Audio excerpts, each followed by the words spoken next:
Prologue. Scotty. Fuck off, asshole.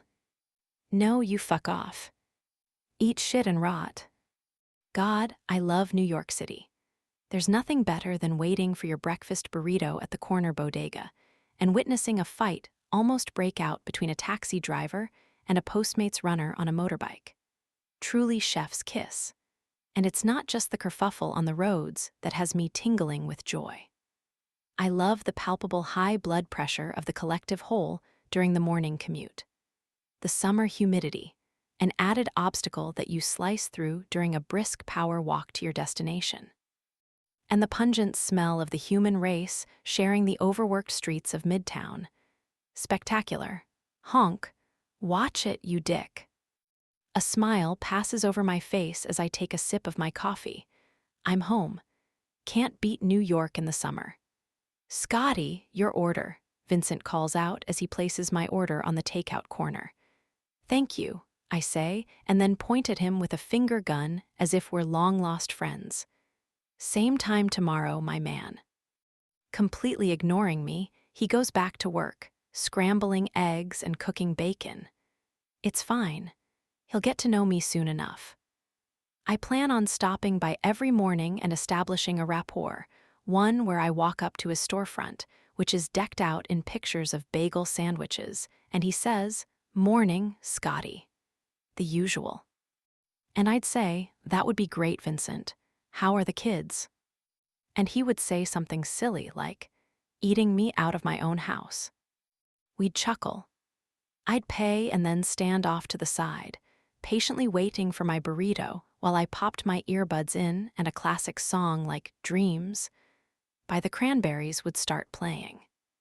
It would be the perfect opening scene to any New York City-based Nora Ephron romantic comedy where love is waiting in the wings. But instead of formulating the well-executed meet-cute where I run into a man in front of an office building, spilling my coffee all over myself only to have him dab at my bosom with his solid blue tie, I'm going to change the story. This isn't a story about me falling in love with another human.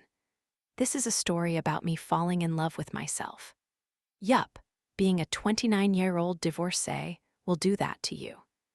The only person I want to be in love with right now is me and me alone. And being here in New York City, the place where I always wanted to live out my early 20s after college, walking the concrete streets, cup of coffee in hand, on my way to my. Watch it, bitch. An elbow slams into my cup of coffee, sending the Americano temporarily into the air, only to land smack dab in the middle of my cream-colored silk blouse. Oh my God, I say, pulling my searing hot blouse off my skin while early morning commuters spare me a wince before continuing on to their occupations. I glance around, checking for any oncoming men ready to dab my breasts clean, but when not a single person stops to help, I realize I'm shit out of luck. What was I saying about New York? Oh right, I love it. I'm going to keep repeating that to myself over and over again as I carry my burrito in one hand and fan out my shirt with the other. I'll change when I get to work. My company has more than enough polos to spare. I should know, everyone I work with wears one almost every single day. The only sad thing about getting coffee on my shirt is that I won't be able to drink it now. But hey, it's all part of the experience, right? The New York City experience. Consider this my initiation, my rite of passage. Being a girl from upstate New York, I've always dreamed of living in the city. Not just in my dorm room, but on the Upper East Side, so now that I'm here again, nothing is going to stop me from enjoying it. Not a single thing, because this is my new start. I moved to the city to be closer to my friends, got a job with Butter Putter editing their ad copy and editorials, and now I'm living the single life, trying to regain the confidence I lost when I was married to Matt. And sure, coffee down the blouse is not the way to start building up confidence, but it's not the worst thing that could happen. It's a conversation starter, common ground, something I can talk about to my new coworkers that I share nothing in common with. Like I said, nothing, and I mean nothing, is going to stop me from enjoying this new chapter in my life. Scotty Price is thriving. She is single. She's smart, she's charismatic, she's charming. And she's living out her best Nora Ephron life, falling in love with herself. Yup, nothing is going to take that away. Nothing. Chapter 1. Scotty. Meeting in 10, Duncan says while knocking on the casing to the door of my office. Well aware, I mutter as I press my fingers into my brow. I don't need the reminder. Another freaking Thursday morning meeting where obnoxious blowhards like to hear themselves speak while absolutely nothing is accomplished. Great. It's been 3 months at this job, and it's like clockwork. We shuffle into the conference room. Brad S. carries around a putter like he's King Arthur at the round table and talks about the 18 holes he plans on playing this weekend while Brad F. or Finky and Chad cheer him on from the sidelines like a bunch of fanboys, frothing at the mouth for the attention of their leader. Yup, Brad, and Chad. The Brads and Chad. I stare off into the pit of the office. Rows of glass desks, all stacked right next to the other, placed on top of puttable AstroTurf flooring. Bobbleheads showcasing a variety of sports heroes are perched atop said desks, jouncing while penis after penis walks by. Yes, you read that right, penis after chino-encased penis. To tell it to you straight, I work surrounded by a real sausage fest. And not just any sausage fest, but the worst kind. It's what the youth are calling the finance bros. Shutters asterisk. Sure, they're not actually finance bros given they work for a golf company, but they sure as hell have the aesthetic down to a science. Every day, I'm subjected to an agglomeration of company-embroidered vests, khaki chino shorts, boat shoes, and polos, all entwining with early morning bro hugs and gentle razzing. Why does this bother me? Well, besides the fact that they are impossibly annoying to be around, I'm the only woman at the company besides the CEO. She, however, is barely in the office, especially with the launch of a new brand of butter putter mini golf courses. But what really grates on my nerves and has me breathing into my desk drawer like it's a paper bag at least once a week, they're all married. Every last one of them. And sure, that's not a bad thing, but if I'm honest, it's not that they're married that's the issue. I'm the issue. It's me, because I too was once blissfully married. And at the beginning of my marriage, there was love between me and my ex. There was excitement. There was passion. But as time went on, year by year, I could start to see my husband's interest in me slip. His passion to hold my hand, cuddle, kiss me good night, no longer there. And the love diminished until the last year of my marriage, when it came crashing down after my husband forgot my birthday, leaving me to eat a piece of cake I bought for myself alone at the dining room table while he played video games. So being in an office building surrounded by men who are happily married, it's just hard. Makes me think of Matt, makes me think of how inadequate I am, how I wasn't good enough to hold his attention. Not to mention, I have nothing in common with them, unless they want to hear about the gum that got stuck on the bottom of my shoe while on a single-lady walk through Central Park over the weekend. Nor do they care about my Sunday night girl dinner, which consisted of 2 dill pickles, 1 single Triscuit, and a cup of applesauce that I ate alone while watching the Menendez brothers documentary on Netflix. There is a marriage cult, and I'm on the outside looking in. Heaven forbid they ever find out I'm divorced. I can't imagine the clutching of their embroidered vests, the horror that would wash over their freshly shaven faces. Scotty Price, the single one, sequestered in her office, not to go near in case she's contaminated with the divorcees, a rare condition that could spread if one comes in close contact. You coming? Finky asks, nodding toward the conference room. My nostrils flare. Yes, on my way. Good, don't want to be late. Ellison is here today. My estrogen sonar perks up. Ellison is here, really? Yes, and you don't want to be the last one in the conference room. No, I don't. I quickly grab a notepad and pen, secure my coffee, and then head out into the pit and across the office to the conference room where the men are already gathering. As I move around the table and find a seat, I scan the room, my mind picking them out one by one in my editor brain. Brad S. never uses an uppercase T when writing T-shirt, despite how many times I remind him. Duncan can't remember to cite his sources, ever. I'm constantly chasing after him. Finky, funny, but if he has to describe a putter, might as well settle for hard and gray as his description. Chad, oh Chad, the resident artist. I have to go over his mock-ups with a fine-tooth comb because he'll even spell his name wrong.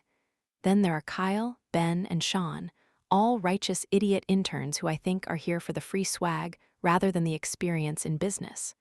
And that's only to name a few. What are your plans this weekend? Finky asks Chad as we wait for Ellison to show up.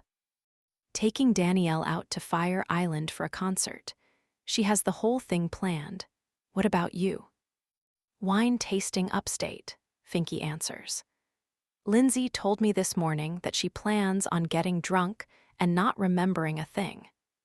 Who does? Ellison says, coming into the conference room, looking stunning with her long blonde hair tied back into a pony and her power suit tailored expertly for her frame. Okay, it's happening. Everyone stay calm. She's here. If there's anyone in this office that I want to impress, it's her. Finky moves aside and says, my wife, taking her up to the Finger Lakes this weekend for a wine tasting. I was just there with Sanders, she says as she takes a seat at the head of the table. God, look at her poise. Beauty and grace. Shoulders back, an air of confidence surrounding her, demanding respect. Stayed at a really nice bed and breakfast. The cinnamon rolls were to die for. Was it the place I recommended? Brad S. asks, hope in his eyes. It was, Ellison says. We did the Lovers Special like you said, and it was fantastic. Freaking Lovers Special. What does that entail? Petting each other with a purple rabbit's foot for luck while staring deeply into each other's eyes. I was thinking about taking the hubby there, Duncan chimes in, looking all kinds of squirrely, trying to get her attention. Maybe I can take him there for his birthday. When is his birthday? Ellison asks as she leans back in her chair and brings her cup of coffee with her. Next month, Duncan says. If he likes wine and cinnamon buns, then he'll love it. She then turns to Chad and asks, how is Danielle? Chad's stupid face lights up. She's great. Still trying to get pregnant, taking her to Fire Island this weekend to help her relax. I think she's putting too much stress on herself. I think that's a very smart decision, Ellison says. If you're looking for more assistance or outside-the-box thinking, I have a wonderful acupuncturist that can help. I'll send you an email. Chad winks, I'm annoyed. The winks, the suggestions, the palling around. Of course they're all friendly with Ellison because they're all married. Like I said, a cult. A freaking cult, and I'm the lonely spinster on the outside. Even the interns are either married or engaged to be married. If I didn't know any better, I'd have assumed being paired up with a partner was a requirement to work at Butter Putter. Jenna made that recipe you sent the other day, Brad S. steps in. The buffalo wing dip in the crock pot. How did it go? Ellison asks. Why wasn't I sent the recipe? I like buffalo dip. Brad S. chuckles and shakes his head. Let's just say she added a little too much sauce. He rubs his stomach like a 40-year-old dad wearing jean shorts and New Balance sneakers with tube socks. I had quite the bellyache. Ellison winces. But I'm sure you ate it anyway, because that's the kind of husband you are. I sure did. This is a living nightmare. Surrounded by happy couples boasting about their weekend plans, talking about their partners like they worship the ground they walk on. What's that like? Couldn't tell you. And frankly, let's call a spade a spade. It makes me jealous. Insanely jealous. Because, I'm going to be honest with you, The rom-com life I planned on living when I made the move to the city was not the kind of Nancy Meyer's dream I was looking for. Sure, I might have the apartment aesthetic with the cozy, slip-covered furniture and herbs in the windowsill, but the falling in love with myself, not so much. My neighbor next door to me keeps pointing out that I walk as if I have a lopsided leg. She's on the younger side of 80 and holds a broom as a cane, so I don't think she cares much about what others think of her, hence telling me I walk weird. I also caught a reflection of myself in the Trader Joe's window a week or so ago, and guess what? I look like a crazy bag lady who feeds pigeons, because they're the only beings that will give her the time of day. It was horrifying. And worst of all, I woke myself up in the middle of the night precisely 3 days ago, because I suffocated myself with morning breath. Yeah, popped those eyes right open as I gasped for air, only to realize the stench asterisk whispers was me. So falling in love, not so much. What about you, Scarlett? I'm knocked out of my thoughts as I look up and all eyes are on me. Did Ellison just call me Scarlett? I drag out. It's Scotty, actually. Oh, my apologies, she says, pressing her hand to her chest. I don't know why I said Scarlett. I know it as Scotty. Bet she wouldn't call Brad Buford. Or Chad Charles.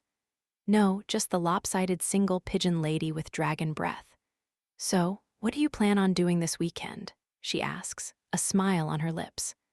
I glance around the table, beards and puffy vests all staring back at me, waiting for an answer, probably expecting me to talk about the yoga class in the park that I say I'm going to, but actually just watch as I eat a chocolate croissant.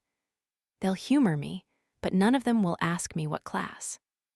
No, they'll just move on, and after the meeting, I'll skulk back to my office and sit in front of a computer to correct all their copy for every single social media post and article. Maybe not this time, though. Maybe, just maybe, I could fit in. Ellison's here, this is my chance to impress her, and maybe she'll notice me if I actually have something to connect with her on. Maybe she'll find me so arousing that she'll consider me for a possible promotion to, let's say, the magazine Golf Galaxy. Now wouldn't that be a dream? Instead of working with all these social media munchers, I could do more print work, which could give me experience to work at other magazines, like the mecca of all glossy print, Better Homes and Gardens. And then instead of just living the Nancy Meyer's aesthetic, I could write about it too.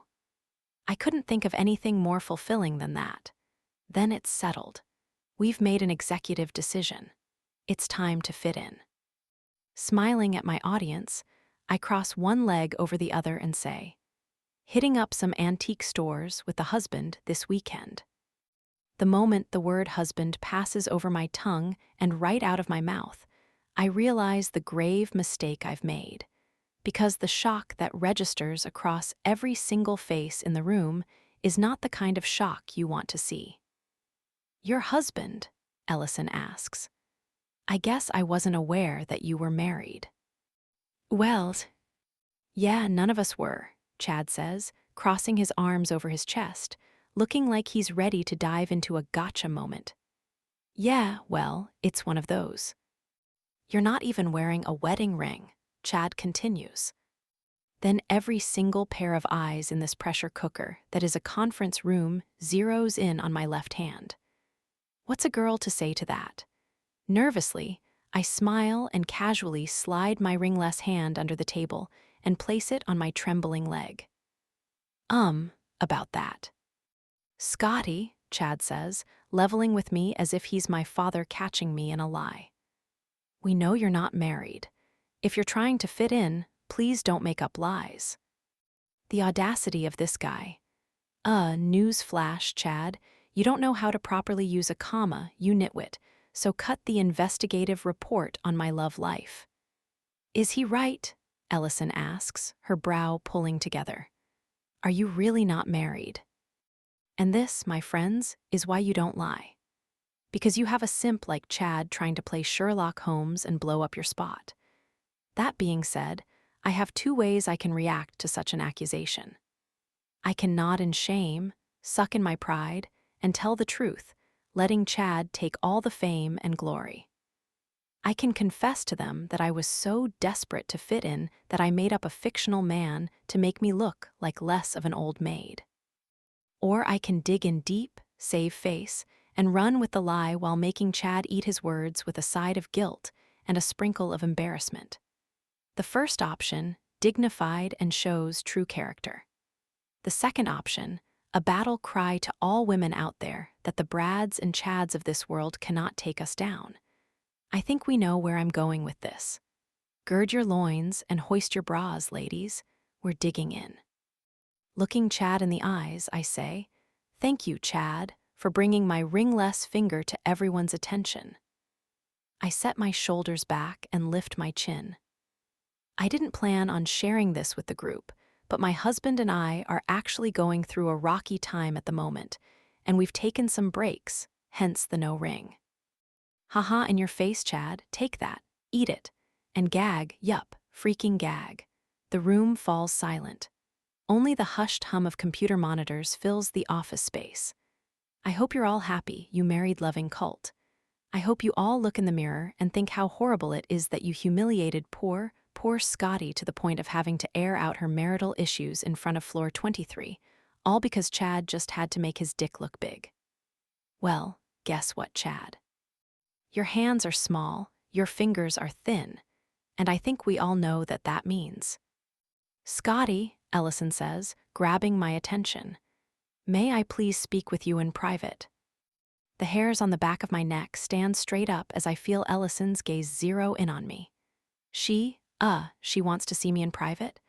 Well, that's unsettling because this can go two ways. One, she can see right through my lies like the hawk that she is. Or two, she's about to lay down an apology tour for the adolescent behavior of my coworkers. One will terrify me. Two I could get on board with. Two could possibly lead to a long road of HR meetings for Chad, which I should probably feel bad about, but I absolutely do not. He tried to fight with fire, and he's about to get burned. See me out in the hallway? I clear my throat. Of course. Ellison stands and gestures to the door.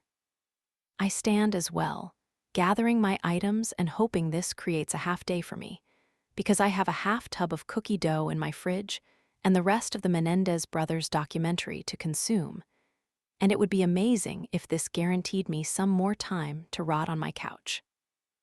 As I walk past Chad, I have the distinct urge to stick my tongue out at him, but realize just how immature that would be. Let's keep the childish games to Chad and lead with respect and dignity, just in case this doesn't go my way.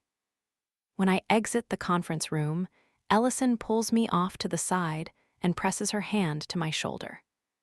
I'm so sorry to hear about you and your husband. Hugh, bullet averted. I'm here to file all of the reports. HR, here I come, I nod solemnly. Thank you. It's been tough, but you know we're trying. That's commendable. It can't be easy working in an environment where everyone is happily married. It's had its strains, I admit, because that is the truth. Well, I am proud to say with confidence why everyone is so happily married here. I look up at her as she continues. My husband is Sanders Martin. Am I supposed to know who the hell that is? Word on the street is, he's the most prestigious marriage counselor in the Northeast, and he has made it his mission to work with all the people in the office who are willing and ready. She squeezes my arm and says, and please know, I've received consent to discuss, because everyone has been so happy. Oh, I fear that I know where this is going. Oh, that's really cool, I say, wanting to slowly back into a bush, maybe go watch an after-school special about lying and why it's a bad thing. I would really love for you to talk with him. I know he can help. And there it is, my grave, the one I've been digging this entire time, just waiting for me to rest in it. And I know this is coming out of the blue, and I don't want to pressure you, but I can sense that you're trying to reconcile. Am I wrong about that? And feel free to tell me to mind my own business. Yeah, Ellison, you should mind your own business. You should be leading a company meeting right now, not trying to help me with my fake marriage woes. But alas, it's not like I can say that to her. I can sense that you're not comfortable talking about it, she says. That's okay. Oh no, I'm comfortable having this conversation. Panic surges through me because I can see the disappointment in her face. Just, wasn't expecting to have such a magnificent mind at my disposal. Magnificent mind? Tone it down, girl. That's so kind of you to say. Sanders really does wonders. Let me just text him real quick. Oh, she's just going to do that right now. When we should be having a meeting, she pulls out her phone from her pocket, and yup, she starts texting. Would 9 tomorrow morning work for you? Tomorrow, I nervously say. That's, well, I'm working. Ellison waves her hand in dismissal. You can take a break for this. Great. I swallow the saliva building up in my mouth. Oh, perfect. He has an opening tomorrow morning at 9 a.m. Oof, 9 a.m., that might be hard with the hubby's job. There we go, blame it on the husband. Oh, he says he can do 7:30 in the morning for you so everyone gets to work on time. You're so lucky. He rarely offers the 7:30 appointment. 7:30 a.m.? Jesus, aren't people mainlining their coffee and getting their faculties together at that hour? Not to mention, if he's the best in the Northeast, doesn't he have a wait list? Usually takes 6 months and your first unborn child to make an appointment in the city, not a quick text. Why don't you check with your husband? She encourages me with a head nod. Yeah, let me just text him. I hold my phone, straight up so she can't see my screen, and I tap away on it pretending to text, all the while in my head saying beep, boop, bop, texting my husband, beep, beep, bop, my non-existent husband. What does he say? 7:30 or 9 a.m.? She bounces in excitement as if her happiness relies on this moment and this moment alone. And it seems like I'm not getting out of it. No backing down, not at this point. We have dug the grave, might as well try to find a way out of it. And a way that doesn't require me to be out of the house by 7. Smiling at Ellison, I say, 9 works. Wonderful, I'll let him know right now. As she texts her husband, I glance down at my screen, where I pulled up my solitaire app rather than texting a real-life person. I can tell you right now, this is not going to end well. You're set for 9 a.m. I'll email you the details of where to find his office. He's looking forward to working with you. Great, I smile, knowing damn well it's the fakest smile I've ever concocted. Can't wait. She gestures to the conference room. Now, let's get back to work, shall we? Back to work? Does she really think I can get back to work after I just sabotaged my own world? I'm lucky I haven't fainted from the anxiety driving through me because I just agreed to a marriage counseling appointment with my boss's husband. With a non-existent person who needs to materialize in, about 23 hours' time. What the hell is wrong with me? Yeah, work, yay, I say with a fist pumped to the air. Love the work. She smiles softly. Good, because us girls have to stick together. She offers me a wink and then walks back into the conference room. Well, fuck. I got what I wanted. I became buddy-buddy with my boss in an instant, but the cost will be hefty finding a husband by tomorrow. Chapter 2. Scotty. Something strong, I say, setting my purse on the bar top and sliding onto a leather bar stool. Yikes, what happened to you? Mika, my best friend, asks as he places a napkin and a bowl of pretzels in front of me. I lean on the counter and say, I had the worst day of my life. The only thing that can take this headache away is a flammable drink and a night at Stockings, the best gay bar in town with drag shows every weekend. I became addicted to coming once I found the place back in college, especially on the weekends. Not only are the drag shows fire, but I love the aesthetic of the bar. Concrete floors, black walls, and pantyhose everywhere. All shapes, all sizes, all colors. They dangle from the ceiling, they're framed on the wall, and they're the curtains for the drag show. Looking for a good time? Come to Stockings. You won't be disappointed. Mika winces as he starts filling up a tumbler with alcohol, not even sure what kind, but I don't care. I'll take whatever I can get. Did Chad forget multiple commas this time? I wish. I toss my hands up in the air just as someone slides onto the stool next to me. It's time to celebrate, my other best friend Denise says as she slaps her hand on the counter. Guess who just booked a big wedding for this weekend? She points to herself. This girl. The makeup artist booked for the Cooppertart wedding got the flu and they called me to fill in. Me, I hope the flu girl is okay, but oh my God, the luck. I'm telling you, this is going to be a game changer for me, and I plan on doing all the social media. We're talking Brie Cooppertart. Brie, she shouts. Silence falls between us because this is really bad timing on Denise's part, not that she'd know though. What's going on? Why aren't you screaming for me? Mika, you love Brie.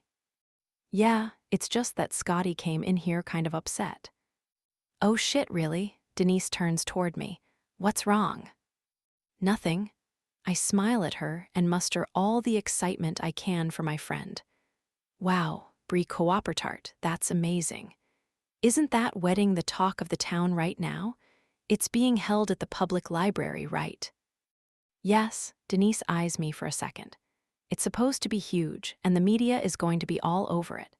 I was placed as backup in case something happened to her makeup artist, and lo and behold, she got sick. And once again, not happy that she's sick, because that sucks, but also I'm positively thrilled she got sick. Denise claps the tips of her fingers together in glee. Being the good friend that I am, I turn toward her and give her a hug. This is huge. I'm so happy for you. Denise has been a makeup artist for several years now. She started doing makeup for fashion designers for their runway shows. She actually started with nails, volunteering to paint the models' nails. Then, she worked her way up to makeup. She now has quite a successful online presence, has really come into herself, her brand, and I can easily see her going places with her determination. It's fun to watch her grow, even if she's wishing illness on others. Thank you. I met with Brie and the bridesmaids today to do a makeup trial, just to make sure I have everything they might need. I'm grateful it's just her and two of her friends. Their wedding party is small, but the extravagance. I can't wait.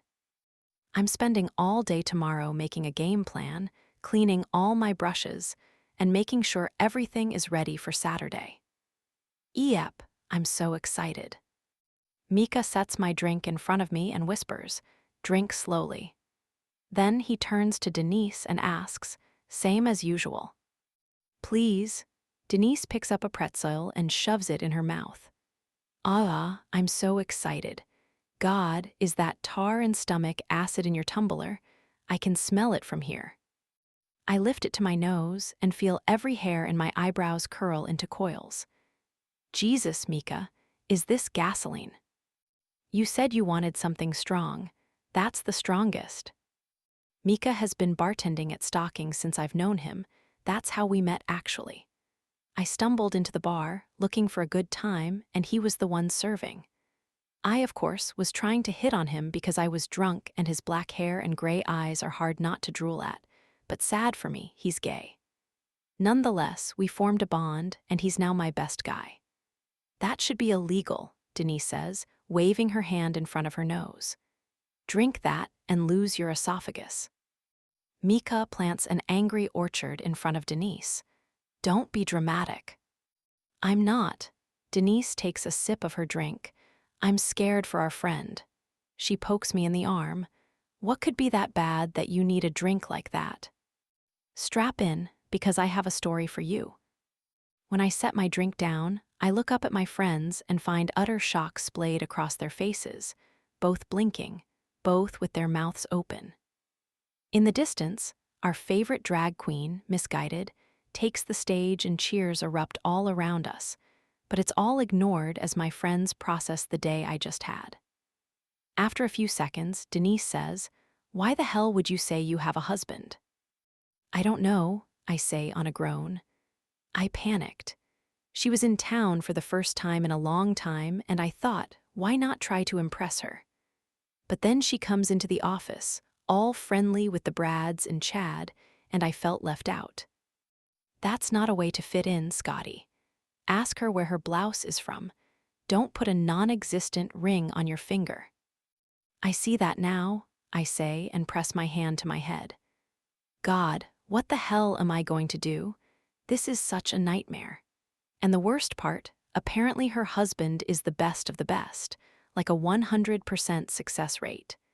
So am I going to be the deranged one who can't make it work with their husband? Denise scratches her ear. "No, you're going to be the deranged one who shows up with a blow-up doll dressed in a suit, because you have no husband." I rub my eyebrows, my anxiety at an all-time high now. So many bad choices were made today. So many. Mika walks off to help another customer while I contemplate the blow-up doll situation. I mean, at least if I say things don't work out, Sanders will understand. But then again, I run the risk of him thinking I'm a nut job. How strict do you think the patient-therapist relationship is? Think Sanders will tell his wife that her employee brought in a blow-up doll to a therapy session? Denise thinks on it for a second. "You know, that's a good point. I don't think he can say anything to your boss, which means, if you're brave enough, you could take the doll and maybe make up a story about how he's afraid you might pop him, and that's why the marriage is on the rocks." I mean, there's some meat to that story. Consider me crazy, but I'm sort of considering it. "Over my dead body will my friend pretend to be married to a plastic fuckhole," Mika says as he rejoins the conversation. "Well, tell it like it is. That fuckhole is her husband." Denise pounds her fist to the bar top, mirth written all over her face. "Don't talk about him that way. That fuckhole is not going to work." "Fine, but the idea had merit," Denise says, sitting taller. "Hey, wait a second. Take Mika. He can pretend to be your husband." "Ooh, that's a good idea," I say, turning to my friend, feeling an ounce of hope. "You might not have known I'm gay," Mika says, "but your therapist sure will. The minute my mouth opens, he'll know." "That's okay. It'll be obvious as to why it's not working out between the two of you," Denise says. "Yeah, that's such a good idea." We both lean on the bar counter, staring down Mika, who lets out a deep breath and says, "What time?" I clap my hands and say, 9 tomorrow morning." "Ooh, this will be so perfect. Can I come and watch? I want to see how this plays out," Denise says. "You have a wedding to prep for," I remind her. "Oh, right," she winces. Jesus, one friend emergency, and I'm already forgetting my responsibilities. Yikes. "I can't do it," Mika says, looking at his phone. "What? Why?" I ask. "I have an appointment with my actual therapist tomorrow morning at 9. "Nuo," I drag out. "I mean, good for you. Happy you're making a healthy routine with your mental health, but nuwu." Denise taps her chin. "Maybe I can wear a mustache, pretend to be the man in your life." "That won't be obvious at all. Almost as bad an idea as the inflatable love companion," I say on a groan. "Us, I don't want you to move your appointment, and I don't want to ask, but do you think?" He shakes his head.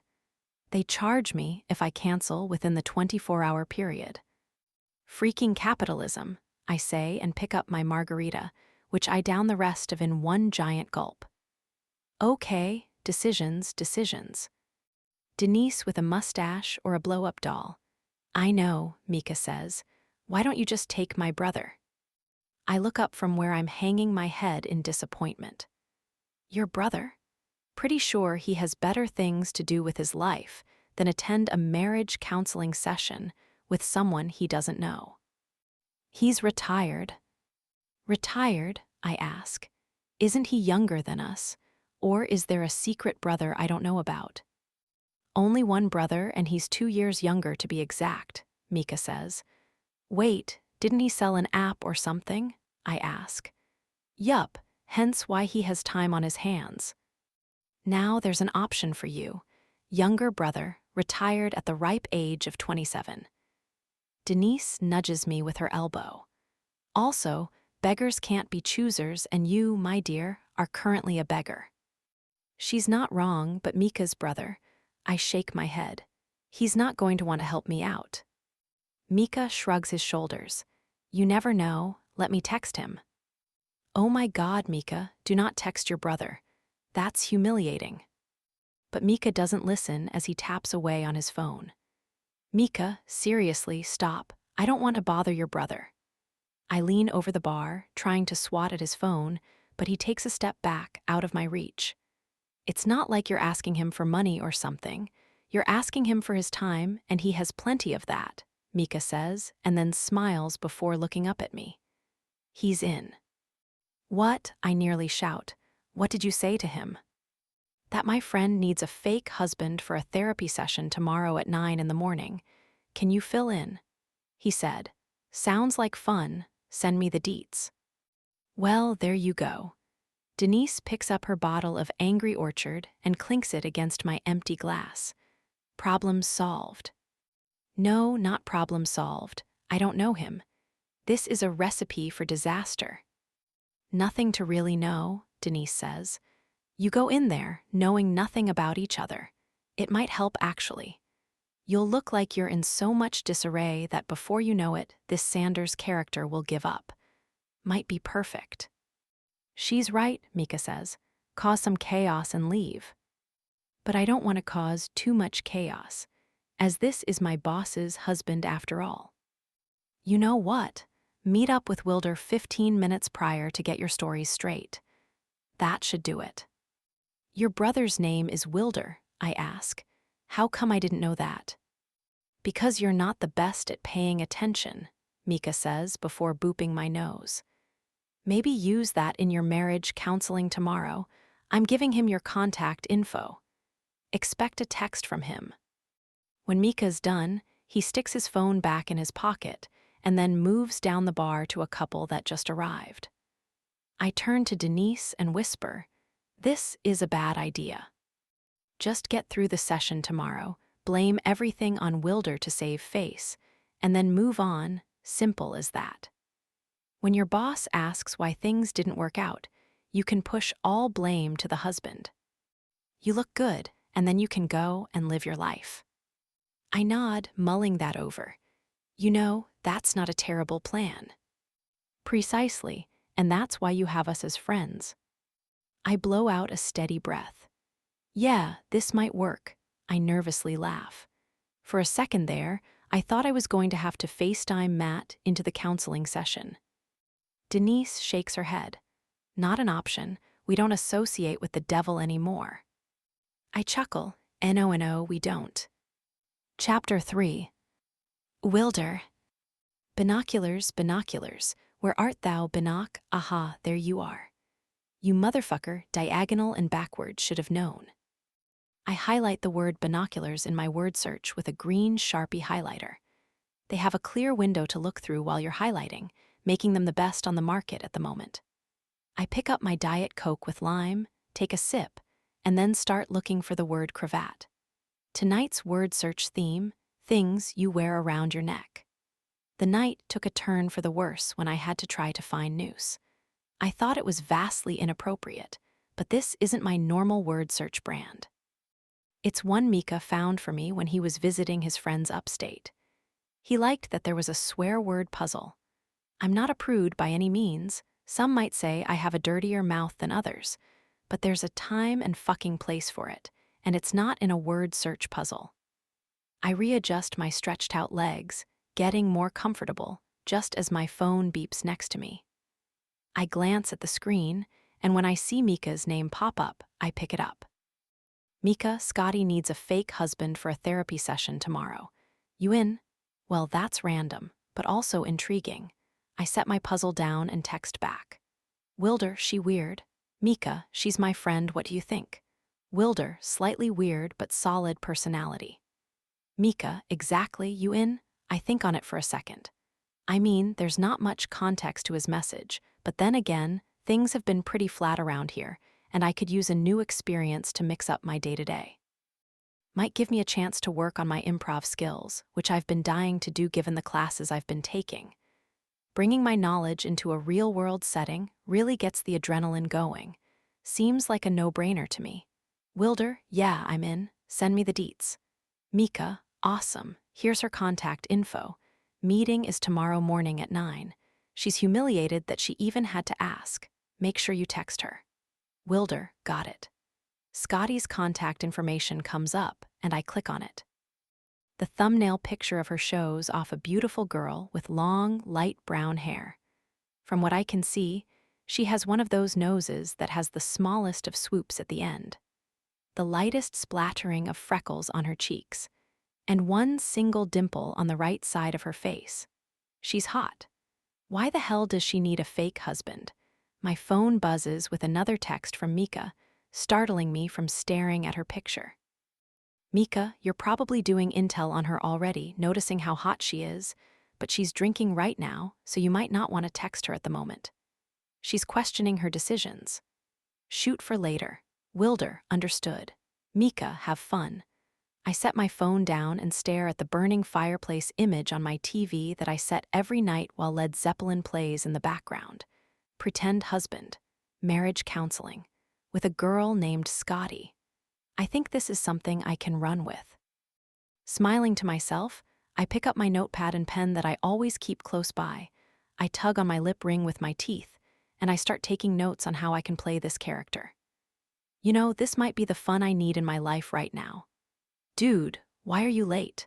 I ask Derek as he comes striding up to me, still tying his tie. Sorry, man, Denise was a mess this morning. He takes a seat at the bistro table I snagged us that is right next to the window and then picks up the coffee I ordered him.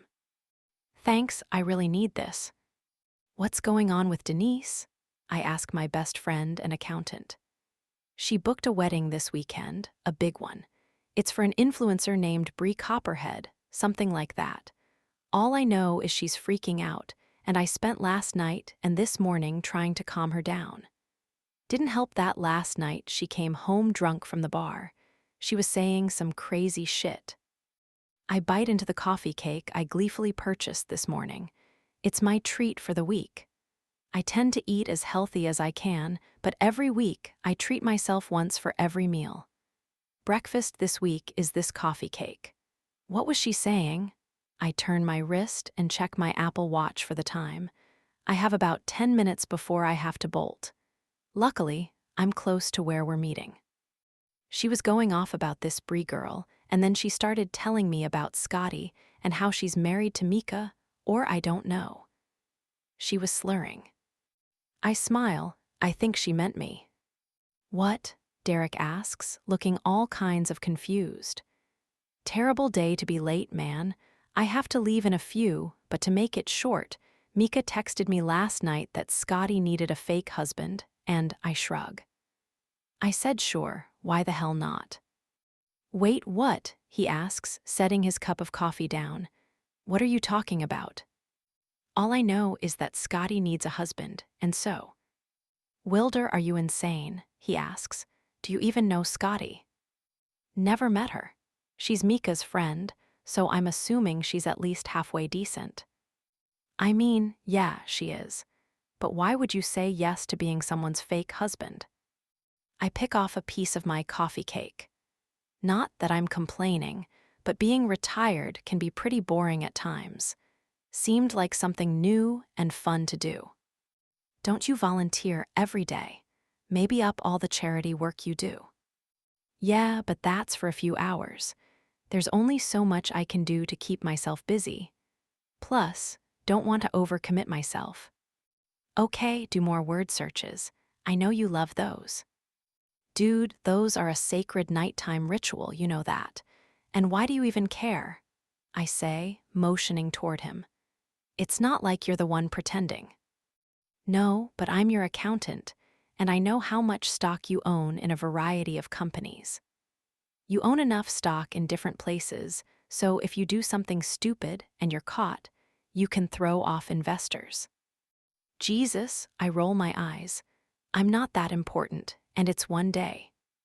It's not a big deal. What are you even doing with her? Going to a marriage counseling class with her. I shrug again. Derek's face falls flat, and he's forced to push his thin-framed glasses back on his nose. You're going to go to a marriage counseling class with a woman you're not married to nor know. Yeah, what's the big deal? The big deal is the therapist is going to ask you questions about each other, and you don't know her last name. Isn't it Prince? Price, Derek corrects me. I shrug. That's where the fun comes in and my ability to improv. Honestly, I'm kind of excited about it. He pinches his brow. This seems like a bad idea. Here's the thing about Derek Hansen. I've known him since high school, and one of the things I know most about him is that he never steps out of his comfort zone. Ever. He wears the same white fruit of the loom undershirt under all his dress shirts.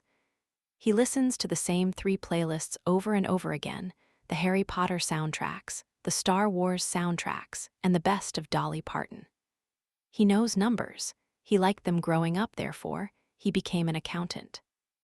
Anything that steps outside what he knows, what he finds to be comfortable, he doesn't dare touch.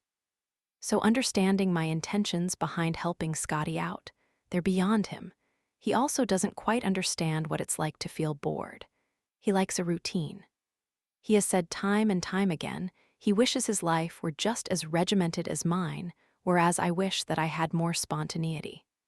And sure, I have the money to be spontaneous, but I don't want to use my money like that.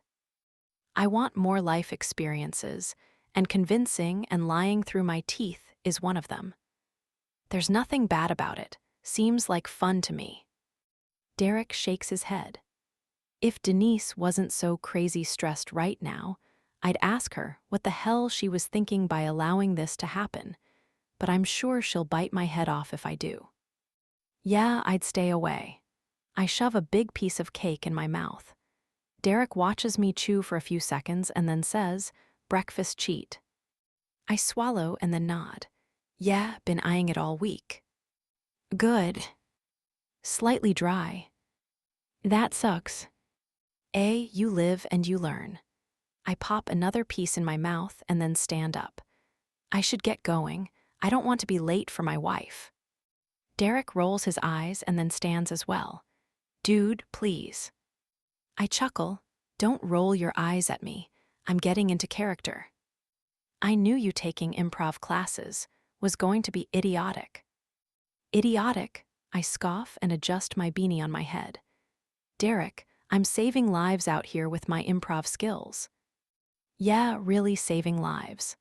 He lifts his coffee in my direction. Thanks for the drink. Sorry I was late. Same time next week. Yup. I pick up the rest of my coffee cake to eat on my short walk and then head toward the door. We offer our goodbyes, and then I take off toward 3rd Avenue, where I'm supposed to meet Scotty. I texted her late last night, introduced myself, and sent her a picture so she knew what to look for. She responded that I looked like a bulkier version of Mika. I took that as a drunk confession because I doubt she'd say something like that to someone she didn't know. And then we agreed to meet in front of the Anthropology on 3rd. She stated it was appropriate because there were wedding dresses in the window display. But that's about all I know. I thought about asking Mika for more information, but since he works late, I knew he wouldn't have time to answer me, and also, I kind of want this to be a mystery. I've known Denise for years, but I've yet to meet Scotty. I think Mika said she'd only recently moved to NYC a few months ago. I finish my coffee cake, throw my garbage in a bin, and then cross the street to the Anthropology, where I find a woman standing in front of the window display, arms crossed, glancing around as if she's looking for someone. From the uneasiness in her stature to her wandering eyes, there's no doubt that it's her, so I pause for a moment to take her in. Standing at what I'm going to assume is 5'6" with heels, she comes off as professional in a black pencil skirt with a tucked-in white blouse, the sleeves rolled up to her elbows. Her legs are bare, and her feet are fit into simple heels. Her hair is tucked behind her ears, curled at the ends, and she doesn't have one strand out of place. She seems poised, ready to take on the world, but the knit in her brow and the worry on her lip lend me to believe as an onlooker that something's troubling her. I can only imagine what that is. With my hands in my pockets, I cross the street, and just as I hit the sidewalk, her eyes connect with mine. She stands a bit taller, adjusts her purse strap on her shoulder. Wilder. That would be me, I answer as I watch her eyes not so coyly take in my black worn jeans, forest green t-shirt with a hole in the collar, and my loose-fitting beanie. You're not what I expected, she says, giving me one more once-over. Yeah, what were you expecting? Well, I mean, someone with. She gestures toward me, but doesn't follow it up with a definition. Might have to catch me up on what you're trying to say, because it's not making much sense. She clears her throat. Sorry, I just thought given your position in life, that you might look more professional. Ah, I nod, and then glance down at my clothes. Not much of a clothes guy. Don't bother spending my money on something that in the grand scheme of things doesn't matter. Some might argue that appearance matters. Others might argue that you should never judge a book by its cover, I counter with a smirk. She studies me for a moment while I nervously tug on my lip ring. I was not expecting such a lukewarm welcome. I thought that I'd show up, she'd express her gratitude for my help, and then we'd go have some fun in marriage counseling. But this cold, standoffish exterior is quite chilling. Clearing her throat, she says, "Well, I guess this will have to do." She guesses I will do? Well, glad I could accommodate. She then holds her hand out and says, "Hi, I'm Scotty." Knowing I really have nothing better to do today, I take her hand in mine and give it a shake. "I'm Wilder. Nice to meet you." She presses her hand to her skirt, fidgeting with the fabric as she avoids eye contact. "Yes, well, I'm sorry that we had to meet for the first time under these circumstances." "I'm not," I say with a smile, causing her eyes to meet mine, confusion evident. "Excuse me." I shrug. Breaks up the normal routine, and it allows me an opportunity to practice my improv. Improv. Yeah, Mika didn't tell you? It's a hobby of mine, so kind of frothing to test myself in real life.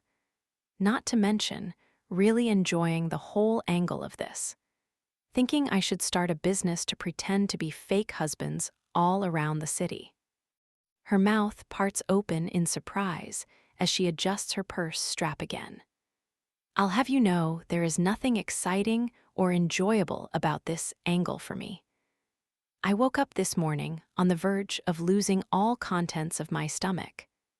From nerves or from drinking last night. She lifts her chin, showing me that this woman has a lot of pride, and she plans on displaying it often. Nerves. I had 2 drinks last night. If they were made by Mika, 2 drinks are more like 6. Doesn't matter, she says, swiping her hand at me. What matters is that there's nothing I want more than for all this to be over. I hate that I got myself into this mess, and now that I have to dig myself out, I'd appreciate it if you didn't find joy in my demise. Demise, I say as I rock on my heels. Babe, a demise would imply there'll be death at the end of all this. From where I'm standing, you're looking pretty healthy. First of all, she holds up one finger. Do not call me babe. Second of all, if I screw this up, I might as well throw myself off a cliff, because there's no way I'll be able to step foot in my office building ever again. Wow, seems like high stakes. Yes, it is. And I'd appreciate it if you'd go along with my plan, and in return, I'll do anything you'd like, within reason. I'm not into sexual favors. The corner of my lip tilts up. Good to know, but I need nothing from you. I have everything I need. There has to be something in this for you. I shrug. Nah, just something to do on a Friday morning. That makes no sense. There must be something you want. I shake my head and rock on my heels. Nothing. I then take a look at my watch and say, also, if you don't want to be late, you better set the scene for me. Are we talking about a grounded act? I'm assuming it will be in the sauce. Her nose scrunches up. What the hell are you talking about? Different types of improv. Oh my God, this is not a classroom skit. This is real life. So in the sauce. Got it. She presses her hand to her forehead, looks around for a second as if she's calming herself down and counting to 10. After a few seconds, she says, look, we've been married for 5 years. We met at the bar. We had a whirlwind of a romance, got married too young, and now we both want different things. What do I want? I don't know, she says. Well, don't you think that's a question this guy is going to ask? I don't know. Maybe I want children and you don't. Technically, I think children are pretty awesome. Wouldn't mind a few. Okay, but this isn't about what you personally want, she says. This is just a character. So the Wilder that goes in there, he doesn't want kids. Sure, I mean, I don't like it, but I can go with it. If anything, I'm adjustable. Great, let's go. What do I do for a living? I ask, not moving as she starts to walk away. She turns around to face me. I don't know, sell pharmaceuticals. I know nothing about the pharmaceutical industry. Can't you make it up? That's tougher. Okay, then what do you know? Word searches. I know how to solve a Rubik's Cube in seconds. I know the difference between Coke, Diet Coke, Coke Zero, and the pure shit that is Pepsi. Dear God, she mutters and looks away. I also know a lot about green roofs, I continue, sidestepping her clear irritation. What are green roofs? It's a partially covered or fully covered roof of vegetation. They're great for cities because they help reduce the heat island effect by reducing sunlight, and they help cool the buildings surrounding them. Not to mention they clean the air, reduce energy consumption and water runoff, and they have psychological benefits. Okay, sure, you do green roofs. I can see someone cares about the planet, I say offhandedly. Please, Wilder. She takes a deep breath. I'm just trying to make it through this hour. Once this is done, we can go on our merry ways and never see each other again. I wouldn't say never. Your best friend is my brother.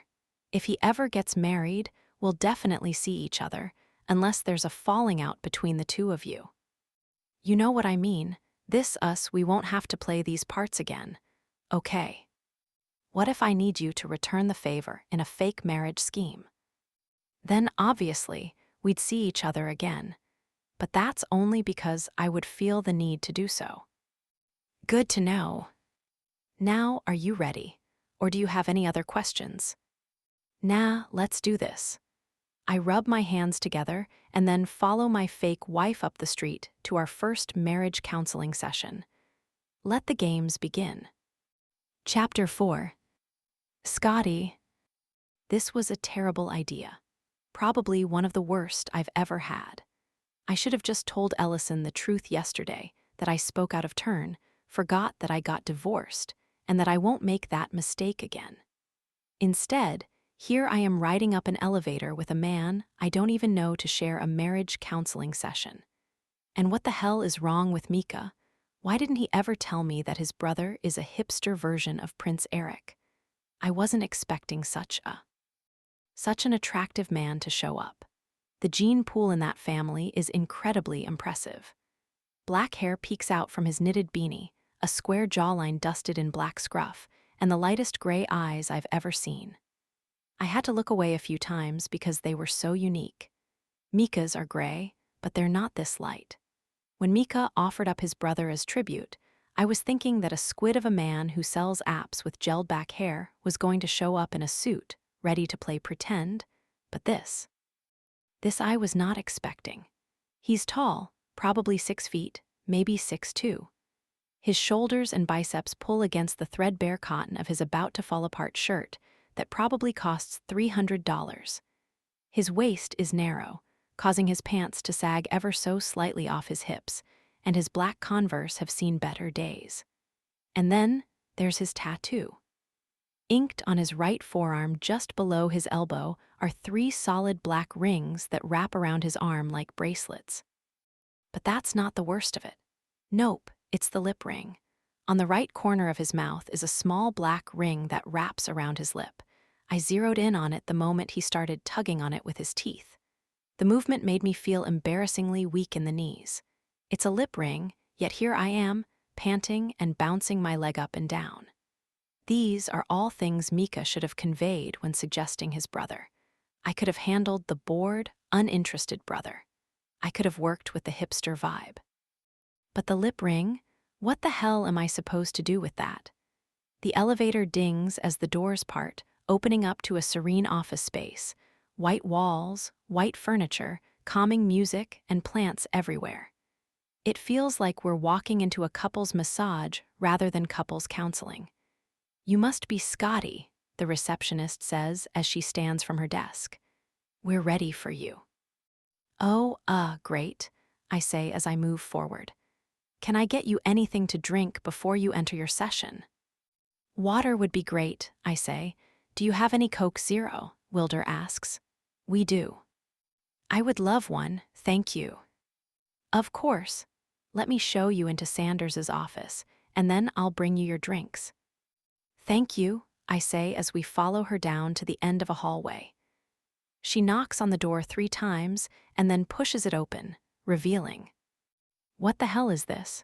Please take a seat on the leather couch." "Sanders will be right in." We both shuffle past stacks and stacks of boxes, across a brown rug, right to a brown leather couch that is worn and torn in every manner. Tears in the seat, tears in the couch arms, even in the back cushions.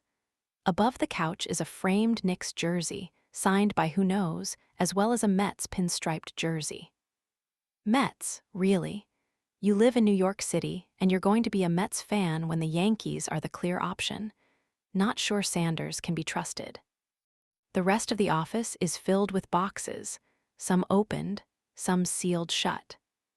Some are in pristine condition, some have seen the inner depths of postal hell.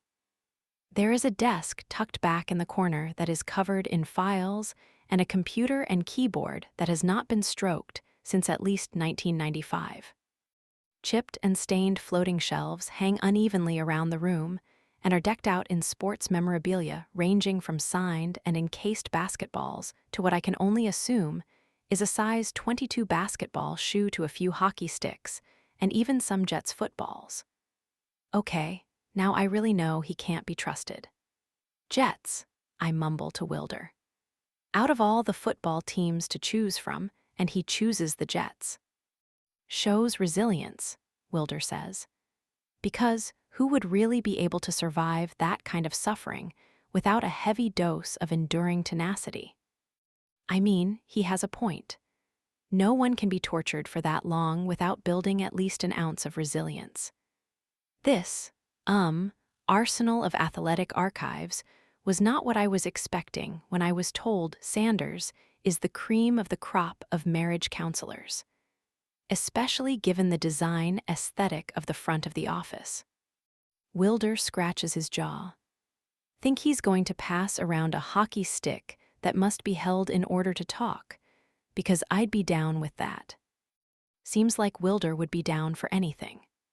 Before I can answer him, a door off to the left opens, and an average-size man in navy blue basketball shorts and a hot pink Hawaiian shirt walks into the office. His beard is peppered with gray, laugh lines define his face, and the sideways baseball hat he's wearing is giving more Fresh Prince of Bel-Air rather than a steamed marriage counselor of the Northeast. This is Ellison's husband. Not to be rude, but he's giving Adam Sandler impersonator taking a walk on the streets of New York City. In a rundown pair of Birkenstocks, he struts toward us with a smile plastered across his face and a football spinning in the palm of his hand. "Hey, man," he says as he reaches his arm out to Wilder. "Nice to meet you." Sanders then turns to me and shakes my hand as well. "And you must be Scotty," he chuckles lightly. "Never met a female Scotty before." "Neither did I," Wilder says, surprising me.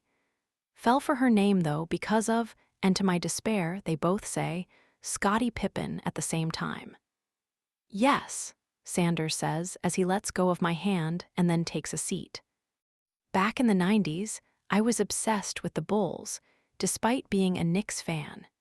It was hard not to follow the phenomenon."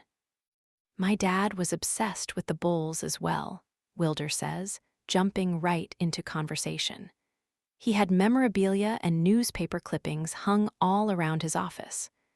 After school, I'd go into his office, and he'd put in a VCR tape of a game he recorded, and I'd watch while doing my homework. Scotty was my man." "Did you watch the documentary, The Last Dance?" Sanders asks with a wince. "I did." Wilder sighs heavily as I sit back, watching a bromance unfold. What is happening right now?" I try to block out the fact that he ended up being a prick. Sanders tosses his football in the air and catches it.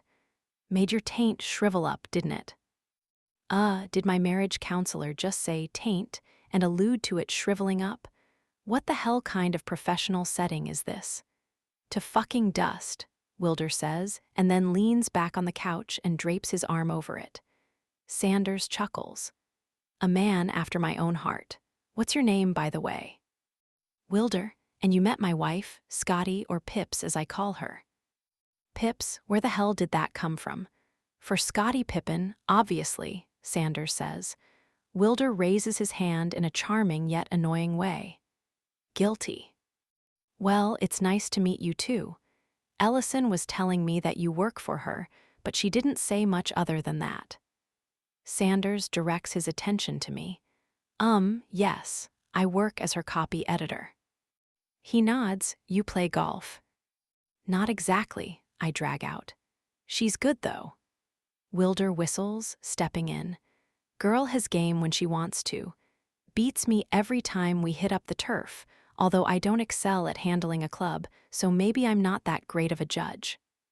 "Okay, what is he doing? What kind of angle is he pulling? He's not supposed to come in here and be all buddy-buddy with the therapist." Because now, when we talk about our problems, who do we think Sanders is going to empathize with more?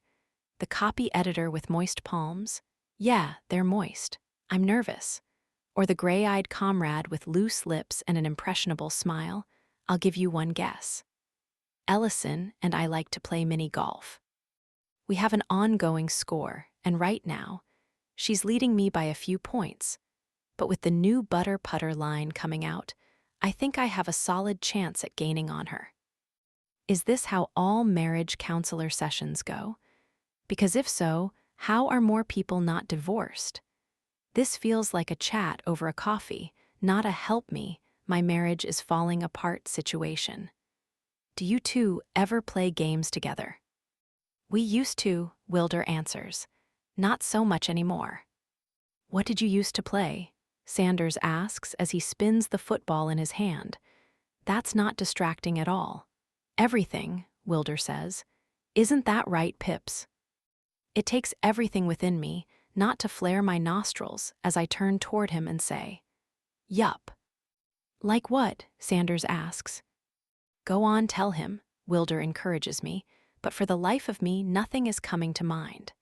Absolutely nothing. I'm drawing a blank. All my mind can focus on is the stacks and stacks of boxes crowding the space of this office and the way Sanders keeps fidgeting with the football.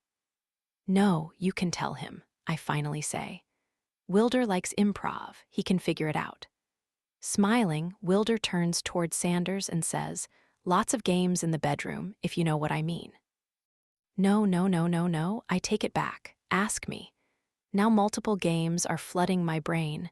Monopoly, Yahtzee, Kings in the Corner, bowling, freaking slapjack, Choose any one of those, not bedroom games. Interesting, Sanders says.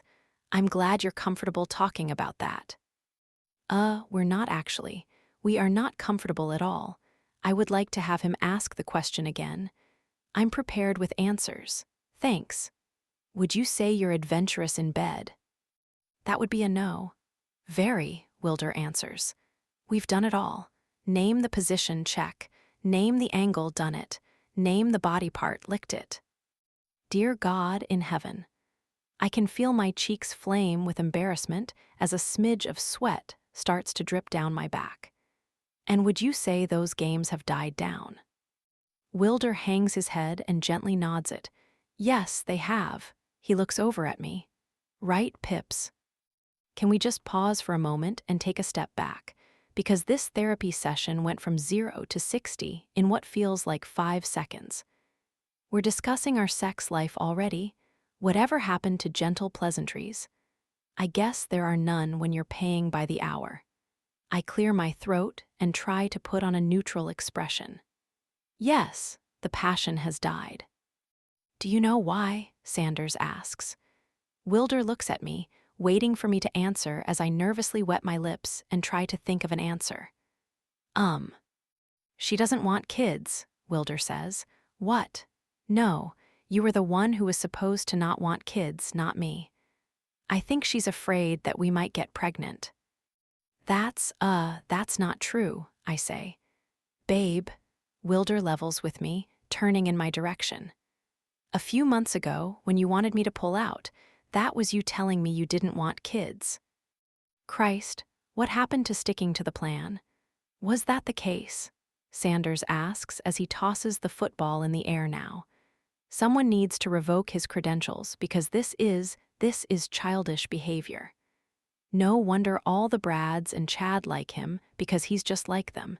Makes me sick. No, I want kids.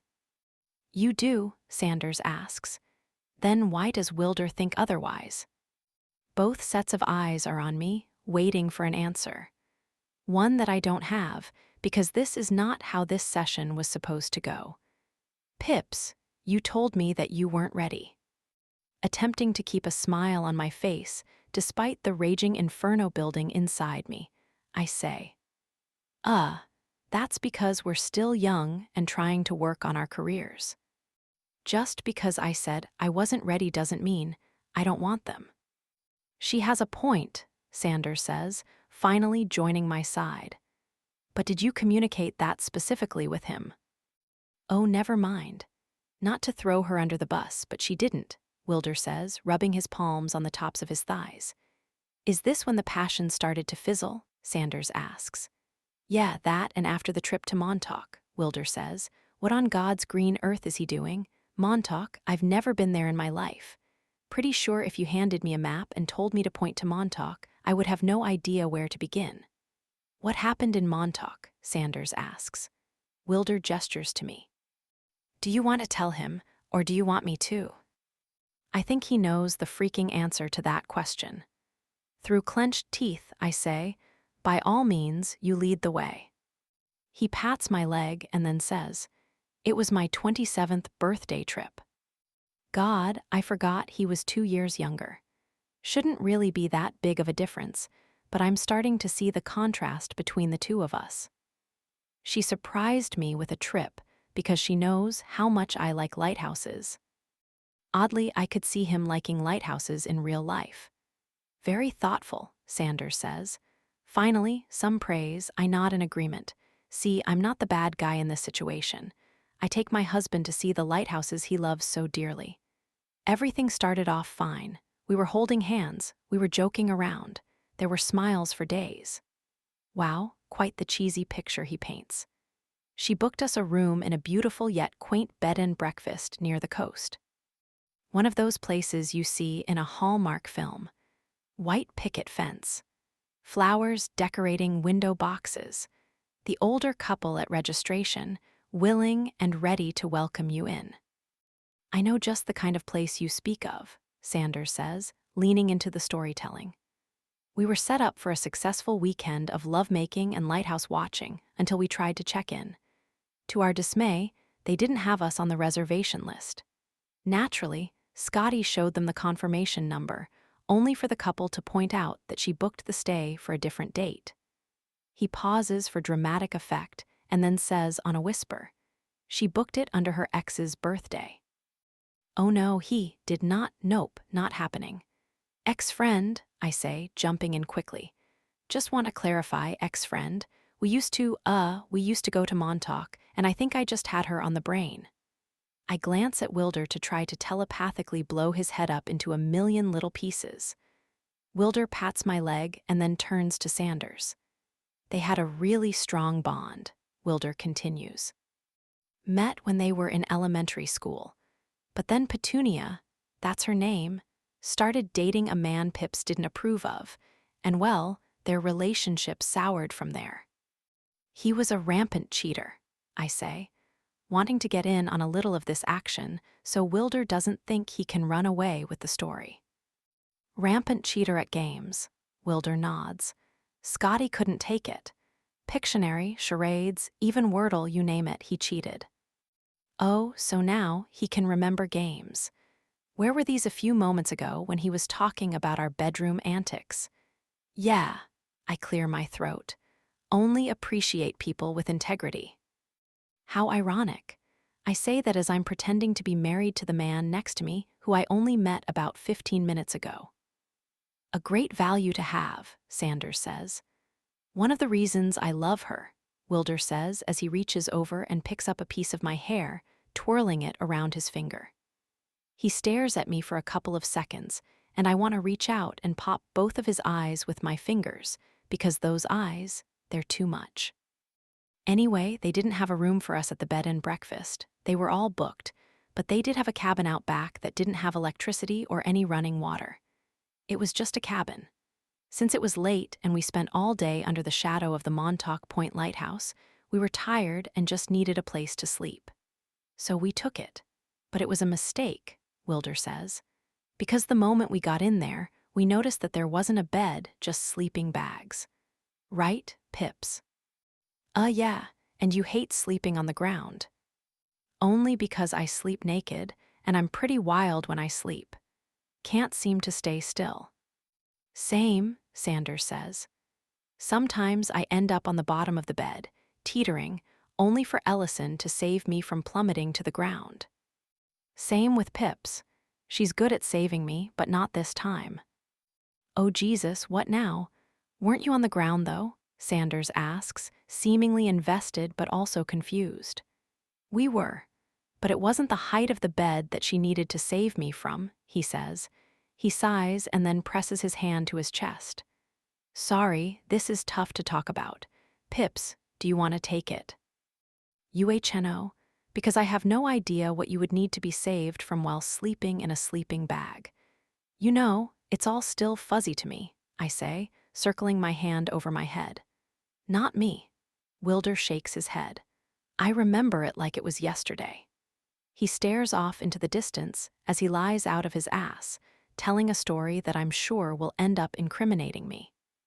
"I was naked, ready to have some birthday fun with my wife, who had just given me the best day frolicking under my favorite lighthouse. She was naked as well and looking so fucking fine. I mean, thank you, but please stop talking about me naked." "Can I be explicit when talking to you?" Wilder asks. "Please, God, no." "No judgment here," Sanders says, setting the football down and instead picking up a baseball that he starts tossing in the air. "Thank you. Well, I was hard as a fucking rock. We're talking full mast, ready to go." Pips had me turn away from her because she wanted to try something new. All for it, I turned, and she wrapped her arm around me to start stroking me. It was heaven. Then she saw that I didn't zip the sleeping bag all the way up. So she leaned forward, pulled it toward her, and, in one tug, zipped up the sleeping bag and my frenulum along with it. "Oh my God, also, who says frenulum?" "Shit," Sanders says in a whisper and a wince while he slowly closes his legs together. "We're talking your penis skin, right?" "Sadly, we are." Horrified, because how loose is the skin down there if a full-mast penis can be zipped up? and needing to desperately defend myself, I say, I didn't know his penis was there. She always underestimates the size of my dick. The only time she remembers is when I bottom out inside her and she can practically taste me in her throat. I seriously think I might faint because the wheels have fallen off. Anyway, that night, she became the serial zipper. Serial zipper? How on earth did he come up with that nickname that quickly? A name that I don't like, I say, because it was an accident. We had to get the zipper surgically removed, Wilder says. I was wheeled into the emergency room, wrapped up in the sleeping bag, praying to the penis gods that everything would stay intact. The surgery took 2 hours and a heavy dose of anesthesia, but I left with light scarring and some pride still intact. Wow, Sanders shakes his head. And I'm assuming there was animosity from her zipping up your penis. No, Wilder shakes his head. None. Then how did your Montauk trip kick off your problems? Sanders's brows pull together in confusion. Funny, I have the same question. I'm glad you asked, Wilder says. Pips, tell him. Wilder gestures toward Sanders. I hate him. I truly do. I've never in my life hated a person this fast in my entire life, not Finky, Brad, Chad, or even Duncan. Took them at least a whole day. Wilder is setting an all-time record. Wanting to settle the score, I say, he gave me a present the day after. It was a shirt made for me that said Serial Zipper. I didn't think it was funny. He did. Then I shrug. He can be an ass like that. There, through the first punch. Maybe we can stop all this lovey-dovey bullshit and start actually fighting in front of this man so he believes there's absolutely no hope for us. I was trying to make light of a tough situation. Wilder thumbs toward me. She's always been uptight, can't take a joke. I can take a joke when it's funny, I say. You think I wanted to zip my husband's penis inside a sleeping bag. You once wished I zipped my dick in my pants when I forgot to unload the dishwasher. Oh no, you don't. You're not throwing me under the bus. Gearing up for a battle of wits, I turn toward him, gloves on, ready to fight. That's because you never unload it. You think I like coming home after working a hard day to find that you didn't do the one thing I asked you to do. Says the girl who never cleans up her hair off the shower wall. Or the guy who doesn't know what it means to shave his face over the sink. He laughs. Real rich, coming from the girl who doesn't understand what a recycling bin is. If it's paper, it gets recycled. Don't play the saint. You miss recycling things all the time. He gasps in shock and then narrows his eyes. I never do, and you fucking know that. But speaking of missing things, how about all the times I've asked you to wait to watch our shows together, but instead you just watch them yourself while I'm at the gym? Motioning to him, I shout back. You spend hours at the gym, and your muscles aren't ever bigger. His face falls in shock. Yeah, well, all those food blogs you read are useless, because your chicken tastes like cardboard. That's a family recipe, I yell, unsure of where that came from. Okay, Sanders says as he lifts a hockey stick and puts it between us, backing us up against either side of the couch. This was exactly what I was waiting for. I could see it in your body language, I could see you wanting to get it out, and now that you have, we can really start working. There's no use, I say, waving off Sanders. This is a joke. I think we both know where this is going. No point in continuing. You see, this is what I'm dealing with, Wilder says, gesturing toward me. She doesn't want to try. She doesn't want to give me the benefit of the doubt. She's ready to walk away. He shakes his head, and are those, oh my God, are those actual tears forming in his eyes? I'm not ready to let go. Sanders nods slowly. Yes, I see that. He stands from his chair and then moves to the coffee table, where he takes a seat right in front of us. I've seen many couples with this same sort of attitude. Some pettiness and built-up animosity cloud their vision on how to work on their marriage. I'm here to tell you, this is never over. Ever. Even if you think it is, you're not even close to being over. Not the thing I want to hear. But then there's Wilder, nodding and taking my hand in his as if to say, "Yes, Sanders, we might still have a chance to repair this." No, you moron, we're supposed to be mad at each other, hating each other, not holding hands in hope. Now that we've gotten here and found the point of contention, here is what I suggest. Can we just pause for a second? I say, not wanting there to be a solution, but really wanting to end this farce once we leave this office. I'll be honest, walking in here, I told Wilder to make it seem like we're okay, because I wanted to save face. You're my boss's husband after all, but to be truthful, we're both unhappy. And we've been unhappy for a while, and I don't want to fool you into thinking that there is a chance we can change things. She's right, Wilder nods, surprising me. We can't seem to get past the bitterness we hold in our hearts. Oh, give me a break. So I appreciate this session, I say with finality, but I think it's best if we just move on. Sanders's eyes go wide, and he sits back, looking between the two of us. His dark, beady eyes study our faces, our body language, and as he sizes us up, he must see something that I don't see, because he slowly starts shaking his head. No, this is not over. I can feel your energy. Feel our energy? Coming from the guy tossing a football around during our session. It's charged. There's still a spark, and if you'll allow me, I'll help you turn that spark into a full-blown inferno. Yeah, not interested. Thanks, though. I'm about to tell him that we'll discuss this when Wilder and I get home, but before I can even put on an expression of gratefulness, Wilder jumps in and ruins everything. How?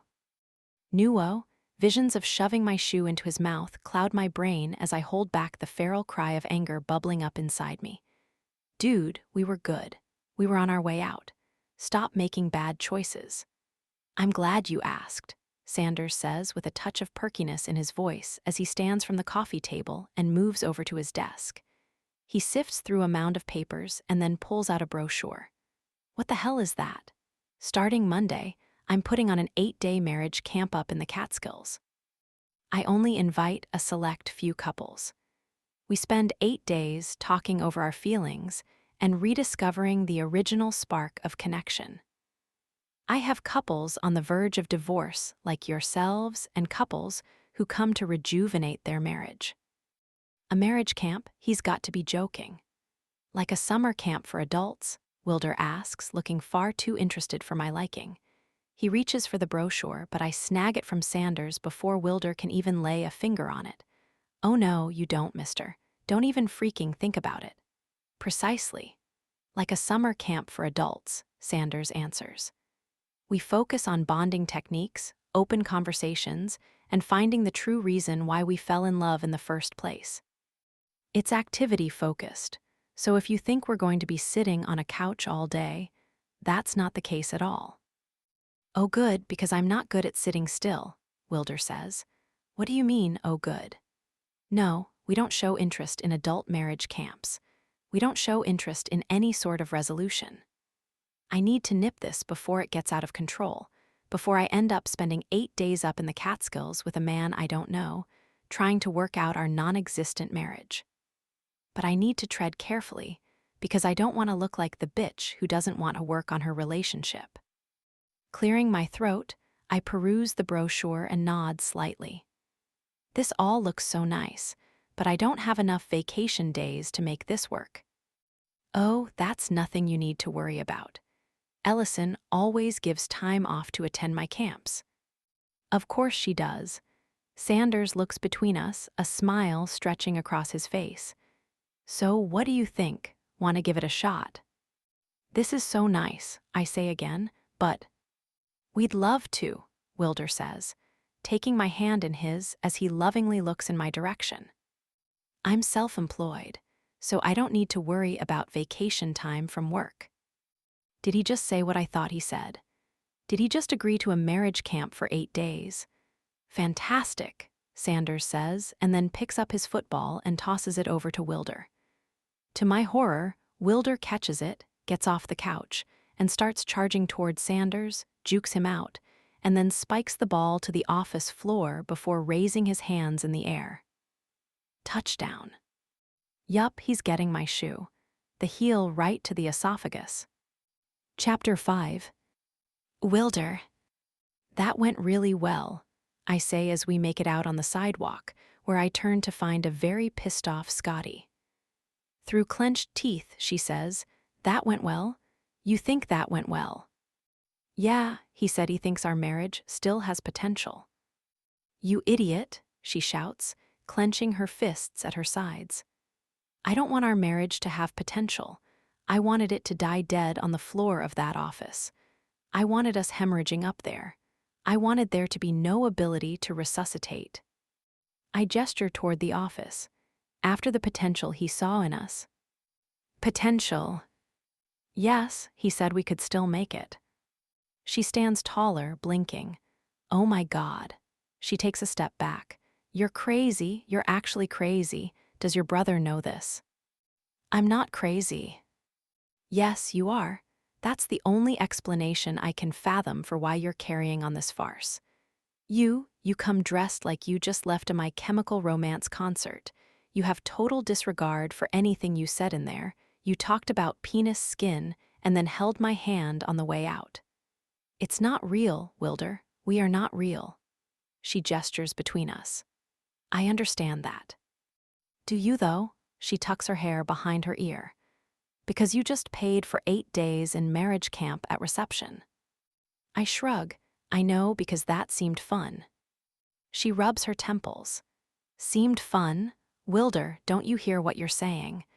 I can't afford a marriage retreat, even if I was married." "Don't worry about it," I say nonchalantly. "My treat." "Okay, besides the fact that you can just throw down 15 grand as a treat. I don't have the luxury of picking up and going to the Catskills for 8 days. I actually have a job, a life. He said Ellison would give you time off.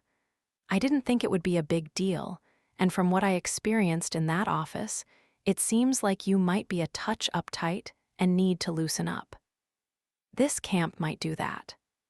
"I was uptight because you were not following instructions." "What instructions?" I ask. I assumed we were playing it by ear up there, which, by the way, the family recipe thing was gold. Took everything in me not to bust out in laughter. "Seriously, you should take improv classes.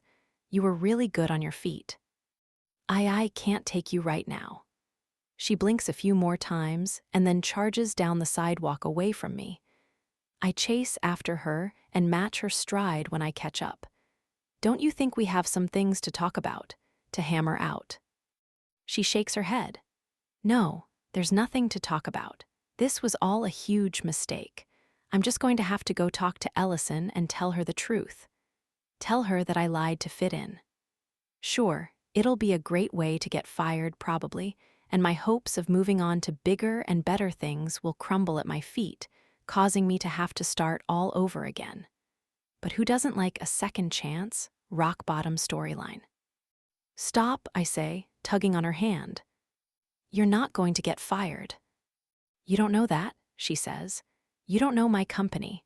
Being happily married is apparently a cult there. They find out I lied. Not only will the Brads and Chad point and laugh in their stupid embroidered vests, but they will gleefully watch me walk out of the office building with a box full of my supplies." She stops and looks out dizzily toward the street. I don't think I can stomach the thought of it. Fearing she's on the verge of a mental breakdown, I spot a juice bar across the street, so I guide her by the small of her back and say, "Follow me." Thankfully, she doesn't put up a fight and allows me to guide her. I open the door, usher her in and straight to the back, where there's seating and no one around. I sit her down, and she leans against her side of the booth, looking like she's in a daze. Yeah, I think I might have broken her. Should I have not paid for the 8-day adult summer camp? Maybe, but I really couldn't see another option. and Scotty looked like she needed the break. Also, it didn't seem like Sanders was going to let up on the idea. Not sure Scotty even had a choice in the matter. The minute he saw us starting to fight, he had it in his head that we were meant to attend his camp. Either way, I thought we'd be going. I snapped my fingers in front of her face, knocking her out of her daze. We need to talk. What is there to talk about? She tosses her arms in the air. I'm going to be the laughingstock of the office. I'm never going to be able to show my face again. I'm going to have to move back in with my parents. She shivers. My mom is going to want to wear matching pajamas every night, and my dad will suffocate me with questions. God, it'll be the absolute pits. I hold back my chuckle, because who says the absolute pits? What if it doesn't have to be that way? She tosses her hand in defeat. What are you going to do? Ask for your money back. No, I'm thinking, what if we went? Oh my God, there you go again with the delusions. She presses her fingers into the table between us and says, Earth to Wilder, we are not married. I know we're not married. Then why in hell would you want to go with me to a summer camp, where all the activities are centered around married couples? I'm just spitballing here, but tell me if I'm wrong. You don't want to look bad in front of your boss and coworkers, who seem to all be obsessed with being married. Is that right? Correct, marriage is very important to them. Do you like your job? It's fine, I don't like golf, but that's unfortunately what I have to read about right now. And you want to find a new job, but this current job is a step in the right direction. Yes, she leans back in the booth. Do you have a point to all this? What if we go? Oh my God, she says with a roll of her eyes. Wait, hear me out. I hold up my hands. When she gives me the chance to continue, I say, we get to the summer camp. We act snarly toward each other at first, and then pretend as we move along the activities that we're slowly falling back in love. What is it with you? Do you find me attractive or something? Why are you clinging on to me? We're supposed to be splitting up, Wilder, not getting back together. For the record, you're an attractive woman, but that's not why I'm suggesting this. Her cheeks blush from the compliment. She's more than just attractive. She's stunning with her light blue eyes and sultry body. And call me crazy, but I like the ornery side of her. It makes her that much more interesting. But she's also been an amazing friend to Mika, especially through his darker moments when he wasn't opening up to his family, so I'll do whatever she needs. I'm saying that you proved to Sanders that his camp worked, so he feels good about himself. You can report back to your boss that her husband is a miracle worker, and that you and your husband are better than ever. And then in a few months, when you're ready, you can move on to a new job. In the meantime, if there's an event or something you need from me to prove that we're still a married couple, I have no problem filling in. What do you mean, filling in? She says, looking skeptical but also interested in my idea. I mean if, let's say, you have a company Christmas party and spouses are invited, I'll go with you. Why would you do that? Because you're Mika's best friend, and I'd do anything for him. And because she's right, I didn't really follow the script with Sanders. She did not want to go to a marriage camp. And, well, because I feel like I sort of failed you today, even though I thought we excelled on the spot. What if you fall in love in that time? I won't, I say on a chuckle. How do you know? Because I'm not interested in love at the moment. What if you are 3 months down the road? I level with her and say, it's not easy dating when people find out who I am. What do you mean, who are you? Scotty asks skeptically. I mean, it's just not something you need to worry about, okay? Her lips quirk to the side as she mulls over my idea. After a few seconds of silence, she asks, what if they ask about you at work and inquire why you never come to pick me up at the office? Is that a thing? She slowly nods, her eyes wide. You don't know these people. They're obsessed with their spouses. This is a commitment. This isn't just something you haphazardly do.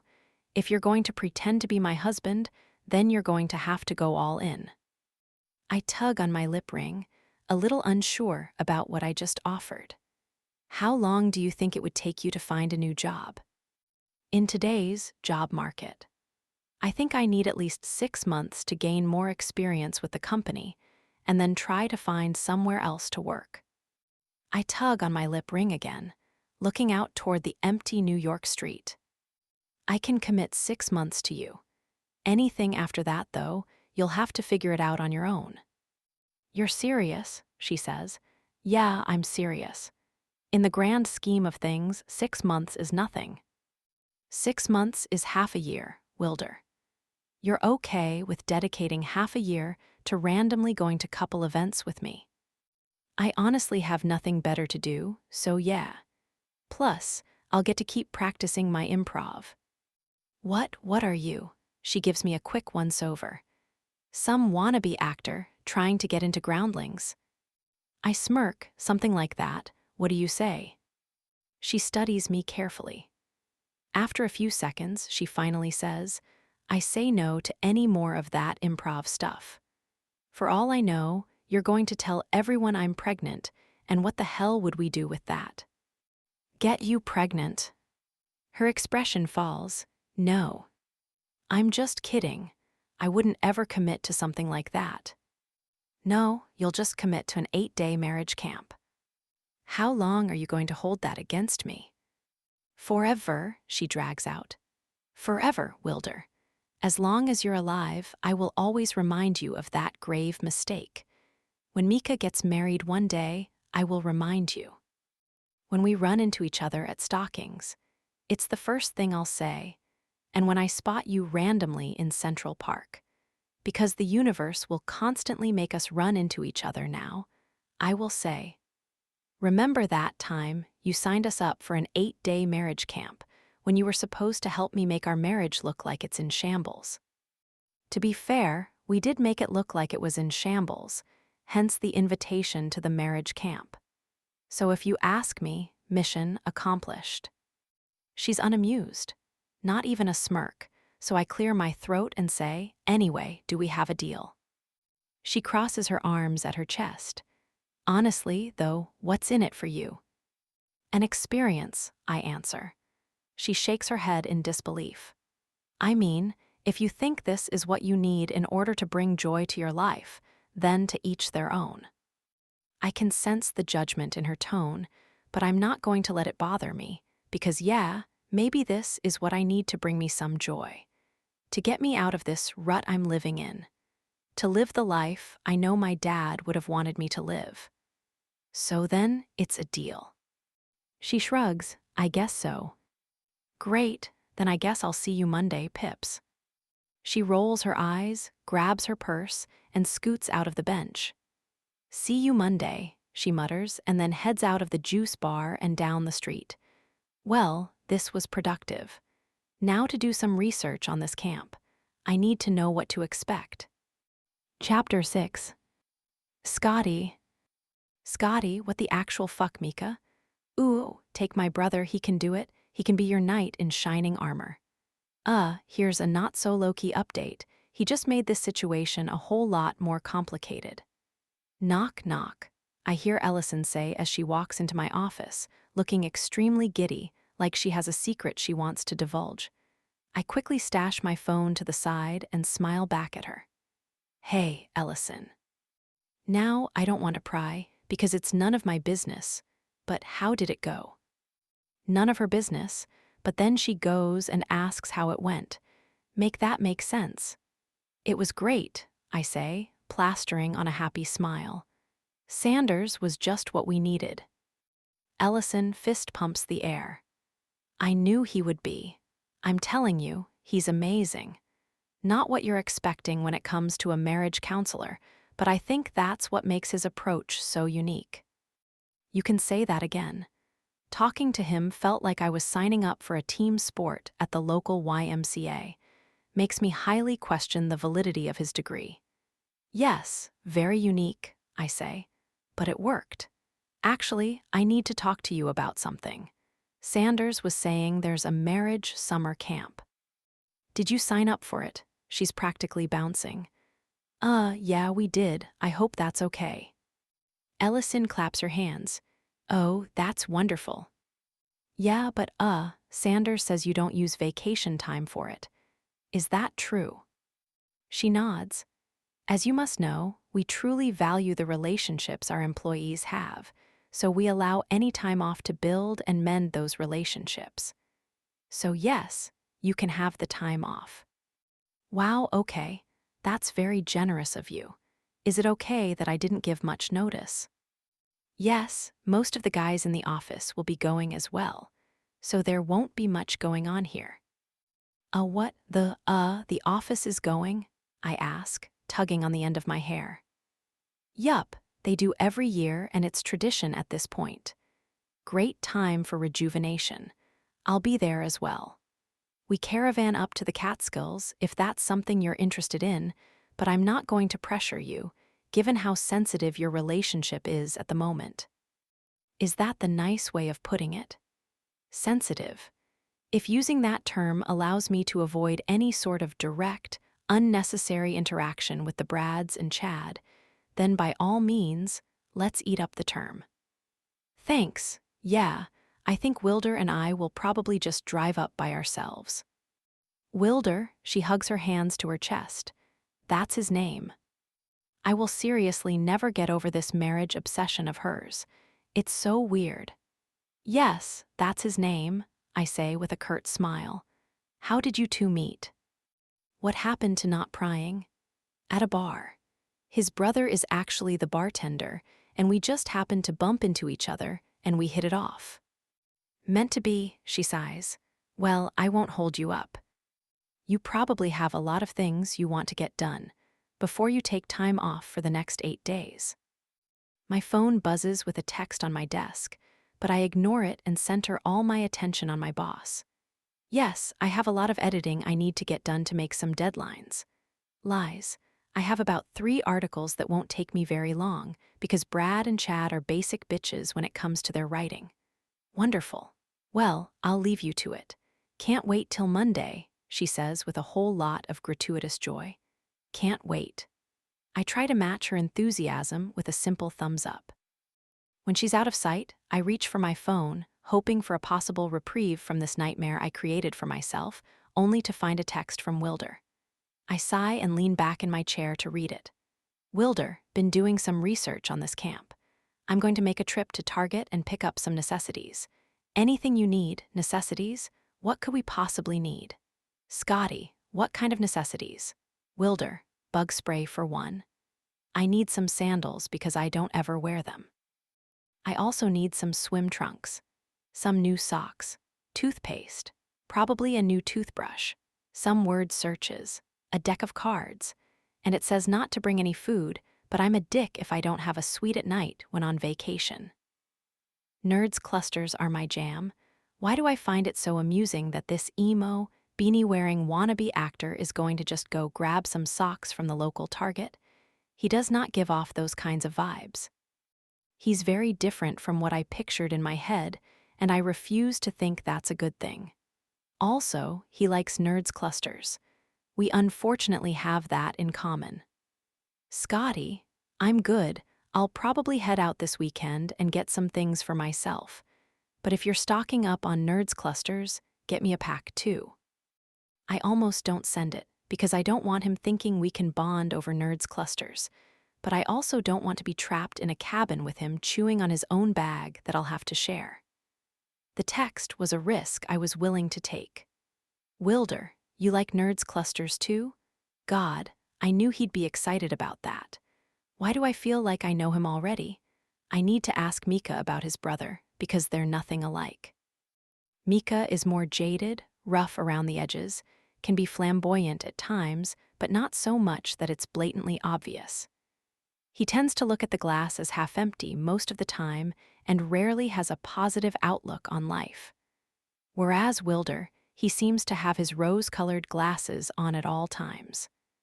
Scotty, I do, and please don't make this a thing between us. The only reason I said something is because I can search those out like a hound dog, and I'd rather not have one of my cabin mates see me hunched over on my bed, shoving cluster after cluster into my mouth. Wilder, cabin mates?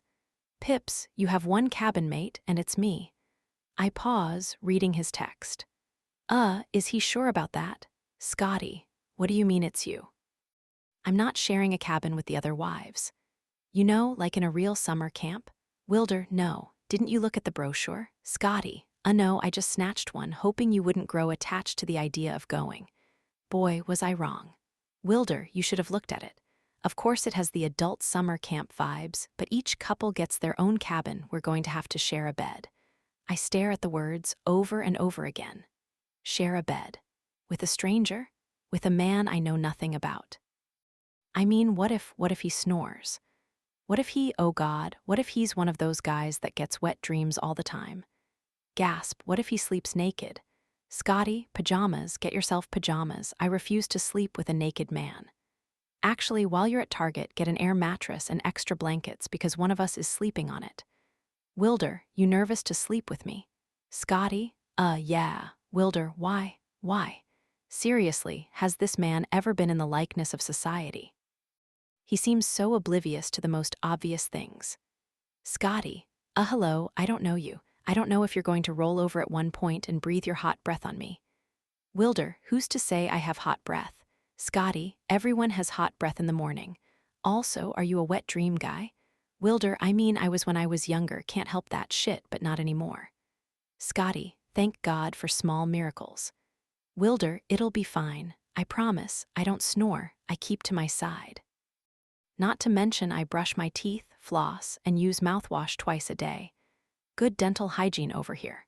Scotty, how do you know you don't snore? Wilder, the clinic down the street from me was doing sleep studies and needed some bodies to fill in. It was just one of those experiences I took advantage of. They told me I was an excellent sleeper, very unlike some of the people they study. Felt bad because I was boring to watch. Scotty, are you always doing random things? Is this a money thing? Wilder, I don't need the money. Seriously though, no need to worry on the sleeping thing, and I'll be sure to give you plenty of privacy whenever you need it. The camp backs up to a forest, so I plan on going on a lot of walks. I have a bird book I'm going to bring with me so I can do some bird watching in our off hours. I'm also excited to bust out my binoculars. It's one of the very few things that I've spent good money on. Curious, I type back a question, because why is he making it seem like money is not a thing to him? Scotty, what other things did you spend money on? Wilder, my house, a brownstone in Brooklyn, my binoculars, my computer because that's a necessity, a charcoal set for drawing, and a first edition signed copy of Misery by Stephen King. A brownstone? Did I read that right? Have I completely misread this man? Not that money matters to me, but my brain starts to connect the dots. Is he wealthy? Is that why he has all this time on his hands? I have questions for Mika. Scotty, that's all really random stuff. Wilder, they're all things that matter the most to me. Scotty, interesting. I feel like you can learn a lot about a person with such eclectic taste. Wilder, and what did you learn? Scotty, that if we met at a bar, we probably never would have hooked up. Wilder, ouch, LOL, but good to know. Well, I'm off. If you need anything, just let me know. I don't bother writing back. Instead, I set my phone down and stare out at the pit in front of me. Misery. Should I be worried? Is your brother a psychopath? I ask as I take a seat at the bar. Mika smirks and sets a napkin down. He is not. Then why are you smiling? I point at his curved lips. Because I find it funny that you asked the moment you saw me. Knowing Wilder, you probably had quite the experience today. Yeah, you could say that. I reach over the bar and snag a bowl of pretzels before he can offer them to me. You owe me a drink, your best margarita. Mika pulls out a tumbler and starts pouring liquid in it as he asks, "What happened?" Oh, I don't know. You just set me up with someone who didn't read the instructions. Mika winces. Did he go off script? That's one way to put it. I pop a pretzel in my mouth and lay it out for him. It was simple. Pretend to be my husband, fight with me, show that we're not compatible, leave. But Nuwu, that was too easy. Wilder needed to complicate things. He went in there, speaking praises of me, which of course had me needing to do the same so I didn't come off as the ornery wench. Did you? Who knows? I toss my hands in the air. He played the she doesn't want kids card, which is a dirty hand to play.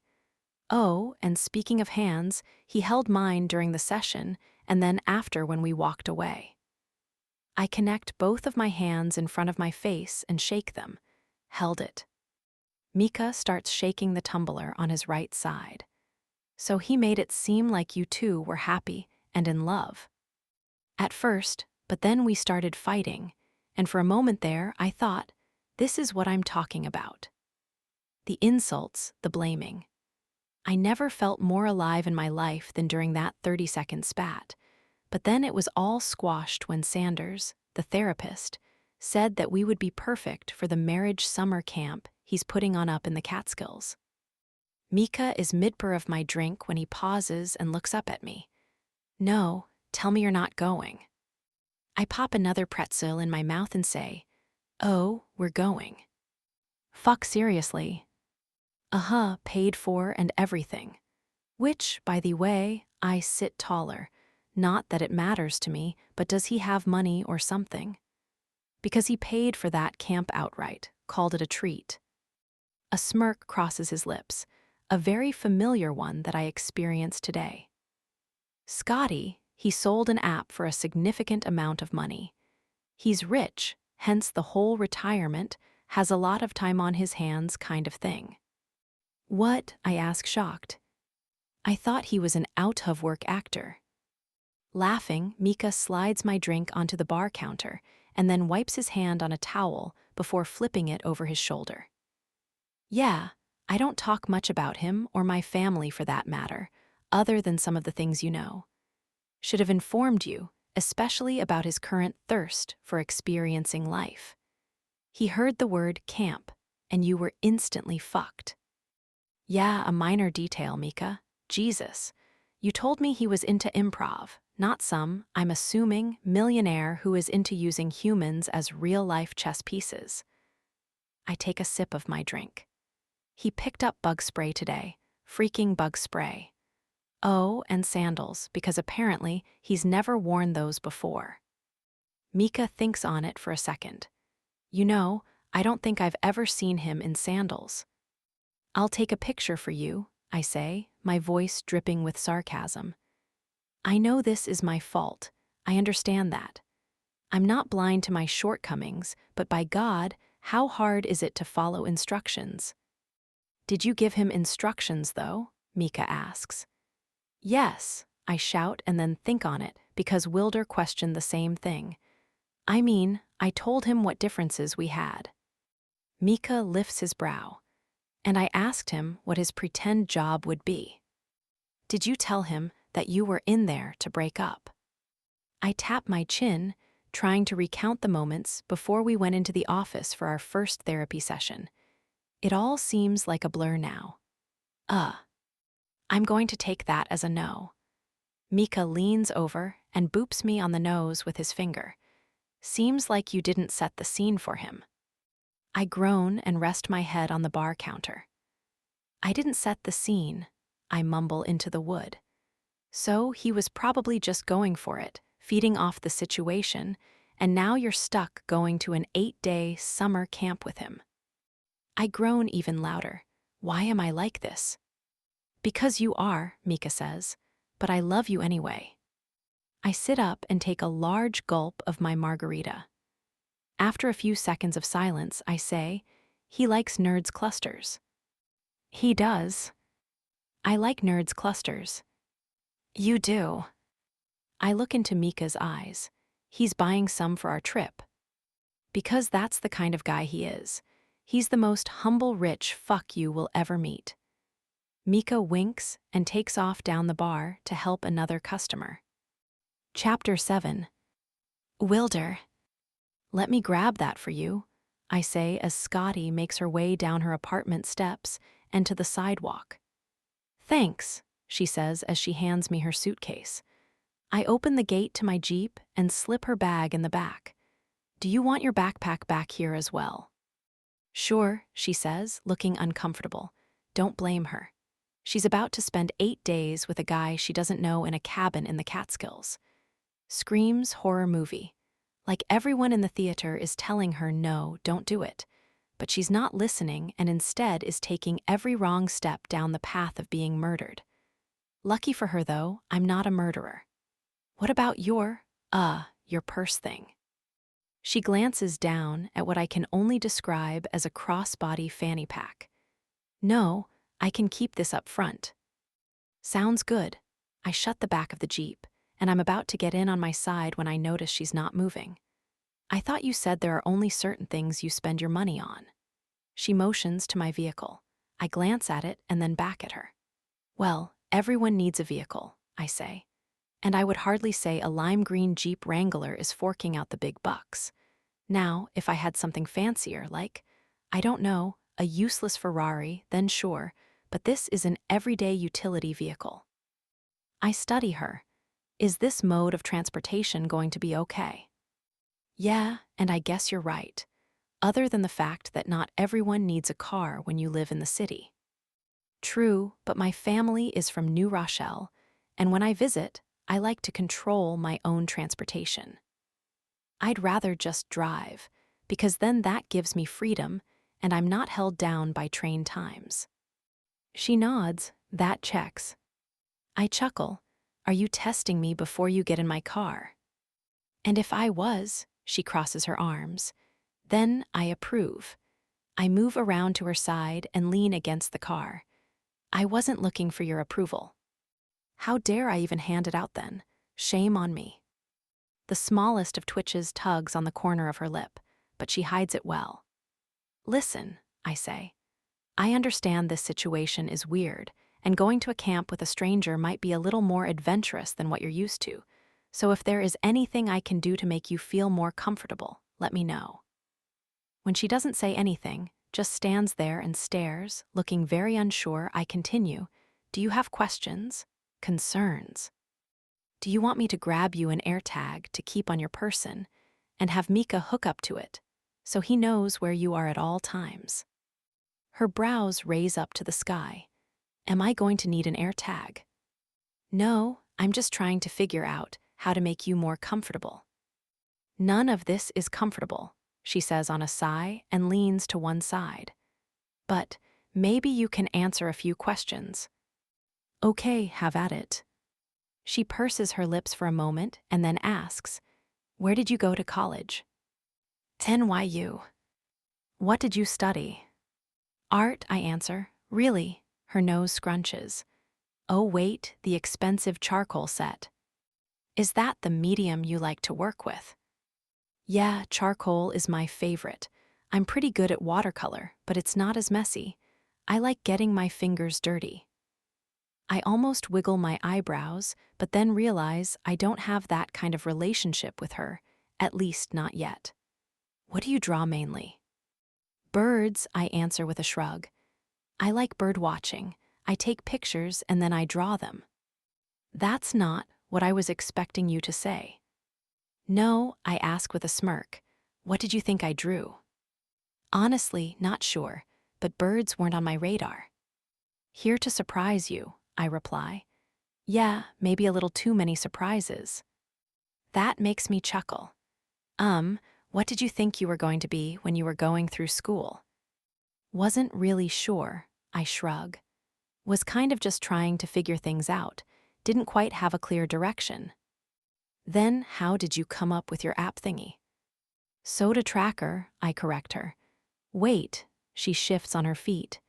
You came up with Soda Tracker? That's like Yelp for soda. That's a huge app. I scratch my neck. Yeah. How did you come up with that? It was my freshman year, and I was tired as shit most of the time from staying up too late and waking up early for class. I wasn't a big coffee drinker, but loved any type of Coke. Diet Coke, regular, Coke Zero. But I found out pretty quickly that not all Cokes are the same, especially around the city. I'd get irritated when I thought I'd be getting a crispy Coke straight from the fountain, only to find out that it was flat. So one late night, I was bouncing ideas around in my head and came up with Soda Tracker. It allows users to see who serves what brand of soda, which is important. And then it also allows the user to rate the soda, therefore not having to deal with disappointment. It started small, but now it has millions of users constantly rating, offering suggestions. I can't believe Mika never said anything. He doesn't say much about me in that aspect, tend to keep it private. She thinks on it and then says, "That's why you said you don't date much, because if people find out who you are." I nod. Yeah, people tend to get weird when they find out you have money. I mean, when you casually drop $15,000 for a life experience, I can see why. But a fun life experience. I point at her, making her smile ever so slightly. She nods at me, arms still crossed. Why did you sell it? Got bigger than I could handle. I hold stock in it though, and I go to investment meetings often. Now they're introducing paid services for companies who want to offer the users a unique drinking experience. Influencers are getting on board, and a recipe section is being updated as we speak.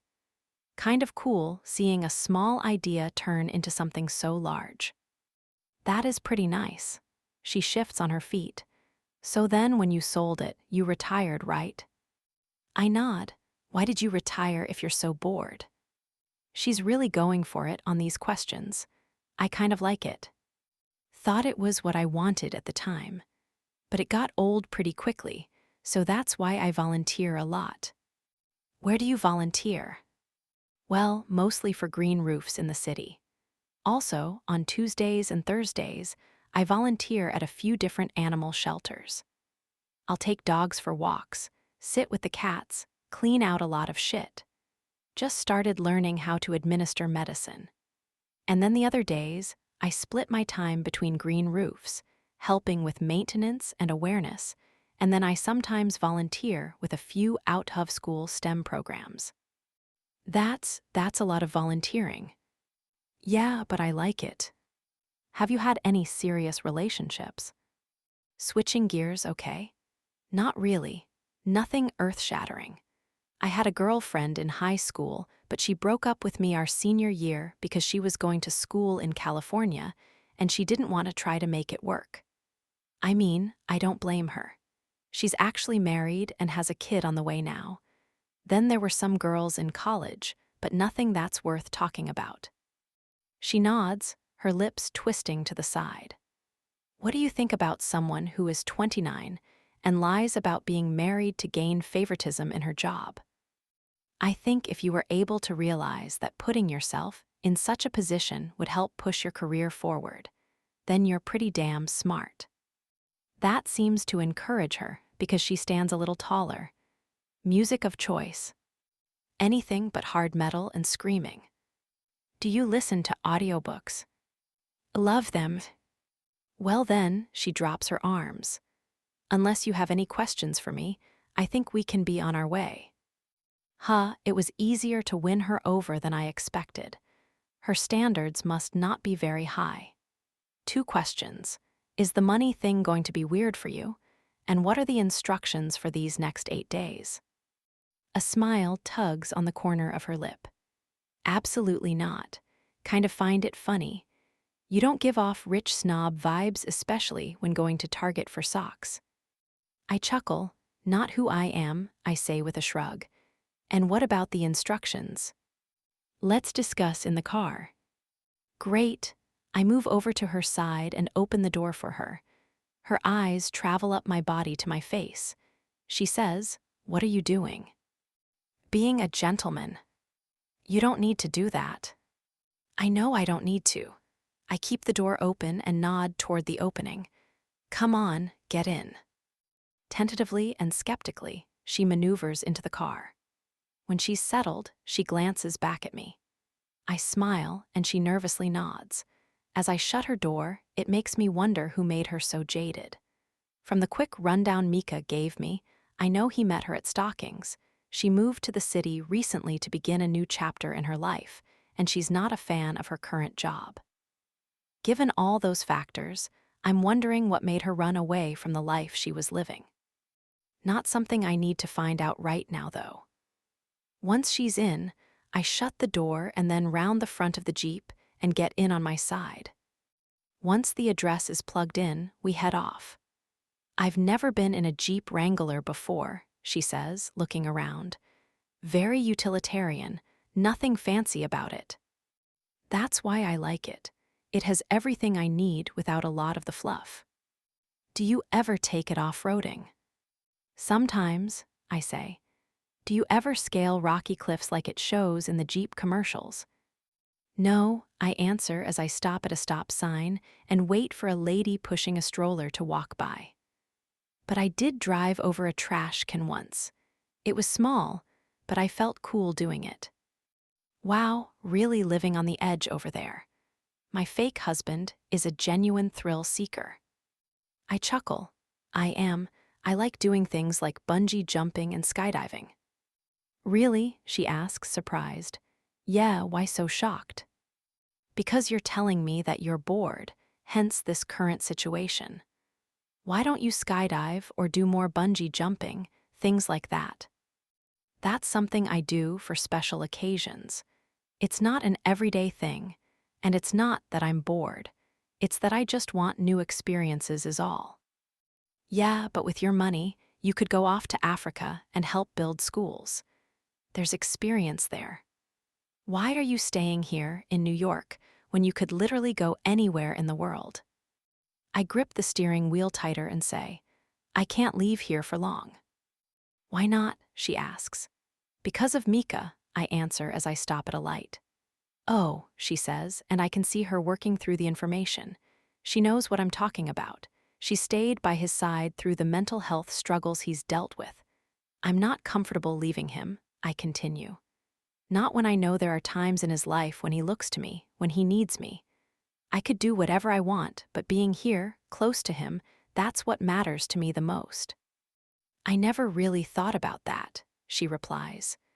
Makes me think that the chance of you murdering me is now at an all-time low. That makes me laugh out loud. Why do you say that? Because you're not just a robot in a pair of jeans and a beanie. There's a heart in there. Yeah, there's a heart, I say, beating and everything. Fascinating, what's that like? Thrilling, I answer. Okay, what's the plan? I ask now that we're out of the congested city and driving on the Taconic State Parkway. What do you need me to do, and most importantly not do? I want to make sure I get this right for you.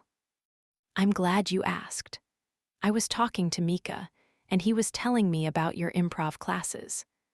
I really know nothing about improv, so I'm a bit clueless there, but he told me the first rule to improv is you always say yes and. That's correct, I say. Well, I need you to drop that rule. I glance at her quickly. Has she lost her mind? That goes against the very tenets of improv.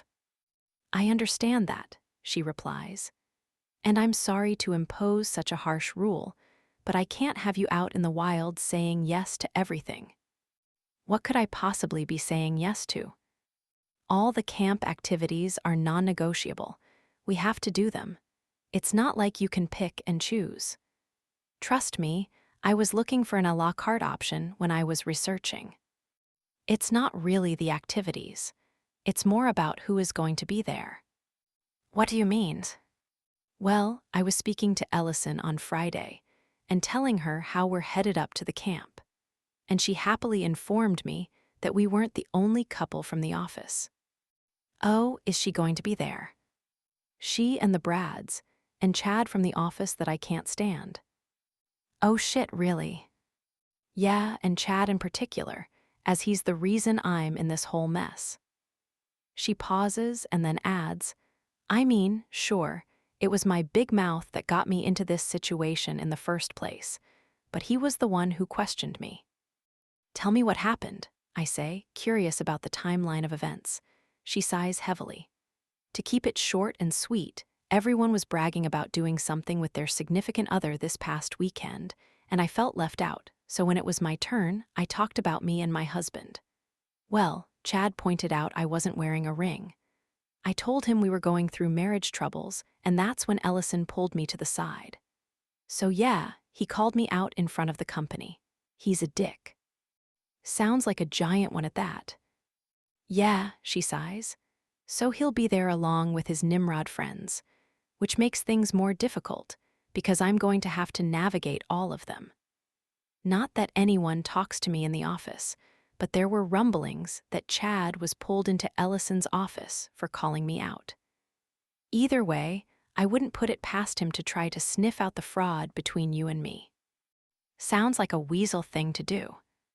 I agree, so we need to be on our game. I'm in, just tell me what I have to do. First of all, we should never be split up. As much as we can handle it at least. If they separate us, we can't stand as a united front, and that's what these next 8 days are about, being a united front.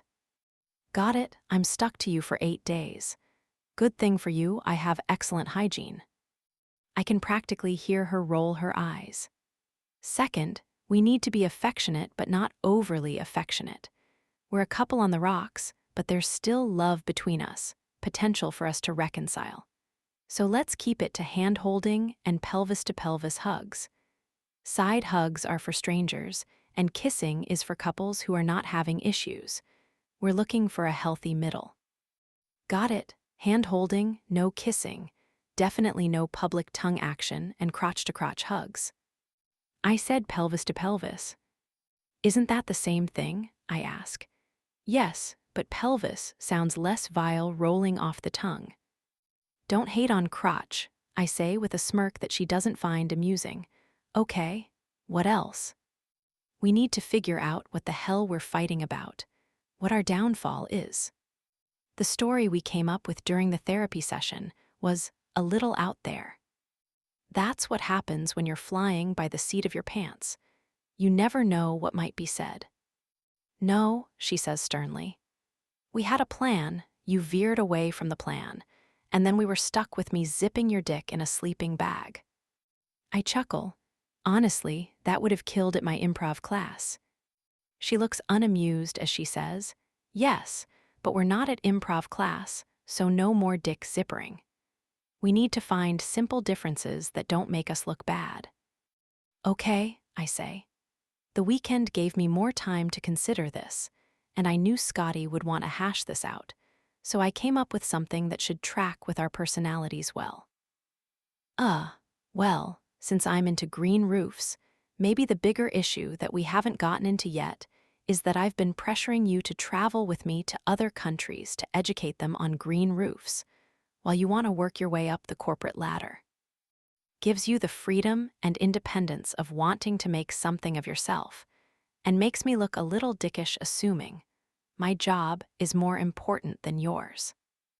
Oh, she says in a gleeful surprise, that could work. And maybe all the other things we've been fighting about are just nuggets compared to the larger, overall picture.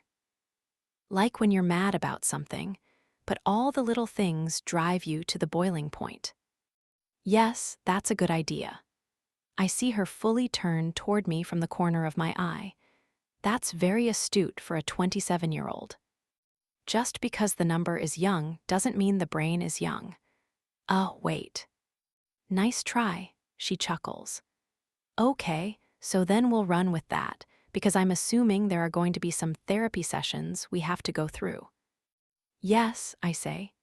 They're not always on the couch like Sanders said, but there are some one-on-ones. Okay, so then midway, I say we bring up that issue. We're truthful with ourselves. We let him believe he's working his magic.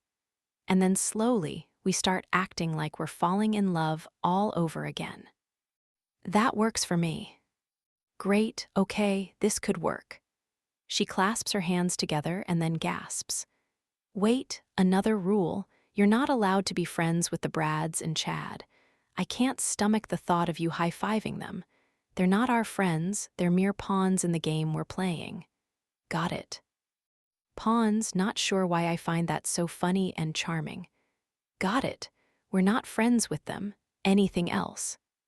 Well, of course, the respectful rules of sharing a cabin together. Right? No looking, no touching, no snooping. Snooping? I didn't even think about that. Is that something you normally do? I shrug. I mean, on the occasion. Depends on who it is and where I'm at. Wilder, that's an invasion of privacy. Well aware never stopped me. I'm fascinated by people. I like to see what they're doing, what they're going through, what kind of deodorant they're using, and if it has aluminum in it. I glance at her. Does yours? She shakes her head. I use native. Hey, so do I? I point to my chest. And here you were worried, but we're already bonding. Nerds clusters and aluminum-free deodorant, like 2 peas in a pod. Chapter 8. Scotty. Why is this exactly what I pictured in my head? I say to Wilder as he puts the Jeep in park. I stare out the window at the sight before me. A combination of vintage cabins, dirt paths framed by rocks, and tall oak trees that stretch up toward the sky, providing a canopy of shade with their pointed, lobed leaves. It's as if the movie The Parent Trap has come to life and sucked me into a vortex. The main building is a log A-frame with a flagpole right outside the office, the camp logo of a simple H freely flying in the air. A lake runs along the backside of the camp, stacked with canoes and rowboats ready to be tossed into the water. Toward the middle, there's a large fire pit with Adirondack chairs circling around it and piles of logs stacked high, ready to be burned. Off to the right, back into the woods, are the quaint log cabins where I'm assuming the camp attendees stay. Cutely, they are all adorned with porches and seating areas in the front, each with a decent width between. This is it, Camp Haven. I was reading up on Camp Haven before coming here, Wilder says. Apparently Sanders's grandparents started it as a sports camp for children, a place to escape to during the summer. But over the years, it lost its luster, and only recently has Sanders revived it into a marriage camp. He does quite a few retreats every year. And at $15,000 a pop, he's probably sitting pretty. I chuckle. Probably, but seems peaceful, Wilder says as he opens his door. For now, I mutter as I get out of the car as well. Despite the picturesque scene in front of me, I know for a fact that I don't want to be here. The drive up wasn't terrible. There were long moments of silence when we didn't say anything. He just drove and I stared out the window, soaking up all the greenery I miss at times while living in the city. And when we did talk, it wasn't really anything of substance. Things like, have you ever hit a deer while driving? This was asked because we saw several carcasses on the side of the road while making our way up to the Catskills. For the record, neither of us have experienced such a horrific event. But yeah, it was just awkward, and now that we're here, I feel even more awkward because it's game time now. This is it. No going back. Wilder is my pretend husband, I'm his pretend wife, and we're here to fix our marriage. A squeaky screen door opens and then slams shut against the wood of the doorframe, startling me. I look up to find Sanders standing just outside the main building with a large smile on his face, waving his hand. You're here. How was the drive? Beautiful, Wilder says as he walks up to Sanders and offers him a handshake. One thing I've observed about Wilder is that he's a social guy. Outgoing. He's not shaking Sanders's hand because he's playing a part. He's shaking his hand because that's the kind of guy he seems to be. I need to remember that if he starts shaking the hands of the Brads and Chad. What about our passenger princess? Sanders says as he smiles at me. This man has zero fashion sense. On camp day 1, he's wearing a pair of swim trunks accompanied by a bright blue bowling shirt. His hair hasn't seen a comb in what I'm assuming is a week, and caressing his feet are a sturdy pair of ankle rain boots. I mean, I guess it must be nice, though, not having to think about putting an outfit together. He probably just sticks his hand in his dresser and pulls out the first pair of bottoms and shirt he sees with not a care in the world if they work together. He's a stark contrast to Ellison, who's always so put together. It was a very nice drive, I say. Together, we move to the back of the car, where Wilder starts pulling out our bags and setting them on the ground. "Run into any weather?" Sanders asks me. Putting on a gentle smile, I nod. Ran into a sprinkling of rain, but other than that, just a nice drive upstate. Always nice to get out of the city on occasion. "That's what I say," Sanders says, and then from his pocket, he pulls out a white golf ball and says, "Think fast." He tosses the ball at me, and somehow out of sheer panic and surprise, I'm able to catch it. "What's this?" I ask. "That is what they call a golf ball," he says. "Don't you write about those?" "Very funny," Sanders said with absolutely no sarcasm. Trying to hold back from nailing him in the head with said golf ball, I say, "Why, yes, but I was just wondering why you were handing me one." It's for our first activity of the day. We like to jump right into things. We'll have a proper welcome a little bit later, but we find it's a good icebreaker for all the couples to start with an activity. "Leave your bags here, Wilder. Our staff will bring them to your cabin. For now, you two need to follow me." Okay, so we're just doing this, huh? No easing in, no tour, just right into an activity. God, I don't think I'm mentally prepared just yet.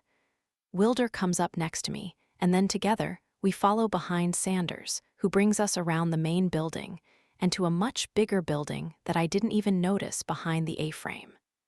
Half of it is inside, the other half outside seating covered by a portico. The covered area is decorated with couches, wingback chairs, coffee tables, ornate rugs, gold-framed pictures. It almost reminds me of Central Perk from Friends, coffee bar and all. "There they are," Chad says as he lifts his hand with a wave. "Nice that you could make it." He says it in a gentle tone, but I know it's a barb at us for being what looks to be the last couple to show up. Not a way to start things off, Chad. Next to him sits his wife, who is intensely coloring a golf ball with Sharpies. I want to say her name is Danielle. That or Diana. I'm having a mental block. I've seen her quite a few times in the office. I remember her specifically because she likes to sit on Chad's lap and make out with him in the middle of the day, in the middle of the office. Massively inappropriate, but apparently since we are a marriage-positive workspace, make-out sessions are approved. "Hello," Wilder says with a friendly wave. "I'm Wilder, really excited about being here." "Wilder, what did we just talk about in the car? We're not making friends with these people." Then he loops his arm around me and says, "You all know my wife, Pips." "Pips, why do I hate that name so much?" "Pips, I might have to use that in the office," Chad says with a smirk. "Oh no, you don't. I'd rather you not," I say. "That's Wilder's special name for me." "We can chit-chat later," Sanders says, standing in front of us and blocking off the view from the rest of the crowd. "First things first, please take out your phones." Wilder and I exchange glances, but then pull our phones out and hold them in our palms. "Great. Now turn them off," Sanders says. "This is an electronics-free area." "But what if we need to make a call?" I ask. "Did you not send the information to your loved ones?" Sanders asks, a pinch to his brow. "What information?" I did," Wilder says. "I think I forgot to tell Scotty."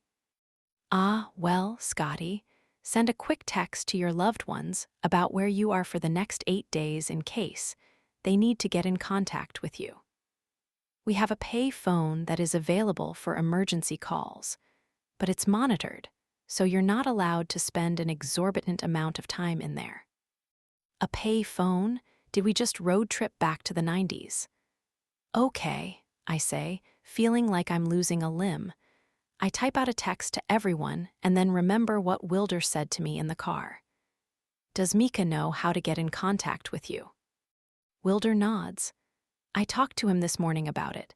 He has all the information he needs if he has to get in touch with me. Thanks, he says softly. Feeling better about that, I send out a quick text, and then both of us turn our phones off, only to hand them to Sanders, who pockets them. Wonderful. He clasps his hands together. You will get these when we're done with camp.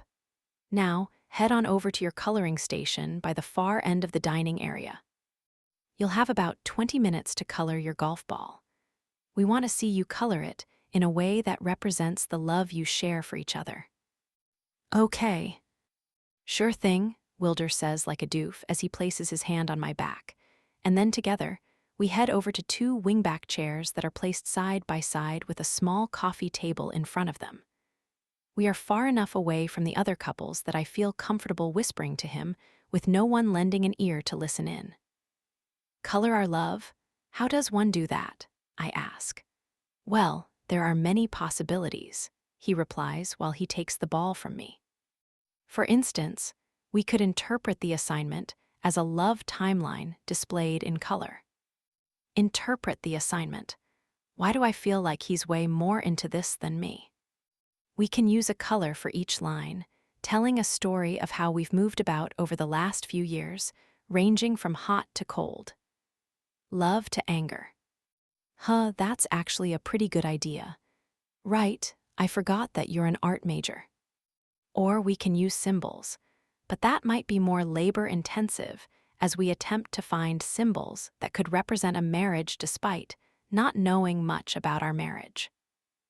A story timeline using color symbolization could really tell the story Sanders is looking for. But if you're into the symbols, we can do those too. I think the color timeline thing would be best. My thoughts exactly. Okay, what colors do we need? I ask as I glance down at all the colors available for us to use. He lifts the can of Sharpies. Well, we can start with black, which could represent the time right before we met, because our lives were dark and colorless. I mean, that tracks for the beginning of a beautiful love story. Then, he says, getting more excited, maybe yellow for happiness, because that's when we met. Then glow it up from there, going from yellow to orange to green. Why green? Why not red? Because red, I think, screams anger and hurt. Oh, I assumed red because we were, red hot. He raises his brow. Red hot, huh? You saying we have a steamy sex life? I feel my cheeks heat. Well, you did say you found me attractive, so I just assumed. And also, you mentioned it the other day during our therapy session. He nods. Well, you assumed right, but that's why I think green would be best for that period in our marriage, because green represents wealth, and that doesn't need to be wealth in a money sense, but a surplus of wealth in the mental capacity. Wealth in love. Wealth in marriage. Wealth in joy and happiness. Okay, did he take a crash course on marriage counseling before he came here? He's so profound, something I did not expect in the least. Yeah, I guess I can understand that. Then I think we switch back to yellow and start mixing up yellow, orange, red, and green until we get to brown, which is where we are now. I say, thinking about it. That's actually a really good representation. Thank you, he says, and then hands me back the ball. Do you want to do the honors? I can hand you the markers. Sure, that works, I reply. Getting to work, he hands me a black marker, and I start coloring in a circle at the very top. So, who was that guy who said hi to you when we got here? Is that Chad? It is, I answer, focusing on making the ball look nice. How could you tell? He has weasel written all over him. Right, see, I told you. You did. I'll be sure to avoid friendship with him at all costs. Such a good husband. Hey, according to the rules, we're not saying nice things like that to each other just yet. Remember, we're in a cold phase right now. We're not frozen, just in our cold era. Right, sorry. I straighten out my lips, attempting not to smile, but it's hard. When I catch him glancing at me, he says, "Stop. You're not supposed to be smiling." I'm sorry, I let out a low chuckle. This is all just so stupid. Yes, but remember, you're the one who got us into this, so don't be the one who screws it up. You can't blow up our spot. Please, if anyone is going to screw it up, it's you. Want to bet? Sure, I say. First one to misstep has to hand over 5 of their nerds' clusters. Only 5, he asks. Scared you might mess it up. No, scared you might mess it up several times. This is so you don't lose them all. We'll see about that. Then he reaches out his hand and says, deal. I take it and give it a shake. Game on. Easy win ahead for me, which is good because I'll need all the candy I can get to see me through the next 8 days. This is stupid, I say as I stand with my back to Wilder's chest. Our ankles and our hands are tied to each other, plastering us together and making it nearly impossible to move. If we fall, we have to roll, or else I'm taking the earth right to my nose. We're not going to fall, Wilder says, his lips so close to my ear that his breath tickles me, sending a shiver all the way up my spine and causing goosebumps to spread over my skin. We just need to communicate when we move. See, like them. He nods toward Finky and his wife, Lindsay, who are moving through the mini golf course with ease. There are 5 holes to play, and said holes are pretty simple, flat, nothing too dramatic when it comes to slope and obstacles. We were told before we started that the best score wins a prize at the end. No one knows what the prize is, but you can bet with a camp full of embroidered vest, loving freaks, they're gunning for it. And yes, because I don't want to feel like the loser of the bunch, we're going for it as well. It looks like he's whispering in her ear as they move along. Then he points to Duncan and his husband. Let's not be like them. Is that dirt in his nose? I feel Wilder lean closer to get a better look. Shit, it is, he says.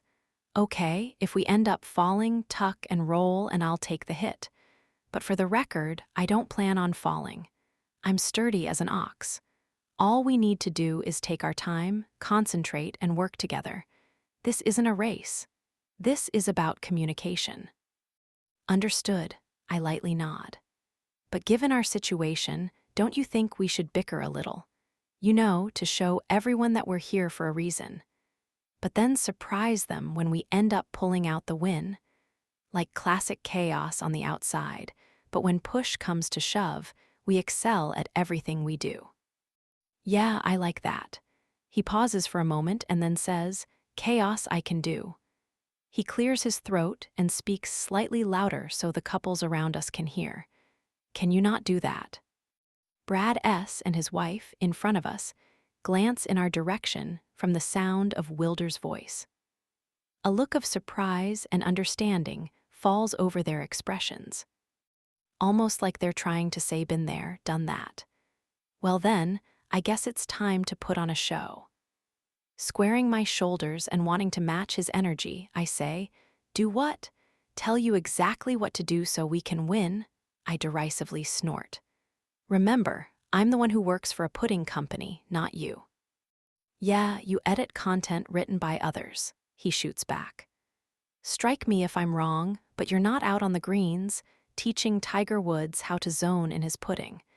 You have no idea what you're doing when you have a stick in your hand. Trust me. Hey, I glance back at him, murder in my eyes. I know exactly what to do with a wahum stick in my hand. Don't look at me like that. He lifts his chin. Tell me I'm wrong. I make a mental note to talk to Wilder about insults that we can toss at each other while not going below the belt, if you know what I mean. Not what you were saying 2 weekends ago when you were panting and squealing from my hands. Squealing, really? He asks with a gigantic eye roll that I'm pretty sure could have been spotted from space. Yeah, squealing. People thought a farm walked into the apartment building from the amount of hee-hawing coming from your lips. I nearly let out my own impression of the donkey braying sound that's on repeat in my head, but Sanders clears his throat in front of us, bringing our attention back to the golf course and the competition. Sorry, I whisper with an apologetic smile. Apologies? Wilder replies. But then, after a few seconds, he clears his throat, and in a very sarcastic voice, he says, "Wife, you're so good at this. I can't wait to see how you eat up all these men, just like you swallowed all those men in college." Jesus, Wilder.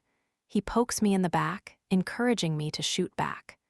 So I turn to look at him and say, "Pretty sure you were the one eating in college. You've never had a problem with my munching." Why does he have to be so quick? "And you've never had a problem with my, swallowing," I shoot back, proud of myself. But that pride quickly vanishes as Sanders walks right up to us this time, blocking us out from the rest of the couples. "Hello," he says, pressing his hands together. "Hi," Wilder and I say at the same time.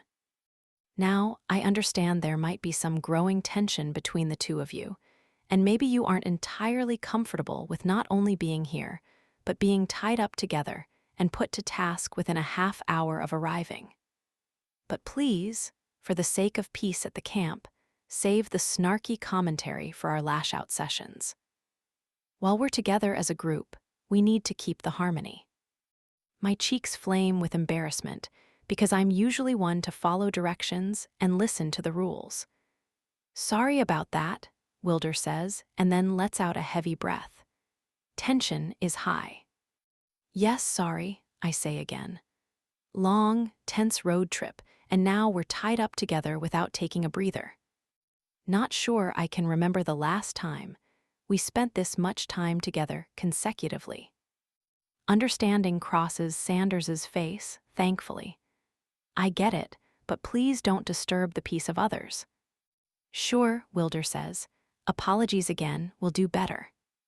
"Thank you," Sanders nods and walks away.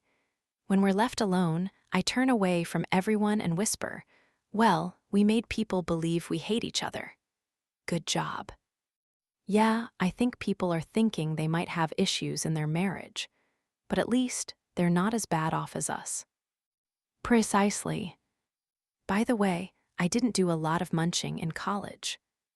Nor did I do a lot of swallowing, I reply, feeling so ridiculous saying that. But that doesn't mean I'm not good at it, he adds. Not about quantity, it's about quality.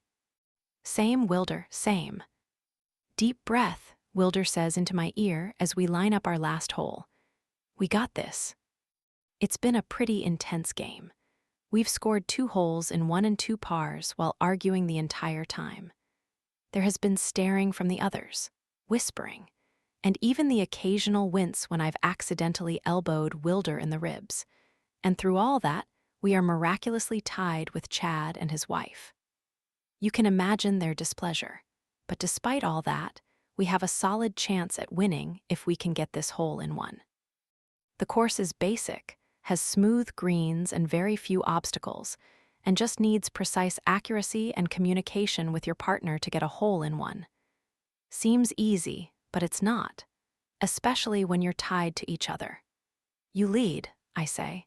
I know what I'm doing, Wilder snaps, startling me. You don't have to lady nag all the time. A collective gasp sounds throughout the women of the group. And when I glance up to catch the reactions of our fellow golfers, I can see just how uncomfortable everyone is. Well, we wanted to sell how much our marriage is failing. I guess we're doing a great job at it.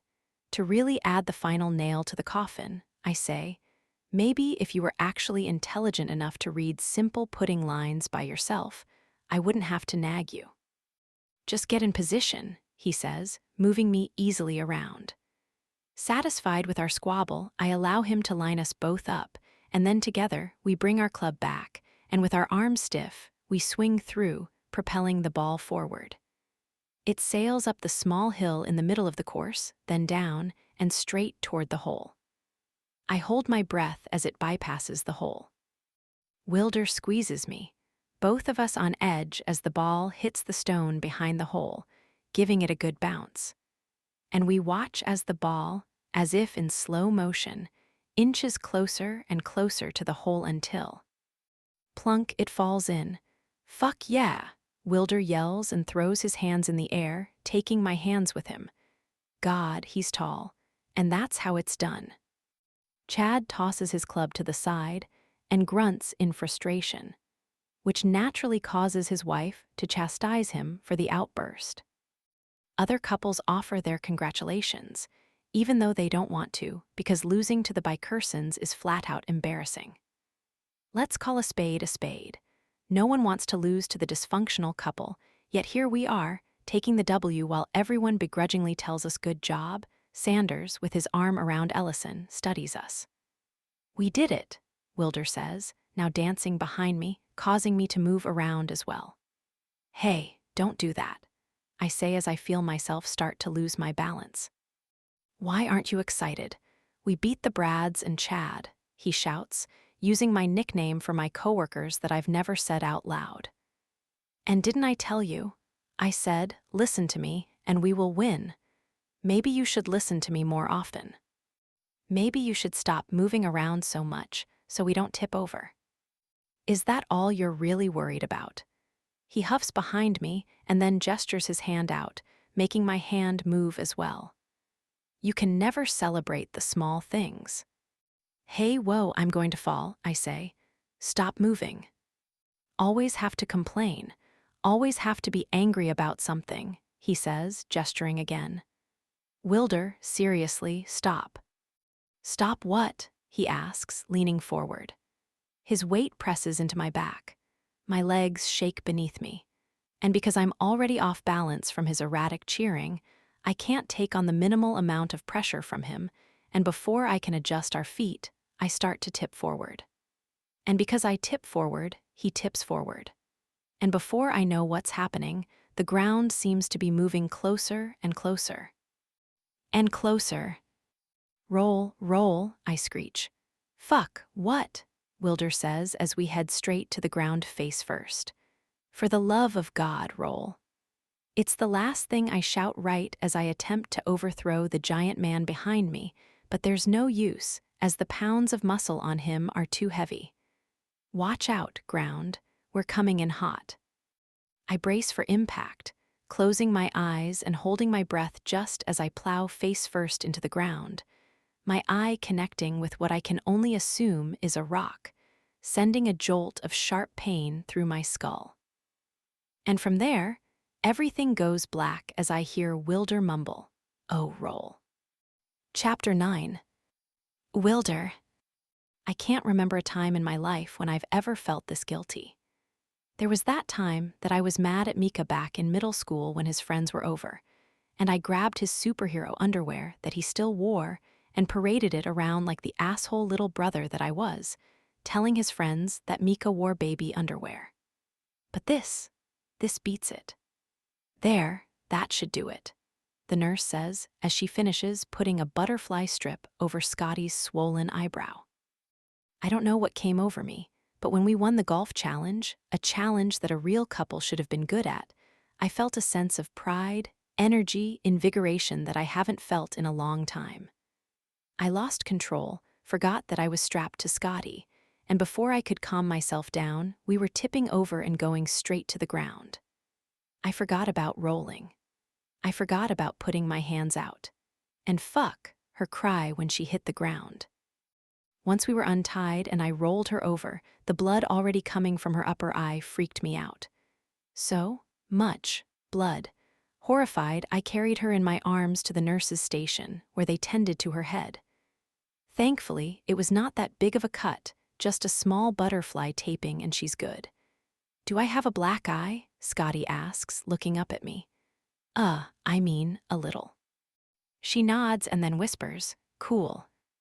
Cool, and here I thought she was steaming with anger. Cool, I ask her. Are we going to have to check your head again? No, I'm fine. The nurse cleans up while I say, can you explain to me why it's cool to have a black eye? I've always wanted one, she says in a dreamlike state. Okay, I do think we need to check her again. Because I've spent maybe a few hours of my life with this lady, and I can tell you right now that there is no way that the woman who wanted to murder me after our first therapy session would find a black eye at a company marriage retreat dreamy. Continuing, she says, I've been hit in the head many times, but never a black eye. Always such a letdown. I thought my eyes were incapable of blacking out. But looks like it only took a rock and a 200-plus-pound man behind me, pushing me into said rock, to make it happen. What do you mean you've been hit in the head many times? I ask. And who the fuck hit you? She looks up at me and tilts her head to the side. Cupping my cheek, she says, look at you caring about me. Who hit you, Scotty? I say, a hard edge to my voice. No one, she shakes her head. But you know, like a ball or a can of beans, something like that. Did you get hit in the head with a can of beans? I'm not a very good catch. The nurse leans in and says, she might be a bit off for a little while. I arranged a golf cart to take you to your cabin, and I believe Sanders is waiting out front. Would you like me to help you carry her out? No, I can do it. I say as I stand and then go to pick Scotty up, but she whacks me away. I can stand and walk myself. I can't possibly be carried out of here. Humiliating. I need to look tough. Scare people with my bloody black eye. I think it would be best if I carry you, I suggest. I think it would be best if you listen to my request, she counters. And there's determination in that swollen black eye, telling me she's going to get her way no matter how hard I try. So not wanting to get into another fight, I nod, but then wrap my arm around her so she doesn't wobble and walk her carefully out to the front, where Sanders is waiting in a decked-out golf cart. Christmas lights wrap around the poles and roof, fuzzy pink seat covers jacket all the seats, and a pair of plush diamond rings hang from the rearview mirror. And then there's Sanders in his same outfit from earlier, but this time he's added moose antlers to his head and a neck pillow around his neck. I mean, to each their own, right? You got her okay? Sanders asks. Yes, I answer as I help Scotty into the back seat with me. Glad you're okay. That was quite the fall. Yeah, I kind of forgot we were tied together when I was celebrating, I say, guilt still consuming me. I could see that, Sanders says as he pulls out and starts driving toward the cabins. Something we tend to forget when married, that we're tied together in all aspects. What one partner might do affects the other, whether good or bad. One move tugs on the other and vice versa. That's why when we're making our way through life, we need to be aware that our every move is tied to our loved one. We need to be conscious of that. What a great analogy. It's a good lesson to learn, especially when you're in a situation like the one you're both in. Sanders continues. When we get caught up in ourselves and become complacent with our everyday life, we tend to forget how our choices can affect our partner. Something I tend to struggle with, I say, really wanting to take the blame for this because I feel terrible. Getting Scotty hurt within the first few hours of being at camp is not really setting the tone in the right direction. Me too, Scotty says. I'm glad you can both admit to that. He pulls up to a cabin with a red circle and the number 8 on the door. This is where you'll be staying. He puts the cart in park and then pulls a key from the dashboard. Right this way. I help Scotty out of the cart and then gently help her up the ramp that leads to our cabin. When we're all inside, Sanders flips the light switch on, and it takes everything in me not to bust out in laughter, because holy shit. I will say this. When looking at the website and pamphlet for the camp, they didn't show much about the accommodations. There was one picture showing a regular bed, but nothing else too specific. I can see why now, because this is not what I was expecting in the least. Let me paint a picture. The focal point is a king-size 4-poster bed, with handcuffs and chains hanging from every wooden post. The floor is covered in a giant, white, fluffy rug. The walls are decorated with pictures of body parts, zoomed in, all in black and white. Nipples, tips of penises, stomachs, butt cracks. The bedding and the curtains are also a heavenly white color, while accents of red pop up in the pillows and erotic decorations. But the centerpiece of the room, the eye-catcher some might say, is the white dresser with black knobs covered in products. We're talking lubes, sex toys, lingerie, and lots of condoms. Is this a cabin or a sex dungeon? Oh, wow, Scotty says, her voice cracking. This is different. Sanders chuckles. That's the same response we get from all our couples when they first see this cabin, but we're very intentional with our rooms. Ellison appears from the doorway that I assume leads to the bathroom. Jesus Christ. How long has she been waiting there in the dark? No longer in the Bermuda shorts and polo she was wearing, she's now strutting toward us in a bikini and open silk robe. What the hell is going on? If this is a swinger-type camp, I'm out.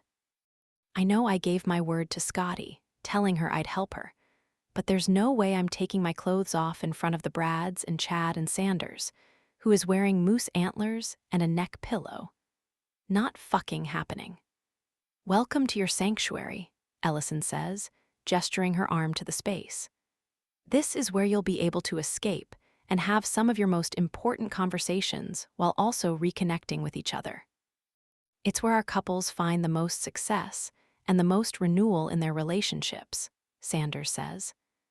We believe here at Camp Haven that a marriage is not only a team effort, but requires a deep emotional connection that needs to be solidified between partners. And that starts here in the bedroom. Therefore, we provide every aspect of what it means to have a thriving physical connection. Now, you don't have to take part in everything we offer in this room, but we want to give our couples the option to explore, to have fun, to possibly test things out they might have been nervous to ask for back at home. Ellison places her hand on Sanders's stomach, which is on display because in addition to the antlers and neck pillow, his shirt appears to be a crop top, and she says, "We've found so much joy here at Camp Haven, so we encourage you to explore, to be adventurous, and to always use a safe word. Start with consent." She presses her hand to her chest, "and lead with your heart."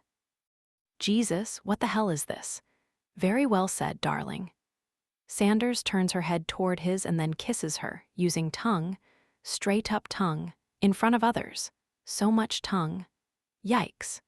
When he pulls away, Sanders licks his lips aggressively, and it takes everything in me not to dry heave into my sleeve. We have our camp welcoming and dinner at 6. Please feel free to come however you're comfortable, but don't be late. And if you need anything for your head, please let us know. Thank you, I say as I stick my hands in my pockets, unsure of what to do in this room. Oh, and your bags are over there in the corner, Sanders says. Let us know if you need anything. Then they take off, and when the door clicks shut, I turn toward Scotty. Am I dreaming? She asks, dizzily looking around. Because right now, it seems like I'm in some sort of X-rated room made for erotic torture. I slowly nod, taking in the space. Yeah, you're not dreaming, unless we were both knocked out, and this is us simultaneously dreaming together, although that seems less likely. Less likely than a camp cabin set up for erotica. Good point. I walk up to the bed and tug on one of the handcuffs. That's taut. I drag my hand over the plush comforter, surprisingly full. I then turn toward Scotty and say, "This is really fucking weird." "Yeah, there's no way I'm sleeping here," she says with a shake of her head. "It's a sex dungeon." I think dungeon is a strong word because there's a window with curtains. Maybe consider sex palace. The comforter has palace-like qualities. Wilder. We're not sleeping here. Okay, want to grab a tent? Because I think that's our only other option, unless you want me to see if the Brads and Chad don't mind us crashing with them. Then again, Sanders made it seem like all the other rooms had the same design style.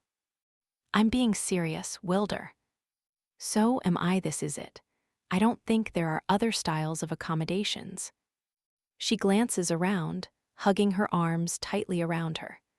I don't want to touch anything.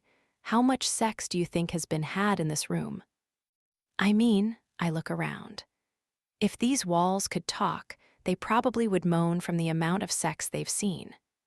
Gross, Scotty shivers. Call me a prude, but I don't want to sleep on the same mattress where people get tied up and stare off at zoomed-in nipples on the wall. To be fair, it looks like there are handcuffs, not ties. A bit of a difference there. "Why are you making light of this?" she asks, looking very annoyed.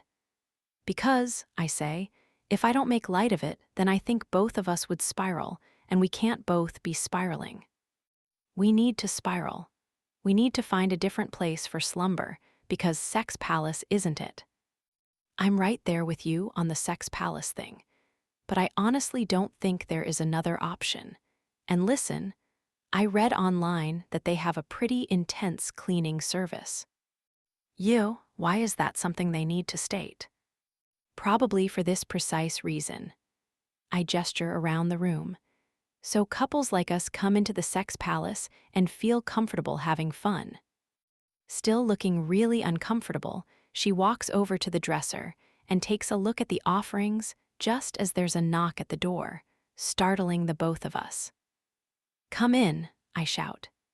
Sanders pops in, holding a basket.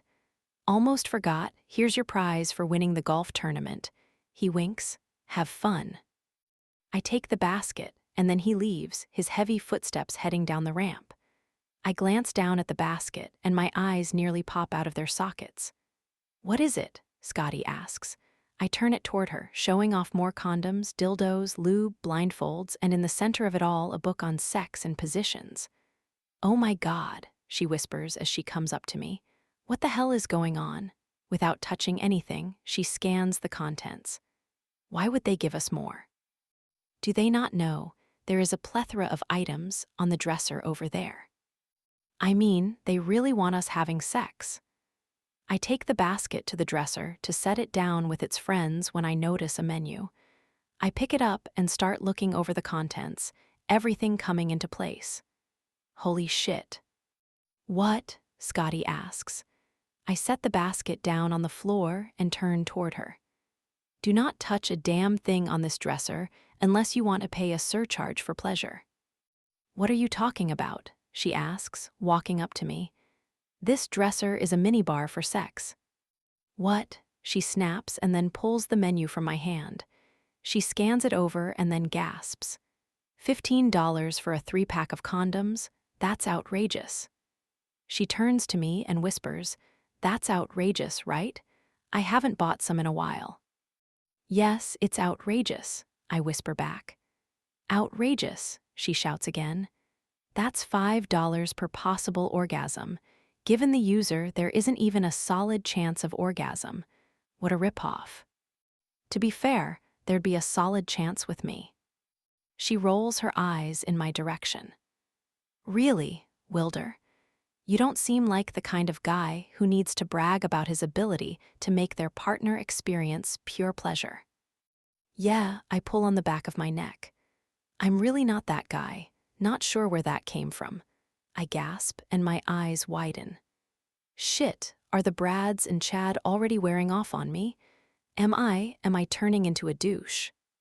"I don't know. How do you feel about boat shoes?" "Unfavorably," I answer. But that doesn't mean that I'll still feel the same way about them if I continue to be around them. "Dear God," she shakes her head. "I refuse for you to become a douche. Refuse. We must get rid of all the things." She reaches for the dildos lined up in the back, and I quickly swat her hand away. "Don't touch anything." "Why?" she asks, staring down at the cluster of copulation. "Because what if the dresser has a weighted sensor like the mini bars you find in hotels? You pick it up, and the hotel automatically charges you. Do you think that's a thing?" "I don't know." I shrug and then open one of the drawers to explore. I move around the dresser, running my fingers along the wood, examining every facet of it, even the back wall to see if it's plugged in. When I detect no feel of a sensor, I blow out a heavy breath. No sensor. We should be good. Thank God. Scotty opens a drawer and then scoops everything inside, leaving one single dildo poking out from the top as she closes the drawer just enough for the head of the fake penis to be peeking out. Why are you leaving the dick out like that? Because if there's no censor, that means they come in here and count everything to see what we've used, and I don't want them charging us. You might be rich, but to hell if we're getting charged. She stares down at the menu. $27 for a 3-ounce bottle of lube. If we leave the dildo poking out, they'll know we just shielded our eyes from the sex minibar. Smart. Thank you. She then takes a look around the room. Any chance we can take off the handcuffs? I can work on it. I head over to the bed and start assessing as Scotty looks at the erotic pictures on the wall. Gesturing to one of just a single breast with a very erect nipple and a water droplet hanging off the tip, she asks, "How do we feel about the nipple?" "It's a great nipple," I answer honestly. She then moves to the picture right next to it of a scrotum and motions to it. "And this nut sack. I mean, it's a well-manicured set of balls." Her head tilts to the side as she studies it. "Looks kind of old." "Scrotums are supposed to have wrinkles, Scotty." She purses her lips, unamused as she glances in my direction. "I know they're supposed to have wrinkles. This set just seems, oh God." "What?" She clasps her hand over her mouth. "Do you think this scrotum belongs to Sanders and that nipple belongs to Ellison?" Well, there's an unnerving thought. I turn toward the pictures, giving them a better look, focusing more on the scrotum than anything. I don't think Sanders would be that well landscaped. I mean, the man was walking around with a goddamn neck pillow hanging around his throat like a necklace. No way do his nuts look that good. I catch the swallow in her throat as she glances at the pictures. Maybe you're right, but just to keep the visual out of my head, do you mind if I take them down? Nope, please do. I chuckle as I pluck the handcuffs off one by one and then set them in the drawer along with the rest of the lovemaking loot. Scotty places the pictures in the corner and then scans the room, her watchful eyes taking in every nook and cranny. There, I think that's better. All we needed to do was take the sex out of this marriage. Couldn't be prouder, I say, and then go for our bags. I place them on the bed so we can unpack. No wonder everyone was gunning to win the mini golf competition. They probably knew they were going to get a free basket of sex toys and condoms. "Yeah, I didn't think about that," she says. "Makes sense." I flip open my suitcase, and I'm met with a paper on the top from Camp Haven. "What's this?" I ask, holding it up. "I have no idea," she says, walking up to me. "What does it say?" "Dear camper, your suitcase has been examined by the camp staff, and we found the following contraband in your bag." There's a list of different contraband items, and at the bottom, food drink is circled. Holy shit, I think they took the nerds' clusters. "Nuo," Scotty says next to me. "Check." I don't need to, they were right here on top. They're gone. What the fuck is this? They just go through our bags without our consent? The hell, what else is on that list? She takes it from me and scans it for a few seconds before looking up. Condoms, sex toys, lube, edibles, it's all on here. What a scam. They want you buying their costly condoms. And here I thought Sanders was an upstanding man. I shake my head. I'll tell you this, my opinion of him has severely dropped with this blatant display of capitalism. Took the nerds' clusters. Wow, first a blow to the head, and now a blow to the heart. She drops the piece of paper and walks over to the bathroom. I start pulling my clothes out when I hear her yelp. What's wrong? "Wilder, come here." Curious, I set my clothes down and head over to the bathroom, where Scotty is standing, staring straight ahead. I follow her line of sight, straight to the steam shower, where a large dildo is stuck to the wall. "Dear God," I whisper, "whatever you do, don't drop the soap, Scotty. For the love of God, don't drop the soap." Chapter 10. "Scotty, how do you feel?" Wilder asks as I slip on my shoes. We're about to head out for the welcome dinner, and frankly, after being in this cabin, I'm now terrified as to what to expect. Is this an orgy thing? I don't think I can handle it if it is.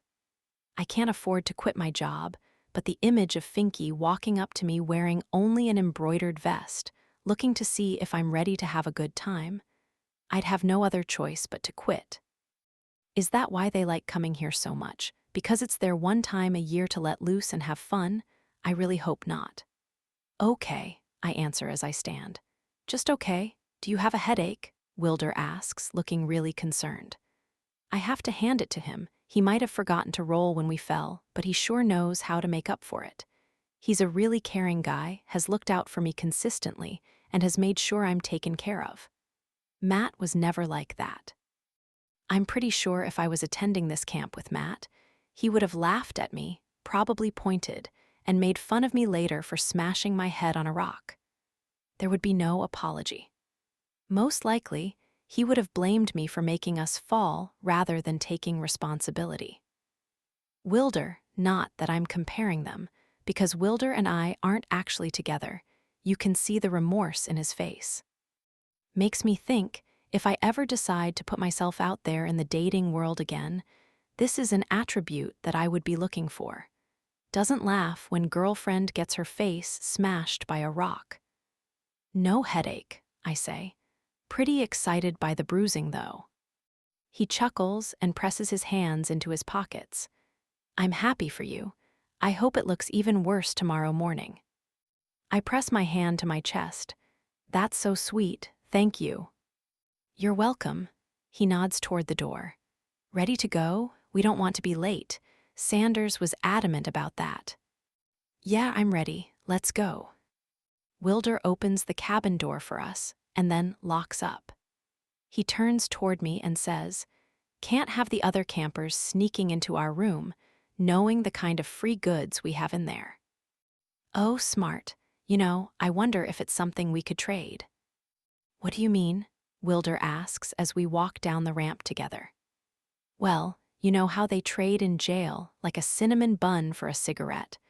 What if we can use our prized condoms and dildo for trading fodder? Who knows what the other prizes are going to be? We have to be smart about this.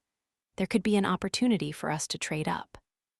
Wilder pauses and turns toward me.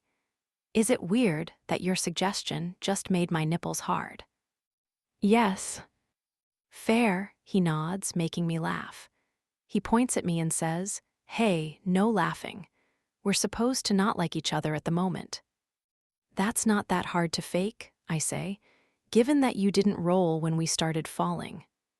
I lift a brow at him. I apologized. I asked you how I can help. I have offered you all the things like meds, an ice pack, and a drink. What else do you want from me? He replies in a teasing tone. To live with the regret that you nearly cracked your fake wife's head open on a rock. Listen, I gave you an amazing gift. Without me, you might never have experienced your first ever black eye.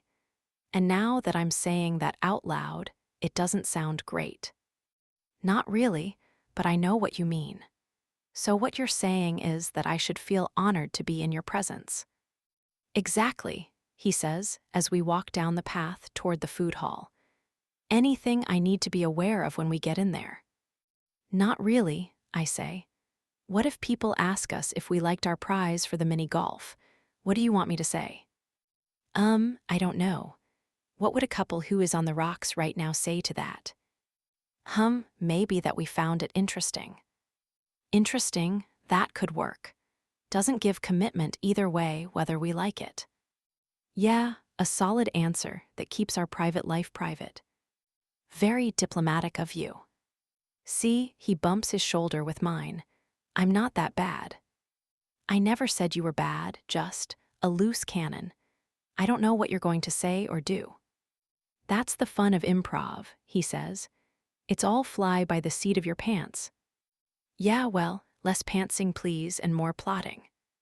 When we reach the dining hall, Wilder opens the door for me and leads me in with his hand on my lower back. The spacious hall is set up with individual tables, each decorated with a fake, flickering candle in the middle and a rosebud in a milk glass vase. The tables are draped in red and white checkered tablecloths, and the lights are dimmed to create an intimate experience. "Why did I think we'd be sitting at picnic tables with the rest of the couples?" he whispers. "Because that's what summer camp is." "Right," he says. "Scotty, how is your eye?" Sanders says, coming out of nowhere. He's now changed into a pair of black basketball shorts, a white button-up shirt with a bow tie, and a suit jacket but with the sleeves cut off. Nothing but class, class, class. A little sore, but it's doing okay. "Ooh," he says, examining me. "That black eye is coming in good."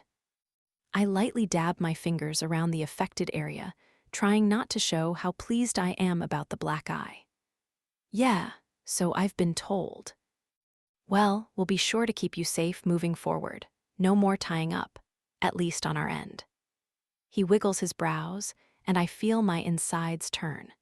When we signed up for this, I wasn't aware there was going to be such a large emphasis on sex.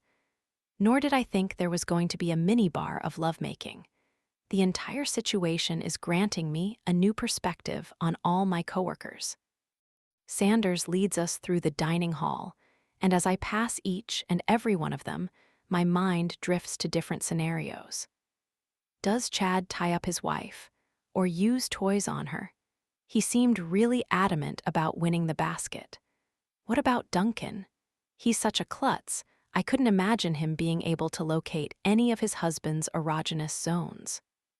And Finky, he's so involved with his fantasy sports teams that I'm not sure he's even aware what sex is. Not to mention Brad. He's such a weasel, there's no way he's hitting up the minibar, thinking, what can we do tonight? Or heaven forbid, gulp, drop the soap. I can't imagine any of them engaging in this kind of camp.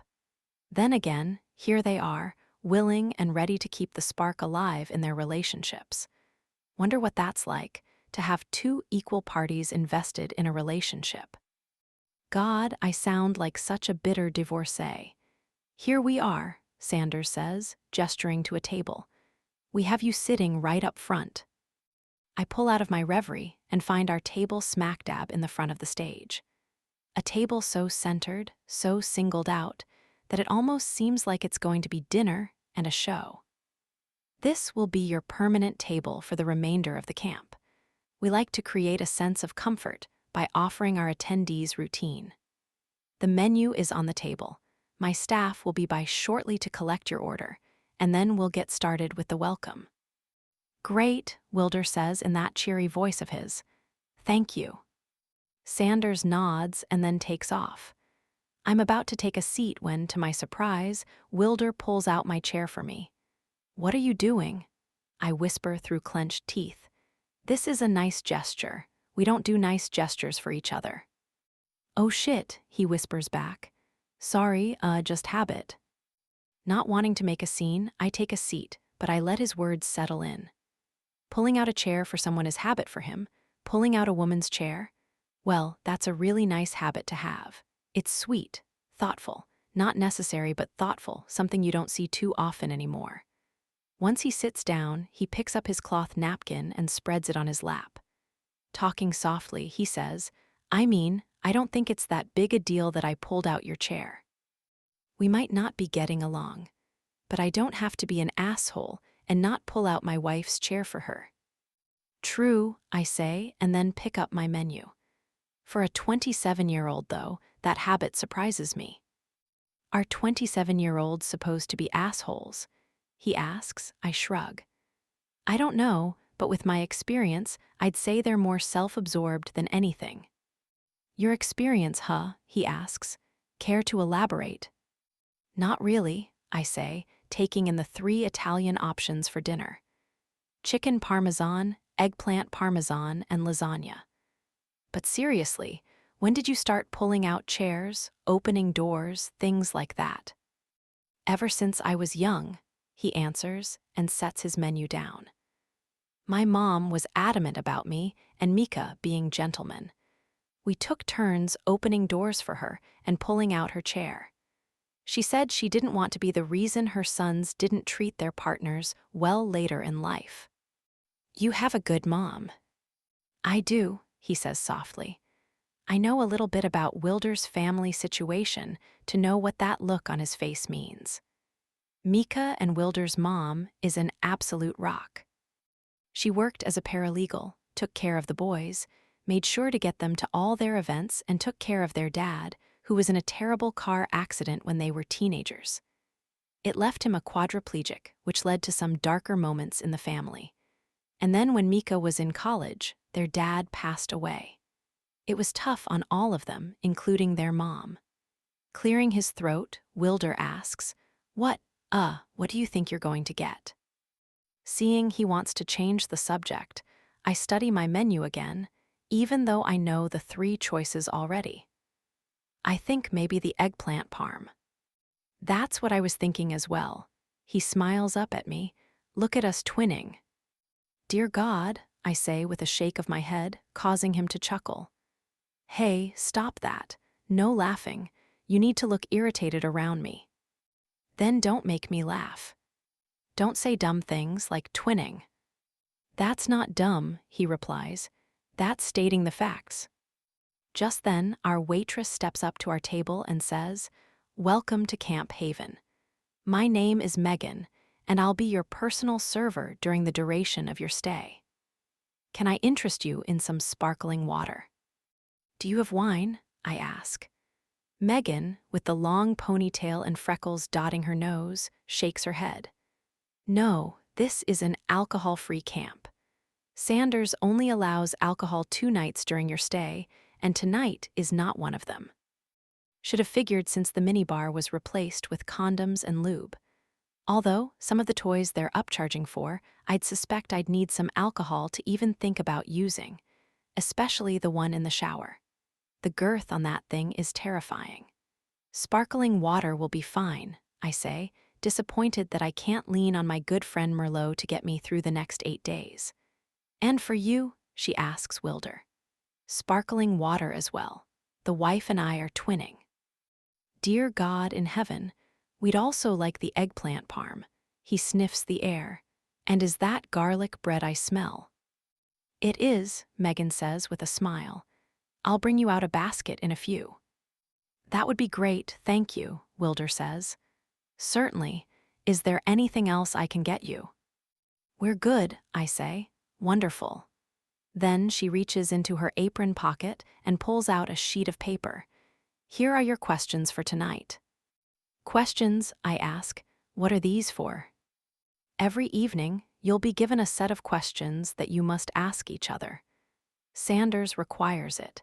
If you need anything else, just flag me down. Thank you, Wilder says while taking the questions from Megan. She takes off, and I lean forward, trying to take a gander at what's on the piece of paper. What kind of questions are we talking about over there? I ask. Because if it's, will I pay $15 for a pack of 3 condoms, the answer is no. He shakes his head. No, they're regular, thought-provoking questions. Really? I ask. Like what? Well, they're listed out by the questions I need to ask you, and the questions you need to ask me. Do you think we have to do them? I ask. Wilder looks up and glances around the food hall. I mean, it seems like everyone is doing them. It would be odd if we didn't. I look around as well and notice how deep in conversation each couple is. Hell, okay, maybe we do have to do the questions. Okay, do you want to go first? Sure, we can go back and forth, he answers. He studies the first question and then looks up at me.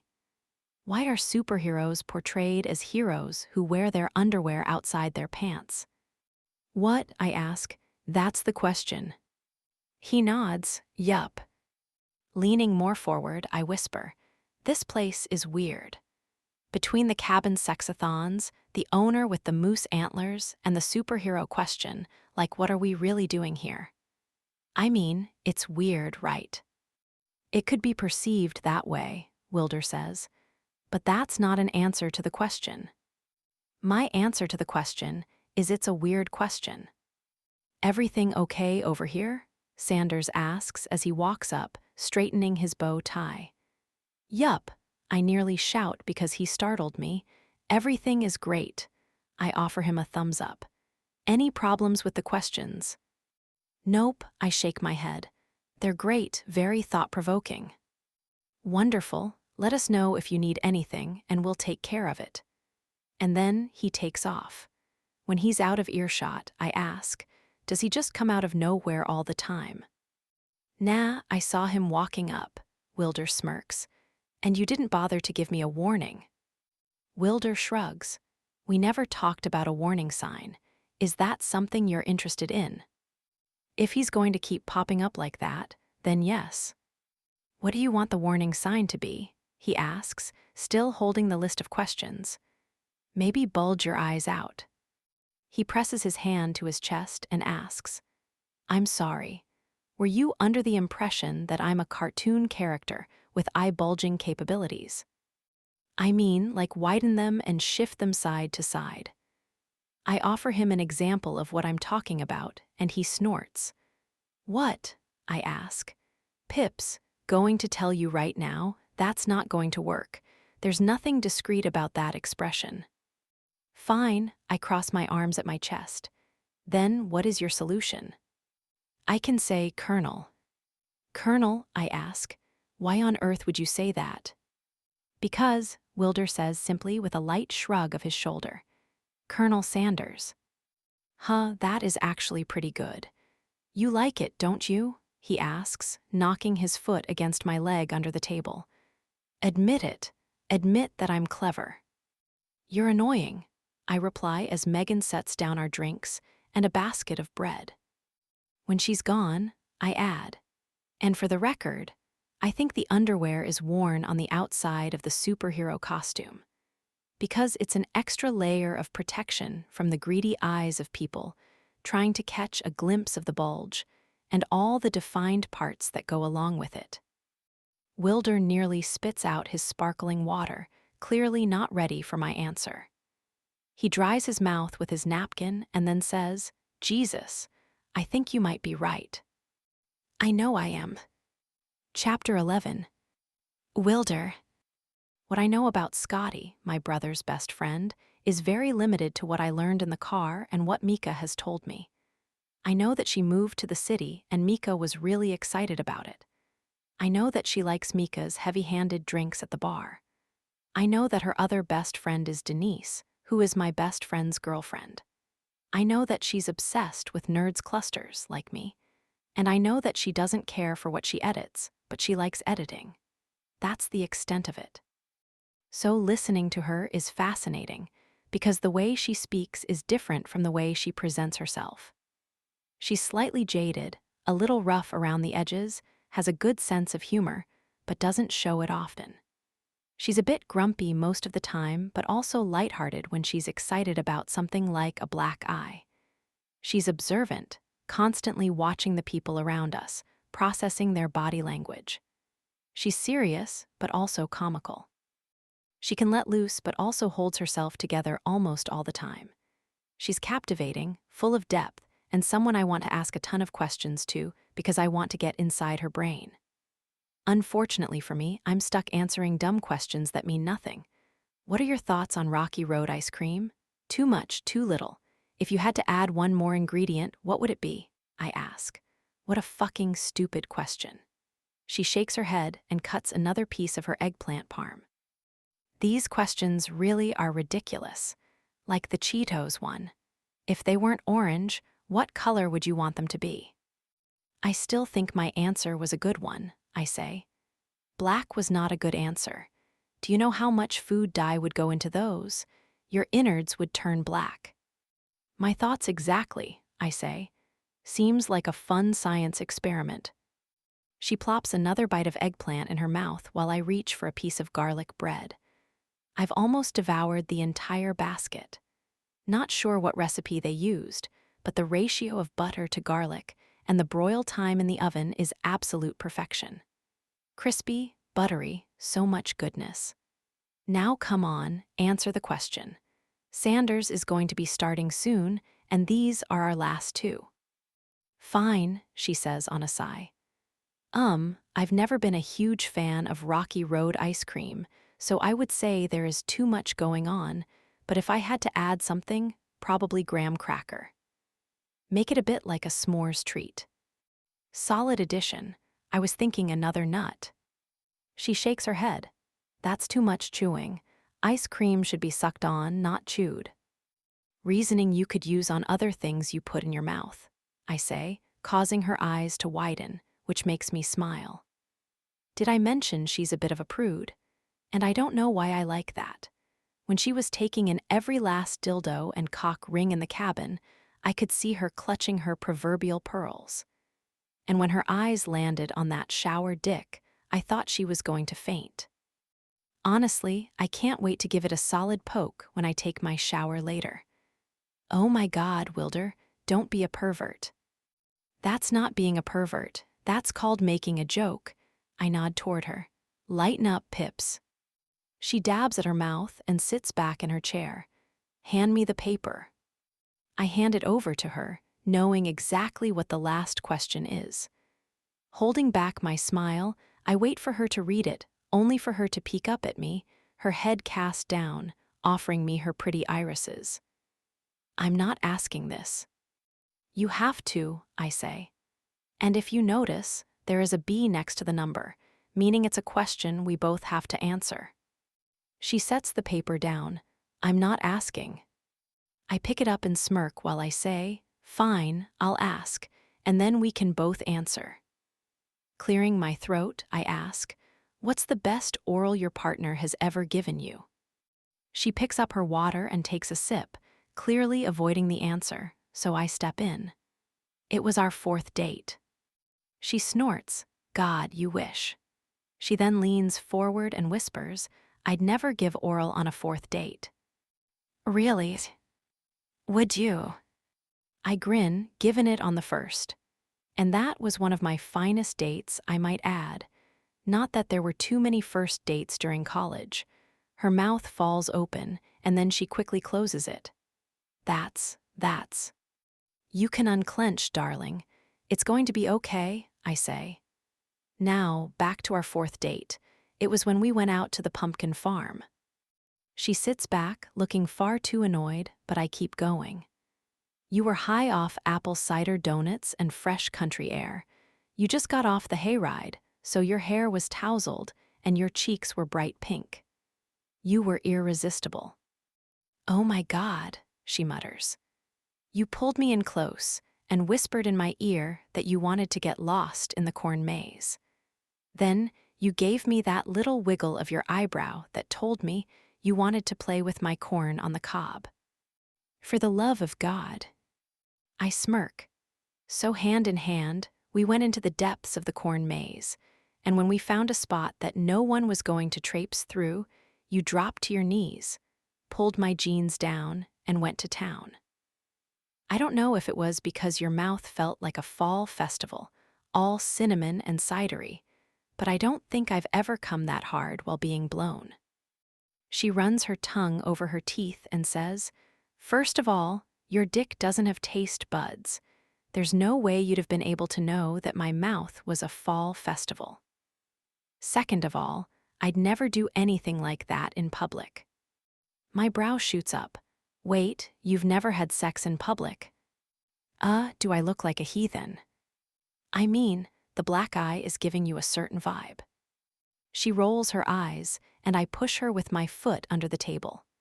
Your turn, I say. When was your favorite time I went down on you? Never. Ouch, I say, clutching my chest. Pips, now that's hurtful. I've spent 5 years on the assumption that I've been licking you the right way. Is that why we're really here? Because I haven't been pleasuring you correctly. You realize there's something seriously wrong with you, right? She says, leaning forward on a whisper. Babe, just tell me, is it my tongue? Is that what the problem is? Because I can get it pierced again. Her expression morphs into interest. You had your tongue pierced. Yeah, for a while, but when I was trying to sell off Soda Tracker, my advisors thought it would be best if I got rid of it. Did you have your lip piercing then as well? No, got that after I sold Soda Tracker. Why not the tongue again? Why so interested? I ask with a large smile. Flustered, she says. I'm not, I'm just. Seems like the typical thing to do would be to get the piercing again that you had to get rid of. I'm not the typical kind of guy, I say. Clearly. She wets her lips casually and asks, do you have any other piercings? Does it look like I have any others? I ask. She looks around my ears and then shakes her head. No, I guess not. Wiggling my eyebrows, I say, didn't look hard enough, Pips. She offers me a confused look, but I don't get to elaborate because Sanders gets on stage with a mic, and the room falls silent as they start clapping for him. I join in because you have to hand it to the man. If he's going to stand up there in front of a room of people while sporting a cut-off suit jacket, then he deserves some praise. Thank you, he says, offering the room a quick wave. I hope everyone enjoyed their dinner. We're going to have plates cleared off soon, and then some gelato will be brought around. But in the meantime, let's give a warm welcome to you and the staff. We all clap, and honestly, this whole thing is so fascinating to me. Clearly, I've never been married before, but what I can tell you from being here so far and from watching my parents' marriage is that people work at it. Coming to this camp, this is work, and look at them, they're excited about it. Makes you wonder how many people are like this out in the world. The consensus I hear about a troubled marriage is that it ends in divorce. There isn't enough light shed on couples actually working through their troubles and rifts. This situation might be weird with the moose antlers and lit-up golf cart, but at least there's a healthy commitment to connecting with your spouse. To those of you who have been here before, welcome back. And to our new couples, we welcome you with high fives and butt slaps. The crowd laughs, and I find far too much joy in this, as opposed to Scotty, who, I see with one glance in her direction, is clearly trying her hardest to put on a smile and be happy about the fact that she's stuck in a room with a bunch of married couples. Makes me wonder, is there something she hasn't filled me in on? Is there a reason why being around all these married couples makes her stiff and uncomfortable? As we speak, staff are placing itineraries in your mailboxes that are just outside your cabins. You will receive one of these every day, the night before. Sometimes they will just be a letter. Other times, they'll be a package with a challenge. It's our responsibility as your guides to give you the best experience with your spouse and to cater to the level of your commitment and comfort with each other. Some of you are coming back for a recharge. Some of you are here to have fun, generate a spark you might be missing. And some of you might be going through a more troubling time. Whatever brought you to Camp Haven, we want you to know we hope you find what you're looking for. Inspiring. If I was truly here to fix my marriage, I'd be ready to tackle the hard stuff. Pumped. Frothing to take charge and make up with my girl, possibly test out those cock rings. Your itinerary must be followed. I understand that you might feel like you want to be pulled in different directions while being here, but we have crafted these itineraries specifically to your situation. There isn't any wiggle room. We have a process. Please join us in that process so we can give you the best experience. And I hate to bring negativity into this welcome speech, but it must be announced that failure to follow the itinerary will result in a consequence. Consequence, huh? Wonder what that could be. Maybe a spanking from our spouse. If that's the case, catch me being naughty on day one. As for your luggage, we did find some contraband in your bags. You received a note if something was taken. At the end of camp, you may receive your contraband back, but at a cost. Seriously? Jesus, talk about a money grab. Although Sanders must be doing something right because all these couples are back here. Maybe they don't mind being price gouged. Personally, I feel slightly violated that my luggage was pawed through and my nerds clusters were confiscated. Sigh. R.I.P. Nerds clusters. R.I.P. Okay, enough with housekeeping, on to our welcome. As tradition, we like to welcome our couples to the stage to introduce themselves. I'll start with myself and my wife, Ellison. "Sweetie, can you please come to the stage?" The lights dim, and a faint sound of music plays in the background. What is happening? I glance over at Scotty, who looks positively horrified, her eyes searching for what's going to happen next. The music grows louder and louder until I recognize it as the Bulls' intro song, Serious. A smile parts my lips, and I lean back in my chair, ready for whatever they have planned, because this is good. Fingers crossed. Please let it be a choreographed dance. Lights flash on stage while two staffers walk up to Sanders, who is holding his arms out, and then at the same time, they tug on his clothes, pulling his outfit apart and revealing a Black Bulls jersey. And then from the ground, a basketball appears, and he starts dribbling while a voiceover plays over the music. There is no I in team. Scotty covers her mouth on a snort. There is no Michael without his Scotty. I don't think I've ever smiled this large before. And there's no dynasty without teamwork. The lights flash on, and out of nowhere, Ellison appears at Sanders's side, wearing a pair of black booty shorts and a cropped Bulls tank top. Both of them are wearing Air Jordans, both of them decked out in sweatbands. Honestly, this has got to be one of the best things I've ever seen. I couldn't be happier about saying yes to this experience, because this is what I'm talking about. This is the kind of life I want to see with my own eyes. A couple dressed up as the 90s Bulls, acting like they're part of one of the greatest dynasties in sports history. Someone tosses Sanders a mic. He catches it and then spins a basketball on his finger with the other hand while Ellison squats down and holds on to his leg. We are the Martins, well into our 50s, married for 30 years, and still very much sexually thriving. Yikes. He hands Ellison the mic while he continues to spin his basketball. If our marriage has taught us one thing, she says, it's that without effective communication or a game plan, we're not going to win the trophy. Terrible sports analogy, but I'll let it pass because the lights and fog machines are doing it for me. Hell, when they first came out to the music, I got goosebumps.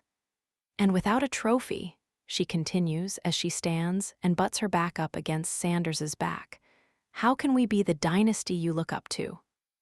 Then at the same time, they both shoot their fists up to the sky and bow their heads, and the music and lights shut off. Cheers erupt from the other couples as the lights start to illuminate the stage again. That's when I notice everyone standing, cheering them on. Really, an ovation for that. I mean, it's not a Merle Street performance, but sure, why not stand? I rise with the rest of them and clap, causing Scotty to nearly fall out of her chair as she stands as well. And I swear to you, as we stand there, clapping and fucking clapping, I realize one thing. This is seriously going to be the most interesting 8 days of my entire life.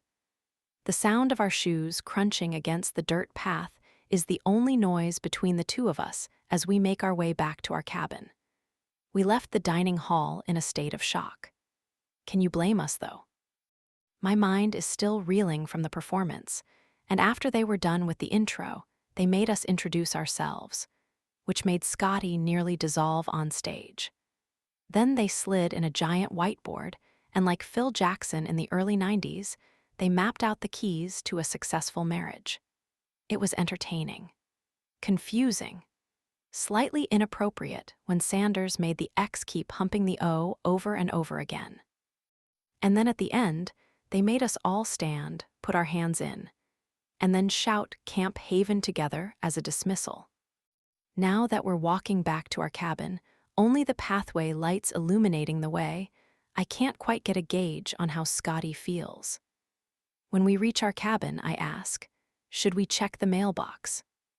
Oh right, I almost forgot about that, she says, looking like she's in a daze. Yeah, go ahead. I open the mailbox and find a red envelope. Intrigued, I pull it out and study the front. Mr. and Mrs. Price. I smile at her. I took your last name. She rolls her eyes and snags the envelope from me. Just open the cabin door. Chuckling, I unlock the door, switch on the light, and walk in, only to come to a complete stop. Scotty runs right into me, and I feel her bounce back as she says, "What are you doing?" Someone's been in our room." "What do you mean?" I move to the side, and she steps in as well. I watch her take it in, eyes wide, mouth slightly ajar. This is not how we left it. The dresser is once again stocked full of lube, dildos, and cock rings. The erotic pictures that we took down are again hanging on the wall, and the handcuffs on the bed have been put back in place. Holy shit. I start laughing while Scotty scours the room with a look of disgust. They can't be serious with this. I shut the door behind me and take off my shoes. I mean, do they really think this is a relaxing aesthetic? She gestures to a vibrator on the dresser. This is intimidating. You say that as if you've never played around with toys. She purses her lips and turns away. "Wait," I say, walking up to her. "Is that true? Have you never played around with toys?" "You know, it's getting late. I think we need to get to bed if we have any chance of being on top of our game tomorrow." "Oh no, you don't," I say, tugging on her arm to turn her toward me. "You can't change the subject like that." I'm not changing the subject. I'm stating facts. We've had a long, confusing day full of erotic toys, face planting, basketball analogies, and unnecessary twerking. I think it's best that we get some sleep so we're refreshed for the morning. I run my hand over my jaw. The twerking was weird. "All of it was weird, Wilder," she says. "Every last bit of this is weird." She gestures around the room. "This room is weird. The people are weird. The theme of this entire camp is weird. It feels like we've dipped into a seventh circle of couples, hell, on the verge of a basketball-themed orgy, and I'm just trying to keep my head afloat." "Why?" I ask as I wiggle my eyebrows. "You don't want to become one of them." I don't even know what that means, but no, I don't. "Shame, as it seems like they have fun," I say as I pick up a vibrator, still in its packaging. "These are a real good time." She lifts her chin. "Well, good for them." She clears her throat. "I'm going to take a shower, and then I plan on sleeping on the right side of the bed if that's okay with you." "That's fine," I say. "Want me to put up a wall of pillows, for your own personal space?" She nods. "That would be appreciated." Then she grabs some clothes and heads into the bathroom, shutting the door behind her. I grin to myself while I grab some clothes of my own. I wish I had my phone because I would be texting Derek all kinds of things right now. Instead, I sit down on the bed, lean back on my hands, and stare at the nipple picture on the wall. It's a great nipple. "Are you comfortable?" I ask Scotty as she shifts on the bed, tugging on the blankets. "Yes, sorry, I think." I think the pillow barricade is a little much. I lift up so I can look over the stack of 3 pillows. "Really? I thought it was fortress-like. Would take a lot for one of us to cross the moat." "Yes, very well built," she says. "But it's pulling on the blankets, and I don't want to be cold at night." "Yeah, that makes sense. So do you want me to take down the pillows?" "I think so, unless you want to keep them up." "I'm chill, whatever you want." I say we get rid of them. Okay. I start tearing down the wall until there is one left, a soft one that could easily be rolled over, but I keep it there so she at least feels safe. After all, she's sharing a bed with a stranger. I can't imagine that being comfortable for her. That better. "I think so, as long as you're comfortable." "I'm fine," I say, and then lift up the red envelope that was in our mailbox. Shall we read it? God, I completely forgot about that. I was so distracted by the flesh poker in the shower that I bypassed the thought of us having a task tomorrow. "The flesh poker," I ask, "is that what the youths are calling it?" You are the youth, so you tell me." "So are you," I counter. "You're still under 30. "Yeah, but it doesn't feel like it," she says on a sigh. Either way, I tried removing the flesh poker, because I couldn't stand it being so close to me when I was showering. But all I ended up doing was sliding my hands over the shaft, and, well, I swear it got harder. I let out a whopper of a laugh because I was not expecting her to say that at all. "Stop it," she says, poking my arm. "It's not funny, I think it's real." Tears come to my eyes as I keep laughing. "Wilder, I'm serious." I wipe at my eyes and shake my head.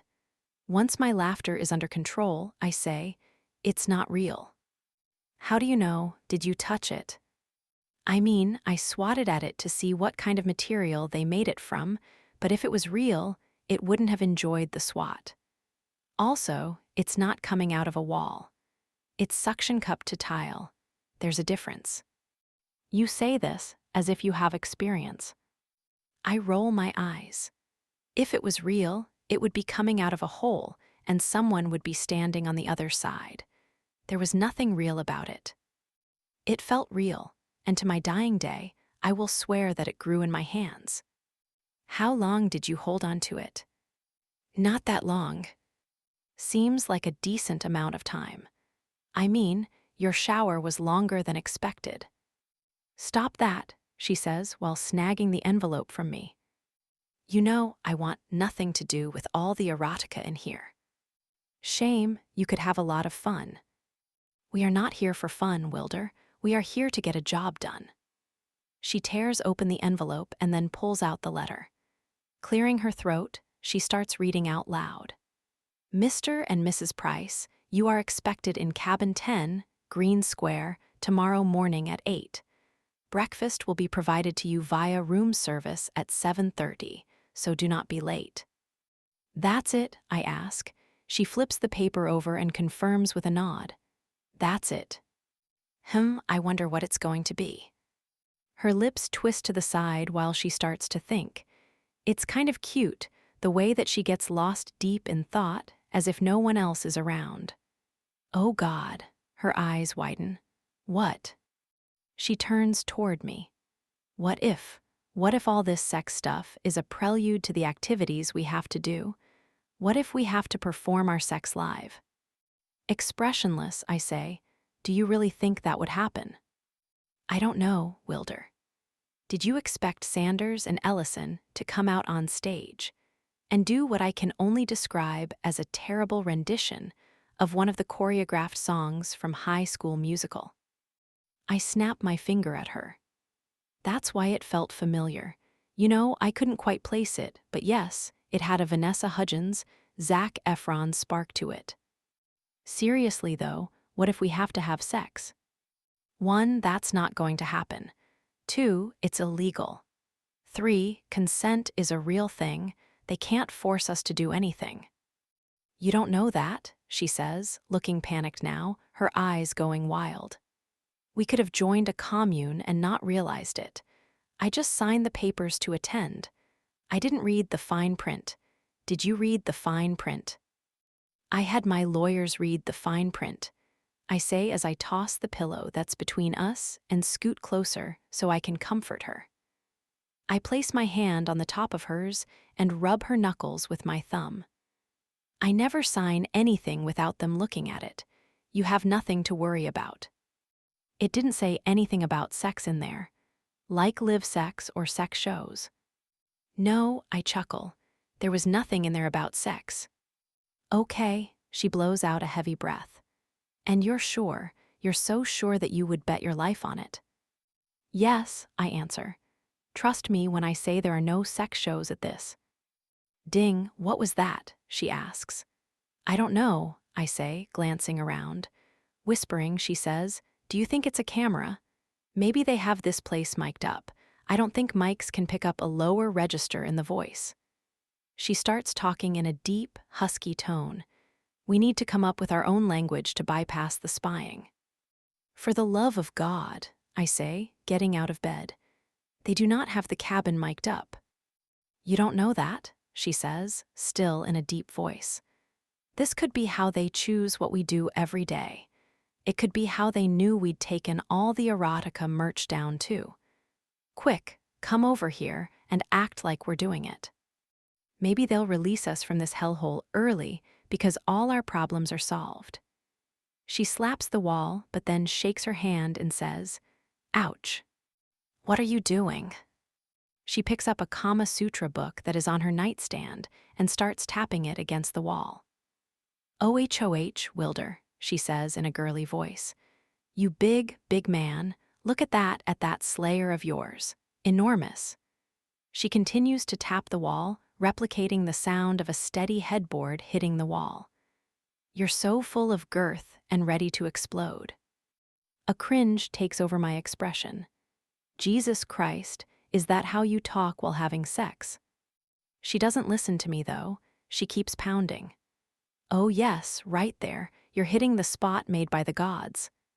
"What does that even mean?" "Look at my nipples. They're hard for your penis." "That's a first." "And oh wow, yeah, shimmy again for me." I point at her. "I don't shimmy during sex. Only when I'm singing Luck Be a Lady." "Yes, you wear those nipple tassels. Shake them, baby." Okay, that's enough. I walk up to her, take the Kama Sutra, and toss it to the side.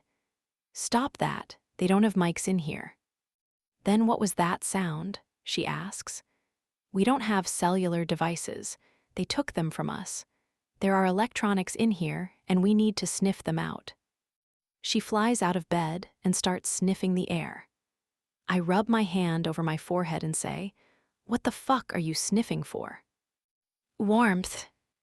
Okay, seriously, Mika did not warn me about this. I know I said life experience is wanted, but having to calm down a paranoid woman because she's sniffing for warmth while looking for electronics, that's not what I had in mind. Ding. The sound fills the room, causing Scotty to stand upright in her matching pink pajama set.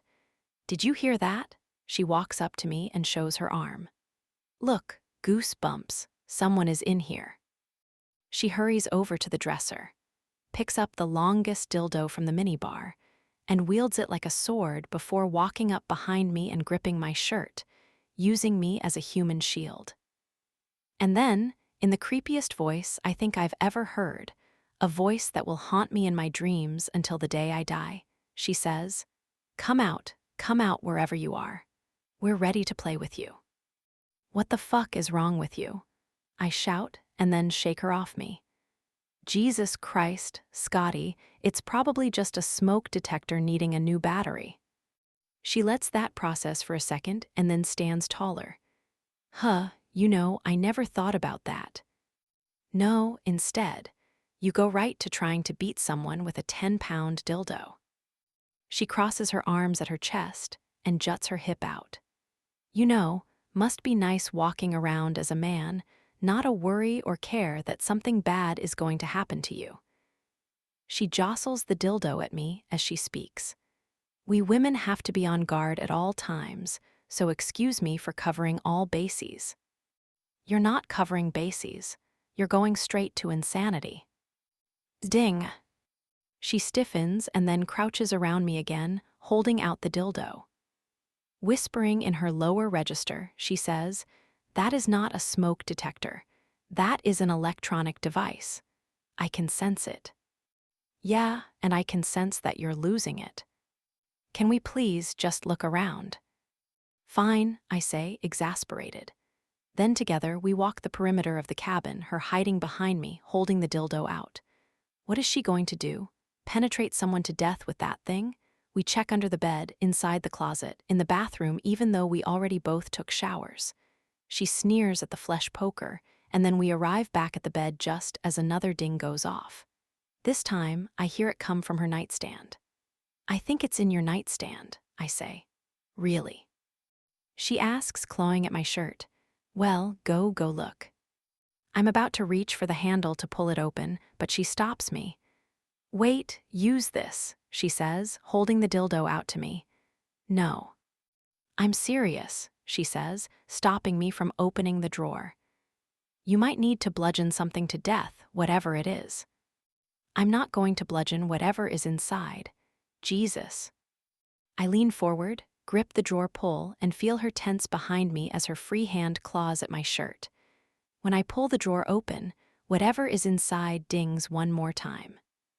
Scotty screams bloody murder, scaring the ever-loving shit out of me while she tosses the dildo into the drawer and then takes off into the bathroom, where the door shuts and the lock clicks. "You're on your own," she yells through the crack. Wow, what a wife. Taking a calming breath in an effort to get my shit together, I look inside the drawer where I find a tablet, plugged into an outlet in the drawer. Jesus. What is it? Are you still alive? Did it eat you? Have you been stung? Do you need antivenom? If it's a snake, I'm crawling out of this small bathroom window, and I'm using the emergency phone to call Denise to rescue me. She pauses for a moment as I pull the tablet out. "Hello, you dead."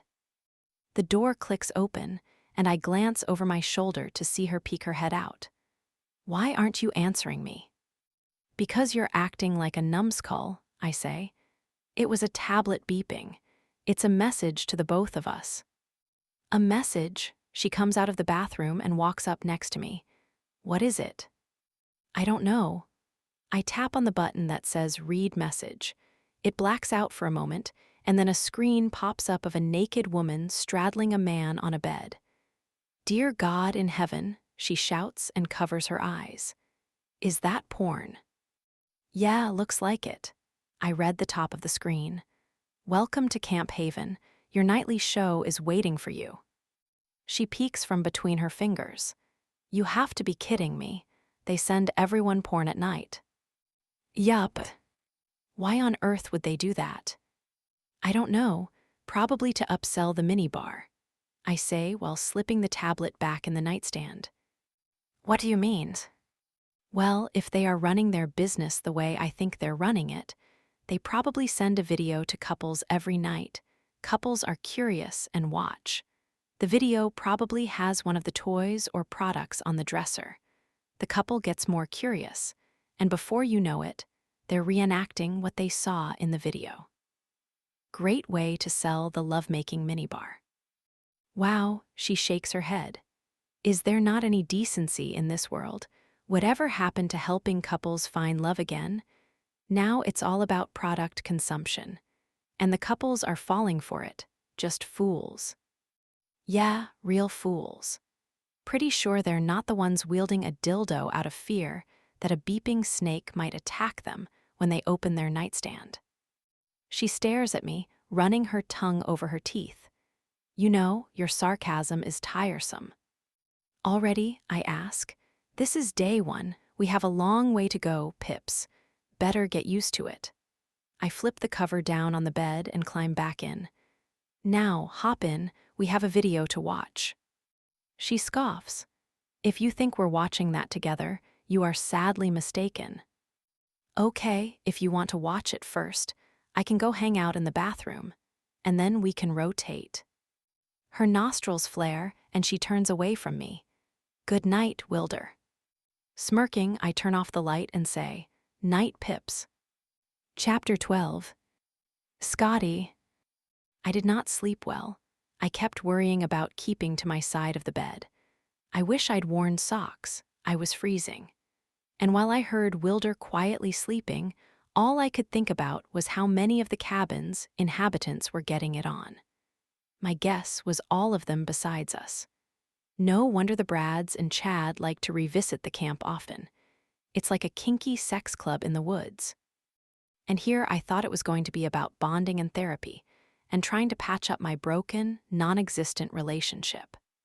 Sure, I'm judging the camp based off one day and a cabin full of paraphernalia. We'll see what today brings, but if I had known, I would have canceled and come up with a different solution, because this makes me embarrassingly uncomfortable. And what makes it even more uncomfortable is that it seems to me that Wilder is loving every second of this. With the video, he didn't even scoff. I think if I said we were going to watch it, he'd have been all about it. He laughs about the fleshy poker in the shower.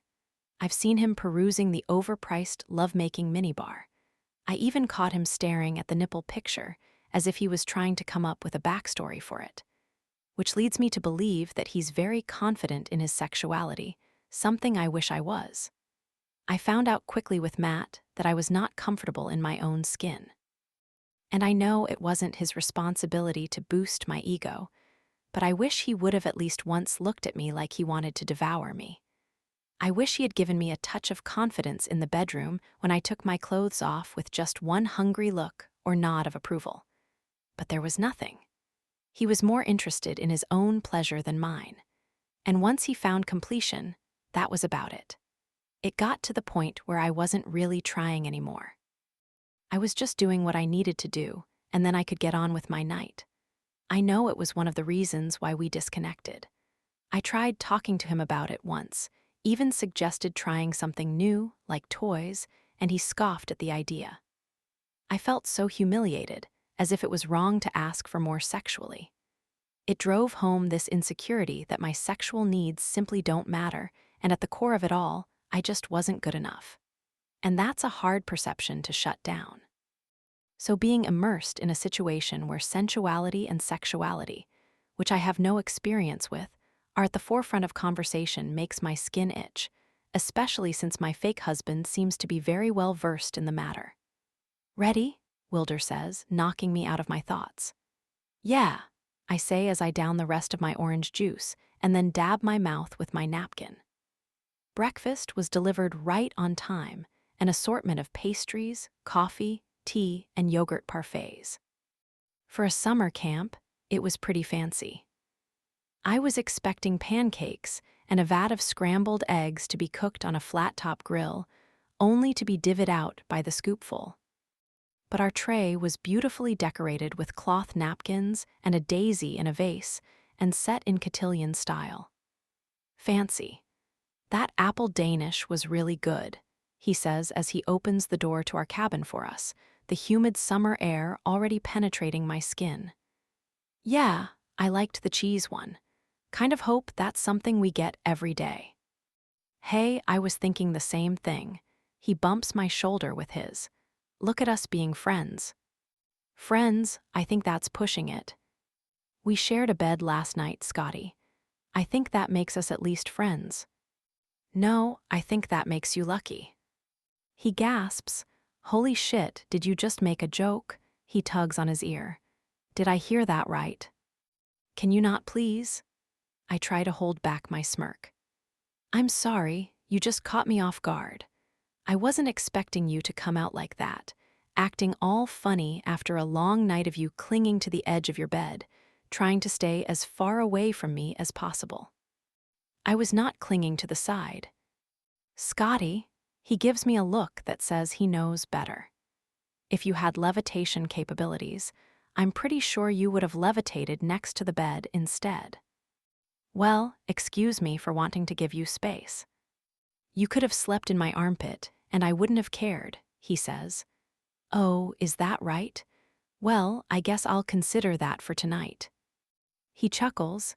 "Glad to hear it, just don't move a lot, I'm ticklish." As we approach the cabin, I say, "Okay, time to focus. Remember where we are at in our relationship at the moment." "Dramatically trying to find our way back to each other," he answers. "I don't know why you use the term dramatically, but yes, we're not happy with each other. This is our low point, and from here we climb." "Right," he rubs his hands together. "This is what I've been waiting for." We reach the cabin and I stop him. "What are you talking about? Do not go off script." "There is no script," he counters. "I mean, stick to what we know. Don't start rambling on about things that you just decide to make up." But that's what improv is all about. I grip his shoulders and look him in the eyes. "Stay focused, Wilder. Please, for the love of God, stay focused." "I'm focused, dear." "Promise me," I point at him. "Promise," he says with a smirk just as the cabin door opens and I spot Sanders. Showtime.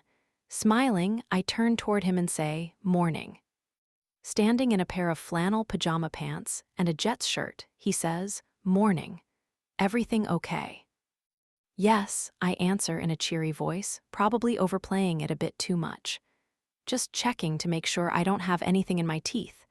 Breakfast was delicious, by the way." I turn to Wilder. "Everything, good," I flash in my teeth. He squats down, playing the part, and takes a gander. But then, to my horror, he tilts my head back farther, peels my lip up, and really gives them a good examination. When he's done, he sets me up straight and then says, "Clean, babe." I straighten out my shirt and try to telepathically warn him that such nonsense is not necessary. "Well, if we're all set, shall we?" Sanders gestures to the inside of the cabin. In a cheery, nonplussed voice, Wilder says, "I think we shall." And then we walk up toward the door, and as we pass Sanders, Wilder offers him a fist bump. That Danish was fire. "What flavor did you have?" "Apple," Wilder answers. "Wait until tomorrow when they bring out the cherry. Your life will be changed." Wilder rubs his stomach. I look forward to it. Ignoring them, I make my way inside the cabin and then take a look around to get familiar with my surroundings. All I can say is, wow, I'm stunned. After seeing Sanders's office in New York and the basketball presentation last night, I half expected to bear witness to an agglomeration of sports memorabilia with a room full of trophies, basketball hoops as seats, and bleachers as a couch. But this cabin, it's normal. There's a comfortable-looking couch off to the left, a wingback chair to the right with an oak coffee table in between. A blue area rug breaks up all the wood and coincides with the blue checkered curtains that hang over the window. A small fridge is near the door, and a balcony in the back offers a view of the lake. Very, very normal. It almost makes me feel uneasy. Welcome to the office. "This is your office?" Wilder asks, taking it in as well. I wouldn't have guessed that. "Well, it's not as fun to be in as my other one in the city, but I tend to not want to have distractions when we're in this room. The conversations we share in here are more intimate, tougher. Couples need a space to be our honest selves, and I find with minimal decorating, we can have those honest conversations." "Makes sense," Wilder says. "Please take a seat on the couch." Wilder and I both take a seat and get comfortable. Wilder drapes his arm over the back of the couch, while I cross one of my legs over the other. When we're situated, Sanders sits himself in the chair across from us and then leans forward. "How are you feeling so far?" "Well, here we go, a true and honest therapy session." "Great," I say with a smile. "Really great. It's been a fun experience so far, and the cabin." "Why are you lying?" Wilder asks, surprising me. "WH what?" I ask, talking through my smile as I turn to face him. I attempt to speak through my eyes, saying, "What the hell are you doing right now? Remember what we talked about." "Why are you lying to him right now?" Wilder gestures toward Sanders. "Everything is not great."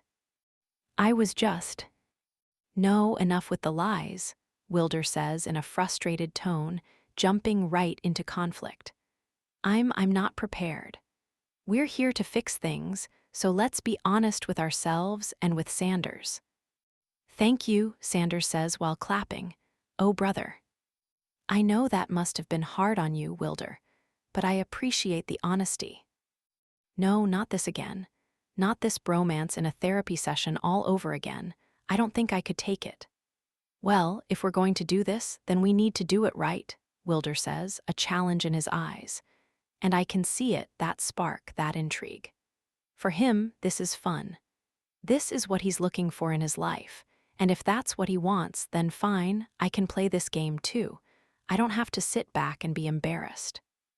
If he wants to have a life experience, then by all means, Wilder, let's play. He's right. I lean back on the couch and relax my body, shaking my limbs out. "I'm sorry. I was trying to put on a good face, but he's very, very right. I'm lying. Nothing is great about being here, other than the cheese Danish I had this morning." "And why is it not great?" Sanders asks. Not a ball in sight, no hockey stick to be seen. And apart from the pajama pants, this feels like we're seeing the true therapist, which seems odd. Don't you think you'd want to show this side of yourself on the first therapy appointment? Or is that just me? Then again, nothing about his practice is conventional, so not surprised that he's switching tactics. Well, we're in a rough patch right now, and staying in the cabin that we're staying in is just a reminder of everything we're not participating in. Sanders nods knowingly. I see, you're in the red square cabin, correct? Yes, I answer. That's the one you chose. What? Chose? I ask. Yes, Sanders says, looking confused. It was the one chosen in your application. Wilder filled out the application. Are there different cabins? I ask. Oh yes, they're all themed to the couple's preferences. On the application, when asked about your sex life, you marked thriving and adventurous, so the staff thought it was appropriate to put you in the red square cabin. I shoot a look at Wilder, who has a guilty expression. Smiling, I say, Sanders, would I be able to have one moment alone with my husband? He looks between us and says, normally, I'd say whatever you need to say to each other should be said in front of me, but I can see that maybe something needs to be discussed here without a witness, and because of the fragility of your marriage, I think I'm going to give you a quick 5. He walks out on the balcony and shuts the sliding glass door. I turn to Wilder, and in a scary whisper, I say, you said our sex life was thriving and adventurous. He starts chuckling, his smile stretching across his cheeks. Holy shit, is that why they put us in that bedroom? Duh, you idiot. The reason handcuffs kept rattling against the bedpost last night was because of you. That's really funny actually. Makes me wonder what the other cabins are like. Probably normal. They probably don't have a giant flesh dildo attached to the tile of their shower. I press my hand to my forehead. Oh God, what my coworkers must think of me. They must have noticed we were in that cabin and said, Scotty must have such an active sex life. I drag out. They probably thought I was a sex fiend, and that's why our marriage wasn't working, because I wanted to be surrounded by plastic, jiggly prosthetics rather than the jiggly shaft in my husband's pants. He chuckles some more. I mean, that looks worse for me than you. This is not funny, Wilder. This is exactly what I'm talking about. We need to keep it tight. We can't just be flailing about, thinking there are no consequences to what we say and do. In my defense, when I filled out the application, I wasn't aware that there were themed cabins. This just happens to be a unique coincidence. And I did mention in that first meeting with Sanders that we were pretty kinky. Yeah, a unique one I want nothing to do with. I catch Sanders turning toward the door and offering me a thumbs up, looking to see if we're ready. I hold out a finger, asking for one more minute. Remember what we talked about, okay? Be cool. This is no time to go off the rails with your improv. I saw that look in your eye. What look? He asks. The one that said, we're about to have fun with this. Yeah, I don't think that's a look I have, he counters. Oh, you do. I saw it, clear as day. I think you're making things up in your head. I am not, I shoot back. You are. Wilder, I sit taller, growing frustrated with him. I am. I see that you're arguing, Sanders says, coming into the room. And I know you asked for privacy, but I think that it's important I'm a part of these conversations. So, he takes a seat in his chair. Please, tell me what you're arguing about. I glance over at Wilder, panic filling me, but of course, he apparently has no sense of anxiety, because he crosses one leg over the other and casually says, she hates our cabin, and she's mad at me for filling out the application incorrectly.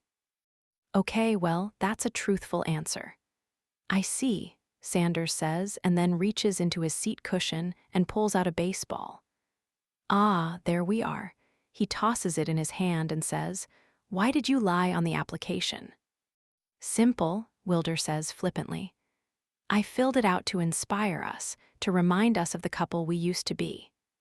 How this man can just lie so casually is fascinating and scary at the same time.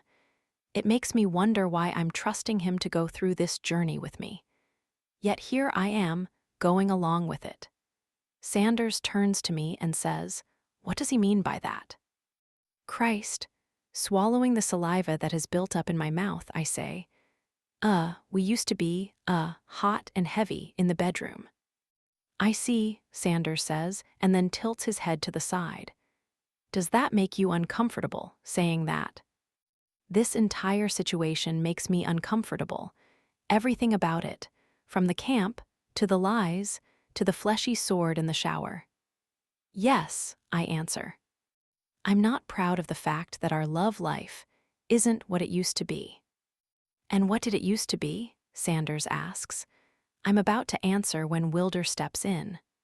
Wild, out of control, couldn't get her off me even if I wanted to, addicted to my penis. My cheeks flush, and I grind my teeth together, attempting to remain calm. A simple active would have sufficed. "Addicted to your penis seems a little much," I say, clearing my throat to avoid showing how much I want to shove my foot in Wilder's mouth. Says the girl who made a mold of my penis so she could have it when I was gone on work trips. My lips purse and my jaw tenses. He turns to Sanders and says, "She uses it when I'm gone. Used to send me pics of her using it." This motherfucker. Yeah, well, I got the idea from him, as he needed a mold of my breasts because he wanted to make a pillow to sleep on when he was away. Sanders looks over at Wilder, who raises his hand and says, "Guilty. She has great tits." God, does nothing faze him. Were you offended by the breast pillow? Sanders asks me as he tosses the ball in his hand back and forth. I was offended when he pierced it, I say, folding my arms across my chest.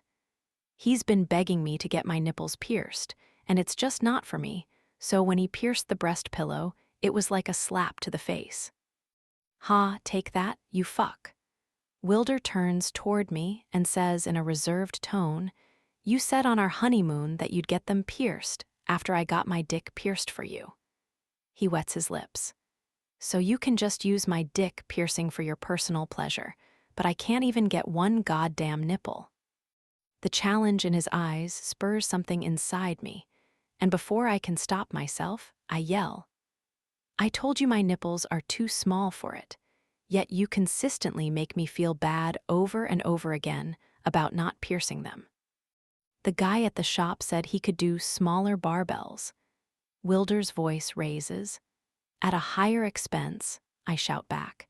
Wilder's face contorts into pure anger. "And I told you, I don't care about the expense. There's no price I wouldn't pay for you to have that experience." Sanders holds up his hand. "Okay, we're going to pause right here." He lets out a deep breath. "I see there's a lot of deep-seated animosity between the two of you, and that's what today is about. Today's about getting it all out there, not holding back anything that might be sitting on your chest. So I'd like you to get comfortable, because we're about to get down to the nitty-gritty." I glance over at Wilder, facing off. Seems like he has no intention of keeping this tight and pulled together. So I slip my shoes off my feet, turn toward him completely, and sit cross-legged. Let the games begin. "It started when he stepped on Velcro," I say. "They were brand new, expensive socks," Wilder snaps. "The Velcro was going to tear them apart, and then what? I'm just going to flush $15 down the drain." "Maybe don't buy the expensive socks," I counter.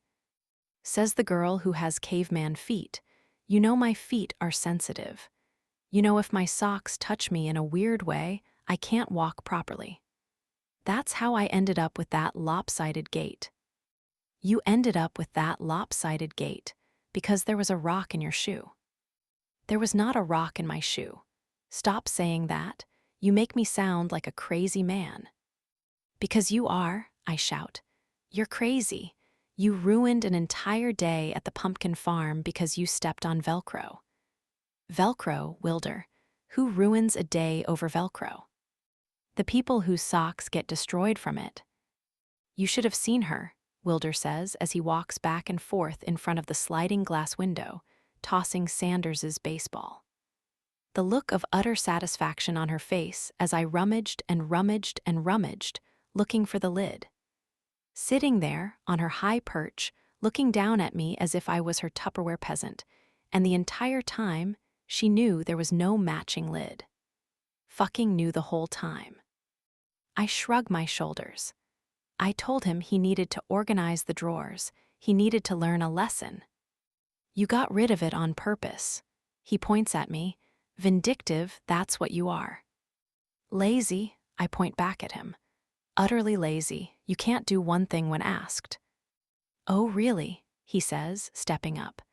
So when you asked me to pick you up pads with wings, did I not deliver? My face falls flat. You came back with pads and buffalo wings. That's what you said, pads with wings. He turns to Sanders, whose eyes are bouncing back and forth between the two of us. She said pads with wings. What the hell am I supposed to assume?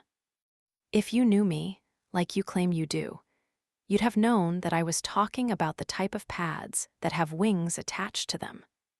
How am I supposed to know that when you won't even talk to me about your period? I don't know what you've got going on down there, and it's not from a lack of effort on my end. I've asked to help. You've asked to insert my tampon, I deadpan. He throws his hands up in the air. I was curious.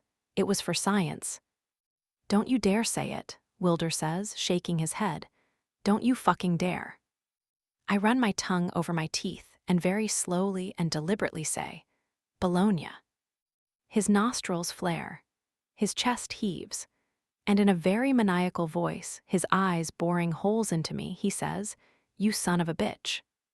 I think we should all take a moment to remember the breathing exercises we learned a few seconds ago, Sanders says, but Wilder holds his hand out to him. You stay out of this. Then he gets close to me and whispers, Say it again. I dare you. Wetting my lips, I lean even closer and whisper, Bologna. You strumpet. Bologna, Bologna, Bologna. No, he screeches, holding his hands to his ears. Don't you dare Beetlejuice me. Don't you fucking dare. He glances over his back, checking around the room. Is it here? Is he here? I point off to the window and yell, There he is. Wilder lets out an ear-splitting scream and then falls to the ground and shimmies under the coffee table. You devil woman. Is that a hint of horseradish I'm detecting? Wilder asks as we chow down on our lunch. A homemade sauce, Sanders says with a nod. Really brings out the roast beef flavor, don't you think, Pips? Delightful, I lift my bag of chips to Wilder. Barbecue. Yeah, thanks, babe. Do you see what I'm dealing with? I say as I walk around the room, a hockey stick up against my shoulder like a bayonet while Wilder lies across the couch, tossing the baseball up and down. So I have to take interest in her love of cacti, but she can't bother to learn the correct Pokémon names. He sits up. It's Jigglypuff. For fuck's sake, it's Jigglypuff. No one cares. Everyone cares, he shouts, his voice cracking. You should see it, I say. He stands there, tilting his head back, gargling and gargling and gargling, only to throw his head forward and spit the mouthwash all over the mirror. It's absurd. Where's the accuracy? I asked you to help me, Wilder counters. Since you're so good at spitting, I thought I would get help from a professional. Is that a jab at me? What do you think? Wouldn't hurt you to swallow once in a while. Swallow your mouthwash, and I'll swallow you, I say. Gladly. I'll gladly swallow my mouthwash if that means you'll accept my seed. Don't call it that, I yell. You wonder why our sex life is the way that it is. You're over there wielding your willy around, asking me to swallow your seed. Wielding my pierced willy. Don't forget that. You motherfucker, I say, standing. You're really going to bring it back to that. He stands as well. Just get them pierced like you said you would. Just get them pierced. I move in close, going nose to nose with him. Over my dead body. Spinning away, he screams, outrageous, and then falls to his knees and buries his head in his hands. Well, Sanders says, his hands clasped in front of him, his hair pulled in all different directions. He clears his throat. That was productive. Wilder and I are sitting on opposite ends of the couch with our arms crossed, both breathing heavily. You know, Sanders scratches the side of his head, I think I'm going to need a second to process this. So why don't you two head back to your cabin and maybe just relax for a moment? He lets out a heavy breath. I'll be in touch. Thank you, Wilder says while he stands. We appreciate you listening to us. Yes, that's my job. Sanders blinks a few times and stares down at the floor. Feel free to see yourselves out. With Wilder behind me, we head out of the cabin, shutting the door behind us. Without a word, we walk toward our cabin as anger thrums through me. Once we reach the cabin, Wilder unlocks the door and opens it wide for me. The door shuts behind Wilder, and I spin on him. That was incredible, he shouts, a huge smile on his face. I've never felt more alive. Staring him down, I ask, have you lost your goddamn mind? What? He asks, looking genuinely surprised. Lost my mind? Scotty, that was unmatched. I've never in my life sparred like that. You just kept going with it, over and over again. Because you were forcing me to act like a lunatic, I shout. Oh my God, Wilder, we broke him. We actually broke Sanders. I said to keep it tight. We didn't balk once. And the way we fucking ended it, tying it back into the pierced nipples, you realize it takes comedians years to learn how to do that in their stand-up shows, to bring everything full circle to the initial joke. That's a special talent, and we did it on the fly without even communicating with each other. Fuck. He holds his arm out to me. Look, goosebumps. Goosebumps, he has goosebumps. Is he really that dense? Wilder, I snap. That was not how it was supposed to go. No, it went even better. He takes his shoes off and then flops back on the bed, the shake of the mattress causing the handcuffs to clatter against the poles. I've never felt so alive. Are you really not going to acknowledge how badly you incriminated me back there? The basis of our marriage problems revolves around pierced nipples, Wilder. Pierced nipples.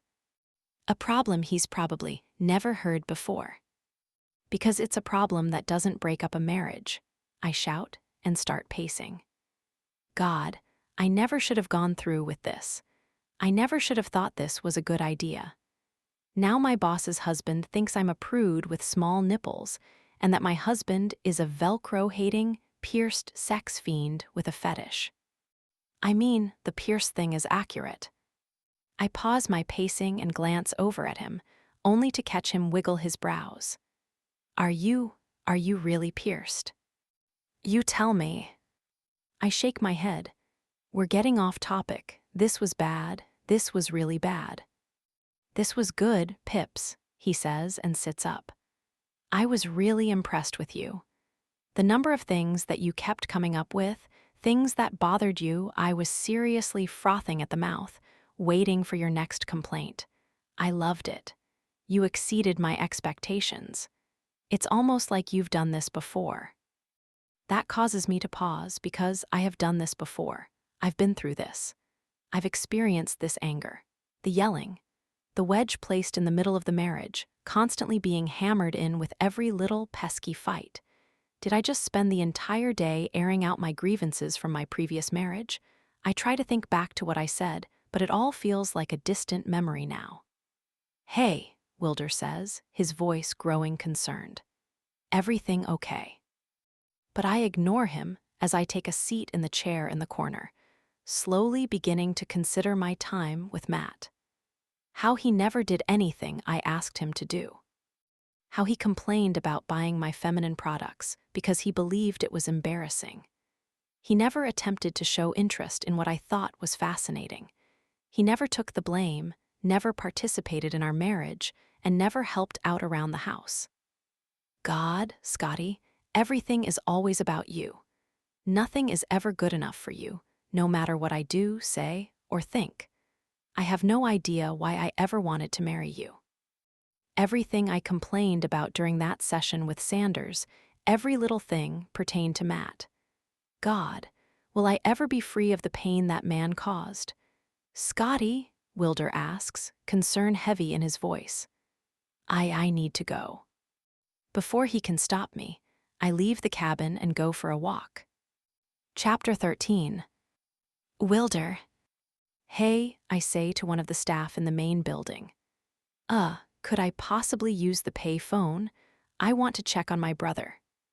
What's your name? The staff member asks. Wilder Price, I say, using my wife's name. She checks her books and then nods while reaching into a container full of quarters. You have 10 minutes. I take the quarter from her, thank her, and then head into the UK-style pay phone that's off in the corner. I shut the door behind me, pick up the receiver, drop in the change, and then dial Mika's phone number. I turn toward the main building so I can see if anyone walks up behind me and wait as the phone rings. I'm hoping that Mika answers. He shouldn't be at the bar just yet. After a few rings, the phone picks up and I hear, "Hello." "Mika, it's me." "Oh, hey.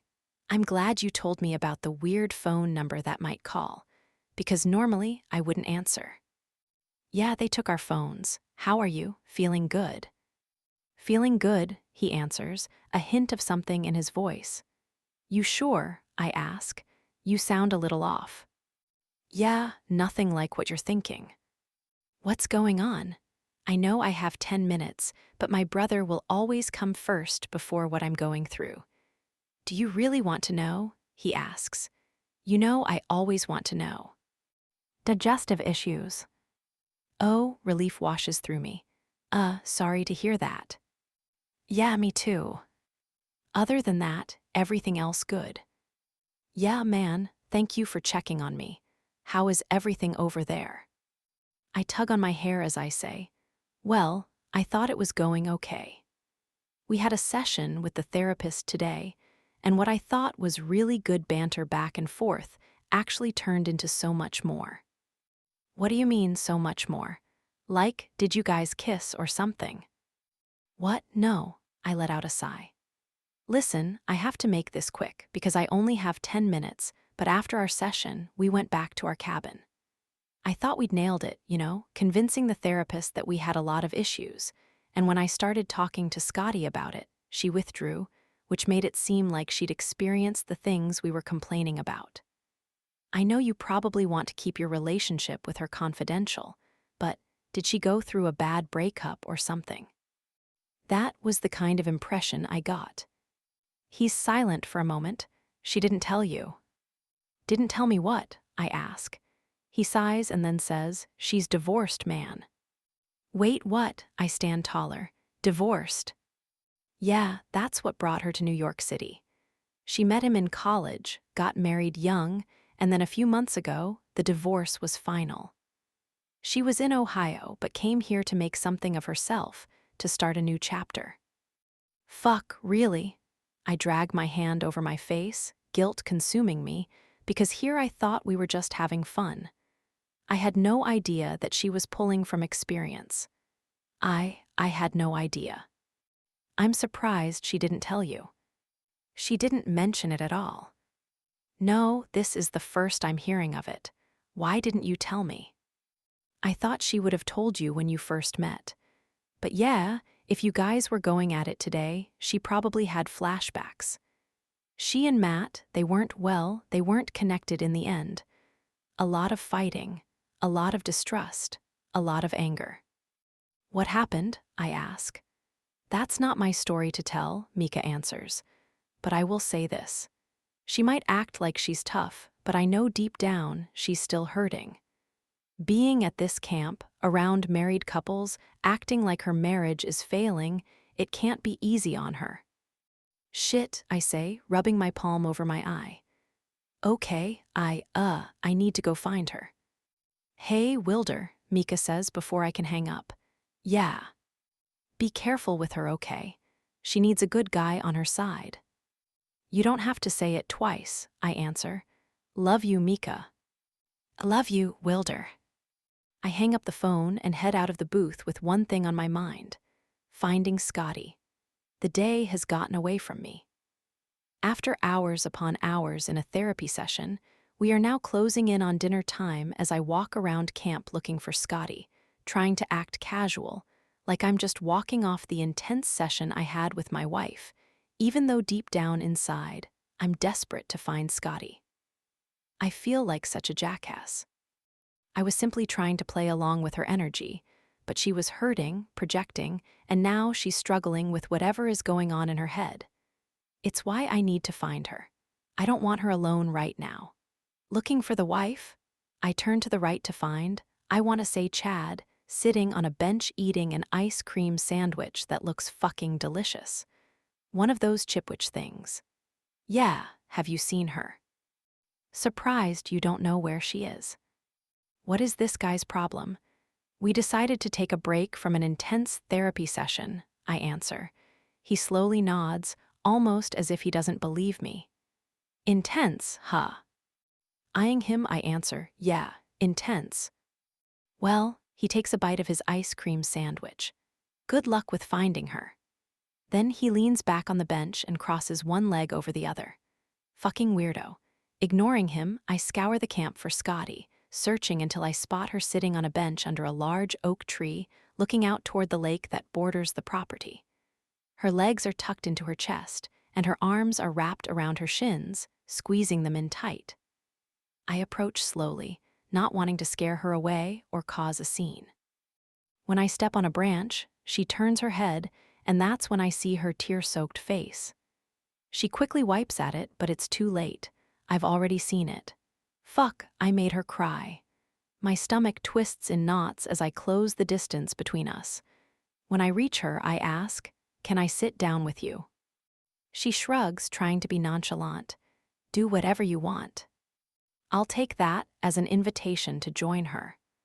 I move around the bench and take a seat next to her, keeping a few inches between us.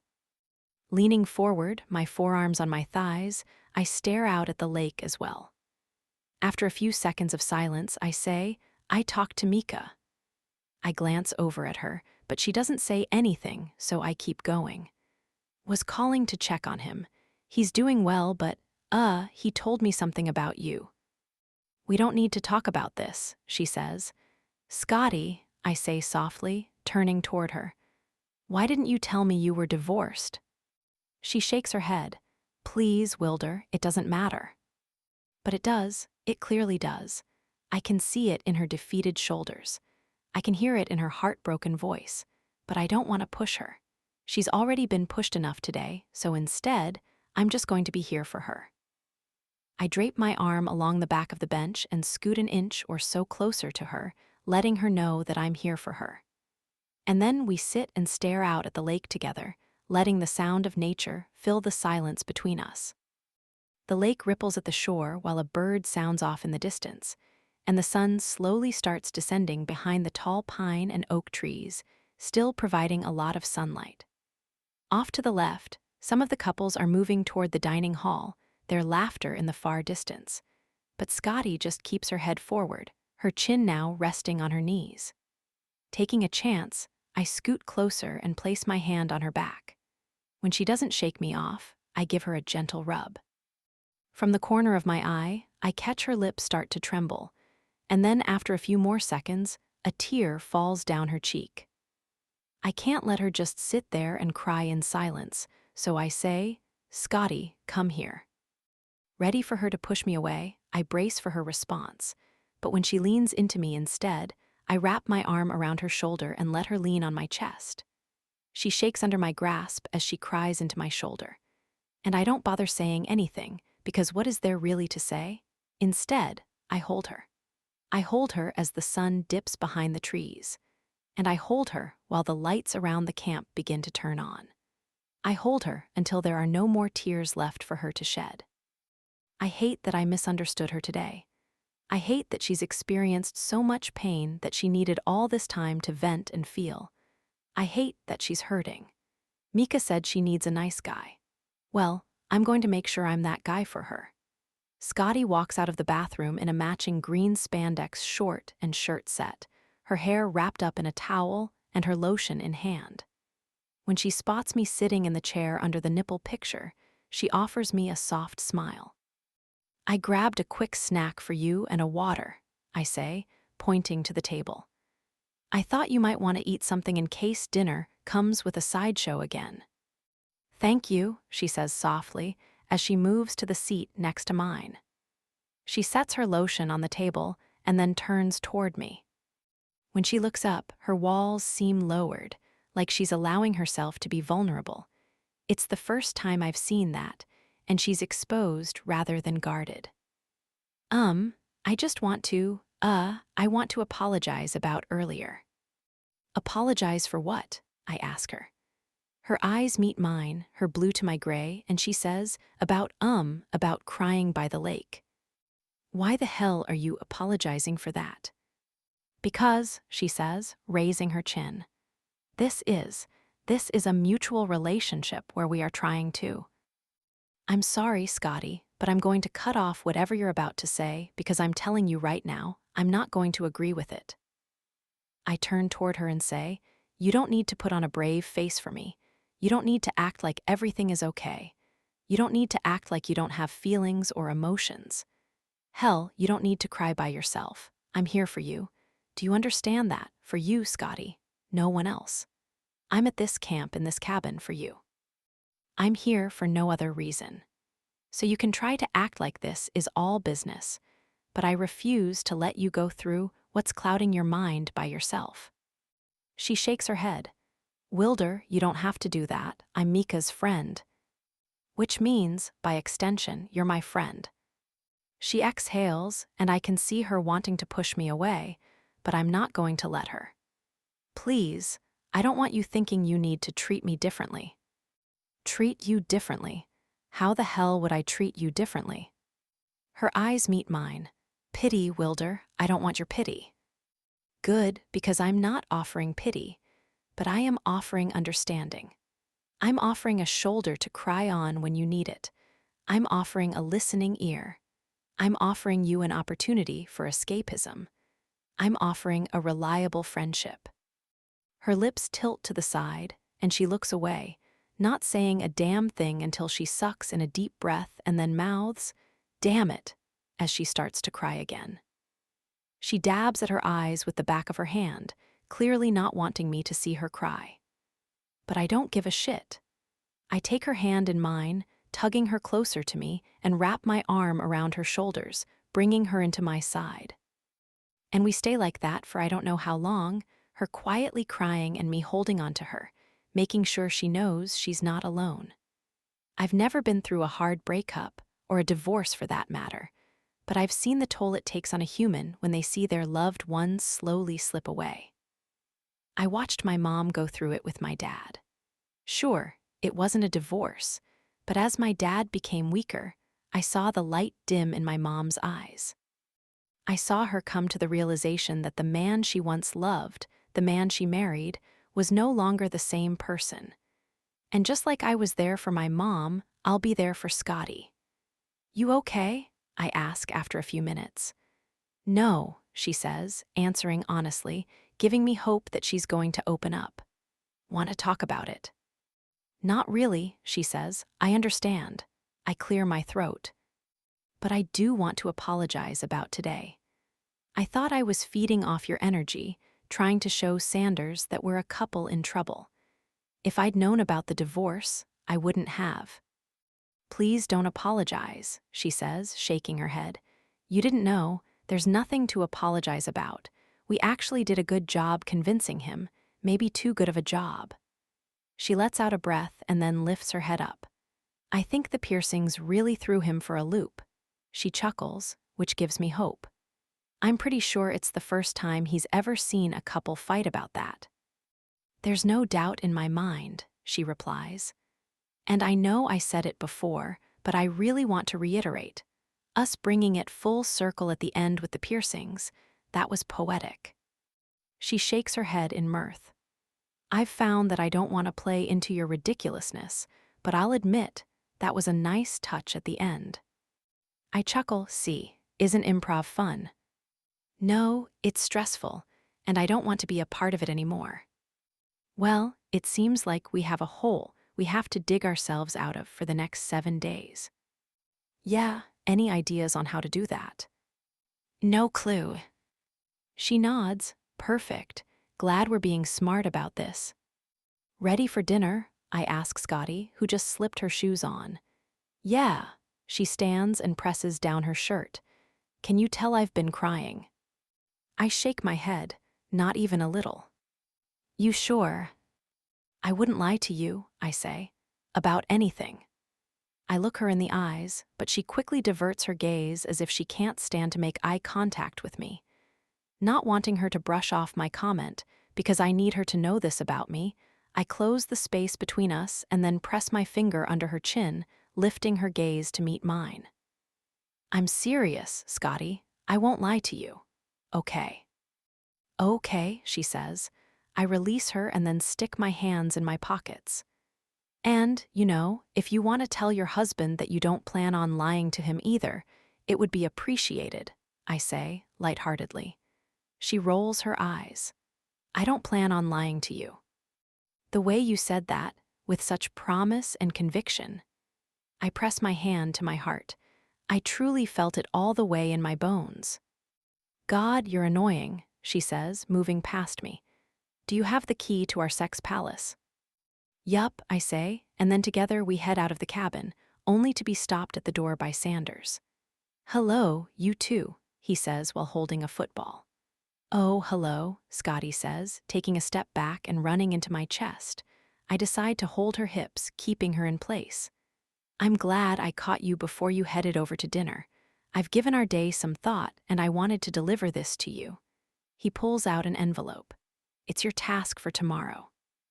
I'm also having dinner delivered to you, so you can eat in your room and spend some time thinking about the session we went through.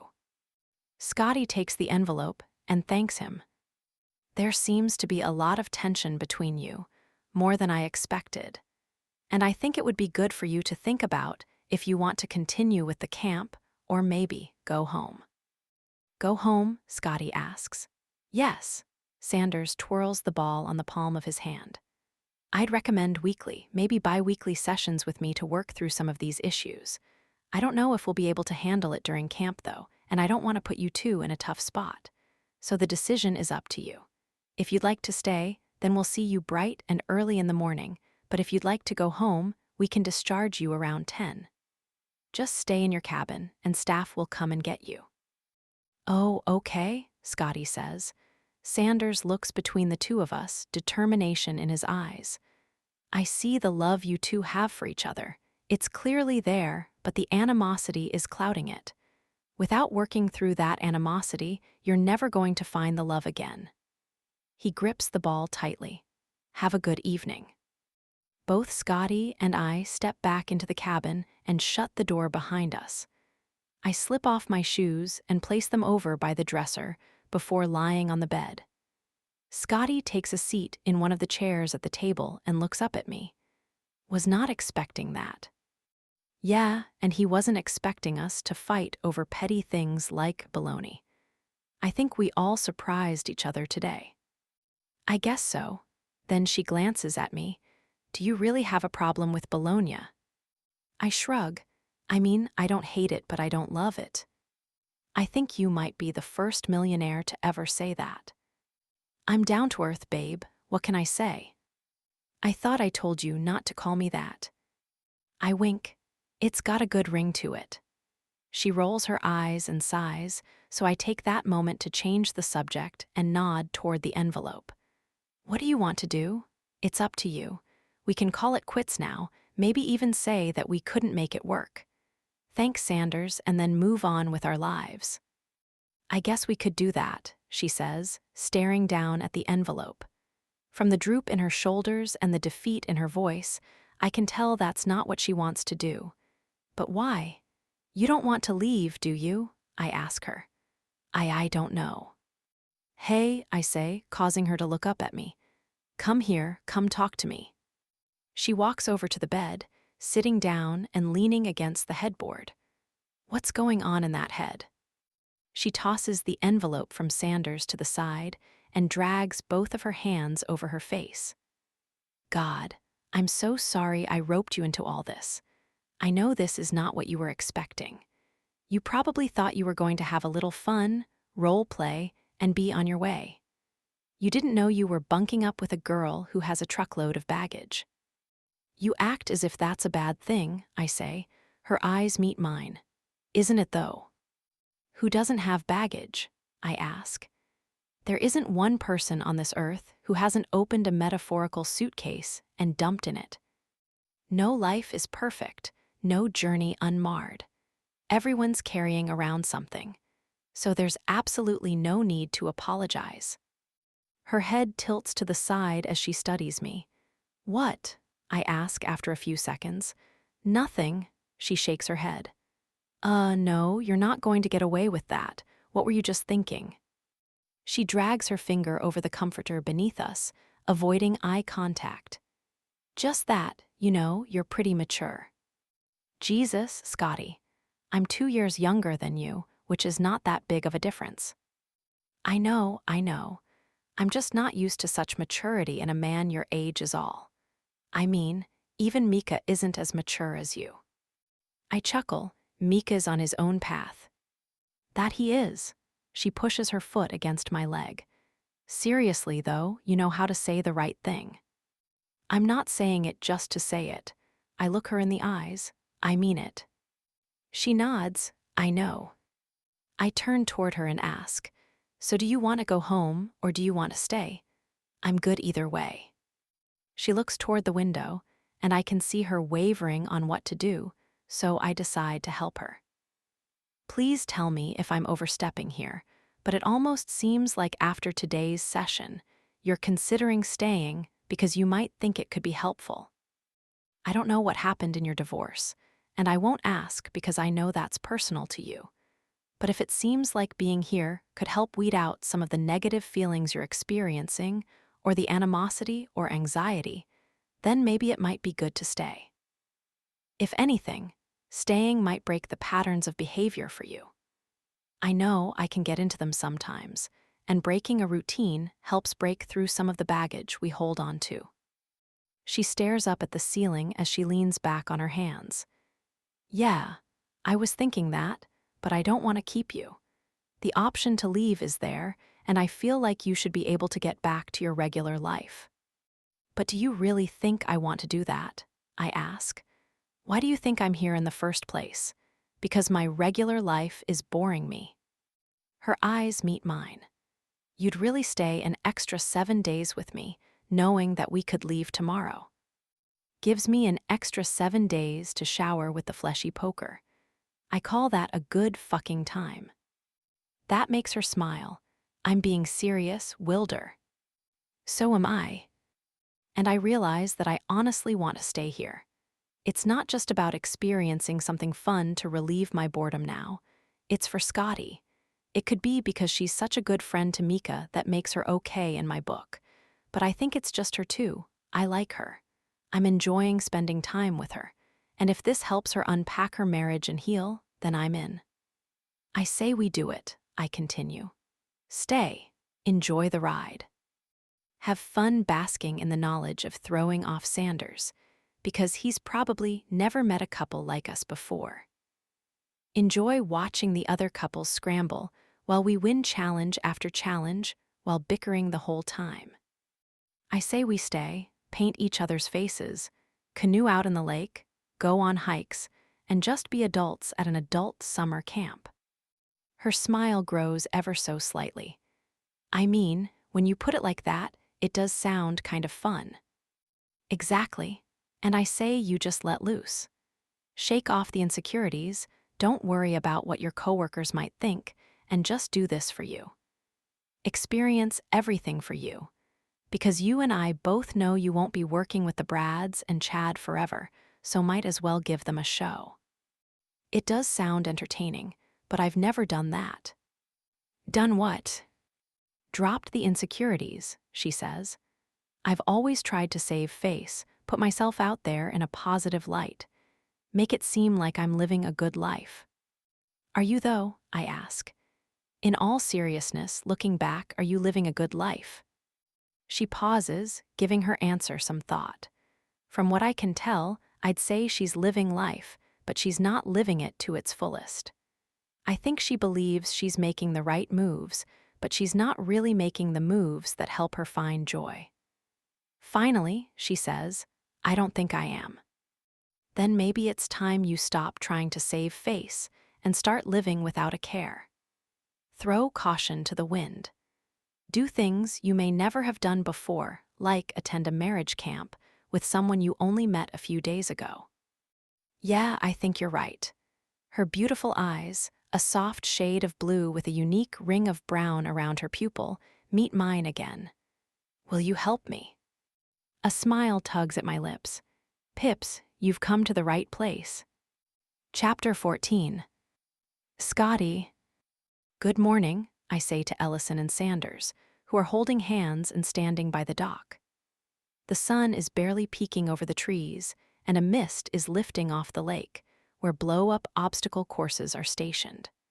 Brad and his wife, Jenna, are off to the right, having an intimate conversation.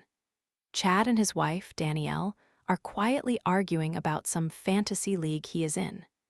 Finky and Lindsay are passing a cup of coffee back and forth. And Duncan and his husband are doing jumping jacks off to the side, looking like they're gearing up for a takedown. There are a few other couples who I haven't met yet, but maybe in time we will. Sanders offers me a nod. He lifts a megaphone to his mouth and says, Are we ready to test your agility, your comfort level with each other, your athletic prowess?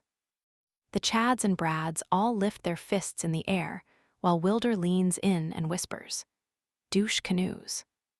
I chuckle, but then remind myself that we're still supposed to be angry with each other. Over dinner last night, we laid out a game plan.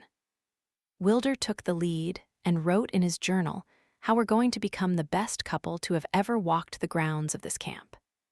His evil cackle had me laughing, and he had me smiling while he pointed out ways for us to start slowly, showing Sanders how his tactics are working. And when he made a game day plan with X's and O's like Sanders did, showing our way to the end zone of best couple of the year, he had me doubled over in a fit of giggles. And when I went to sleep last night, feeling lighter, like a weight had been lifted, I realized that this was exactly what I needed. Maybe Wilder was right.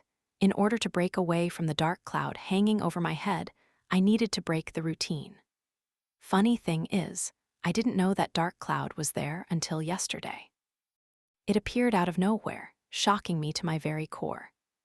I went into yesterday's session with the idea that we'd simply battle it out and then leave, but bringing up past grievances I had with my husband shook me. I had no idea I would be airing out my frustrations, the hurt I felt from his indifference, from his lack of love, and after realizing that, crying through the grief, mourning those thoughts and feelings, it was cathartic to release the pain. More than I expected. I've been sitting on those feelings, repressing them out of fear of having to relive it all. And sure, in the moment, it didn't feel great, but God, today, I feel lighter. I feel better. I feel like a new me is starting to blossom, and I'm ready to have fun. I'm ready to experience life, as Wilder says, and if I'm honest, I can attribute a lot of that transformation to Wilder. He's pushed me, even if unintentionally, and I'm a stronger person for it. As you can see, we have wet suits lined up along the shore, Sanders says into the megaphone. It is up to you whether you want to put them on or not. Wearing your bathing suit is just fine, but the lake is cold in the morning. So you make the choice. Once everyone's ready, we'll line up. First couple to complete the obstacle course wins. Time will be added to your overall score if you fall into the water, so try to avoid that as much as possible. There are questions at every station. Those questions will be answered carefully with a staff member, and you will only be allowed to proceed if you answer correctly. Time is of the essence, so be truthful with each other. I'm unsure what these questions might entail, but by the looks of the way the other couples are huddled up, I can only imagine what the prize is going to be. This is going to be a bloodbath. Wilder turns to me, places his hands on my shoulders, and says, "We need to win this." I'm sensing that. Do you see everyone around us? They have their game faces on. They do. We need to have our game faces on. I don't know what a game face is. Tell me how to morph myself, and I will. He holds back a smile and says, "Are you finally ready to enjoy some improv with me?" God, he must have been waiting for this moment. It's all he's been wanting to do, engage in his silly improv and loop me into it. Well, after the convo last night and my newfound goal of trying to let go, the time has come. I wet my lips and nod. I think I am. The smile he was holding back turns into a full-fledged smirk. He tugs on his lip ring and moves even closer, our foreheads nearly touching. Good, let me set the scene. He nods behind him. See those fucks over there. I glance over his shoulder at my coworkers and their significant others, and then back at him. I see them. They're enemy number 2. Who is enemy number 1? I ask. Us, he says. I am enemy number 1, and to me, you are enemy number 1. Right, because we're mad at each other. Precisely. We need to seem chaotic but still work well together. We need to surprise everyone. They need to think we're without a doubt going to lose, only to pull out the win and take home the condom basket. Do you think it's going to be another condom basket? No idea, he says. But whatever it is, we need it. We can't let these douche canoes have access to lube and cock rings, or better yet, nerds clusters. I gasp and clutch his shirt. Do you think they'd do that? In a low, menacing tone, he says, I have no fucking idea, but I'll be damned if they gain access to them. So are you ready to annihilate? Ready, I say, grateful that I have Wilder at my side for this. Then let's get suited up. Once we're given our wet suits, we kick off our sandals. I'm wearing a one-piece bathing suit because I had no intention of wearing a two-piece in front of my coworkers. Wilder's dressed in a pair of black swim trunks, not surprised by the color choice, and a black t-shirt. And today is the first time I'm seeing him with his hair somewhat styled, which I think is funny, since we're going to get it wet anyway. But he put some pomade in it, making the longer strands go in all different kinds of directions. Very messy, very, dare I say, hot. Let's not go there, that's only asking for trouble. Are you going to need help with your wet suit? He asks as he pulls his shirt up and over his head, revealing his carved upper torso. Excuse me? No, this can't be right. I ordered a fake husband who was into improv, not the moody GQ model with the ripped chest and stacked abs. Forgive my wandering eyes, but does this man live in the gym? I guess he really does have time to do whatever he wants, because I don't think I've ever seen anyone this fit in person. Broad chest with rounded shoulders that meet well-toned arms. His pecs are flat, but still pop off his chest like a swimmer's. The muscles along his rib cage ripple under the early morning light, and his stomach is stacked with individually carved abs, one right on top of the other. There's a small patch of hair that's under his belly button, leading down to his waistline, and the tattooed rings on his arms are the only ink, from what I can tell, on his body. Scotty. Huh, what? I ask, snapping my eyes up to his where I find him smiling at me. You're staring. My cheeks flush and I look away. Was I? Sorry. I've just, I haven't noticed, I've never seen. I let out a breath and then look up at him, feeling defeated. You have nice muscles. His lips quiver, his eyes sparkle, and I can see him wanting to laugh, but he holds back, staying in character as much as he can. Thanks, Pips. You have great legs. I look down at my legs and then back up at him. They're short, and my knees are weird. Are you really going to insult yourself in front of me? That's what Matt used to say about them. The moment the words leave my lips, I know it's a mistake, because Wilder's semi-jovial expression morphs into pure anger. Please tell me you're kidding. You know, I don't know why I brought that up. Just forget I said it. No, he says, taking a step forward. Did he really say that to you? Sometimes, I answer reluctantly, but it was in a joking way. Yeah, well, that joke seems to have tarnished your opinion about yourself, and that's unacceptable.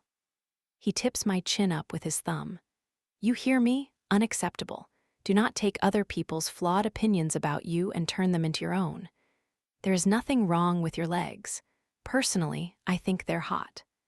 The moment I saw you in that skirt standing outside Anthropology, I thought to myself, she has hot legs. Nothing weird about them. Once again, I can feel my cheeks heat up as I quietly say, thank you. You're welcome. Now, take off that cover-up so I can assess the rest of your body. What? I ask, snapping my attention to him, causing him to smirk. Just kidding, Pips, but seriously, suit up. We have a challenge to win. Wilder has his hand on my hip, his chest pressed against my back, as he leans over and points to a square-shaped blow-up obstacle in the middle of the lake. We're both suited up, but instead of him all the way in his wet suit, he has the top half hanging at his hips, keeping his chest and arms exposed. He claims the sun is starting to make him hot, so he doesn't want to burn up and overheat before it's our turn, but a part of me wonders if he's doing it to show off to the other guys. There's no doubt Wilder has the best body out of all the husbands. Not that it's a competition, but I did see Chad and Duncan pointing at Wilder before they took on the challenge. Luckily, we didn't have to go first, so we can watch where people are messing up and readjust our method. Right there, that's where everyone falls in, and it's because the woman is jumping first, and when the guy jumps on, he sends the woman into the water. We need to switch up there. Yeah, I see, but should we argue about it when we get to that point? He squeezes my hip. That's my girl. Take all that built-up anger you have and let me have it. I think I can do that. Prices, Sanders calls out. You're up. Getting into character, I push Wilder to the side and say, for the love of God, stop showing everyone your body and zip yourself up. The smallest of smiles pulls at his lips before Wilder says, well, at least someone was looking at my body. I roll my eyes and walk up to Sanders, arms crossed, looking none too pleased to be here. You guys ready? Sanders asks. Let's just get this over with, I say. Odd, I think I said that to you last night when you got in bed, Wilder says, causing me to gasp. Says the guy who took forever to. Okay, Sanders cuts in. Let's leave the arguing to a minimum. Remember, this is a team event, so you must work together as a team. We know, Wilder says as he finishes zipping up. Sanders steps aside and says, on your marks, get set, go. Wilder pushes me to the side and takes off like a bat out of hell, making me chuckle as I follow behind him. Hurry up, wench. Don't call me that, I yell. Put those short legs to good use. I chuckle again and hate him for it, because he's not supposed to be getting me out of character. When we reach the first obstacle, Wilder waits for me. It's a small zigzag with palm trees at every turn. The inflatables are incredibly unsteady as they float on the water, and there's a solid chance we'll fall into the water, just like every other couple that has started this race. Pulling me in close, Wilder whispers, you go first. I'll rock it too much with my weight, causing you to be off balance. Remember, the palm trees are just air. You can't hang on them. Got it, I say, and then shout, stop freaking mansplaining everything, and pretend to whack his hand away. The first 2 zigs are easy, but then the float starts to become pretty rocky, so I stay light on my feet and tackle the next 2. When I feel myself start to go off balance, I leap to the end of the zigzags and land on all 4s on the inflatable, causing it to rock. I look over my shoulder just in time to see Wilder tiptoe his way across with ease, the rockiness of it not bothering him once. What are you doing? Get up, he yells. When I make it up, we go to our first staff member who's holding a card. Looking between us, they ask, "Do you feel you two spend enough quality time together?" Without blinking an eye, Wilder says, "No, I'm too absorbed in my phone and I miss a lot of things she says to me." Wow, okay, that feels all too real. I answer, "No, I stopped planning fun activities because he always ruined them when something didn't go his way." The staff member steps aside and says, "You may proceed." Next is an archway of swinging balls. You have to run fast. If you see one headed for you, dive and stick yourself to the floor. They will knock you off. We saw that with Duncan. Got it, I say. I wait for the first one to move by, and then with all the speed I can muster, I fly down the center of the archway, missing all the balls but one. The last one hits me and throws me off balance, and I'm about to fly off. Luckily, Wilder is right behind me and grabs me by the waist, pulling me to the ground. Together, we stand in front of the next staff member, and they ask, "How do you really feel about your sex life?" This time, I answer first. Used to be thriving and adventurous, but now I'm too tired and come up with excuses why I don't want to have sex with him. I have a lot of built-up animosity toward him and don't have any need to please a man who can't understand me for the woman I am.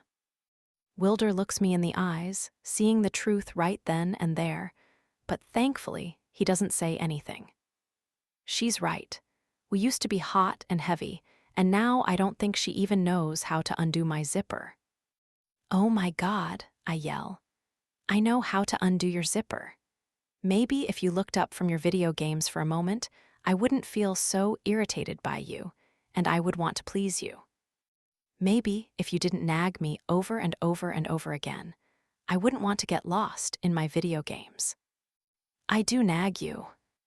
"Yes, you do," he yells. "I can never do anything right, ever. It's always your way or no way. You would think that there's compromise in a marriage. Well, not in this one. Because you don't help around the house. Because I don't want to help a dictator," he yells back, only for the staff member to step aside and allow us to enter the next obstacle. "Bingo. You okay?" Wilder whispers as he moves in behind me. "I am." "Promise." "Promise," I whisper back. "Good, you're doing great, Pips." He gives me a gentle squeeze on my hip, and pride surges through me. "Okay, this is the one that I'm going to go first on. I'm going to jump, and then I want you jumping after me. I'll steady the square, and then we can jump to the next one." "Got it." A single floating square is about 3 feet away, and this is the one that everyone has been tripping up on. I appreciated Wilder's insight, if I'm honest. He's determined to do well and was watching carefully, but he was gentle when he explained his game plan. He must know how much I loathe a mansplainer. Wilder leaps easily onto the square and then holds his hand out to me with a nod. I get a running start, leap, and then land right in Wilder's arms as he steadies the square with his legs. Once it stops shaking, he says, "Squat down while I jump off it." I squat down on the square. He takes off, sending the square rattling, but I hold on, and then he reaches his arms out, waiting for me on the other side. I get as close to the edge as I can and then jump, my foot nearly missing the target, but because Wilder's waiting, he's able to grab hold of me. Then he leans back, sending us both to the ground but staying out of the water. Playfully, he pats my hip and then helps me up so we're now facing another staff member. Have you ever felt tempted to cheat on each other? Wow, can't imagine being confronted with this if we were really married. I can't help wondering what Matt's answer would be to that one too. Wilder turns to me, looks me dead in the eyes, and says, "Never. I might get frustrated with you, but I'd never cheat. Ever." The sincerity in his voice, the conviction, hits me harder in the heart than I expected, and I attempt to not apply that answer to reality. "Same. I made vows to you, and I'd never do that." "Thank you," Wilder says, his voice almost shaky. And it stuns me for a moment because there's a part of me that believes that wasn't part of the act, that his answer had meaning behind it, personal meaning. I don't have time to think about it, though, because the staff member moves to the side, allowing us to reach the bridge. It's a rock-climbing wall that leads up to a thin bridge and down a slide for one more question. Once we pass this obstacle, we jump into the lake and swim for shore, and then our time is stopped. "Get going," Wilder yells, startling me. "Shit, sorry," he whispers. "Didn't mean to scare you." I chuckle, turning my face away from everyone as I say, "It's fine. Great timing." I start up the rock wall, and I'm about to step on one of the pegs when one of his hands connects with my foot and he says, "Push off me." He's right behind me, so I push off his hand, and he sends me right to the top. He scours the rest like a freaking spider, then picks me up, draping me over his shoulder, and runs across the bridge. It's hard for me to keep it together because this is so ridiculous, and if we're doing this for another basket of condoms and dildos, then our hard work will go unrewarded.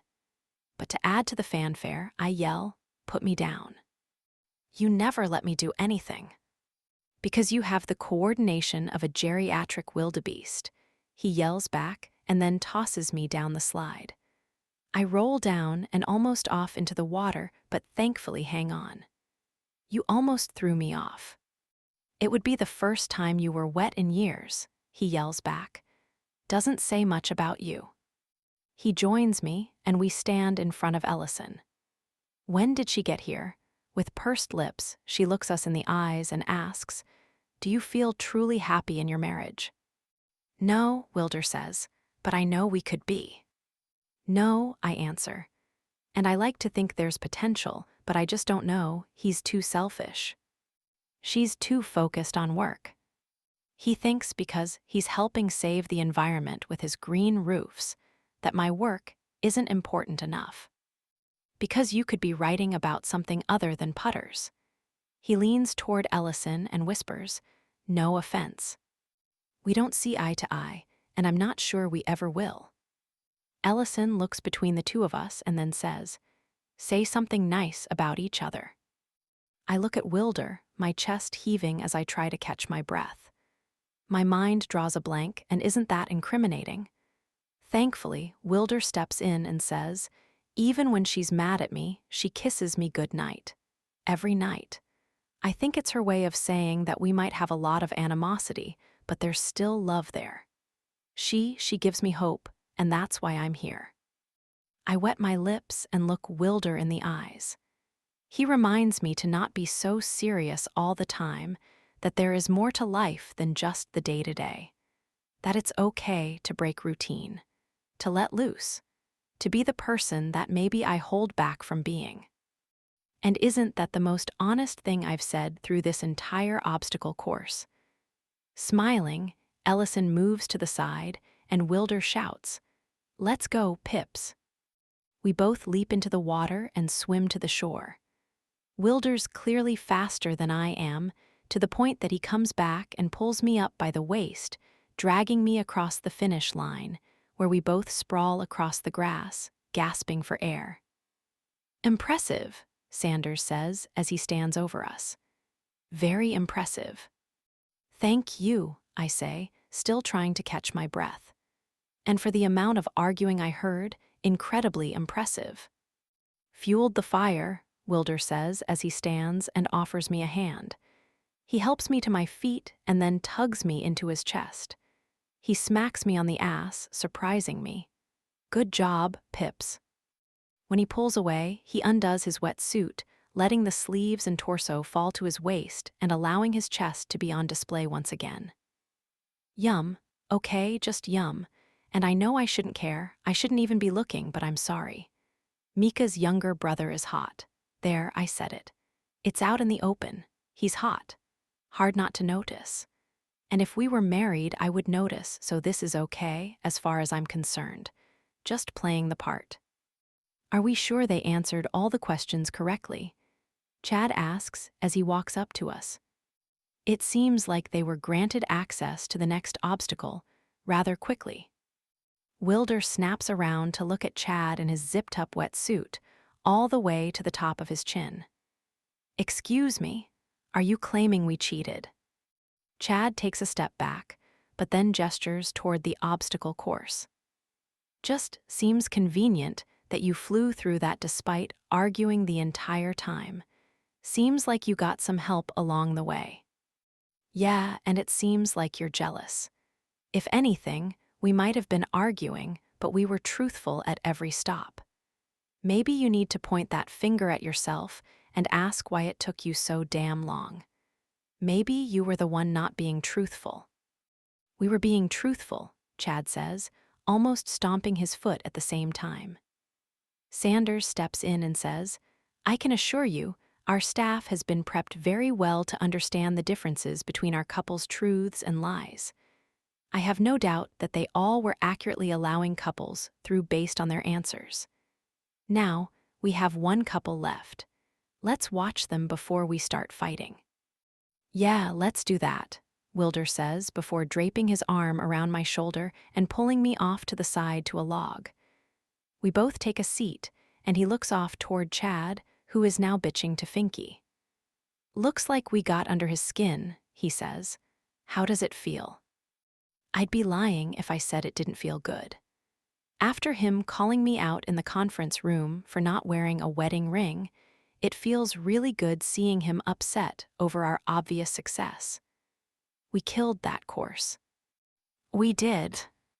Carrying me like a potato sack wasn't necessary, though. I thought it was a nice touch. If anything, it looked cool. Cool for you maybe, but I was the one flailing around. Flailing in a cool way, he bumps my shoulder. There is no such thing. As the last couple finishes up and the time is being tallied, we remain on the log while everyone gathers around us. Sanders and Ellison speak, nod, and then walk up to the group. "Well, what a great way to start off the day.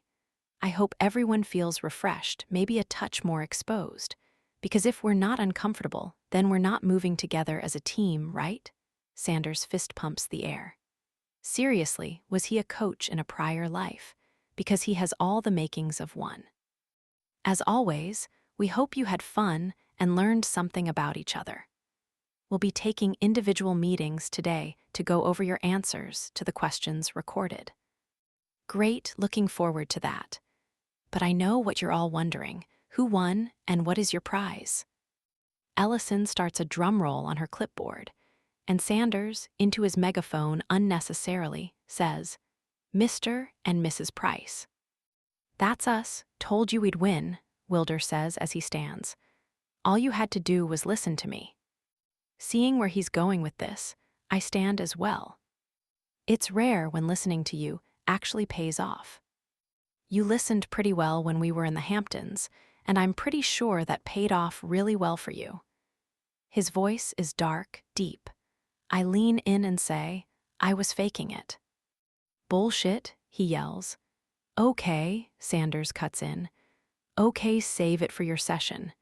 He lets out a deep breath and then slaps on a smile and starts clapping. "Let's give it up for our fastest couple." There's grumbling irritation behind us, but some slow claps, celebrating our victory. As winners, you'll receive a basket brought to your cabin later.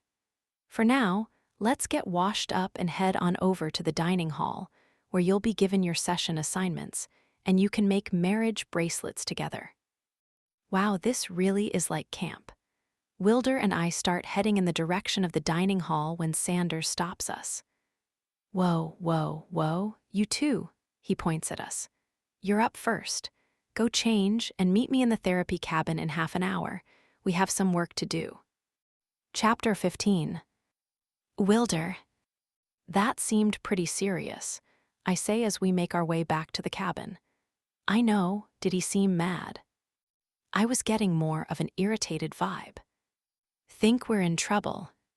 "For what?" I ask. "We did everything right. You need to stop worrying so much." "I was born into this world worrying," she says. "I don't know any other way of living." "You need to hang out with me more often," I say. "I can teach you not to worry or sweat the small things." We reach our cabin and head up the stairs, where we find a box with a bow on top waiting for us. I pause and whisper, "The prize." "What do you think it is?" she asks, examining the box. I shake my head. "No idea, but it's concealed. That could be a good thing or a bad thing." "How could it be a bad thing?" she asks as we both stare down at the package. "What if it's really dirty, like something they don't want people seeing? Like a sex swing." She toes the box with her foot. "Doesn't seem like a big enough box for that." "Do you have experience in box sizes for sex swings?" "Absolutely not," she says. "This is just an assumption. I don't even know what a sex swing looks like. Do you?" "Do you really want to know the answer to that?" She rolls her eyes. "Maybe not. Should we pick it up?" "I don't know. Should we?" "I think we should." She nudges me with her shoulder. "You pick it up. You know, it's not a bomb." "Could be, we don't know." She nudges me again. "Go ahead, pick it up." Rolling my eyes, I snag the box and then open our cabin.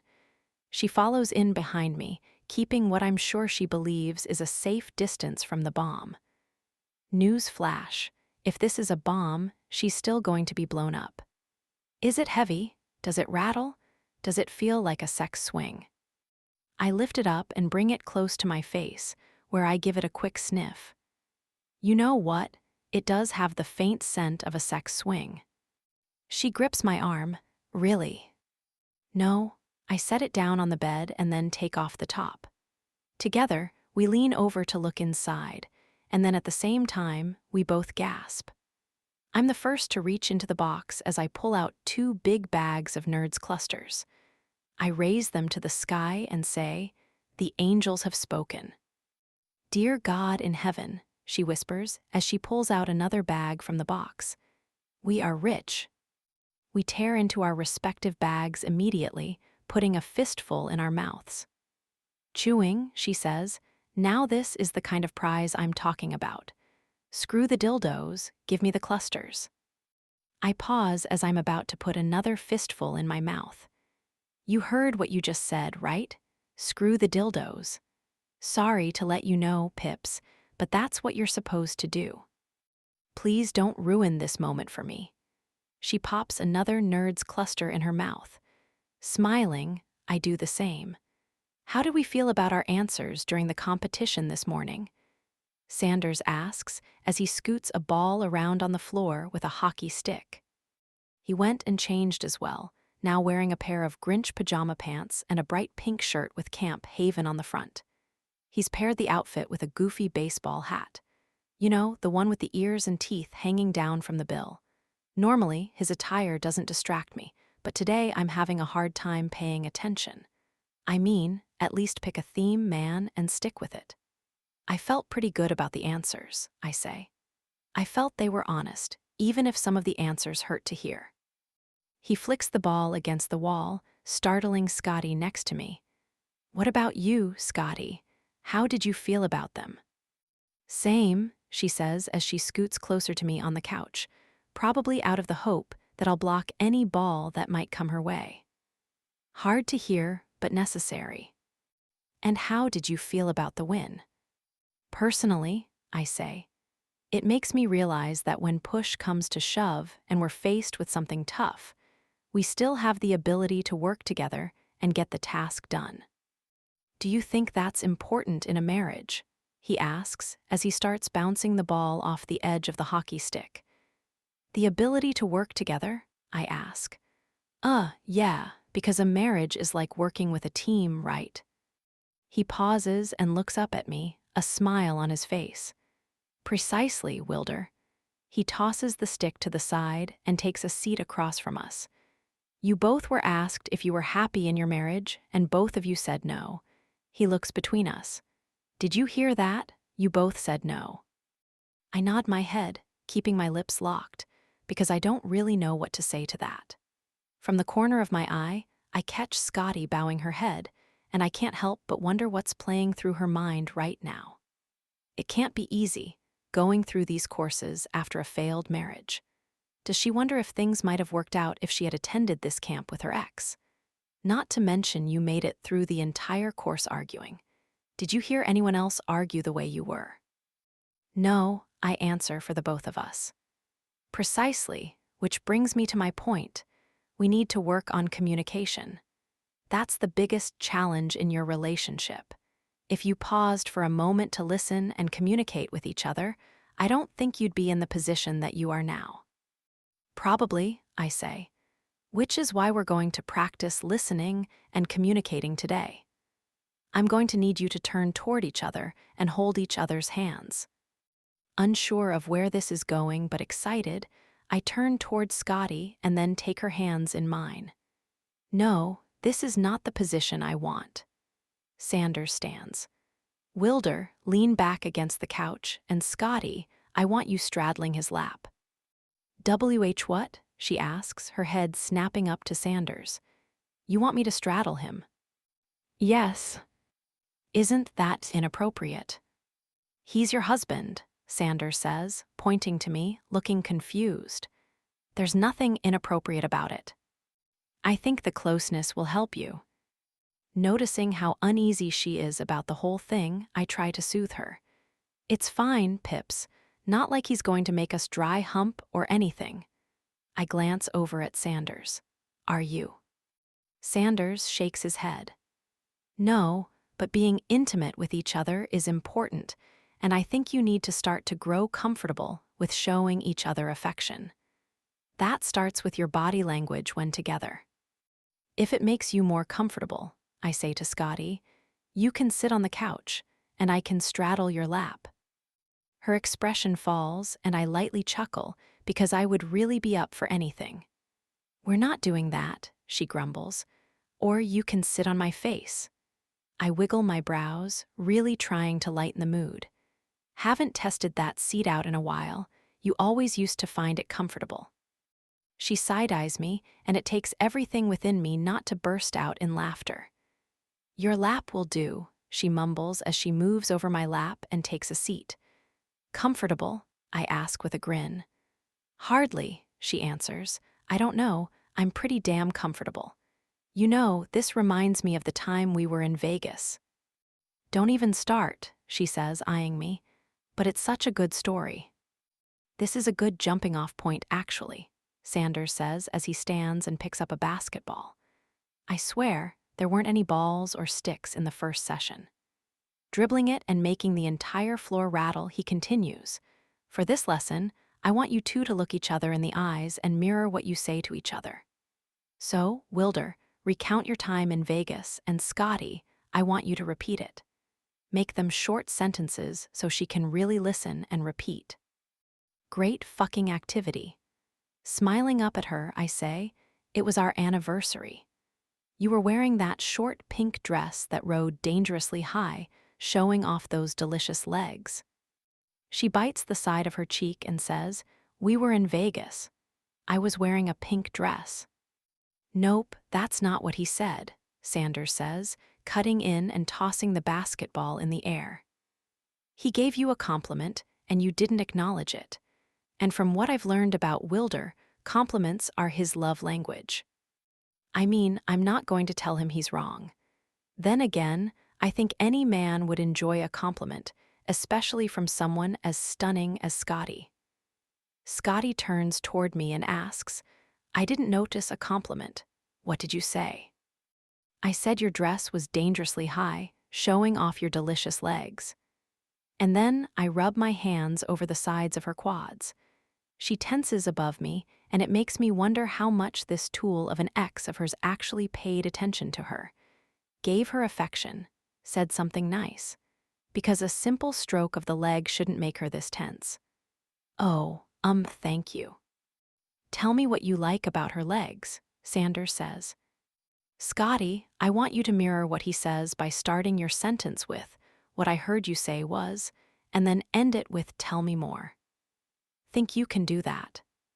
Yes, she says, and then turns toward me. Wanting to have some fun and make this woman feel good about herself, I say, I love how your legs aren't stick thin. I love that they give me something to grip onto. I love the way they look in heels. Your calves are fire. and your ass is unbelievable. I tug on my lip ring, challenging her, wanting to see if she's going to repeat what I said. What I heard you say is you love how my legs aren't stick thin and that they look good in heels, and you have something to grip onto and, calves, I help her. Oh, right, my calves are fire and my ass is unbelievable. She clears her throat. Tell me more. Don't mind if I do. I slide my hands up to her waist.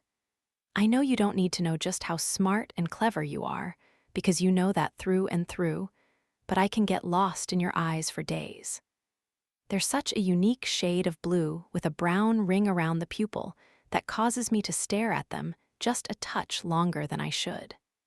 She glances over my shoulder to avoid eye contact, but I don't let her. Look at me, Scotty.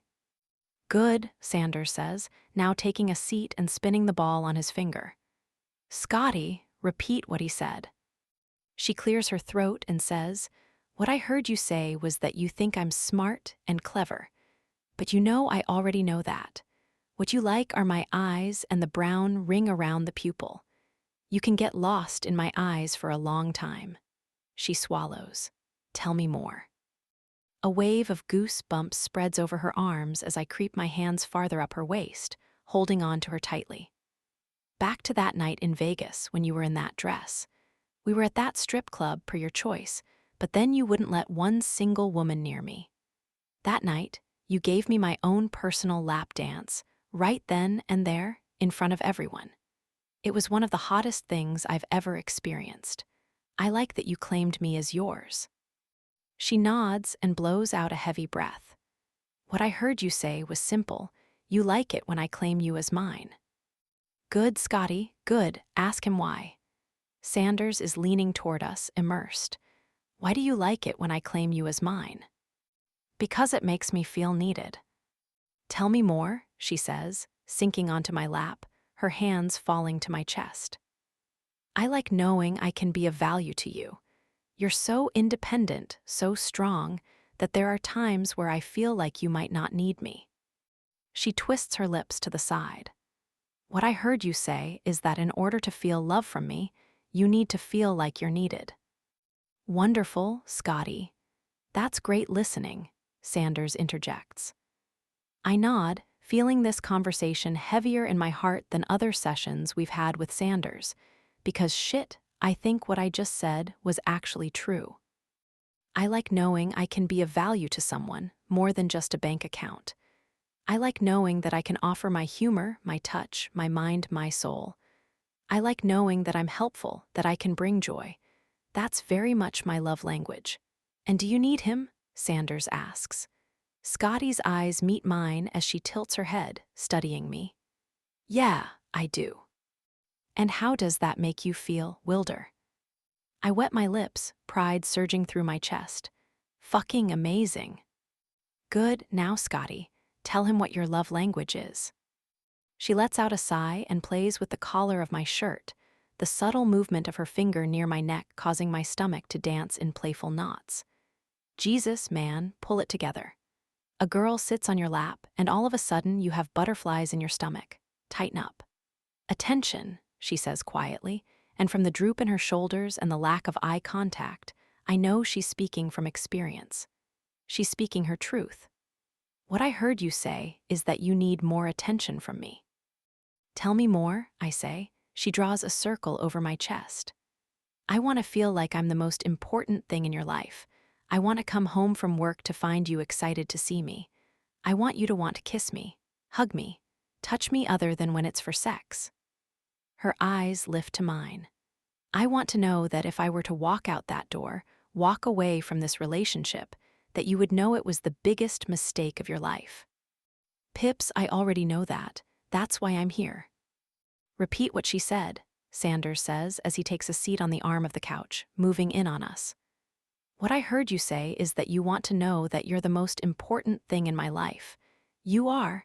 That you want me to want to kiss you, hug you, touch you. I fucking do, Pips. I run my hands up and down her sides. And if you walked out that door, ending us, I would be devastated. Tell me more. Her hands slide to my neck as she says, I don't want you to hide. I want to know everything about you, the good and the bad. What I heard you say is that you want to know everything about me, the good and the bad. And I want to tell you, Pips, I really fucking do. My mouth goes dry as those words hit me harder than I expected, because fuck, I've been shouldering so much ever since my father passed away. I've been holding my mom's secrets close to my chest. I've been taking care of Mika, making sure he stays mentally healthy. I've been making sure that as a family unit, we don't fall apart. And it's tiring. Great, Sanders says, bouncing the ball and startling the both of us out of the trance we were just in. This was exceptional. Wilder, you want to be needed. Scotty, you want to feel special. Have you told each other this before? I shake my head. No, we haven't told each other that. Then this is what we call a minor breakthrough. He tosses the ball across the room and then moves back over to his chair. The key to a successful, championship-winning team is understanding each other. Understanding what you can offer and understanding what you need the most. We explored that today. Now, I want you to take what you spoke about and go see Ellison, as she has an activity ready for you two to participate in. I expect for you to continue down this path of honesty. And before you start yelling at each other, please remember the communication we experienced today in this room. And if you need a reset, remember this position you're in. Return to it. Speak to each other like we did. Practice. Because if we're not practicing, we're never going to win. The last part could have used some adjustments, but then again, there's only so much you can do when it comes to comparing a marriage to a sports team. You can find Ellison over by the dining hall. I'll let her know that you're looking for her. He shoos us. Now get out of here. When we signed up for this camp, I never thought we'd be stringing beads, Scotty says as her feet dangle over the dock, the lake right below us. Neither did I answer. Nor did I think I'd enjoy it. Same, she says as she holds up her bracelet. What do you think? I take in her pink, purple, and white alternating beads, and her name in the middle of it all. Love it, I say. You need to add more beads, though. My wrist isn't that big, she says. Who says that's for your wrist? She stares down at the name and then back up at me. It has my name on it. Yeah, and are you forgetting who is supposed to be claiming you? I point to my chest. That would be me. Are you telling me you're going to wear this friendship bracelet? Isn't that why you're making it? For me? I was making it for me. Well, I shake my head. Don't I feel like a fool? I hold up my bracelet, showing her the black beads and the letters in the middle that spell out Wilder's girl. Wait, did you make that for me? Yeah, Pips. That's the whole point of this activity, to make something for each other. Where the hell did you get that idea? I reach to the side and lift up the activity paper that Ellison gave us. The directions. She takes the paper from me and looks over it for a few seconds and then says, it does say that. Yeah, it does. Then again, you've been in a fog since we got here, not saying much. She starts stacking on more pink, purple, and white beads and says, Yeah, I know. Sorry about that. Want to talk about it? I don't know, she sighs. Maybe you should, because isn't that what we're here for? For you to shed the burden of your ex that you've been carrying around. She slowly nods. Yeah, I guess so. Let me ask you this, I say, helping her out with the conversation. Did your ex not give you the attention you deserved? It seems to be a recurring theme with everything we've talked about in these sessions. She sighs, because toward the end, he just stopped caring. Didn't say hi when I got home from work. Didn't care to kiss me goodnight. Didn't even think it was important to have dinner with me at times. He just didn't consider me important enough to grant me his time. I'm sorry, I say. Seems like his loss, though, because I've enjoyed spending time with you immensely. You don't have to say that to make me feel better, she says, I tie off her bracelet and then take her hand in mine. I slide it over her wrist and say, "There's one thing I can guarantee you, I won't say shit just to make you feel better. I say what I mean." I look her in the eyes. "I enjoy spending time with you, Scotty. You're fucking cool." Her cheeks blush as she stares down at her bracelet. "Thank you. And this is where you say I'm pretty cool too." She chuckles and then ties up her bracelet as well. She slips it onto my wrist and says, "You're pretty cool too, Wilder." Chapter 16. Scotty. "That baked potato was fucking phenomenal," Wilder says while patting his mouth with his napkin. Something I've noticed about Wilder is that he's the glass half full kind of guy. Anything and everything has some sort of positive spin on it. He's a millionaire at a marriage summer camp, claiming a baked potato that I believe was slightly dry was fucking phenomenal. Making bracelets was a sick activity. Running an obstacle course this morning was the most fun he's had in a while. It's the simple things that are making him happy, and I find that fascinating. He has a thirst for life, the need to explore, to engage, to experience the journey beyond a screen. He wants to capture moments on this earth, and I find it so refreshing. "Wasn't that good?" he asks as he downs the rest of his drink. "Yeah, it was good," I say, even though it could have used a little more sour cream in my opinion. The bacon was extra crispy too, and it turned into dust when I bit down on it. That's what bacon should be, dust in my mouth. "I'm not sure everyone would agree with you." "Would you?" he asks. I shrug. "I like bacon in any form. It's bacon, just put it in my mouth." His lips cutely turn up in a smile. "Put it in your mouth, huh?" I give him the side eye. Your lack of maturity is showing. Is it, or am I just clarifying? It's lacking. He clutches his chest. Oof, a man never wants to hear that. I'm about to tell him he's being ridiculous when a pair of chino shorts steps in front of us. Who could this be? My eyes slowly travel up until Finky's face comes into view. "Are you joining the group for some s'mores?" "S'mores with the Brads and Chad?" "Yeah, I think I'm good." "We are," Wilder says before I can stop him. "What? Nuo. Great. We're all headed out to the fire pit now." "So are we. Catch you over there," Wilder says jovially. Finky nods and takes off. Trying to keep my expression neutral and not spit fire at my pretend husband, I say, "What the hell are you doing?" "What?" he asks. "I don't want to go have s'mores with them." "Why not?" he asks. "S'mores are good. Have you ever had one?" "Of course I've had one. My God, Wilder." "Sorry, it's just surprising you don't want one." This is not about the s'mores. This is about not wanting to spend time with my coworkers. "Oh, well, we don't have to talk to them. We can construct our s'mores and then peace out." Leaning in close, he says, "One thing you need to know about me. I have a sweet tooth, and my night is not complete without a little something sweet. We have nerds clusters in the cabin. We could have had those." He shakes his head as if he's really thought about this. "Those are not an after-dinner treat. Those are in-between scheduled event treats. We must savor and hold on to those as much as we can. If something like s'mores is offered to us, we must take it and hoard the nerds clusters for a day when no treats are offered." "Why are you this way?" I ask, hand on my hip. "I wish I had an answer for you."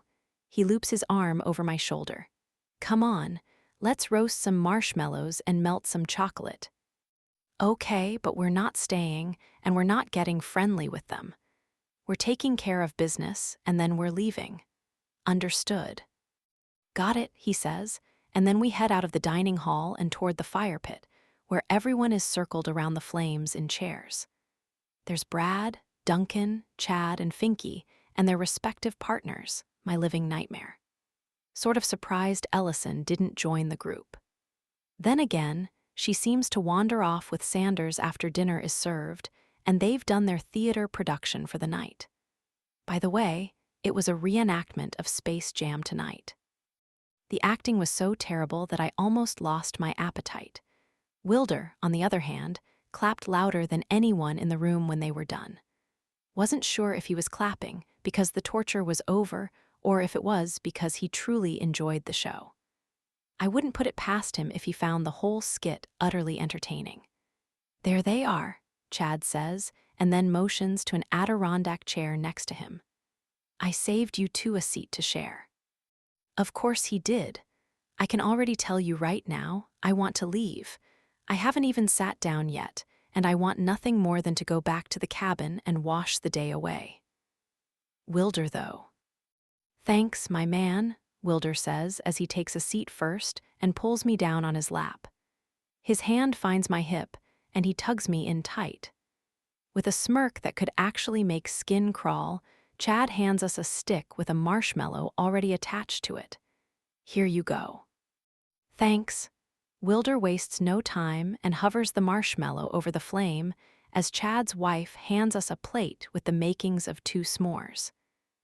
"Now that everyone is here," Finky says, "let's get the game going." "Pardon, I didn't sign up for a game." "Game?" I ask, looking around. "Yeah," Chad says with a grin. "We're going to play Never Have I Ever." "What are we, in high school? We are grown adults. We don't play games like this anymore." Of course this is what the frat bros want to play. Then again, we are missing one key factor.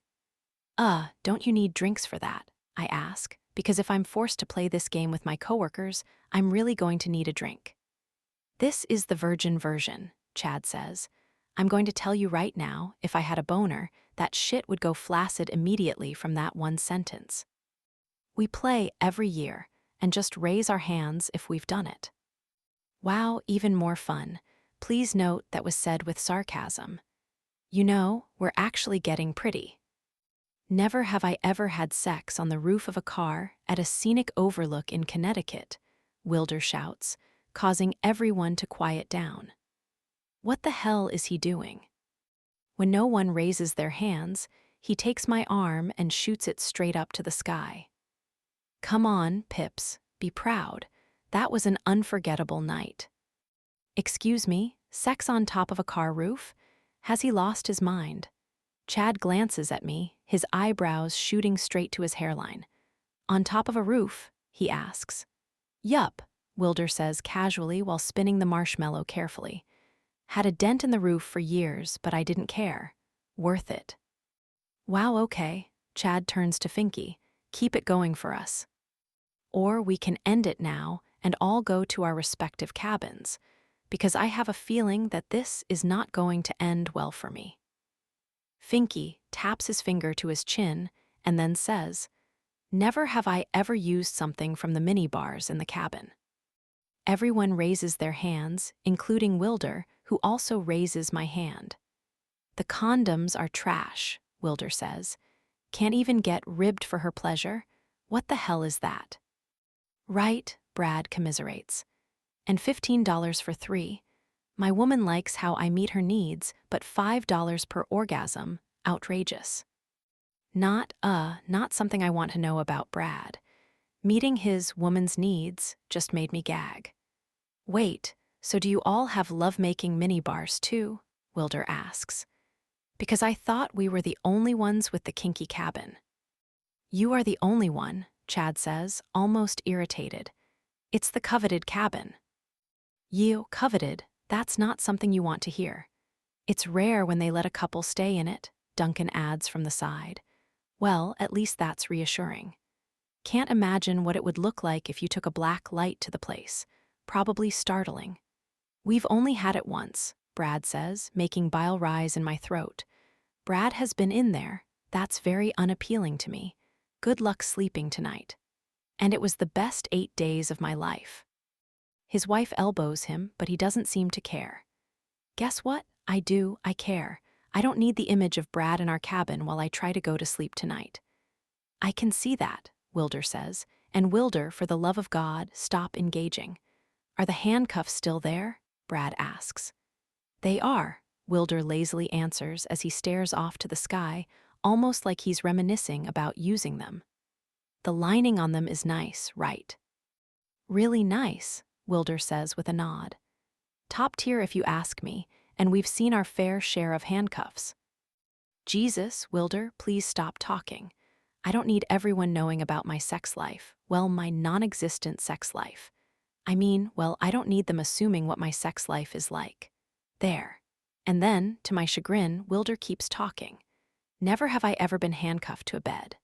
He looks around the fire pit, and then without breaking to pause, he raises his hand high toward the sky. Why is everyone allowing him to control this game? Wasn't this someone else's idea? Why aren't they the ones asking the questions? But then, of course, the handcuff brigade starts chiming in. Brad's wife raises her hand, Duncan raises his hand, and boy oh boy, am I seeing him in a new light. What about you? Chad asks me while Wilder pulls the marshmallow from the fire. Nah, she handcuffs me, Wilder answers, and then plops the marshmallow on the plate while my cheeks heat with embarrassment. If you're not letting your partner do the tying up, then you aren't doing it right. He sticks another marshmallow on a stick and then casually places it over the flames. Chad doesn't seem to care for that answer, and I have no reason why, but I can feel him look us up and down, ready to pounce. You know, you two seem to be very comfortable with each other, Chad says, a squint to his eye. I would hope so, Wilder says. We're married. But only this morning you were arguing.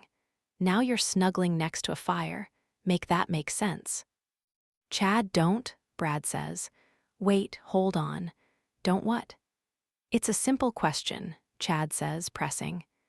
No, a simple question would be asking what kind of handcuffs we use in the bedroom, Wilder says. Your question is loaded with doubt and unnecessary curiosity. It just seems convenient is all. What is so convenient? Wilder asks, now sitting taller. I can feel him tense beneath me, no longer focused on the marshmallow, but on the man next to us. And this is a different side to him, a protective side. This is what Mika must see when Wilder is making sure he's okay. Hey, how about we continue the game? Duncan says. Never have I ever. Stop acting like we're not all thinking or talking about it, Chad says as he sets his s'mores plate to the side. You're faking it. Oh my God, what? Excuse me? Wilder asks as my body goes numb from the thought of them finding out about us. Call me a fool, but I thought we were doing a good job, that we were successfully presenting ourselves as a married couple. Sure, we're not wearing wedding rings, nor do we seem like a happily married couple like the rest of them, but they knew that ahead of time, since we're a marriage in crisis. Seriously, Chad, Brad says. Don't. No, something has to be said, because they're playing the system. He turns to us and says, we take this camp seriously.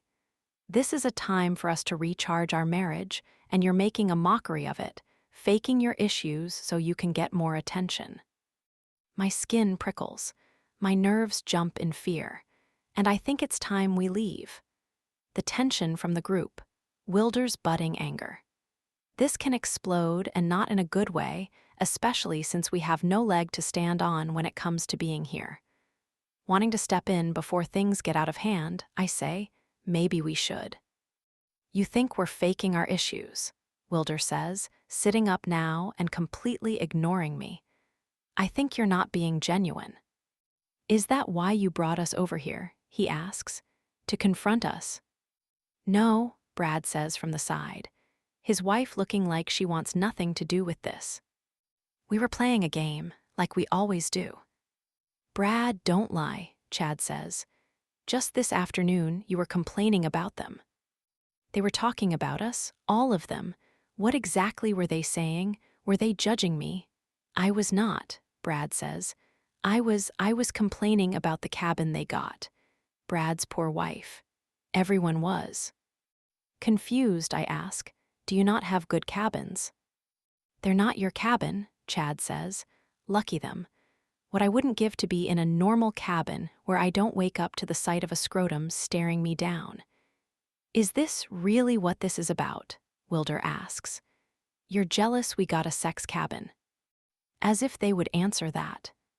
The guys all look around and then lightly nod their heads. Okay, maybe I was wrong. Either way, I wish this conversation would end. Is that marshmallow burnt yet? Let me get this straight. You're jealous we have a sex cabin, so that means you can gang up on us and make us feel bad about it. Call us out on supposed lies that are simply not true? Jesus. Wilder lifts me up off his lap, tosses his stick into the fire pit, and then says, "You're all pathetic." Oh boy, the anger has peaked. That cabin is reserved for the most problematic couple, Chad says. We know what you're doing. Sanders's philosophy is all about having an intimate and thriving sex life while combating communication roadblocks. It all seems too convenient. You two are not communicating and don't even touch each other, therefore, he's going to make sure he works on you the hardest. They're going to get the tent. What the hell is the tent? You don't know that, Brad says. Oh, I do. They're going to get it, just watch. He shakes his head. Mark my words, this is all a fucking farce. Can we get clarification on the tent? I don't know what the hell you're talking about, Wilder says, but it seems like you're projecting. If you came here for some sexathon with your partner, where cabins and tents matter to you, then maybe you're in the wrong place. He loops his arm around my waist. We've been through a lot, the both of us, and we're trying to figure things out. If you can't handle that, if you can't believe it, then that's your own fucking problem, not ours. The looks on everyone's faces. Shock. Consider me shocked as well, because I don't think I've ever had someone stick up for me like this before. How does he seem to suddenly comprehend my triggers now? And why do I feel so exposed and on edge? Before anyone can make a comeback, he directs us away from the fire pit, me still holding the plate with the s'mores, and we head to our cabin. The walk back is in complete silence as we're shrouded in the dark. Only the pathway lights leading the way while crickets chirp in the distance and fireflies dance among the trees. I'm not sure what to say honestly, because this whole situation was weird. Wilder upset, angry actually, that's unsettling. He's always happy-go-lucky, ready for anything, but I can feel the irritation coming off him. Did Chad strike a nerve? And then there are my coworkers, talking about us behind our backs, jealous over a cabin. It's all, like I said, weird. And that weirdness makes me feel incredibly insecure. When we arrive at the cabin, Wilder unlocks it and lets me in first before he shuts the door and locks it. Once again, silence falls between us while I stand awkwardly in the middle of the room with a plate of s'mores. Unsure of what exactly to do and slightly out of sorts about Wilder's steaming attitude, I ask, "Are you okay?" "Am I okay?" he asks, pointing to his chest while he slips his shoes off. "Why are you asking if I'm okay? The real question is, are you okay?" "I mean, I think so. You just seem very agitated."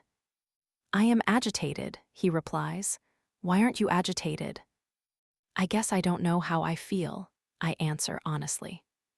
For a second, I thought they were saying we were faking the marriage, and that got scary for a moment, because I didn't want to get caught in that lie. And maybe they do have an inkling about us faking it all, but it just seems like you're really angry. "I mean, yeah, I fucking am. Where does that douche come off attacking you like that? He has no right. And over what? A fucking cabin? You know what?" He looks around the room. "I've got an idea."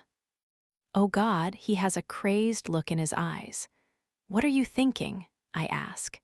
He slips his shoes back on and then goes over to the basket of dildos and condoms and the Kama Sutra book. "Let's spread the wealth." I don't like that idea. Not even a little. "I think maybe we should just stay here," I say. He shakes his head and walks over to the nipple picture and snags it off the wall, only to toss it on the bed. Then he grabs the handcuffs from the bed, detaches them, and tosses them in the basket. "Wilder, what are you doing?" "Teaching these fucks a lesson." He tucks the picture under his arm, grabs the basket, and says, "Come on." "Wait, maybe we should think this through." I've thought it through. If they're so desperate for all these things, then we are going to give them the items they crave. Come on, Pips. There's no stopping him, so out of desperation to make sure he doesn't say anything insane, I follow him. As we approach the fire pit, I hear Brad shush everyone just as Wilder sets the basket and picture on the empty Adirondack chair. The circle stares at him, waiting for his next move, as an acute sweat breaks out on the back of my neck. What is he going to do? Since you all seem to be so jealous of the things in our cabin, we thought we would spread the wealth. Chad. Wilder turns toward him. Here's a picture of a nipple. You seem to want to rev up your sex life. Maybe treat it as a genie lamp, rub it, and ask for your sex dreams to come true. He tosses the picture at Chad. Oh my God. He then turns to Duncan and picks up a dildo and some lube. For you and your husband. Probably the most useful thing I can offer you in this basket besides the handcuffs, but I think we all know who desperately wants those. Wilder picks up the handcuffs and tosses them at Brad as my stomach churns with embarrassment. I did not include a key, not even sure if they're needed, but if you're tied up for the rest of the days we're here, it would be a gift for us all. Hey, I was defending you. Wilder points at him. You were bitching about the cabin. He then hands Finky a bunch of condoms and a vibrator and leaves it at that. Mind your own goddamn business and keep your noses out of mine and my wife S. He starts to walk away, but then says one more thing. I have no idea what this tent is that you speak of, but if I have anything to say about it, none of you are going to get it. Then he takes my hand, and he charges us back to our emptied sex cabin. It's so weird not having my phone with me. Normally at night, I'd lie in bed, scroll through social media, maybe play a game on my phone, but without my device, I feel weird lost. Like I don't know what to do with my hands while Wilder is in the bathroom, getting ready for bed. I don't know how to feel about what happened tonight. It was kind of comical, kind of insane, slightly embarrassing. Just a bunch of chaos, probably the best way to put it. The bathroom door opens and Wilder walks out in his typical sleep shorts, but this time, instead of wearing a t-shirt to bed like he has been the last few nights, he's shirtless, and once again, my eyes wander all over his chest, as if I've never seen a man before. I'm still fucking fuming, he says as he turns off the bathroom light, casting him in a shadow from the light on my nightstand. I mean, who the fuck do they think they are? Trying to make you feel bad because they have an issue with us having the sex cabin. Jesus Christ, grow up. He flips the covers down and then gets in the bed. Not used to seeing him this worked up, I say, do you think that Chad will rub the nipple tonight and ask for 3 wishes? Knowing him, he'll try it. Wilder lies down and places one of his arms under his head. From the corner of my eye, I shamelessly watch his chest move up and down as he breathes. His pecs look much larger from this angle, and the divots in his stomach look sharper, more defined. I shouldn't be looking, but here I am, drooling over my best friend's brother. Has it really been that long for me? I think back to the last time Matt and I were intimate. Yeah, it's been a long time. A really long time. Because even the last time we were together, he didn't deliver. I bet Wilder delivers every single time. Did you hear me? Huh, I ask, my brain snapping back into the present. I asked if you were okay. Oh, I mean sort of. It was kind of a crazy night, you know, chaotic. Yeah, he drags his hand over his face. I'm sorry if I lost it there. I don't like it when I see people get picked on, and I felt like that was what was happening. Those dicks ganged up on you, and I don't fucking appreciate it. Well, this is new. Not sure I've ever had anyone stand up for me like this before. I'm not sure I know how to handle myself. It's fine. It's not fine, Wilder says as he turns toward me. You should never settle for that type of behavior from anyone. I mean, they were just upset about the sex cabin. At least that's all they were upset about. Wilder's eyes widen. Are you really sticking up for their behavior right now? Please tell me that's not the case, Scotty. I pause before answering because am I sticking up for their behavior? Is that what you used to do for your ex? He asks. Pardon me, why did he go there? No, I say, feeling offended. Are you sure? He asks, pressing. Yes, I say, and it's rude that you're even asking. I'm sorry, he says, but Scotty, this is the kind of behavior that should not be tolerated, and you're letting it slide. I'm not letting it slide. I sit up now. If anything, your behavior was out of line. What? He asks, eyes widening. You're kidding me, right? No, I'm not. You're saying that I was out of line because I was standing up for you back there. Tell me how that makes sense. You made a bigger deal out of everything than you should have. Me? He asks, pointing to his chest again. You're saying I'm the one who made a big deal out of that conversation. Scotty, they were bitching about a fucking sex cabin. They were calling us out on being fake. We are being fake, I shout. Everything about this is fake, Wilder. We could have just shrugged it off, but you didn't. You kept pushing. I was pushing to protect you. No, you were protecting something else, maybe your pride. You think this has to do with pride? He shakes his head. There is one thing I can guarantee you, babe. My pride will never be a thing you need to worry about getting in the way. Never. I'm not a prideful man. I don't walk around, puffing my chest, needing to be the top dog. Well, you did tonight. You're wrong, he says matter-of-factly. Excuse me. I said you're wrong. I'm not that man. Well, you sure acted like it tonight. I don't understand why you're mad at me. I stuck up for you. You embarrassed me, I yell, causing him to pull back. What you did was unnecessary, okay? It was just not needed. I take that stuff from them all the time. It's why they're the Brads and Chad. And this might be all fun and games and improv for you, but this is my real life. I have to go back to work with them, and they're going to see me, knowing that I'm the girl with the husband who was handing out pictures of nipples and dildos to my coworkers. That was embarrassing. He twists his lips to the side, and after a few seconds he says, I'm sorry you see it that way. I see it differently. And then with that, he turns away from me and tucks his hands under his pillow, signaling that this conversation is over. His back's toward me, and there's silence. It all feels so real, so familiar that as I turn away from him as well and turn out my light on my nightstand, my stomach churns with insecurity. It feels like we had our first genuine fight. Chapter 17. Wilder. Does anyone care to explain to me what happened?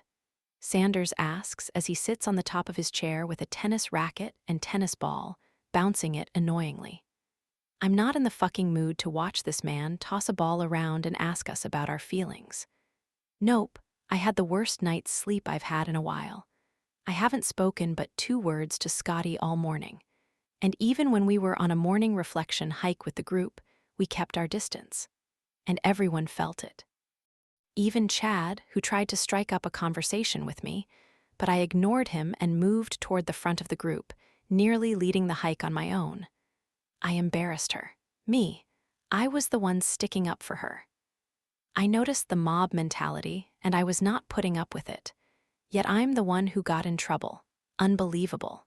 So, is no one going to speak? Scotty has her arms crossed, sitting on the very edge of the couch, not even attempting to look at me. Jesus, she wasn't this mad after the s'mores incident. I'm simply lost as to how it went so downhill after I asked my question about defending her coworkers. But I'm not sorry for what I did, and I'd do it over again. I'd make sure that no one even considers attacking her. Okay, I see how this is going to go. Sanders walks over to a hockey stick positioned against a poster of LeBron James. When was that hung up? I swear with each day that we're here, this becomes more and more like a man cave. He brings the hockey stick over to us and says, whoever is holding this stick must speak. You can't transfer it to the next person without speaking. So, Scotty, since you're practically crawling out of here with every inch you've made toward the door, let's start with you. He hands her the stick and says, why are you mad? She takes the stick and answers, I'm not mad. I just don't want to be around him. Then she tosses the stick in my direction, and I luckily catch it before it nails me in the head. I don't want to be around her either. I send the hockey stick right back to her, and it hits her in the leg. Ouch, she rubs her thigh. Sorry, I mutter, because I'm not a dick. Sanders takes the stick and looks between the two of us. This is not productive. Remember what we talked about? Communication. Do we need to have you sit on Wilder's lap again? Scotty leans forward, snatches the stick from Sanders, and says, I will tell you right now, I will die before I sit on his lap again. And if you try to make me, I will scream bloody murder. Not happening. I take the hockey stick from her and look Sanders in the eyes. That's one thing we can agree on. I refuse to have her sit on my lap. Absolutely refuse.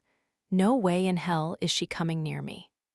She snatches the stick from me and looks me in the eyes. I never want to sit on your lap ever again, actually. I even took a poll with myself, and the results are in. Your lap is an abomination. Contaminated. In absolute disgust. I snatch the hockey stick right back. Well, I took a poll with myself too, and those results are in as well. Although you have a nice ass, my legs have come to the realization that they don't want to support ungrateful women. Ungrateful? Why is she ungrateful? Sanders asks. Ask her. I stick the hockey stick between us and cross my arms over my chest. She doesn't reach for the stick this time, though.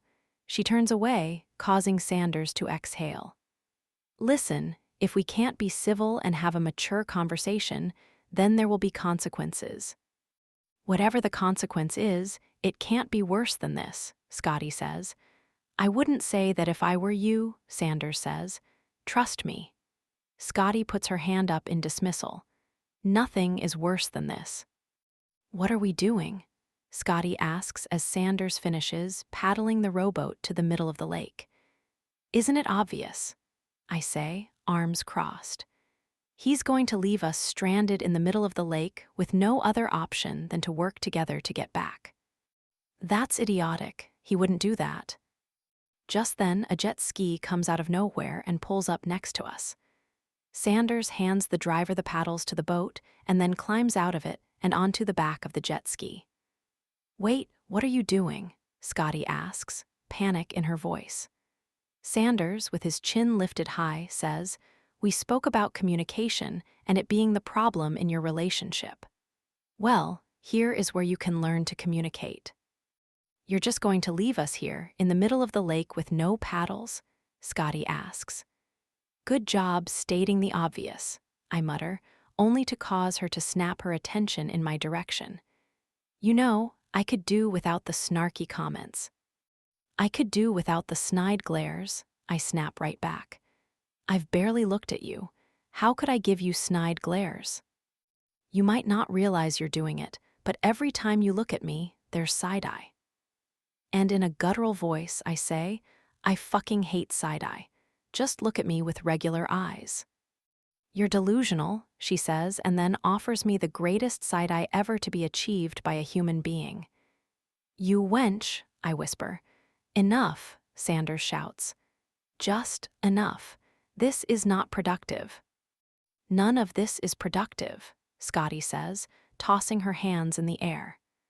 Do you really think leaving us out here in the lake is going to do anything? It will force you to work together and find a way back to the shore. Yeah, I cross my arms over my chest. It's called swimming, and I tend to be excellent at that, so the minute you leave, I'm jumping overboard. You would just leave me stuck in a boat by myself. After that side-eye you just gave me, yeah, I would. That's a dick move, she says. Listen, last time I attempted to be your knight in shining armor, I was chastised and punished for it, so beg your pardon if I don't feel very knightly at the moment. Actually, I'm feeling more like the villain.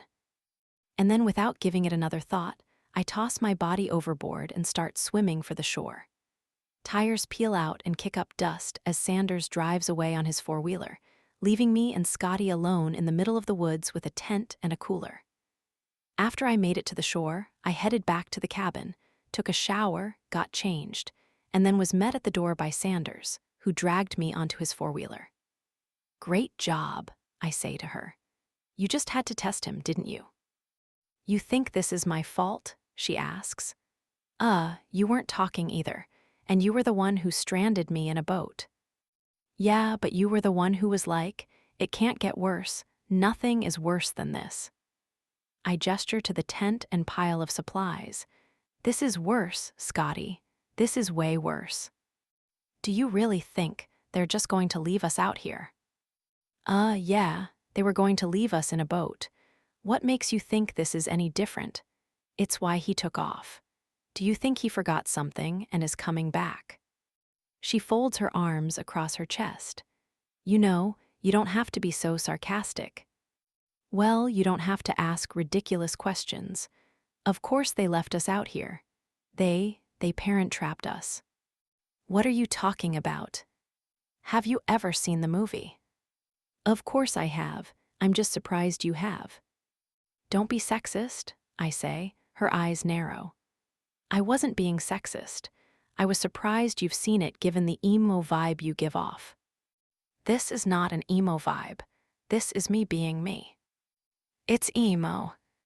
"Stop," I say, and then take a deep breath. "They parent-trapped us. This is what they did to Lindsay Lohan. They sequestered her away from camp until they got along again. That's what they're doing to us." "That's not parent-trapped. Parent-trapped is when you trick your divorced parents into being close together." "Jesus fuck, the technicalities don't matter. Can't you see what they're doing?" "Yes, but I think it's good to have it on record that I know the proper term for parent-trapped." "You're impossible," I say in a seething tone, and then walk over to the packed-up tent to start unzipping it. "What are you doing?" "What does it look like I'm doing?" I ask. "I'm setting up the tent." "You don't actually believe that we have to sleep here." Her voice trails off. "Oh my God, do you think this is the tent they were talking about last night?" If they were, not sure why they wanted this form of torture. Couldn't think of anything worse than having to share a tent with you tonight. "Aren't you pleasant?" she asks as she sits down on a log. "What the hell do you think you're doing?" I ask. Sitting." "Do you plan on sleeping in this tent tonight?" "Yes," she says. "Then I suggest you come over here and help me set it up." Well, I see chivalry is dead. She stands from the log and walks over to me. This isn't a chivalrous thing to do. This is team bonding, and isn't that what we're supposed to be doing? Team bonding. We're supposed to be in our sex cabin, getting ready for dinner. That's what we're supposed to be doing. Yeah, well, your refusal to talk and incessant repetition, that this couldn't get any worse, wound us up here. Please, you weren't talking either. You can't blame this on me. "Oh, I can," I say as I shake out the tent poles. "This is all on you. This was your idea." "My idea? You were the one who paid for the camp up front. You're the one who brought us together because you were trying to look like you belong. You're the one who said yes to the idea." "Because I was bored," I shout, raising my arms to the sky. "Because I was being helpful. Sorry for lending a hand." Apology not accepted. "You are insufferable." "Say that into a mirror," she shouts. "I swear to my left fucking nut, Scotty, if you don't hold still, I'm going to feed myself to the bears." "Well, in that case," she says, moving the pole I'm trying to connect. Speaking through a clenched jaw, I say, "I have zero problem sleeping under the stars tonight. You're the one who requires a tent, not me." "I don't require a tent," she says, lifting her chin as if she's trying to call my bluff. Well, guess what? I'm not bluffing. I drop the poles, dust off my hands, and walk over to the cooler where I pull out a Diet Coke. I pop open the can while taking a seat on the log, looking forward to my slumber. As if you'd really sleep without a tent. "I would, try me." I challenge her with a stare off, and after a few seconds she grumbles, "Just come help me." Pole 6 connects to pole 7, I yell. It says it in the instructions. What instructions? The instructions next to your foot. Just find pole 6. I did, it's right here, she yells back as she holds it up to the sky. Then insert it. Nostrils widening, anger searing, she says. And like I said before, it doesn't freaking fit. It's supposed to fit. It says so in the instructions. This one doesn't fit. Maybe it belongs to another set. Let me see that, I say as I snag the pole from her and take in the number. My expression falls as I look back at Scotty. This is pole 9. No, it's 6, she says. It's fucking 9, I shout back. See this line under the foot of the number? That indicates it's a 9. What line? She takes the pole from me and examines it. Huh, I didn't see that. Well, consider me wrong. Jesus Christ. What are the odds of that happening? I don't know, 50-50. You can be so smug at times, you know that. Scotty, just find the fucking 6 pole. Do you see it right there? Where? Scotty asks as I point toward a branch on a tree. See that big branch that looks like a camel S-back? 3 branches up, that spot of red. That's it. She follows my direction and says, that's it. Yup, that's it, a scarlet tanager. Beautiful, right? Stunning. It's a male. How do you know? The brightly colored ones are male. Females have olive backs and brown wings. She shakes her head. Even Mother Nature represses women. How depressing. Scotty the pole, hand me the fucking pole. This is not the right pole. It is, just hand it to me. It's not going to work. I breathe out a heavy breath, count to 5, and then say, just hand me the pole. She hands me the pole, and I attempt to insert it into another pole that's supposed to hold up the tent.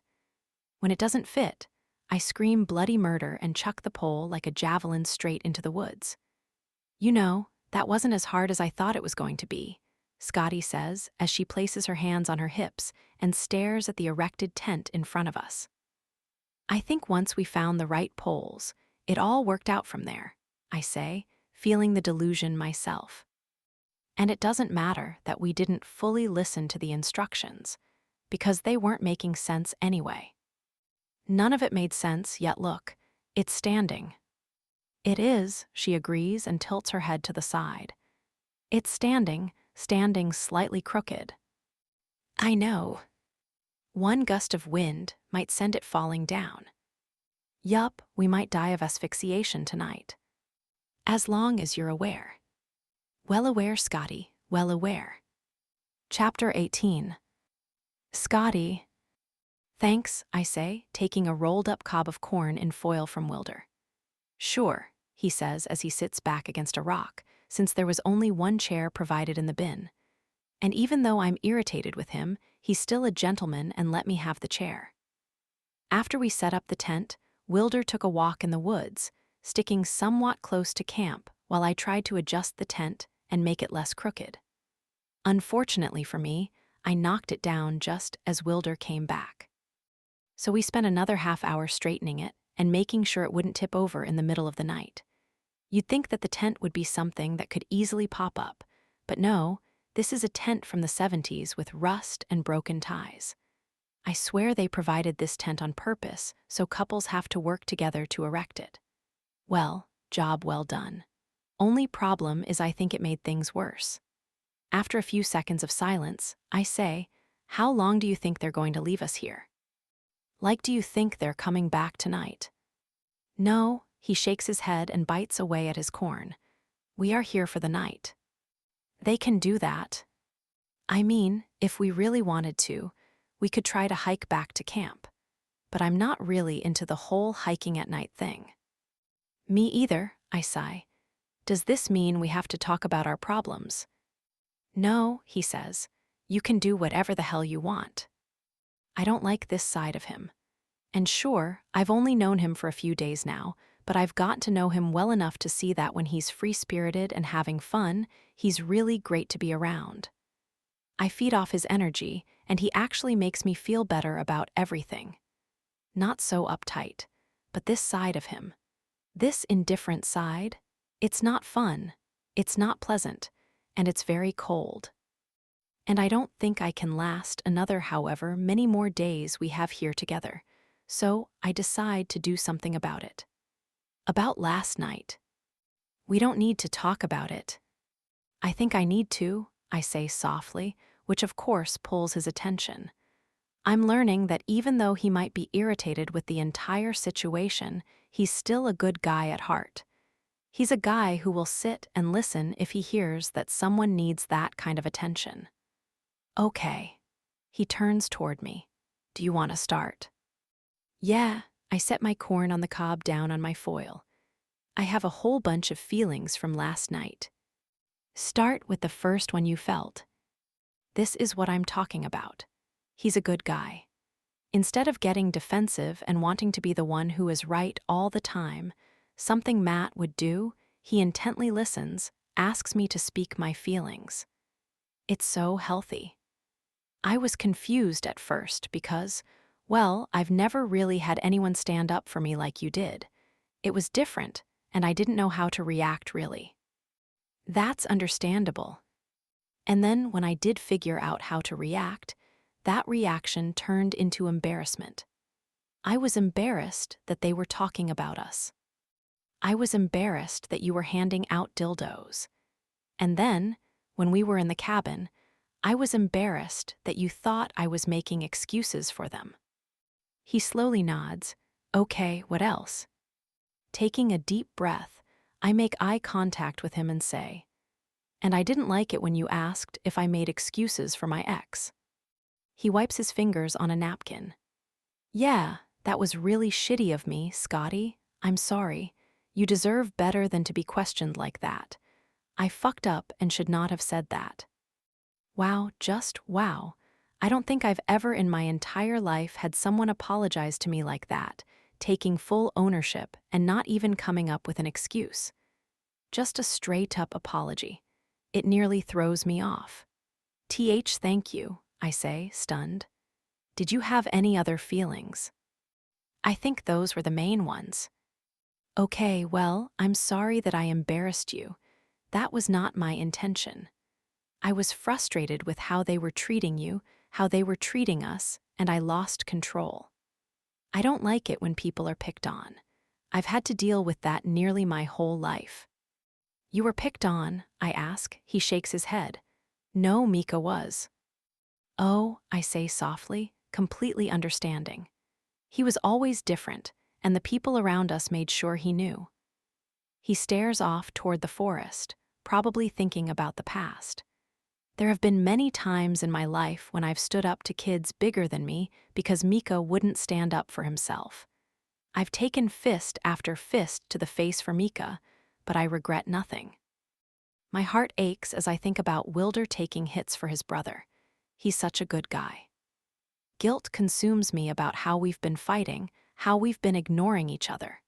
Sure, what he did was embarrassing, but in the long run, he was trying to stick up for me in the best way that he could, and maybe that's something I need to start recognizing. That maybe, in this situation, I'm not entirely alone. Maybe I need to start trusting people again. I'm sorry you had to deal with that, but Mika is really lucky to have you as a brother. Thank you, he says softly. And I'm sorry that I got angry with you. I should have seen that you were just trying to protect me. I guess I'm just not used to such selfless behavior, so I didn't know how to react. He slowly nods. Well, let this be the standard, he says. You should accept nothing less from here on out from the people you surround yourself with. You're right, I stand from the chair. Can I give you a hug? He nods and sets his food down too. He closes the space between us and wraps his arms around me in a tight, comforting hug. I'm sorry, I say to him as I press my face to his chest. I'm sorry too, Pips. His cheek leans on the top of my head as he holds me tight. I didn't mean to embarrass you. I know, I answer.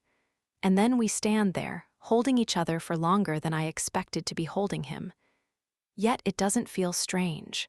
I don't feel the need to pull away from him. I don't feel awkward.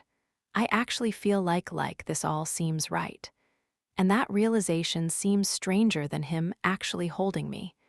When he pulls away, he tilts my chin up and asks, "You good?" "Yes, I'm good. Are you?" He nods, better now. He lets out a breath and asks, "Did you see if they had any sweets in the food bin?" I let out a laugh. "I don't know, let me check." "God, it's so quiet out here," I say, looking around at the dark woods surrounding us. Like, eerily quiet, makes me feel uneasy. "Same," he says as he leans against my legs while he sits on the ground in front of me. I offered him the chair, but he told me to keep it. He didn't have a problem sitting on the ground, he just needed something to lean against. That turned into my legs, and oddly, I like it. Look at us city folk surviving the outdoors. Surely you've gone camping before, though. Yeah, he answers. Many times, actually. I've done a few trips here and there on my own, nothing too far from home, but this isn't new to me. So then why was it so difficult to erect the tent? Because that thing was made in the 70s and shouldn't be around anymore. Tents are easier now.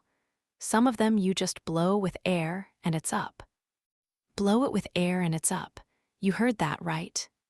He turns to look at me. I think sleeping in that cabin is making you perverted. Good thing you're getting some fresh air tonight. Good thing, she says. Who knows what I might have said if I stayed in there another night. For real, you might start asking where the titty tassels are so you can perform. Is that actually attractive? Like, do people really like that? Swinging tassels from a breast? I mean, they have to be somewhat popular if they're still something. For me personally, I'd prefer to just have nipples in my face. They don't need to be covered up. Just pierced, right? I tease. He chuckles. Listen, I was with a girl once who had pierced nipples, and they were just as much of a treat for me as they were for her. Really? He nods and stokes the fire in front of him with a stick.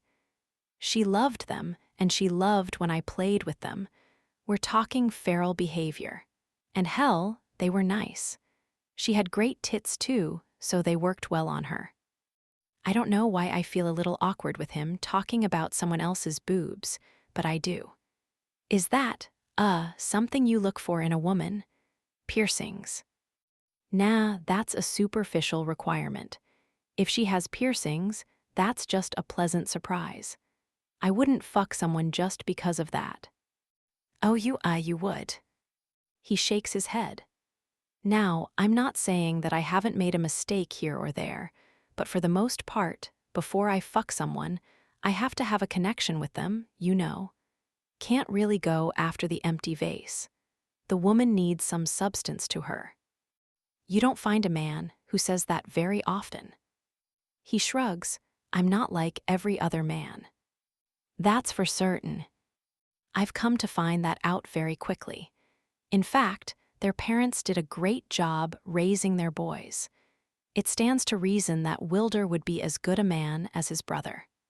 What about you?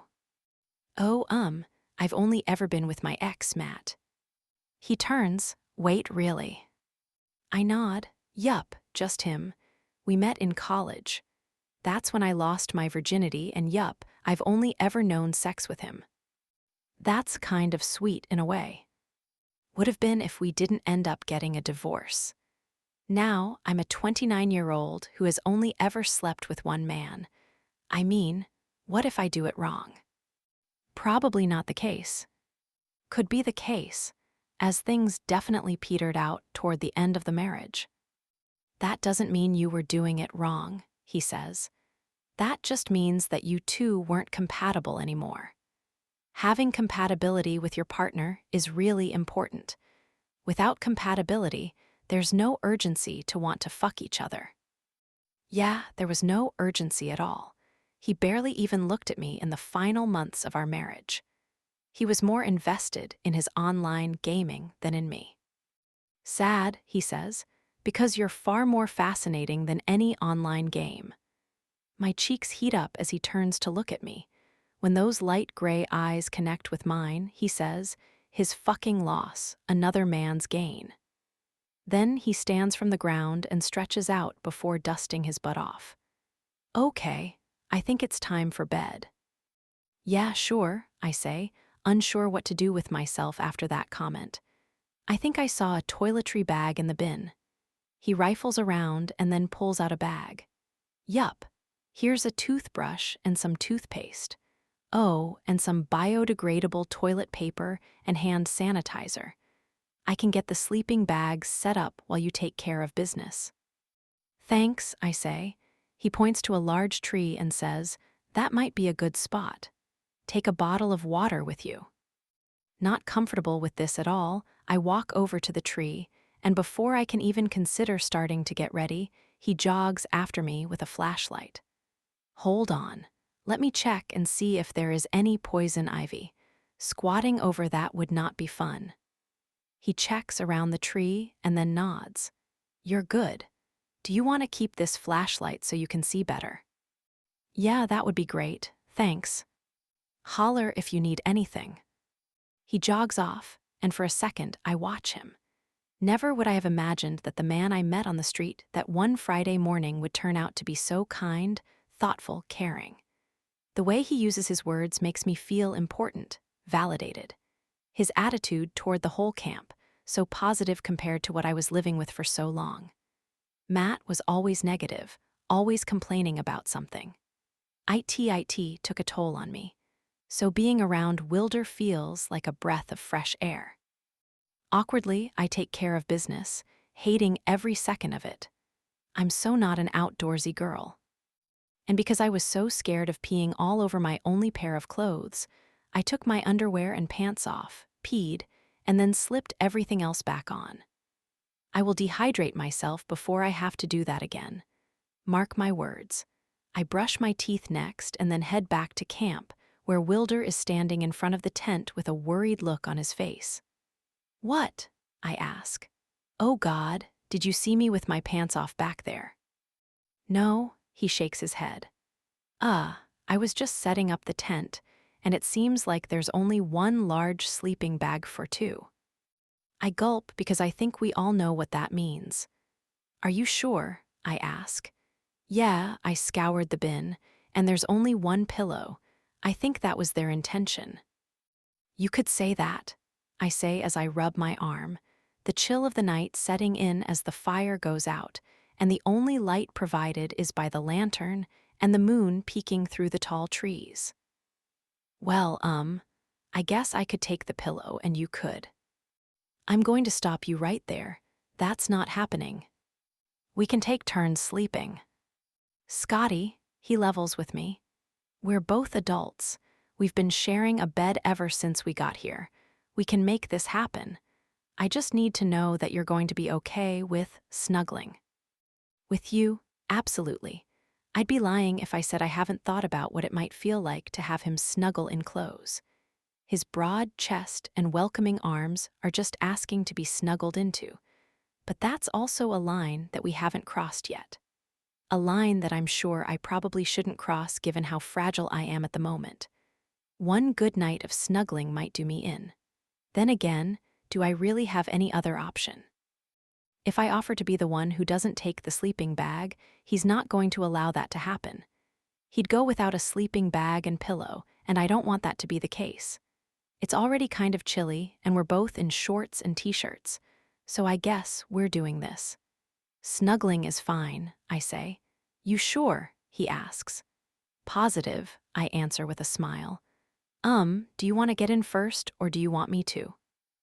I ask as I kneel in the tent, probably making this way more awkward than it has to be. You go first, get comfortable, and then I'll slide in. Sure, I clear my throat and then slip into the plush sleeping bag that is definitely made for two, but not a roomy two. Like there is no chance that we won't be touching all night. Once I'm comfortable, Wilder asks, You good? Yeah, I'm good. Okay, He reaches behind his head and pulls his shirt off, surprising me. He must see it in my face, because he says, "I'll burn up if I go in there with you and my shirt on." "Yeah, it's no problem," I answer as I swallow another bout of nerves. He slips his socks off as well and then slides into the sleeping bag, taking up every last inch of room we might have had. Shit, this is really tight.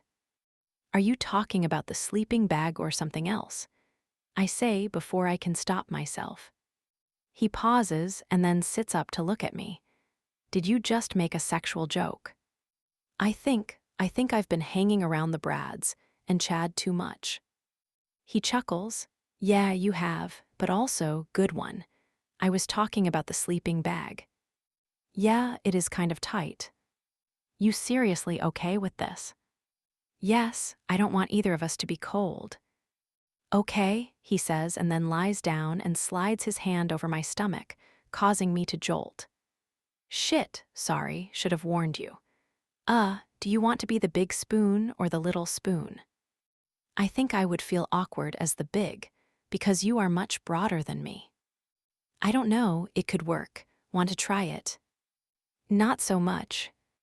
He chuckles and then slides his hand over my stomach again and pulls me into his chest. The heat of his skin sears through my shirt. My nipples go hard and press against the cups of my bra, reminding me that I still have it on. "Crap," I say. "What? Am I doing something wrong?" "No," I answer. "I forgot to take my bra off, and I know it will be an issue if I keep it on all night. Do you mind if I take it off?" "Have at it, I'll cover my eyes." I scoot out of the sleeping bag. I can take it off under my shirt. "Oh, you hold the power of the bra under the shirt removal, magic trick." "Is that the official title for it?" I tease. I think they're still trademarking it. Other names could be in the works. I laugh and then remove my bra and shove it off to the side. Then I slide back down into the sleeping bag and up against his body. I wiggle in close to get comfortable and feel his hand on my hip, stopping me. "Whoa, easy there, Pips. Not too much wiggling, okay?" "Am I too close?" I ask. "No, but you keep moving that cute ass of yours up against my dick, and you're going to realize just how close you are." My cheeks flame from the compliment. "Oh, sorry." "No problem. Just going to state for the record, if things in the morning are happy to see you, I'm sorry in advance. I'm sharing a sleeping bag with a hot-as-hell girl who's no longer wearing a bra." I did the best that I could. "Oh, was that just a compliment? Hot as hell. Does he really mean that? Does it really matter?" "Shouldn't matter to me. I should just let it roll off my shoulders, but then again, I can't remember the last time I was complimented in such a way." Don't worry about it if it does happen. I'll take it as a compliment." He chuckles, his chest rumbling behind me. "Please remember that in the morning." His hand shifts over my stomach as he finds his comfortable spot, and butterflies erupt in my chest from the caress. God, it's really been that long for me. Hard to imagine that a small touch like that can erupt so many feelings inside me. Can't remember the last time I was held like this, I say, not wanting to hold that thought in. "Really?" he asks, sounding surprised. Matt wasn't much of a touchy-feely guy. And as distance started to crawl into our relationship, it drove him further and further away. "Shit, I'm sorry," Wilder says, sounding truly sympathetic. "And one of your love languages is touch, right?" I mean, yeah, I like to be touched. I like to be complimented. I don't need someone telling me how beautiful I am every second of every day, but if I dress up, it's nice to know that someone notices me. "That's just human decency," he says softly. "For what it's worth, when you wear shorts and a t-shirt, you're beautiful. When you wear a pencil skirt and a tucked-in shirt, equally beautiful." You don't have to say that. The minute the words leave my mouth, I know I shouldn't have muttered them. It just feels reactionary to not accept a compliment but rather put myself down. and Wilder calls me out on it. He lifts up and pushes me to my back. Even in the dark, I can see the crinkle in his brow. We've talked about this. I don't say shit just to say it. When I say you're beautiful, I fucking mean it. Got it, Scotty. I nod my head, feeling ashamed that I allow myself to think such negative thoughts about myself. I'm sorry. I know we talked about it. I'm struggling to believe what's true and what's you just being nice to me. What do you mean? He asks. Well, you're my best friend's brother, and I know you're on a mission to help me. And when people are trying to help others, they sometimes embellish to build confidence, you know? And I'm trying to figure out what is true and what is embellishing. He slowly nods, but keeps his eyes on me. They feel like they're boring a hole straight into my soul as he says, I wouldn't fucking embellish on that shit. Do you want me to give it to you straight? Because I will. That's not necess. You're beautiful, he says. Stunning, actually. I get lost in your eyes when I shouldn't because they're so unique, and I want to know more about the brown ring around your pupil and why it fades into this ocean blue that I can't quite figure out. I've caught myself catching glimpses of your lips, wondering why they look so soft when I never see you put lip balm on. When you speak, there is hurt in your voice, like someone took a piece of your soul and hasn't returned it, yet it makes you who you are, makes you that much more interesting.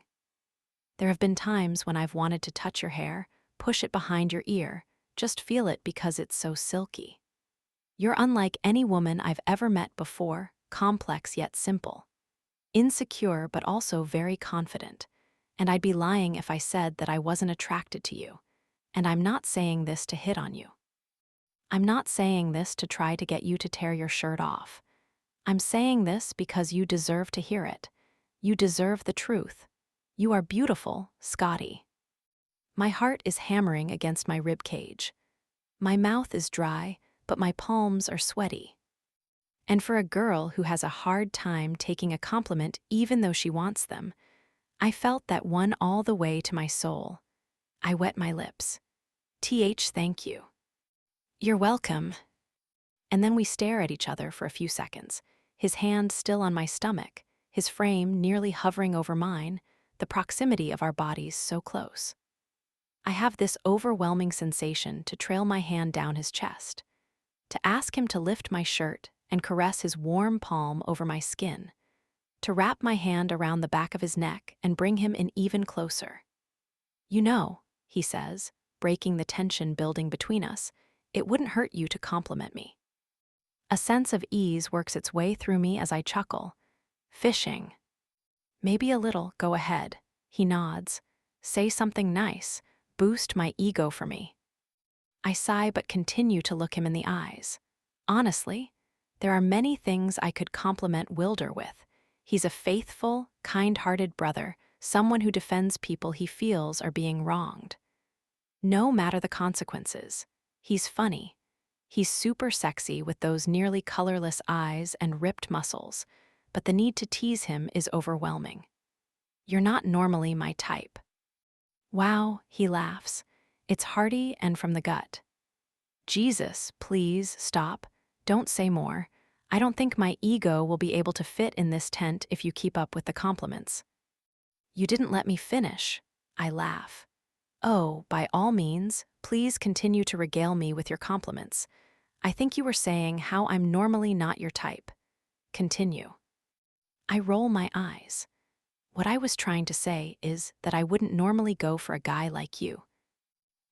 You said it differently, but it still feels the same.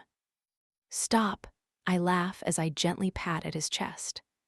What I'm trying to say is that I would normally go for someone different, but the moment I saw you in front of Anthropology, I thought to myself, how on earth did Mika not tell me about you?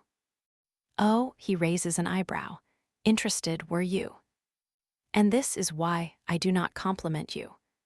He laughs and lies back down, wrapping his arm around me and holding me close to his chest. It's okay. You can say it. You have a crush on me. You're annoying. Annoyingly attractive. Yup, exactly why I didn't want to say anything. It's the lip ring, isn't it? Yes, or my eyes. I've heard they're mesmerizing. Also those. Or my strapping body that I spend countless hours training in the gym. That doesn't hurt. Or is it the fact that you're questioning whether I'm pierced anywhere else? Also dying to know such things. Nope, I say. It's your chin. It's well structured. My chin, he asks in such a comical way that it almost makes me laugh. Yes, your chin. So great job growing it. Okay, going to bed now. I don't believe you. That's your choice, I say and snuggle against the pillow. Night, Wilder. He's silent for a second, and then his hand moves slightly under the hem of my shirt, inching over my heated skin. Immediately, a dull throb erupts between my legs as his palm connects with my stomach. And then he leans in and, in a sultry, deep voice, he asks, "Are you sure it's just my chin?" Dear God, no, it's not. It's the whole package. It's how kind you are to me, how you make me feel special. The way you look at me with those eyes like I matter, like I'm of importance. It's the way you walk, the way you talk, the way you have no problem sticking up for me. It's everything. At first glance, I wouldn't have thought he was my type. And even now, given how good he is, I still wouldn't have thought he was my type. But I'm starting to learn what I deserve in a man, and Wilder somehow ticks all those boxes. Wetting my lips, I nod as his thumb strokes my skin. God, I might burn up right here on the spot. Yeah, your chin, I say, barely getting the words out. Shame, I thought it was so much more. And then he lies back down but keeps his hand under my shirt. I swear it's a test. Like he's waiting for me to tell him to remove himself. Like he's seeing where my head is at. And the thing is, I don't want him to move. I want him to hold me like this. I want to feel his skin against mine because it's been so long, because it's comforting. Because deep down inside, I'm starting to figure out that I wouldn't mind just a little more from him. Well, we all learn something new every day. I guess we do, he says softly, his thumb still stroking my stomach. Just like I'm learning that you don't mind having my hand under your shirt. I would actually prefer it a little higher, thanks. Well, I wouldn't want your hand to get cold. He chuckles, the sound so addicting. You're so considerate, he says as his hand moves farther north. I wouldn't want my hand to get cold either. I bite my bottom lip. Cold hands are no fun. Not even a little, he says, his thumb stroking the spot just below my breast. Mother of God. Within minutes, this man has not only reinvigorated my confidence, but he has turned me on faster than my ex ever had with just the lightest stroke of his thumb. Gee, glad we can establish that, I say, really unsure what I'm saying at all. You know, you sound nervous, Scotty. Is there a reason why you're nervous? Yeah, because all I can think about is how I want you to touch me more than you are, and I shouldn't be thinking that. I shouldn't be thinking about him in any sort of sexual way. But my God, I'm panting, begging, needing. Not nervous, I say. You sure? He asks in a teasing tone. Positive, I say, because if you want, we can change positions. You can lie on my chest if you want, and you can place your hand on my stomach. That would be a very bad idea. Incredibly bad. Because whereas he has some semblance of self-control, I know I'd have none. Nope, the minute I had a chance, I'd be running my finger over every ob, circling his nipples, slipping my hand under the waistband of his shorts. It would not be good. That's okay, this works, unless you're uncomfortable. Nah, I'm quite comfortable, he says, splaying his hand across my stomach, one of his fingers just grazing the underside of my breast. Yup, I gulp. Me too. Good, he sighs and then says, well, good night, Pips. I wet my lips and try to even out my breathing. Night, Wilder. Chapter 19. Wilder. I should not like this as much as I do. Holding a woman, waking up next to her in the morning, her hair brushing against my face as she quietly sleeps. Yeah, I should not be so caught up by this feeling, but I am. I like it.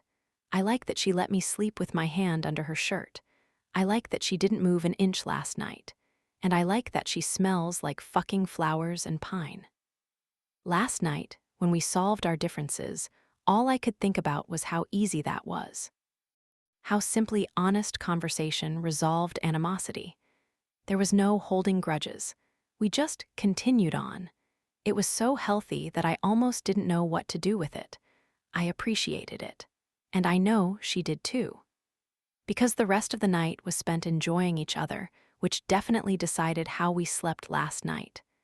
When I saw that there was one sleeping bag, I chuckled because typical Sanders, right? Pushing two people together, moving past comfort levels and forcing them to make that connection. I appreciated it. I looked forward to it. Because even though I know I shouldn't be touching Scotty like I did last night, I fucking loved every second of it. Craved it, actually. And when I accidentally grazed her breast, fuck, it took everything in me to not move my hand up farther and play with her. Because I wanted to. I really wanted to. She shifts next to me, stirring awake, her ass rubbing up against my cock for what feels like the 100th time. I try to back away, but she presses closer, causing me to smirk. She moans softly, circling her ass against me again. Jesus. One more of those and she's going to feel something unexpected. Touch me, she mumbles. Yeah, I know a sleeping voice compared to an awake one, and there is no way she's awake at the moment. Meaning I need to not listen to her. Her hand falls to mine and she grips it. Then to my surprise, she drags it up her body right to her breast. Her soft, full breast. Fuck me. Yes, she mumbles again and then swirls her ass against me, making me go hard. Yup, told you, just one more and I was a goner. More, Wilder, she mumbles. More. She's having a sex dream about me. Consider me flattered, but I'd hate for her to wake up and find me groping her with a boner. Because telling her she did it to me in her sleep isn't really the kind of excuse people accept. I need to find an exit before things escalate, so I remove my hand, her hard nipple scraping against my palm, my mind whirling with what could have been. And then I move to my back so I can climb out of the sleeping bag, but to my dismay, she rolls with me and presses her face to my chest, her hand falling to my stomach. I still and look down, unable to see anything but the sleeping bag, but I'm sure as hell feeling a bunch of things. Yes, she says, her hand sliding down my stomach and right to the waistband of my shorts. Fuck, fuck, fuck. Sweat breaks out on my skin as her fingers play with my lower abs, circling, scraping, teasing my waist to the point that I'm now hard as stone, my cock aching.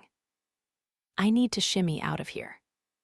I reach to the side of the sleeping bag, looking for the zipper, but I'm having a hard time locating it while her hand inches closer and closer until. Fuck, I hiss as her hand slides over my erection. I turn away, find the zipper, and then roll right out of the sleeping bag, startling her awake from the jostling. Everything okay? She asks. Bathroom? I shout as I crawl toward the exit of the tent. I have to go to the bathroom. I make quick work of the door, take off out of the tent, and run behind one of the large trees where I lean against it and breathe heavily, glancing down at my fucking dick poking against my shorts. I drag my hand over my face and blow out a heavy breath. Okay, that was not supposed to happen. And yet it did. And for the brief moment that it did happen, I fucking liked it. Yup, I liked it. And I wouldn't mind if it happened again. But that's not what I'm here for. I'm not here to hook up with my brother's best friend. I'm here to what? Make her feel better, help her through a difficult time, work on my own bullshit that I carry around in my head? Let's not go there. I take a few deep breaths, and after what feels like an eternity, everything returns to normal. I pee quickly, and then I head back to the tent, where I find Scotty outside brushing her teeth. When her eyes meet mine, they softly smile. Fuck, she's pretty. I told her only the facts last night.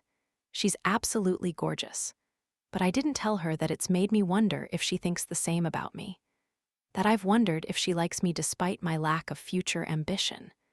That I've wondered if she'd ever consider dating me for real, even though I'm confused as all hell if I really want that. She's slowly turning me inside out and upside down, and it's been a long time since I've felt that way. If ever. I've never seen someone exit a tent so fast before. Because you were about to find my dick thrusting in your palm, and I wasn't about to have that. Yeah, guess the open air makes me really need to pee, I say as I pull on the back of my neck. She chuckles, rinses her mouth, and then says, "Do you think they're going to come get us this morning?" Unsure, I answer as I pick up my toothbrush as well as a bottle of water and start brushing too. Was there breakfast food in the bin? I shake my head and then spit my toothpaste out. Not that I saw. Which means they're probably going to get us this morning. She glances at the tent. Do you think we should take that thing down? I finish up with my teeth and then rinse my mouth before answering. It would be my pleasure to take it down. I'd enjoy nothing more. Then together, we start pulling it out of the ground and unsnapping the poles. How did you sleep? I ask her after a few seconds of us silently working together. She looks over at me, the sun hitting her in this way that makes her look almost angelic. For a moment, I get lost in the way she can be so effortlessly beautiful in the morning. Her hair rumpled, her cheeks pink, her eyes sleepy, but also alert. Christ. Imagine if she woke up like that, but I was looking down at her still wrapped up in my arms. I can tell you one thing for sure, we would not be taking the tent down. I slept pretty good, actually, she says as she breaks down the poles and gathers them together. You're good at snuggling. Now there's a compliment. Besides my strong chin, I'm a good snuggler, something to keep in mind. Maybe something to put on the dating profile. If I ever joined one of those apps, I would. You haven't been on them, she asks, sounding surprised as the tent falls all the way to the ground. No, I answer. I don't know, haven't really thought about being with anyone, and I feel like people who go to those apps, at least the right people, are looking for a relationship, you know? And I don't want to do them a disservice by not wanting to be in a relationship. Ever, she asks. No, not ever, just I guess when I'm ready. Not to pry, but you know, we've talked a lot about me. So it's your turn. When do you think you'll be ready? I don't know, I answer honestly as I start rolling up the sleeping bag that was pulled from the tent before we started taking it down. I think when everything just seems right, if that makes sense. Can I ask what that means? I can see her tiptoeing, clearly after an answer that I'm uncomfortable talking about.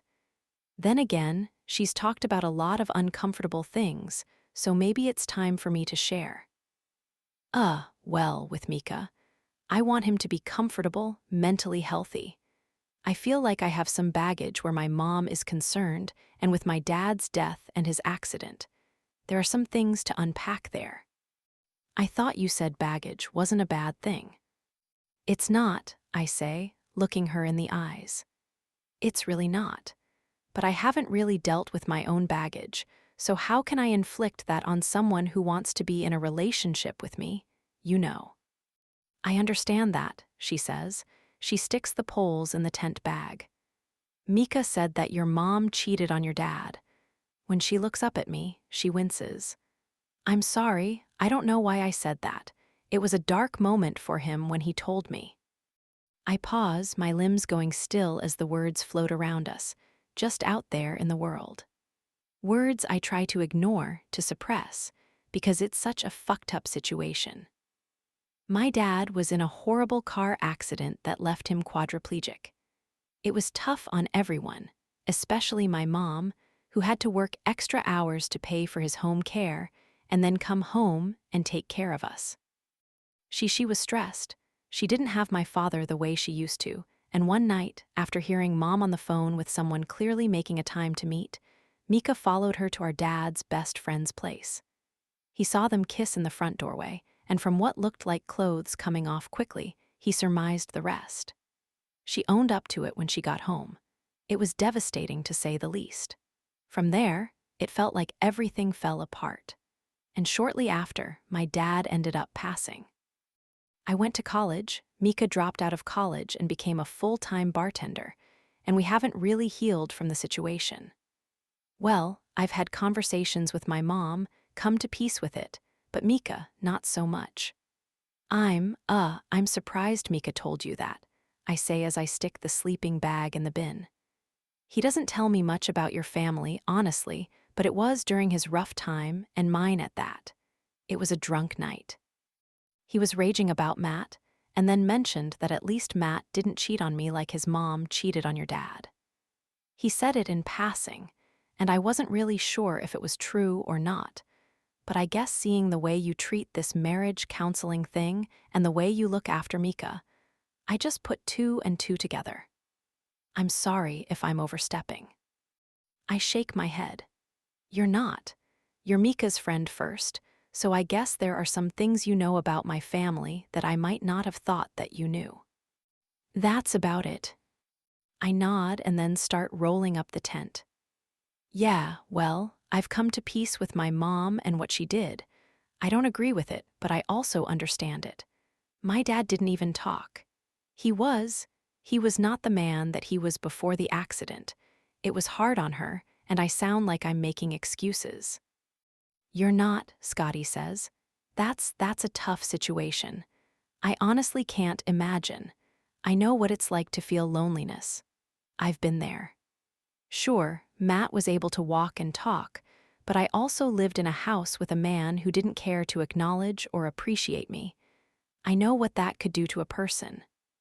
I look up at her, the understanding in her eyes breaking down a wall inside me that I didn't even know existed, because she gets it. It's so hard talking to people about my mom, especially Mika. I don't agree with or condone what my mom did. It's terrible, actually, but then again, if I step back and I put myself in her shoes, how could I possibly observe as a bystander and judge her? She lost her husband in that car accident. She was taking care of 2 kids. Being a caretaker for her husband who couldn't even acknowledge her, working overtime. She was stressed and needed that comfort. Was it wrong? Yes. Do I understand it? I sort of do. And anyone I've mentioned it to has judged my mom, chastised her, said what a horrible person she is, but I know she's not. I know she's not that woman, but Scotty, she gets it. She fucking gets it. Thank you, I say to her. She shrugs shyly. You're welcome. I move toward her and pull her into a hug. Her arms wrap around me instinctively, and she holds on to me tightly as I place my chin against the top of her head. We stand like that for a few minutes, just holding each other, allowing understanding to wash over the both of us. And when we finally pull away, it's only a few inches. Our eyes meet, a palpable connection beating between us. It's more than just a friendship that we've formed. There's genuine honesty. There's an appreciation. Her eyes fall to my mouth for a brief second and then travel back up to my eyes. Our arms are still wrapped around each other. It would be so easy to bend down right now and kiss her, to cup the back of her head and show her just how much I appreciate her, how much I've enjoyed these last few days with her, even when we were fighting. And as I bite down on the inside of my cheek, I tell myself, don't cross that line. Don't push any further than I already have, because I wasn't lying when I said that I wasn't sure about what I want, if I can handle a relationship. But hell, she's making it fucking hard to keep myself away, especially when she looks at me with those expressive, nearly pleading eyes of hers. Thank you for last night, she says quietly. For what? I ask. For reminding me about what it is that I want in life. I forgot how nice it is to have human touch, and you reminded me of that. She smiles. I was kind of happy there was only one sleeping bag. That makes me chuckle. Jesus, is it bad that I was thinking the same thing this morning? Really? She asks. I mean, yeah. I forgot what it was like to snuggle with someone. It was nice. I enjoyed it. Not to mention, I didn't mind the whole hand up the shirt thing. It was a nice touch. Of course you'd say that. I wet my lips. Can't blame a guy. But it should probably be just a one-time thing though, right? I mean, imagine if we snuggled in the sex cabin. Think about how the cabin would take it wrong. The walls would whisper, she cutely says. I chuckle. They de-torment us, tell us to go further, tease us relentlessly. The vibrators would vibrate. The cock rings would jingle. The lube would bubble. The condoms would crinkle. I lift a brow. Did you just rhyme? I did, she winces. And I said lube would bubble. I don't think it does that. Honestly, I wouldn't even know. I've never used it. Never used it? I ask with a shake of my head. Pips, we need to get you out of this hole you've been living in. She's about to respond when we hear a motor approaching in the distance. We both look to the side just in time to see Sanders drive up toward us in his four-wheeler. Wearing a turkey-shaped hat on his head, he parks the four-wheeler and then sticks his head out the side, taking in our position. Well, that's more like it, he says as he hops out, revealing his Thanksgiving dinner shirt and matching pants. It's summer, and he's wearing mashed potatoes and pumpkin pie on his body, but at least he matches. He's got that going for him. How was your night? I slip out of Scotty's embrace, but keep my arm wrapped around her shoulders as I face Sanders. It was good. Right, Pips? She looks up at me and then at Sanders. Yes, it was good. Did we work out our issues like adults? I nod. We communicated, aired out the issues, and both apologized with sincerity. Good, he folds his arms. Because I have food in the back of the four-wheeler if I need to keep you out here another night. I think we're good.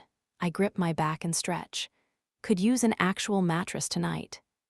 Then let's finish cleaning up, and then we can head back to camp. I have quite the activity planned for today. I can only imagine what that is going to be. Together, we gather up the rest of the tent items, stuff them all away, and then pile the bin on the back of the four-wheeler. I slide in next to Scotty in the second row and drape my arm behind her.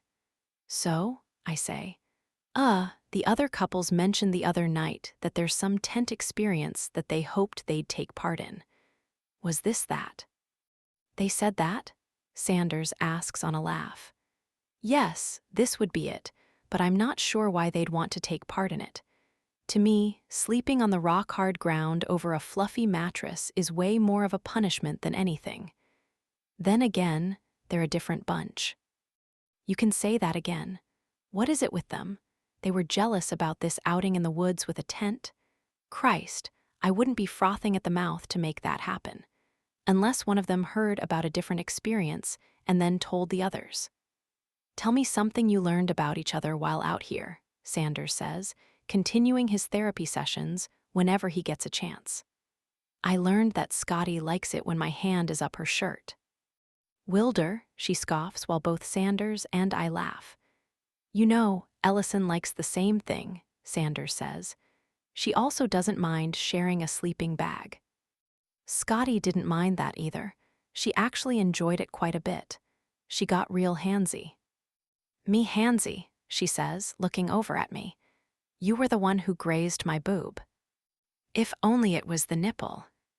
Her mouth falls open while Sanders continues to chuckle. Yeah, well, Wilder had a boner this morning and pretended he had to pee when in reality, he was trying to hide it from me. I gasp, you saw that. The woodland creatures from a mile away saw it, she deadpans. I press my hand to my chest. Babe, are you saying I have a prominent penis? Thank you. Jesus, she mutters under her breath. Okay, Sanders says. So if you were aroused this morning, why didn't you want your wife to see it? Oh shit, that's right, we're married. Kind of forgot that detail for a second. I clear my throat and say, we took a vow of celibacy while we're trying to work out these issues. Didn't want to make sex a thing, since we're both so good. You know, as Sabrina Carpenter would say, We have really good bed chem. Ah, I see. And if she saw your arousal, that would be pressuring, I answer. I never want her to feel pressured about taking care of me like that. So you took care of yourself. Not so much, I say, not caring that I'm talking about this in the slightest. I stood behind a tree, taking deep breaths as I tried not to think about Scotty's slumbering, yet wandering hand that caressed my dick. What? She asks, pulling back. I didn't caress you. Oh, babe, you most certainly did, I say with a smirk. No, I didn't. Yeah, you did. You flipped over while I was on my back, moved your hand around my chest and stomach. She's always loved my abs, man. You are a very fit man, Sanders says. Thank you. And then from there, her hand went right over the old dong, made me nearly jump out of my shorts. That's when I scrambled out of the sleeping bag and the tent, claiming I had to go to the bathroom. And what would have happened if you didn't flee? What if you just let her touch you while she was sleeping? Sanders asks as he avoids a rock in the path. Well, I would have been panting and begging for more as she wandered her hand around. I probably would have slipped up on our pact, pushed her shirt up, and while she had her way with me, I'd have had my way with her. I catch her gulp out of the corner of my eye as she looks straight ahead, avoiding me at all costs. Well then, maybe tonight we'll call for a redo.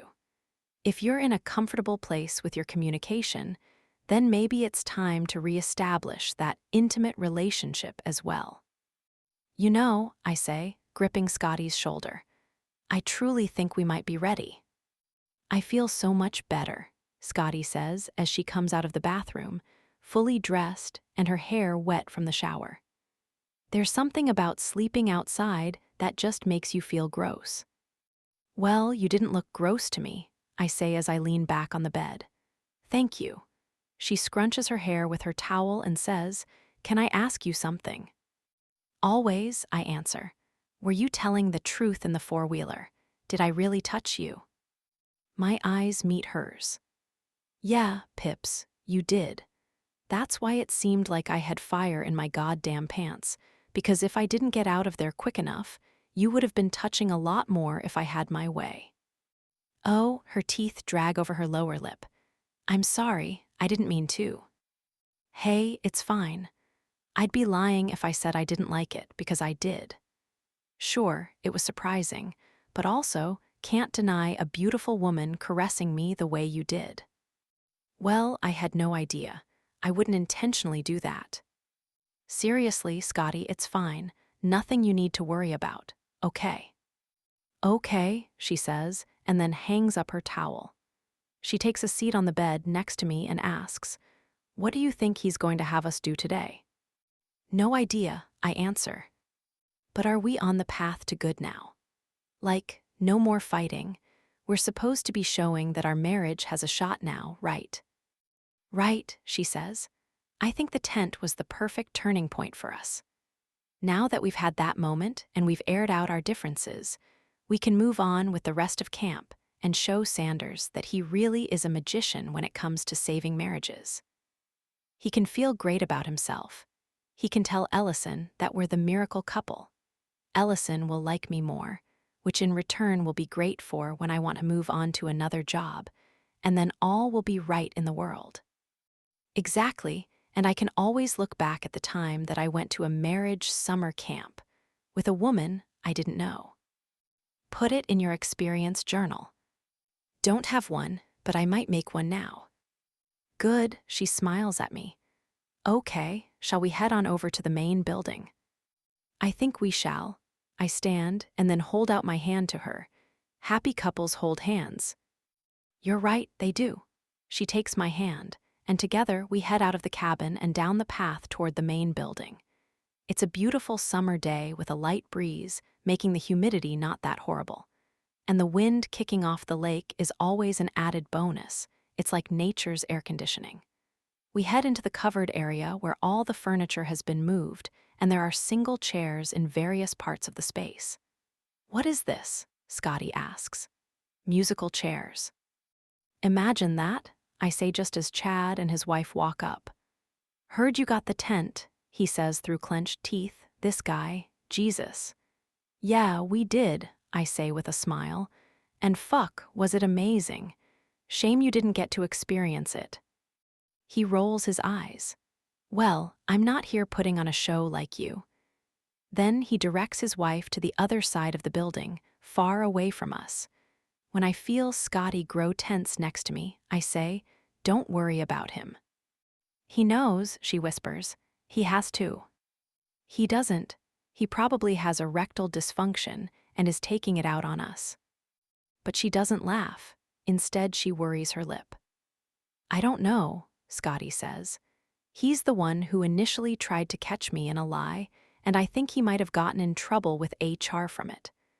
I feel like he's trying to sniff something out because I know he's not a fan of mine and I'm not a fan of his. I can see why. And then I whisper, seriously, just keep cool, we have nothing to worry about. Now Brad walks by us, looking semi-guilty. Thanks for the handcuffs, he mutters. I was the one who got tied up. And, I ask. He just nods, a light smirk playing on his lips as he heads toward Chad. I see that he's pledging his allegiance, but there was a slight desperation behind his eyes that made me think he wants to switch teams. I'll just have to let him know that we'll welcome him and his wife with open arms. Next, Duncan and his husband walk by. Duncan stops in front of us and places his hand on my shoulder.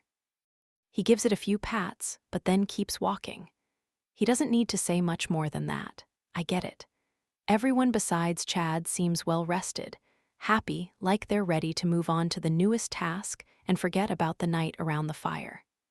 The newest task seems like it's about to start as Sanders shows up still wearing that godforsaken turkey hat. How the man is not roasting under it, I will never understand. Welcome, everyone. We're starting a new practice that we haven't done here yet at Camp Haven. This is a play on musical chairs. You called it, I whisper to Scotty. But instead of musical chairs, this is called sensual chairs. That doesn't sound like a game for two people pretending to be married. I'm going to start you off by having everyone pick a chair, any open chair. When no one moves, he says, go ahead, pick one. I lead Scotty to a chair far off in the corner where no one else is so we can discuss whatever this activity is going to be. I'll be playing music in 1-minute increments. There will be a card on the bottom of your chair. You are to read the card and complete the task on the card. I'll have staff roaming around, making sure everyone is participating and participating correctly. When the music stops, you move to a different chair to take care of another task. The game will be over once every couple checks off every chair and task. Understood. Everyone seems to nod their head, and then Brad raises his hand. Question about the chair. Is this something we're both supposed to sit on? Yes, Sanders answers. Both of you at the same time. You position how you feel necessary, but you need to be facing each other. Which means Scotty is straddling my lap again. Just what I fucking need after the groping from this morning. I turn to her and say, want me to sit on you? She cutely raises her brow, making me laugh. Yeah, didn't think so. It was worth a try. So I take a seat on the chair and Scotty slowly straddles my lap, facing me. Fuck, she smells amazing. I think it's the shampoo she uses that she brought with her. It has this flowery scent that kicks me in the damn crotch every time I get a whiff of it. And she fits so perfectly on my lap, like I'm her own personal seat. I place my hands on her hips and ask, are you comfortable? She rests her hands on my chest, her fingers splaying across my pecs. Yeah, are you? I'm not hurting you, am I? Mentally, this is straining. Physically, it's so fucking comfortable. Is that really a question you're asking me? I guess not, she says as I playfully squeeze her hips. Now that everyone is in position, we're going to start the music, and that's when you need to read the card that's under your chair and follow the instructions, Sanders says. I hope they don't do this at regular summer camps, I say. Talk about a lawsuit, she mutters just as the music starts, and it's shockingly loud. Is that Wicked Game by Chris Isaak? I ask. I think it is, she answers as I reach to the side for the card that's velcroed to the chair. What does it say? I flip it open and read out loud. Look your partner in the eyes and tell them one quality that you admire about them. I look up at her. Oh shit, I thought this was going to be harder. She lets out a sigh of relief. Me too. When he said sensual chairs, I was expecting, I don't know, dry humping or something. I let out a laugh while she chuckles.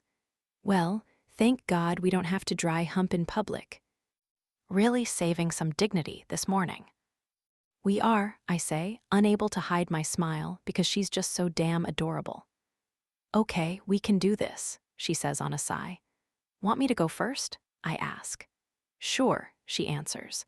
I look her in the eyes and I say, Scotty, I admire your vulnerability. I know you put yourself in a weird and awkward situation, and you had the chance to just give up and move on, but instead, you decided to see this thing through. You decided to open yourself up to these conversations and to sift through the weight of your divorce with courage. And I don't think you see that sort of tenacity enough. I don't think you see people open up their hearts and expose themselves the way you have. So I'm truly impressed by you, and you continue to impress me each and every day. Her eyes grow watery, and her hand gradually moves to my neck. Thank you, she says softly. That was really nice of you. I mean it. She nods. I know you do, Wilder, I know you do. And that right there, that makes me smile, because that's change.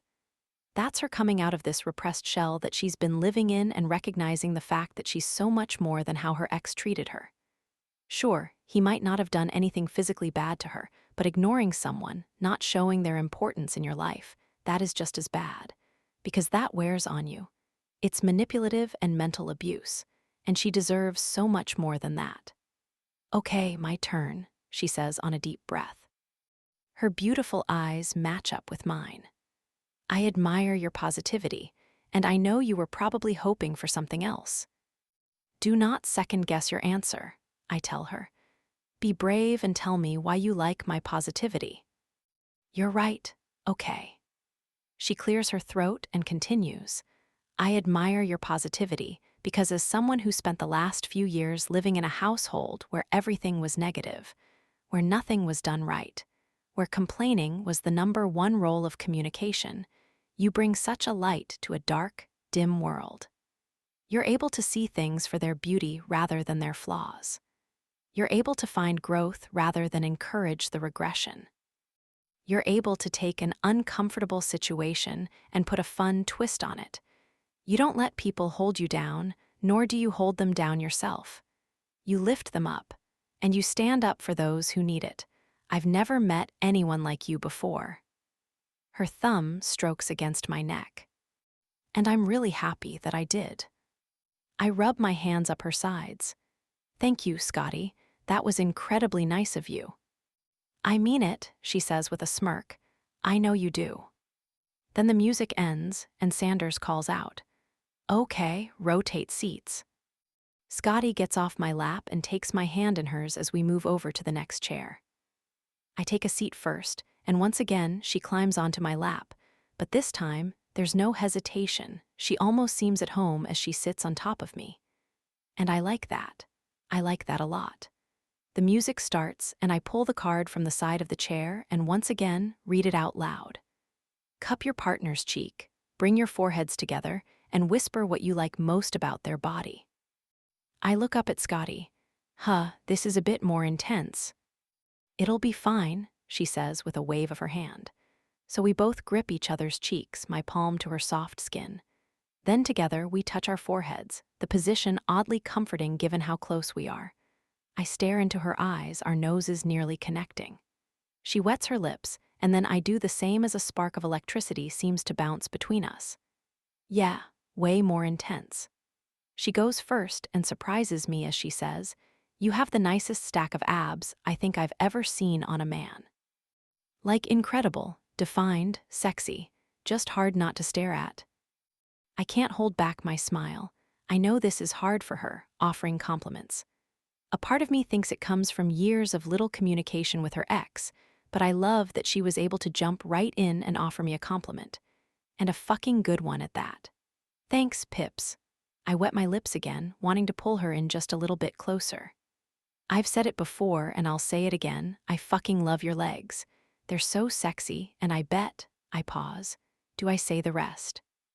Do I tell her what I'm really thinking? Why the fuck not? I bet they'd look good wrapped around me. Her mouth slightly parts as her grip on my cheek shifts. I wait for her to pull away, to almost be surprised by my answer, but instead, she replies, I love your arms. It's obvious that you spend time in the gym, and I love that they're not super bulky, but rather thick and carved, and they wrap around me perfectly. I tug on my lip ring and say, Pips, that ass of yours in those pajama shorts that you wear? Deathly. I can't tell you how many times I've snuck glances at you while you wear those. I can feel her cheek heat from the compliment. You have a nice, bulge. That makes me chuckle. Just thick-looking. Checked it out. Hard not to in the shorts you wear. Satisfaction rushes through me. You have great tits. I stared at them a few times while you were in your bathing suit.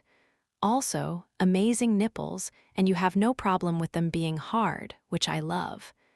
I hate when women hide their hard nipples. You don't. You just let them be hard, and it's sexy as fuck. She wets her lips again, and I catch her chest rising and falling just a little bit harder. I really like how big. Time up, Sanders says as the music stops, and we're forced to get out of our chair. She takes my hand, and I lean down and whisper, You really like how big what? She shakes her head.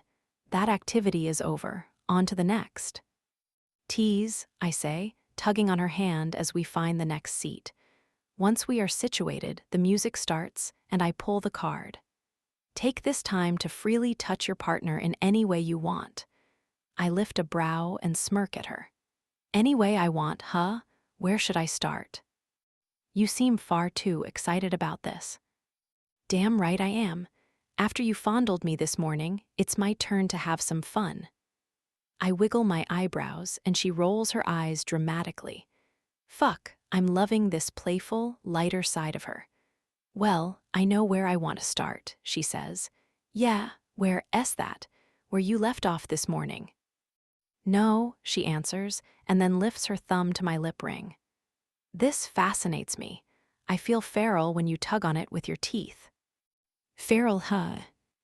It's just one of those things that you don't expect to be sexy, but then it is, just like your tattoo.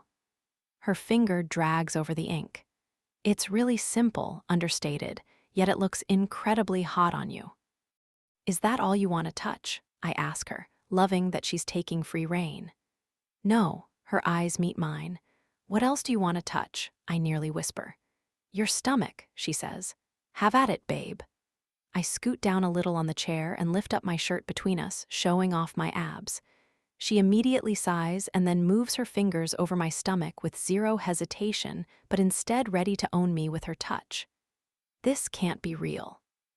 Divot by divot, she lets her fingers explore, and I watch her eyes intently as they grow with hunger. It's real, I say, and then to my surprise, she moves her hand up my stomach to my chest and over my left pec. Her palm connects with my nipple as she coyly smirks. You're feeling me up, Pips, nipple and all. Her cheeks blush. Matt was never fit, and that's fine, but being near you, getting a chance to feel muscles like this, I don't know, it's kind of addicting. I like all your contours and sinew. Is that weird of me to say? No, I say as I allow my shirt to fall down, but she keeps her hand in place, letting her fingers run over my stomach until they reach the waistband of my shorts.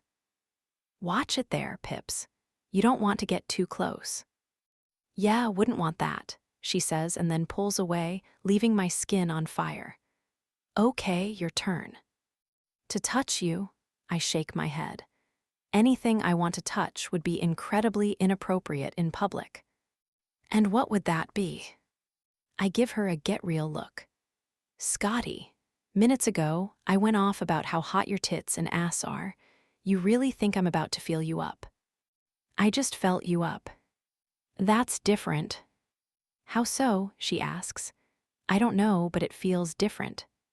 She rolls her eyes, picks up my hand, and places it on her breast. Our eyes meet and I say, wow, this is really sexy. She chuckles and says, give me a squeeze. Scotty. I'm serious, Wilder, feel me.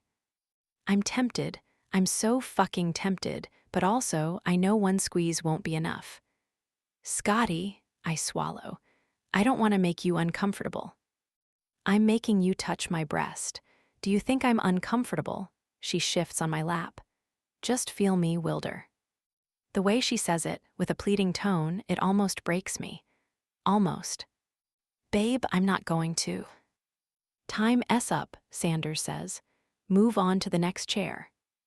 I drop my hand from her breast, and we stare at each other for a few seconds, disappointment washing through her eyes right before she stands.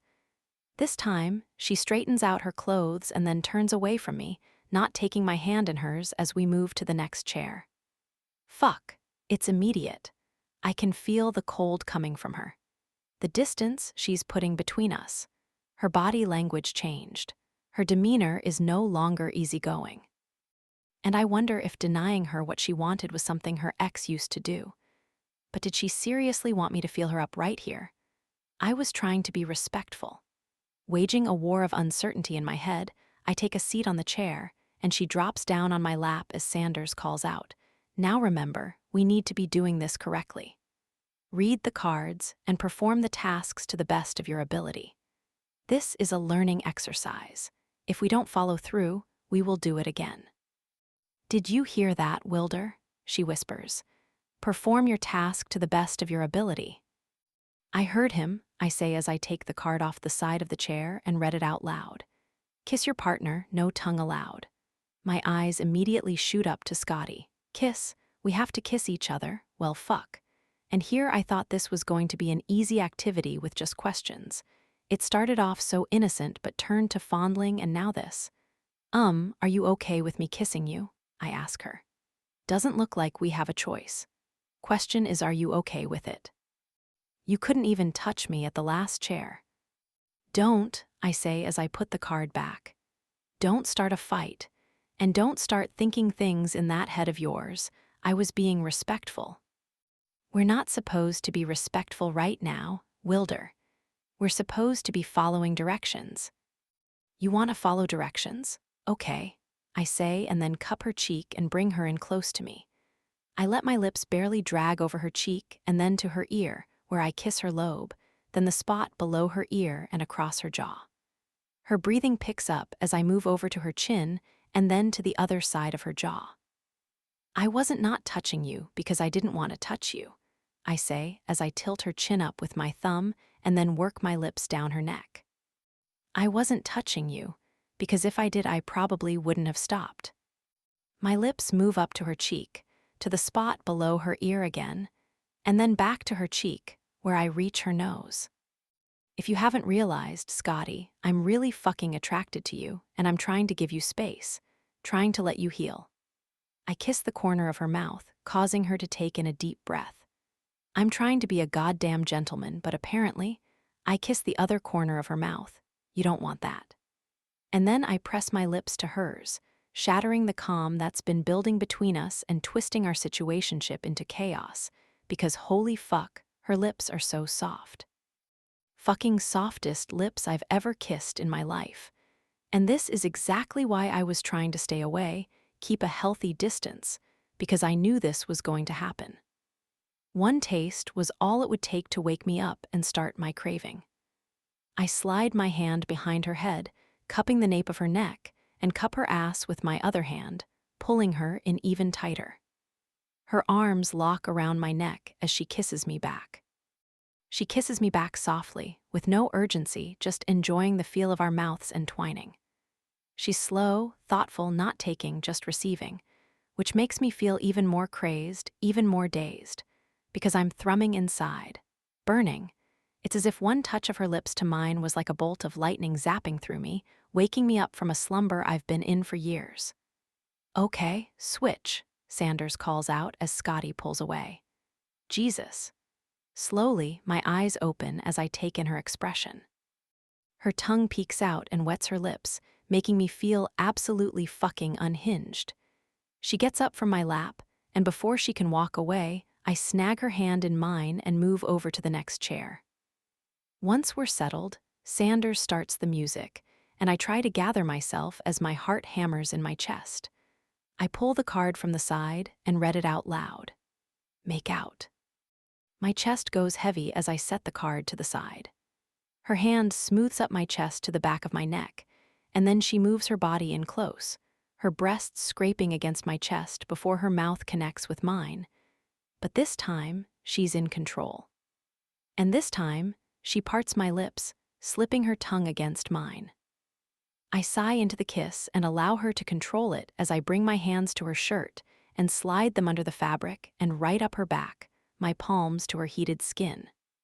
She scoots in closer and tangles her tongue with mine, taking the card incredibly seriously, which creates an inferno between us. And even though we're in a room where other couples are around us, I can only feel her. I am only interested in her.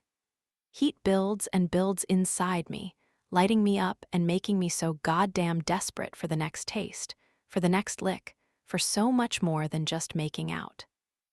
I want to unsnap her bra and play with her breasts, feel her up like she wanted me to, like she felt me up this morning. I drop her down to the ground, bring her shirt over her head, and allow my tongue to wander. To taste her skin, to wait desperately to see what kind of sounds she makes. I'd find myself between her legs, licking, sucking. I want to explore her gorgeous body. Fuck, I want to feel those legs of hers wrapped tightly around me. With every pass of her tongue across mine, that need grows stronger and stronger as a moan falls out of my throat. Her grip on me grows tighter. Her mouth opens wider. And I take that moment to slip my hand past the waistband of her jeans, where I grip her ass just as Sanders calls out, "Time, S up." "Fuck," I mutter as she pulls away, leaving me in a goddamn daze. Lazily, I watch as her tongue drags over her lips, keeping her eyes on me the entire time. Fuck me. Fuck fucking me. I'm turned on. I'm hard. I'm now desperate for more. I feel unhinged, and at any point, I might just snap from the need pulsing through me for this woman. "Next and last chair," Sanders says. Clearing my throat, I stand from the chair, adjust myself quickly, and then walk over to the last chair, wondering if this where we end up dry humping. I mean, we've built up to that point. I wouldn't be surprised, and frankly, I'm kind of hoping for it. "Okay, read your cards," Sanders calls out. I reach to the side, grab the card, and then read it out loud as my body buzzes from the kiss we just shared. "Tell each other your favorite drink." My brows knit together. That's the task. Tell each other our favorite drink? I look at the back of the card, wondering if this is a trick. Where is the dry humping? Where's the kissing and fondling? Where's the get naked with your partner and have a good time? He's going to make us go from making out to telling each other our favorite drink. Why? "Maybe because you're parched after making out," she says. "Are you parched?" She just shrugs her shoulders, acting so fucking nonchalant that it actually doesn't settle well. Because we just made out, tongue and all, and she's acting like it's another day in the office. Like our kiss had zero effect on her. That can't possibly be true. Isn't she buzzing like I am? Isn't she ready to move this to the next step? Doesn't she want more? Well, I guess I'll lead the conversation since you seem a little stumped. She taps her chin with her finger and says, I think I'll have to go with an Arnold Palmer. There's something about the iced tea lemonade combination that gets me every time. But it has to be a good ratio, It can't be too sweet with the lemonade, and the iced tea has to be unsweetened. So she's just going to act like everything is normal and talk about iced tea to lemonade ratios. How? How is she not inwardly panting? How does she not look dazed and confused? How is she not on the verge of licking me all over like I want to lick her? Claim her. What about you? She asks. I scratch the back of my head and say, I don't know, Dr. Pepper. Really? Kind of thought you would say Coke because of your soda app. Shit, she's right. I can't even think of my favorite drink. That's how out of sorts I am. Are we talking your main love? Like that's what you need in order to live. I mean, I guess I don't need an Arnold Palmer to live, but that wasn't the question either. Just our favorite drink, so I think I'll stick with my answer. You sticking with Dr. Pepper. I stare at her, blink, grow annoyed with her easygoing attitude.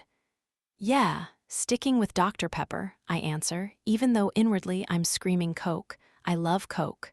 Great. Time S up, Sanders says. Well, this was fun, Scotty says as she gets off my lap. Yeah, I say, still confused by her change of attitude. I actually think I have to go to the bathroom. Excuse me. She pats my chest and then takes off as if everything in the world is fine. Meanwhile, I'm over here reeling, fucking reeling, because I just made out with Scotty and I more than liked it. I loved it. I want to do it again.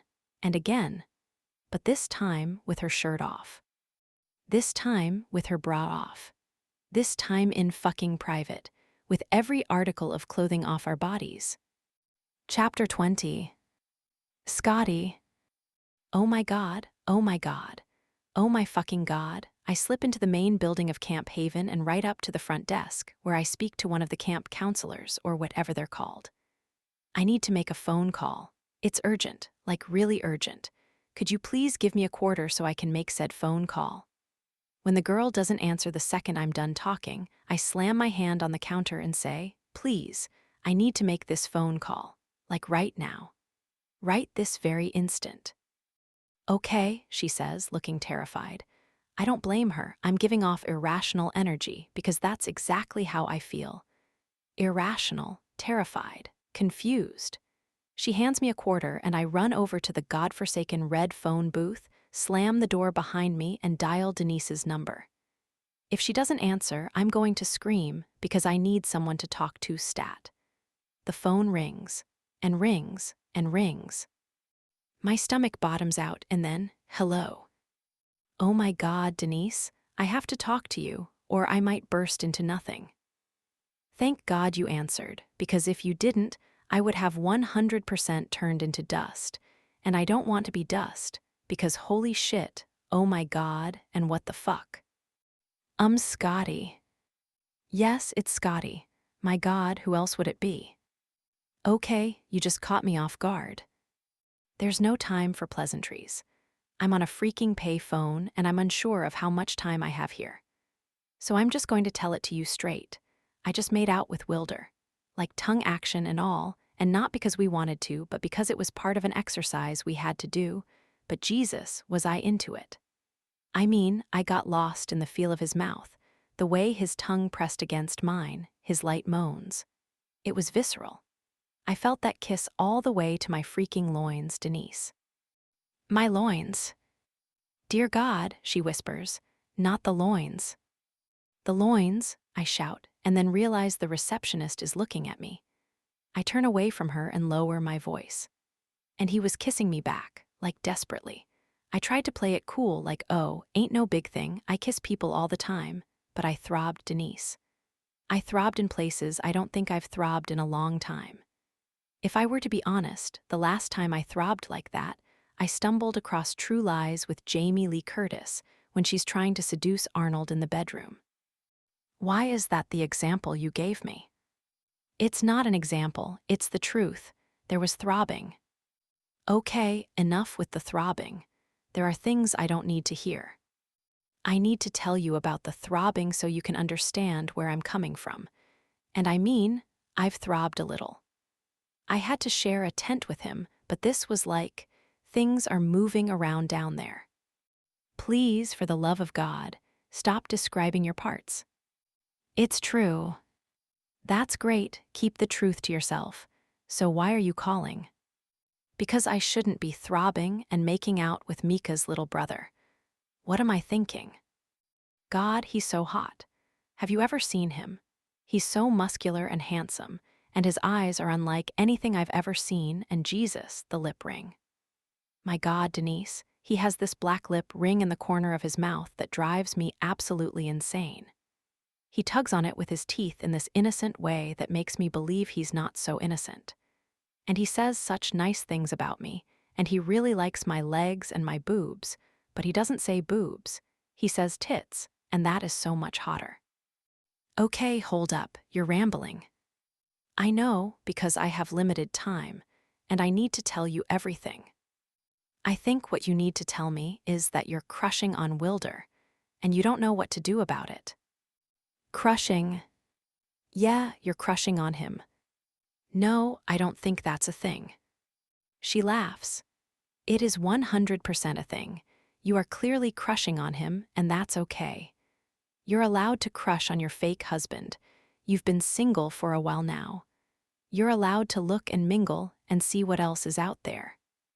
But what? Girl, if I were you and I was sleeping in a cabin with a hot guy, I'd have fun. I mean, why not? What's holding you back? I don't know. I didn't come here to make out with a guy and have fun touching him. Yeah, you went there to show your boss that you weren't lying even though you were lying. And then you started making out with your fake husband. So I don't think you actually went there for anything other than a bunch of fuckery. So why not fuck around? I mean, she's sort of right. I did come here for a bunch of fuckery. There was no rhyme or reason, just to make it through the 8 days. But do I really want to fuck around? I don't know if that's a good idea, I say. Why? Are you worried about Mika? Because he was telling me the other day that he'd be shocked if you two don't end up hooking up. He said his brother would be stupid if he didn't at least make a move. Mika said that? I ask. Yup, he doesn't care. He actually likes the idea of the two of you. I can't think about that. And honestly, I'm not worried about Mika. I'm worried about me. Worried about you, why? Because, I say softly, he's too nice, Denise. Why is that a bad thing? It's not. It's a good thing. But what if, I don't know, I fuck around and get attached? I could see that happening. He's really kind and sweet and thoughtful and has a way with his words that makes me feel special. He's told me time and time again that he means everything he says, but I still have this thought in the back of my mind, this doubt that maybe he feels bad for me and he's saying all these nice things and kissing me the way he kissed me because he wants me to see what it's like to be treated well. And then what? I get attached, and he walks away unscathed, while I'm left to lick my wounds again. Do you really think he'd do that? I don't. The line goes dead, and I'm tempted to scream, but instead, I take a deep breath and hang up the phone. I take a few seconds to gather myself, put on a smile, and make it seem like my emotions are not completely out of control, even though they are. Everything okay? Wilder asks as I sit down next to him on a bench that overlooks the lake. Yup, everything is great, I answer.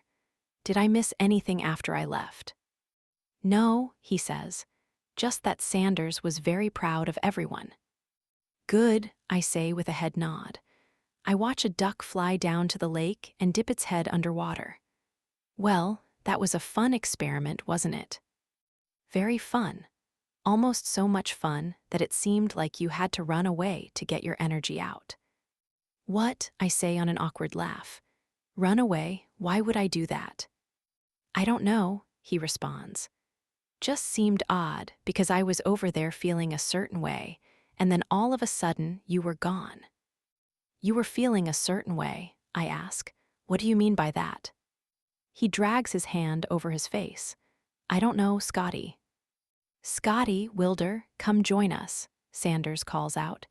We look over our shoulders to where he's waving us down. It's cocktail time. Cocktail time? As in alcohol, I distinctly remember him saying there were some nights we'd be allowed to have alcohol. Well, if there was ever a night when I truly needed it, this would be it. I stand from the bench, but Wilder takes my hand. Hey, we were in the middle of a conversation. I know, but he's calling us over. He frowns, clearly not happy with my retreat, but I can tell you right now, I'm not mature enough to have this conversation with him, even though I know he is. How ironic, given he's younger than me. Standing, he keeps my hand in his, and we walk over to the dining hall, where Sanders has a bar set up along with a bunch of finger foods and some games. There they are, the hottest couple of the day, Sanders says with a wink. Hottest? I ask. Oh yes.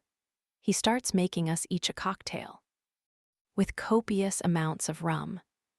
I talked with all the counselors, and they agreed your make-out session was the most intense. Seemed like you guys couldn't get enough of each other. The night in the tent must have really done its job. I chuckle nervously. Well, you know what they say, holding out has its charms.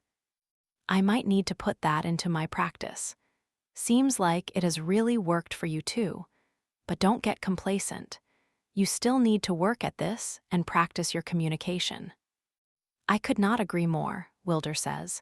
Communication is key. Could he be any more obvious? That's right. Now, take your drinks, fill up a plate of food, and head on over to table number 12, where you'll be playing a game. We have certain games picked out for each couple, so I hope you enjoy. Thank you, we both say, and then head on over to the food, where we stack our plates full, and find table 12, which is in the back. There's nothing on the table other than a stack of cards. The other tables have games like Connect 4, Battleship, even Pictionary, but we just have a stack of cards. Makes me nervous. We both take a seat, and Wilder holds his drink out to me. Cheers, he says, on a successful make-out session. My smile wobbles as I say, cheers. He takes a large gulp of his drink and then hisses while setting the glass down. Fuck, that's a lot of rum. Thank God, I take a large sip as well and feel the alcohol burn all the way down my throat. Yup, that feels nice. Let's keep them coming. Hello, you two, Sanders says, startling the both of us. Thought I'd let you know that I chose a particularly special game for the both of you. One that I hope you have fun playing.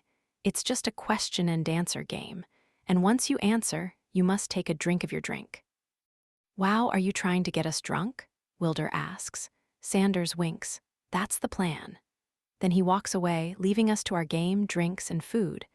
Not wanting to get sick with too much drinking, I pick up one of the beef crostini and take a large bite while Wilder picks up a card. He reads it over, smirks, and then looks me in the eyes. Oh, I don't like that look. It smells like trouble. Scotty, he clears his throat, what is your favorite sexual fantasy? I nearly choke on my bread when I say, it says that. He turns the card toward me and says, yup. So I see where this evening will be taking us. I should have known given the activity we just had. And I know there is going to be no escaping it. Wilder won't let me, so I might as well just live in it. Favorite sexual fantasy? I don't know, coming while he's inside me.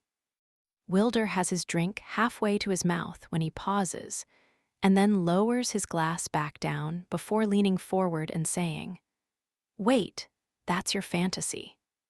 I shrug. I know it's not wild, but it would be nice to know what that feels like. I want myself coming over his cock, you know. Wilder's eyes go wide as I sip my drink. Jesus, he mutters and shakes his head, sipping his drink as well. Are you judging me? No, he says, I'm judging Matt. Good answer. I pick up a card and ask, what's your favorite type of porn to watch? I set the card down and wait for his answer as I pick up a piece of cheese and eat it.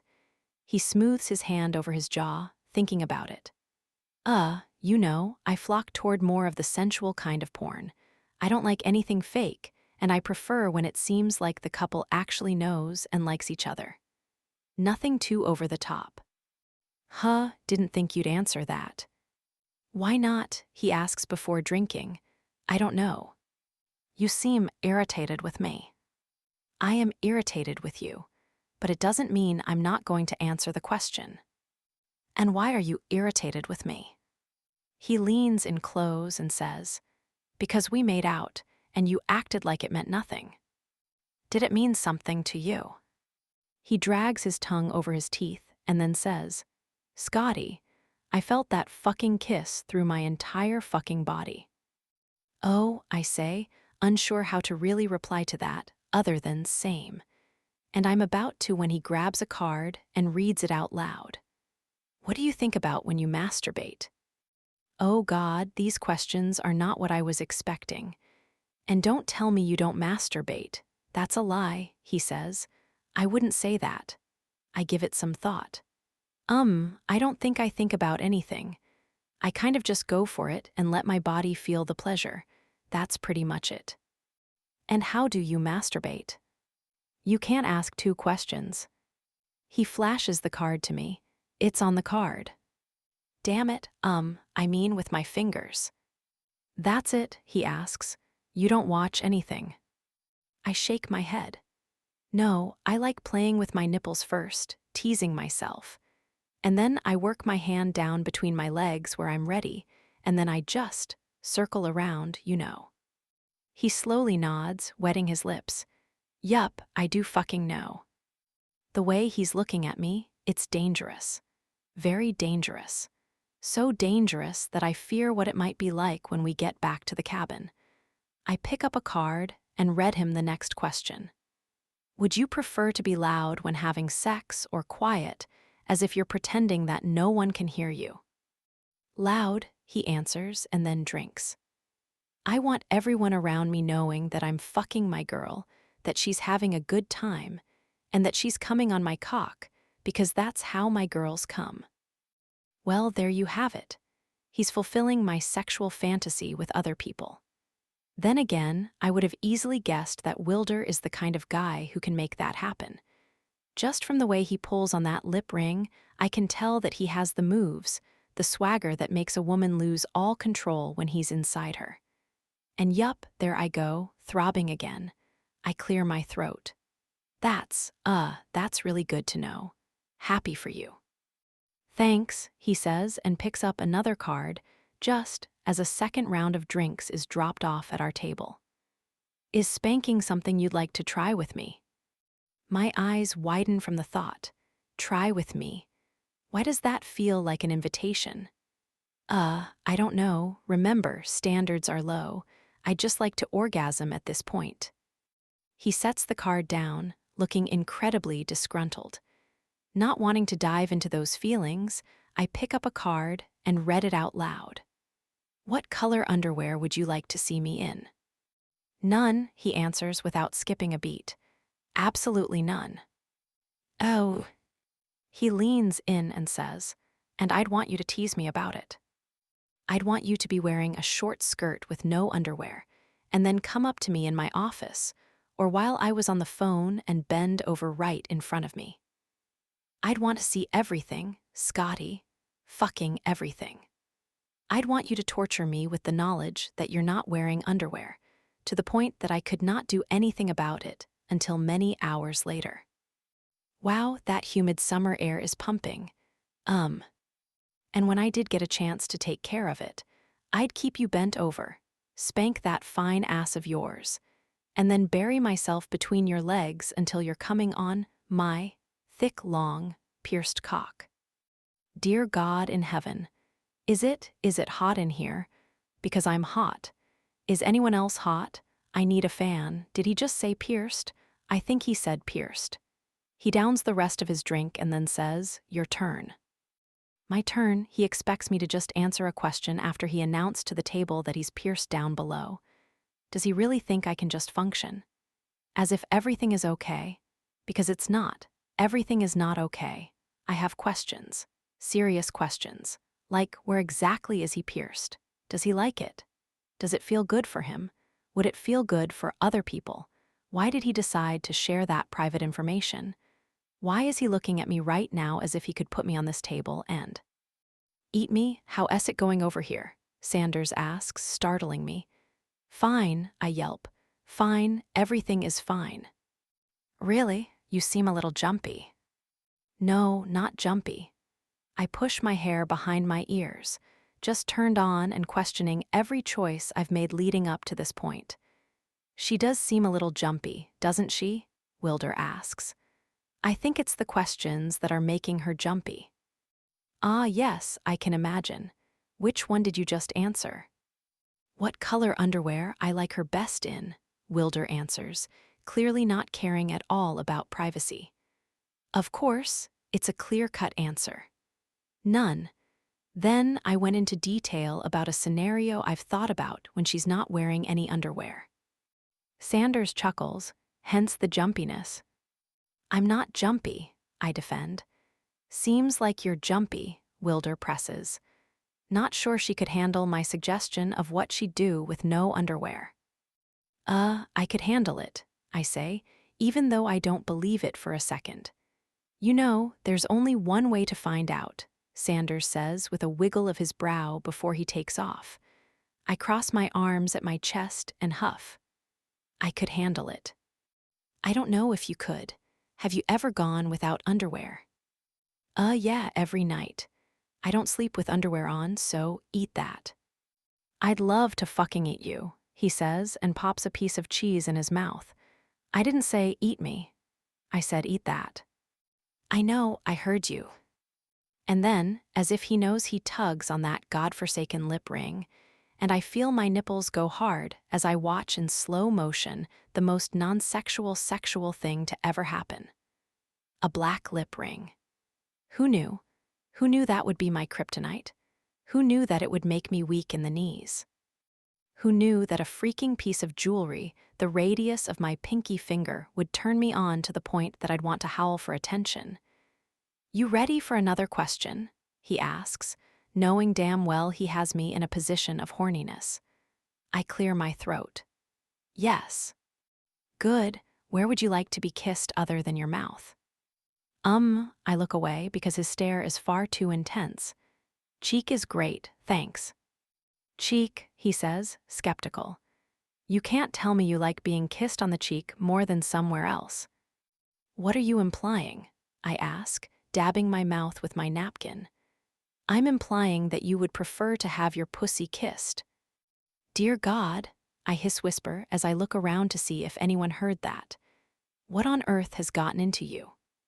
What are you talking about? He asks. I'm talking about this seductress you're turning into. I'm not turning into a seductress. Then why are you so cranky and acting very sexual? Because, he says, leaning forward. I'm trying to get a reaction out of you since you refused to react after we kissed. I reacted. And, before you start pointing fingers, you refused to squeeze my breast. So this is payback. How am I paying you back? I ask, confused. By having zero reaction to our kiss. Not even an ounce of a reaction. You acted like it was nothing. Because maybe it was nothing, I say, regretting the words the moment they come out of my mouth. He leans back in his chair, hurt, pain, frustration all crossing his features. I see. So you felt nothing back there. God, don't do this, Scotty. Don't make it worse. I feel so out of sorts because I don't think I've felt that kind of passion in years, if ever. Wilder, that's not what I meant. I think we're just, trying to figure everything out. No, I don't know. He shakes his head and then pushes his chair away from the table. I have to go to the bathroom. And then with that, he takes off, heading toward the main building. He wanted a reaction. Well, I should have told him about the throbbing, because that was one hell of a reaction I wasn't expecting. Chapter 21. Wilder. Hey, I need to make a phone call, I say while tapping my fingers on the reception desk. I need to check on my brother. Wilder, right, the receptionist says. Yes, that would be me. Okay, hold on 1 second. She reaches into her desk drawer, and I wait impatiently as she locates a quarter and then hands it to me. Thanks, I say, taking the quarter from her and walking over to the booth. I have no idea if Mika is going to answer, but I'm hoping he will. I dial his phone number and then wait for him to pick up. Thankfully, he answers on the second ring. Hello. Mika, it's Wilder. Hey, brother, he says, sounding like he's in a jovial mood. Glad to hear from you. You are, I ask. Very. Okay, something's going on, because this is not the usual Mika. So because I have very little time, I ask, what's going on? Why do you sound happy? Oh, just got done talking to my good friend Denise. She went and told me that you and Scotty are having a good time at camp. Did Scotty call Denise? Oh yes, she did. What did she say? I ask so quickly that it sounds like one giant word all smushed together. Oh, just that you two made out. Well, news travels fast, that's for damn sure. That's what she was doing. Instead of going to the bathroom like she said she was, she called Denise, just like I called Mika. I'd be amused if I wasn't so irritated. My voice comes out stern as I say, tell me everything she said. No, how are you? How are you doing? Everything okay over there? Mika, you know I don't have a lot of time on these phone calls. You good? I'm good. Okay, then tell me everything. He chuckles and says, just that she was freaking out that you guys kissed, and that she really liked it, and that she thinks you're really hot. And Denise called her out on having a crush on you. I feel like a crazy man because what? Wait, so she was freaking out about the kiss. She was, big time. Why? Is she acting differently? Yeah. Really fucking differently, as if the kiss didn't even affect her in the slightest. Oh, it affected her. Pretty sure she used the word throbbing when talking to Denise. Throbbing, that liar. You've got to be fucking kidding me, I say as I shake my head. Jesus, here I was thinking that she couldn't care less about it, but in reality, she was throbbing. I heard there was a lot of throbbing. A lot, I mean, that does make me feel better. Well, fuck. I drag my hand over my face. What are you going to do about it? Mika asks. I don't know. What do you want me to do about it? You want my honest opinion. Yeah, I really do, I say, feeling lost, confused, on edge. Mika chuckles again. Brother, listen carefully, okay? I want you to show my best friend a good fucking time. The best fucking time you can give her. She needs it. Really? You think I should? I know you should. And you're okay with that. The moment I found out you two were headed to a camp together where you have to share a cabin, there was no doubt in my mind what you two would end up doing. I'm just shocked it took this long. But the question is, do you want to do anything with her? Are you attracted to her? Dude, she's gorgeous. Has the prettiest fucking eyes I've ever seen, and her lips are fucking incredible. Soft, dude, so fucking soft, and she kissed with confidence. I was almost waiting for her to be shy about it, but she was. She was so goddamn confident. I want another taste. I'm desperate for it. Okay, I don't need the details. You asked. I know, but seriously, keep the lip stuff to yourself. It's true. I'm sure it is. I'll trust you on this. But if that's how you feel, then maybe test it out, have some fun. And what happens when we get back home and camp is over and we're no longer pretending? I ask. I'm not one to be in a relationship or anything like that. I don't want to hurt her. And why don't you want to be in a relationship again? Because of Mom, because of me. That's no fucking excuse, and you know that. I'm not looking for an excuse. I'm just looking to be ready is all. I get that. My love life is all kinds of fucked up, so I have no room to judge, but I will say this. Scotty is a once-in-a-lifetime girl. She's loyal, she's smart, she keeps her friends close to her heart, and she deserves the world, something I believe you could give her. He really believes that about me? I haven't really thought of any of the girls I've dated as long-term material. I haven't even wanted a relationship, if I'm honest. He's not wrong about Scotty, though. Scotty is a once-in-a-lifetime girl, and she deserves the moon. At the very least, she deserves to have her world rocked sexually, and it sounds like that has never happened. Fucking Matt. What a tool.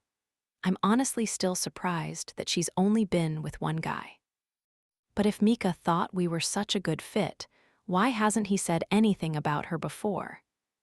If that's the case, why didn't you introduce us sooner? I was planning on it, he says. I can hear the smile in his voice. But I was just waiting for her to be ready. She beat me to it with this marriage farce. So now you have to ask yourself, now that you know her and have been around her, what are you going to do about it? Great fucking question. Let's go for a walk, I say as I step up to the table, startling Scotty and causing her to spill her drink on her hand right before she looks up at me. You startled me. I pick up her napkin, take the drink from her, and then dab the liquid off her skin gently. When I'm done, I slip her hand into mine and pull her from her seat. Are we allowed to leave? She asks, looking around for permission. We can do whatever we want, I say into her ear, causing her to shiver. And then I pull her toward the exit just as I make eye contact with Sanders. I nod toward our cabin, and he smiles brightly. That's all the permission I need. Hand in hand, we make our way outside into the humid night air, where I guide her down the pathway that runs parallel with the lake. What are we doing? Are we not going back to the cabin? Not quite yet. Okay, she says, glancing around. Nighttime stroll then. Ignoring her, I ask, are you drunk? No, she says. I mean, I can feel some of the alcohol, but I wouldn't say drunk. Comfortable. Good, I say, and then pull her toward the forest, where I gently press her against a tree. Oh my, her eyes meet mine. What is going on? Slowing down and taking my time, I gently run my finger over her forehead, only to tuck a stray piece of hair behind her ear. Her eyes shine under the setting sun, and I know in this moment exactly what I'm going to do. I don't want her pretending like that kiss meant nothing. I don't want her acting like everything is normal, because it's not. There is nothing normal about the connection I feel with her, about the energy bouncing between us, about the sparks that flew when her lips met mine. Nothing normal at all. So I lean into my decision and softly say, kiss me. Her nose cutely scrunches up. Kiss me, Scotty, without people watching, without the pressure of the camp, just kiss me. Why would I do that? I move in closer, pressing my hand to her hip. Because you want to, because you need to, because the kiss we shared back there wasn't just for pretend. And then to remind her about the palpable connection between us, I slip my thumbs under her shirt and drag them over her hip bones, trying to get her to drop the obvious shield she has up and admit to her feelings. What if I don't want to? Still holding back, I'm going to break her though. Then don't kiss me, I say simply. But I lean in close, my lips brushing against her cheek, causing her chest to lift with an intake of breath. I don't think that's the case. I think you do want to kiss me. I think you want to touch me, get lost in me, but you're not allowing yourself to. Then I kiss the spot below her ear, causing her to suck in a sharp breath. That it, Scotty. Let yourself feel. I press my lips down her neck, then across her jaw while my hand climbs up her sides. Her breath grows heavier, her lips lightly parting. As I move across her mouth, she inhales sharply before I move back to her jaw, then to her ear. I can feel her shaking ever so slightly under my touch. I can feel her breath hold still. I can feel the vibration of want coming off her, but instead of giving in, she holds out. She doesn't make the move. And because I want her to be the one to make the move, because I want her to be the one who loses control, I pull away.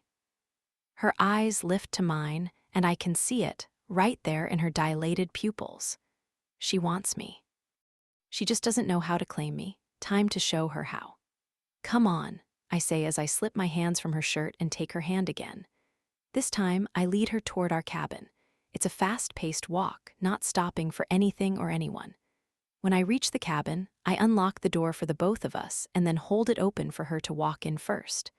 Then I follow in behind her and lock up.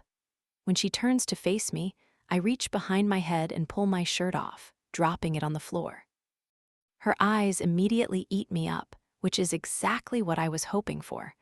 I want her to be tempted. I want to push her to a limit of no return because I know she wants this.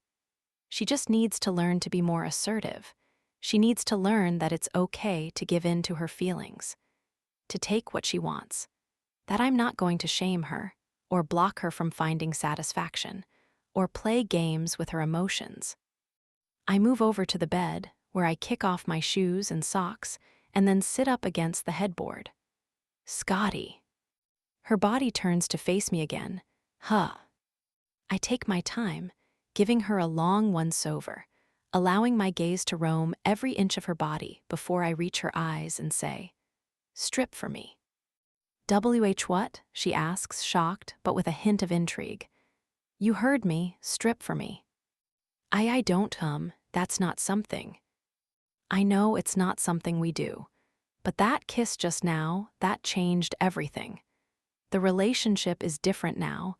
The intensity between us just became heavier, hotter. So strip for me. Get fucking naked. She bites down on the corner of her lip, and I can actually see her contemplating whether she will or not. So I decide to give her courage. I reach down to my jeans and unbutton and unzip them, letting them flap open. I'm halfway there. Join me, Scotty. She waits, tugging on her shirt, looking nervous but also intrigued. So I say, "Don't make me beg, Pips." She still doesn't move, which makes me feel insane. I know she fucking wants this. So I slowly walk up to her. I grip her jaw and tilt her head back so she has to look at me. "If you won't strip and show me how fucking beautiful you are, then strip me down. Take off my pants. I know you want to. You want to know what kind of piercing I have. Admit it." She wets her lips. "Admit it," I say again with a little more gruffness behind it. I do," she finally says, allowing her wall to lower, and I take full advantage of it. "Then find out," I say as I place her hands on my waist, but I don't force her. I let her decide whether she's going to do it or not. There's a momentary pause, but after a few agonizing seconds, she slides her hands around my waist, and her fingers dip past the waistband of my jeans. "That's it, babe. Push them down. Push them all the way down." Her eyes meet mine again as time seems to tick by so slowly, the energy in the room building, the tension between us sucking all the air away.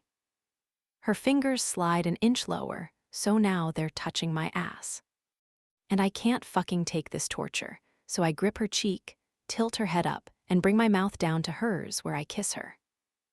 I kiss her fucking hard. She sucks in a sharp breath, caught off guard, but then to my fucking pleasure, she quickly kisses me back with all the force I initially wanted from her, with all the intensity matching mine. She pulls me in close and runs one hand up my bare back, the other one pushing my pants down lower. "Fuck," I whisper against her mouth, getting lost in her taste. "Your mouth." Her lips part and her tongue darts out, causing me to groan as I deepen the kiss, sliding my hand to the back of her head, my fingers tangling in her hair.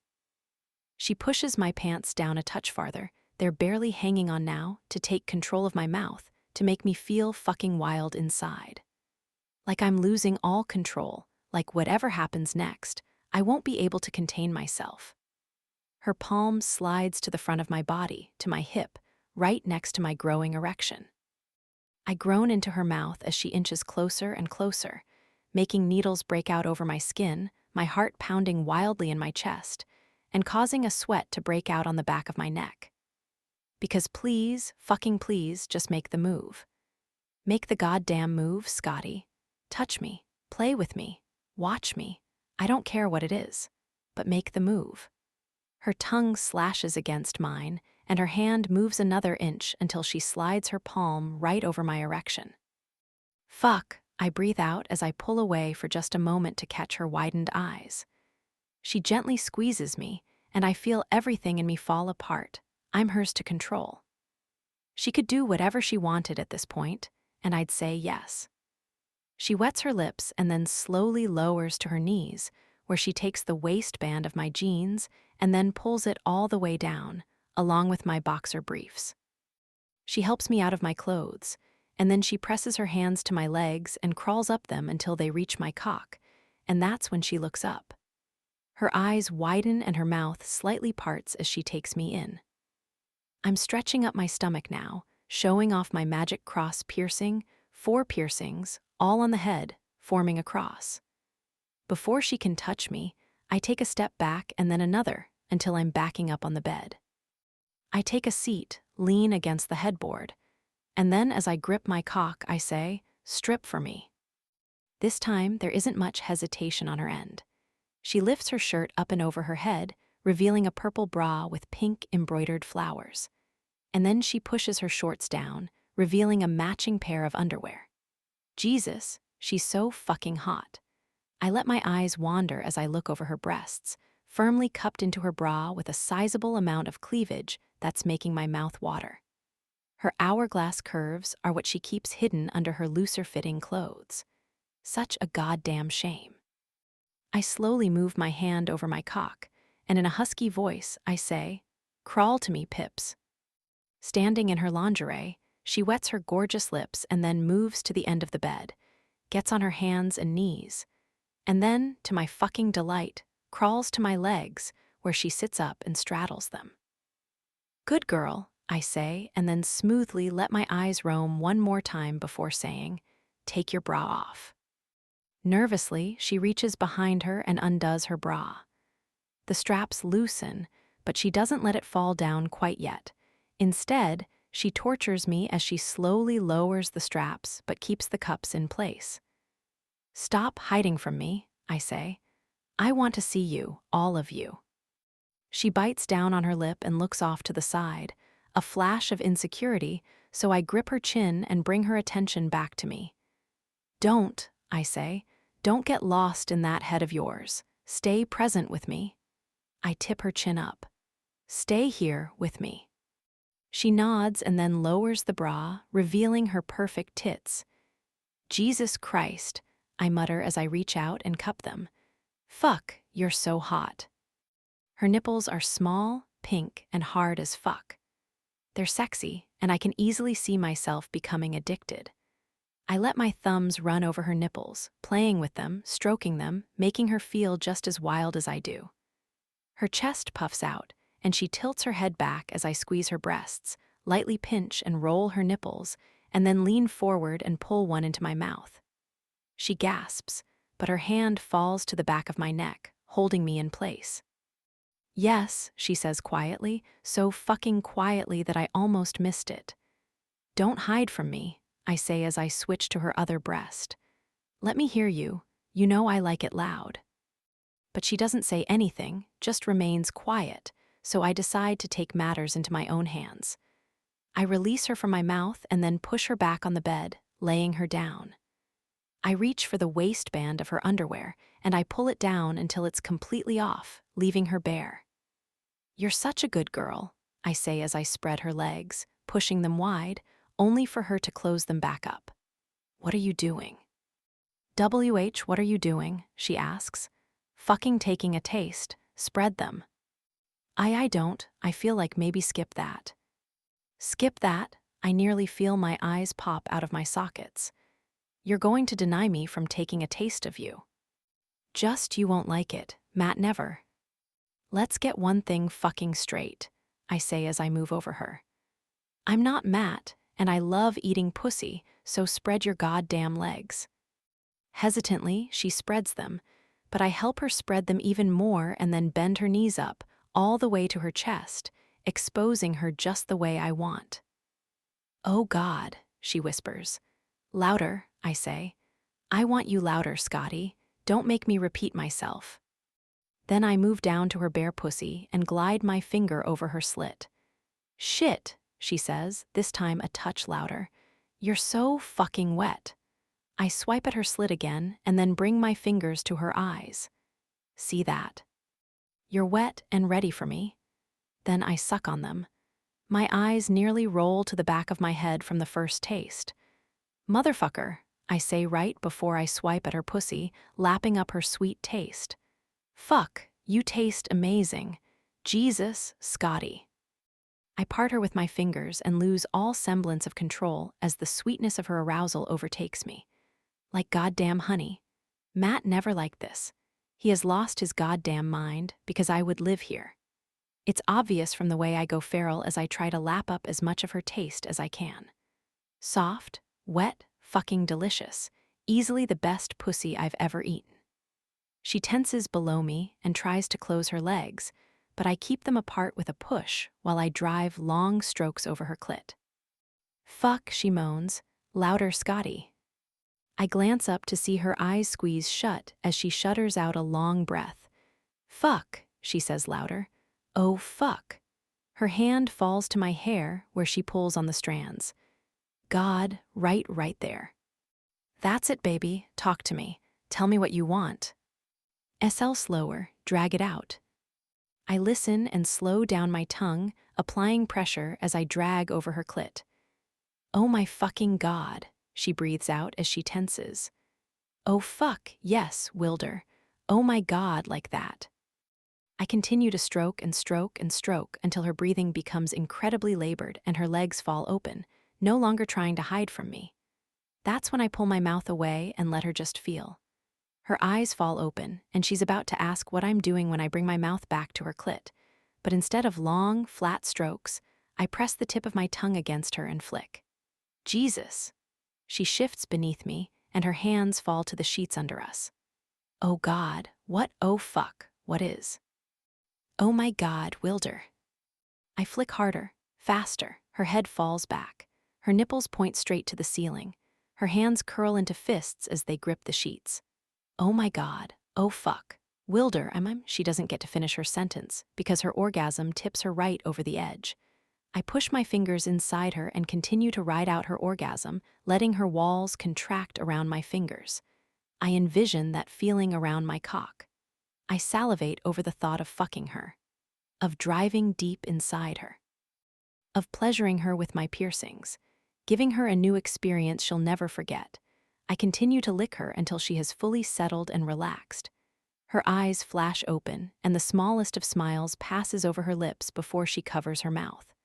Are you about to fucking laugh? I ask, sitting up. She shakes her head, but she's lying. You're about to laugh. I grip her side and give her a tiny shake, which of course causes her to let out that laugh of hers. Why the fuck are you laughing? I'm sorry, she says in a cutely shy way. I've never spoken like that before. I lift a brow. You mean when you come? Yeah, she says. I just shocked myself is all. Good, I say, and then smooth my hand up her stomach and between her breasts, where I rest my palm, right at the base of her neck. Her smile falters and her breathing picks up again. I like that you shocked yourself. It was incredibly hot, Scotty. She swallows and then lifts up and pulls me in close so her lips press against mine. And I fucking love that. I love that she has no problem kissing me after I've gone down on her. I love that she wants more. I love that she feels confident enough to even seek out more. I want to touch you, she says.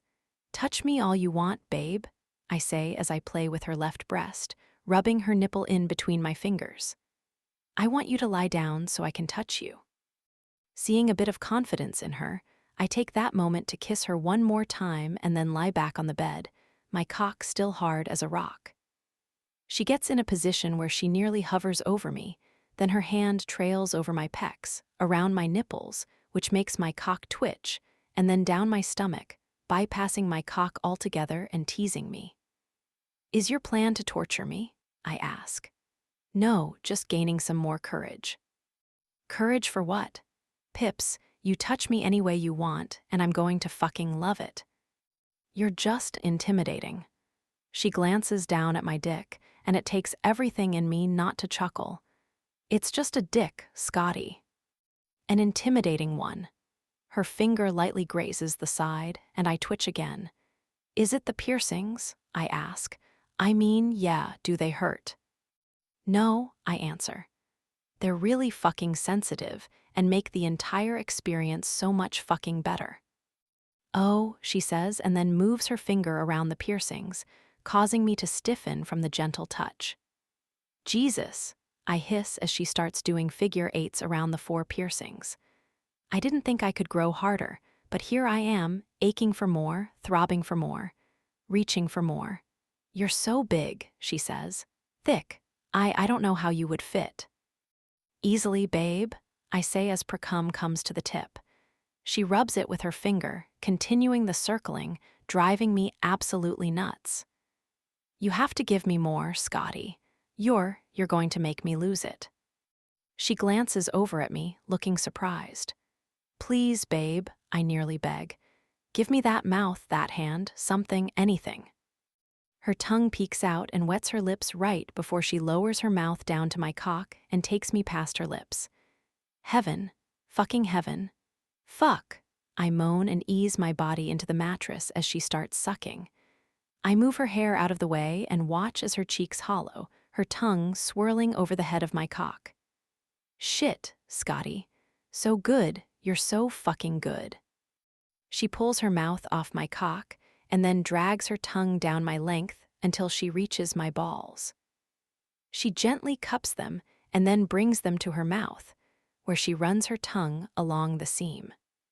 I spread my legs for her, and she moves in closer, pulling my balls all the way into her mouth and gently sucking. Motherfucker, I call out as more precum slides onto my stomach. Scotty, babe. She sucks just a touch harder, and I lift up to look down at her as my cock strains up toward me, ready to fucking burst. I always liked ball play, but this is new. This is different. This has me questioning everything I fucking knew. I'm getting there. She pauses and looks up at me. Really? Yeah, fucking really. Is she insane? She's sucking my goddamn balls. Of course I'm getting there. She smirks and then positions herself between my legs, drags her tongue up the underside of my length, and then opens her mouth again and takes me to the back of her throat. Fuck, I cry out when she swallows, causing my balls to tighten. She pulls off and then sucks me back in, applying just enough pressure to curl my goddamn feet. It's so damn good, so fucking good. Scotty, more, I need more. I want your cunt. She pauses and looks up at me.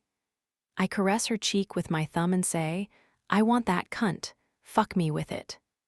She sits up and straddles my lap, making my mouth water.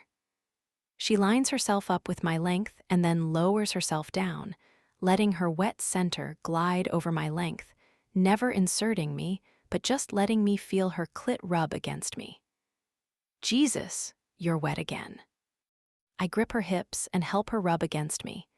Because you turn me on, she says as her hands land on my pecs, and she moves her hips faster. I'm so attracted to you, Wilder, really attracted, more than I probably should be. Her fingers dig into my pecs. And the moment we kissed, I knew it wouldn't be the last. Her eyes meet mine. I knew I was going to need more. Then she stops, lifts up, and positions my cock at her entrance. On a deep breath, she sinks down, and her eyes widen as she takes me all the way in. Oh my God, she says as her chest heaves. Fuck, I cry out from how goddamn tight she is. Oh God, Wilder, she takes deep breaths. IOH, my God, I'm so full. I need to fuck her. Badly. I need to pump into her. Drive my cock so far inside that I want her tasting me. I'm desperate. She's so goddamn tight that I need to feel this. I need to feel her. But also, I need to go at her pace. You're fucking perfect, I say, my voice clearly in pain. I need to move.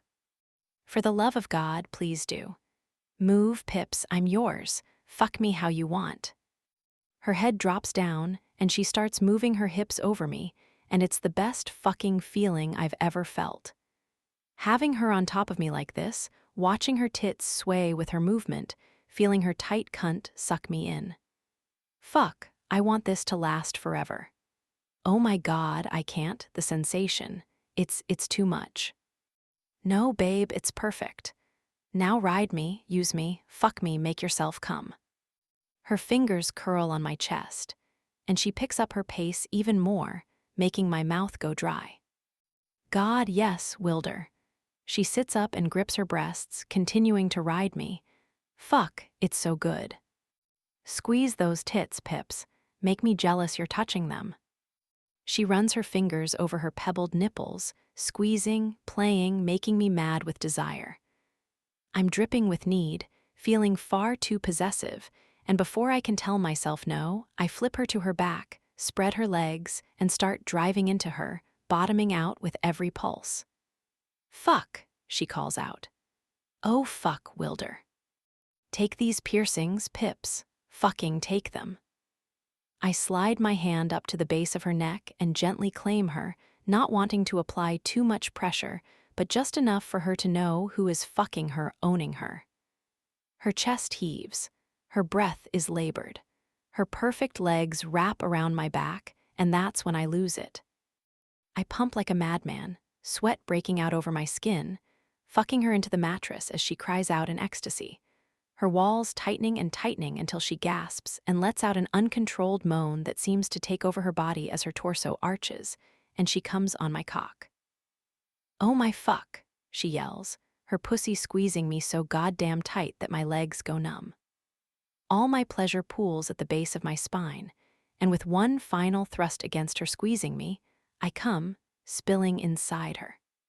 Fuck, I shout and then still, letting my cock spasm inside her.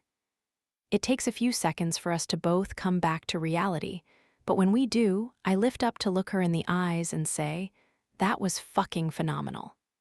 Jesus, Scotty. Her eyes are heady, and swollen lips smile up at me before she reaches up and kisses me once more.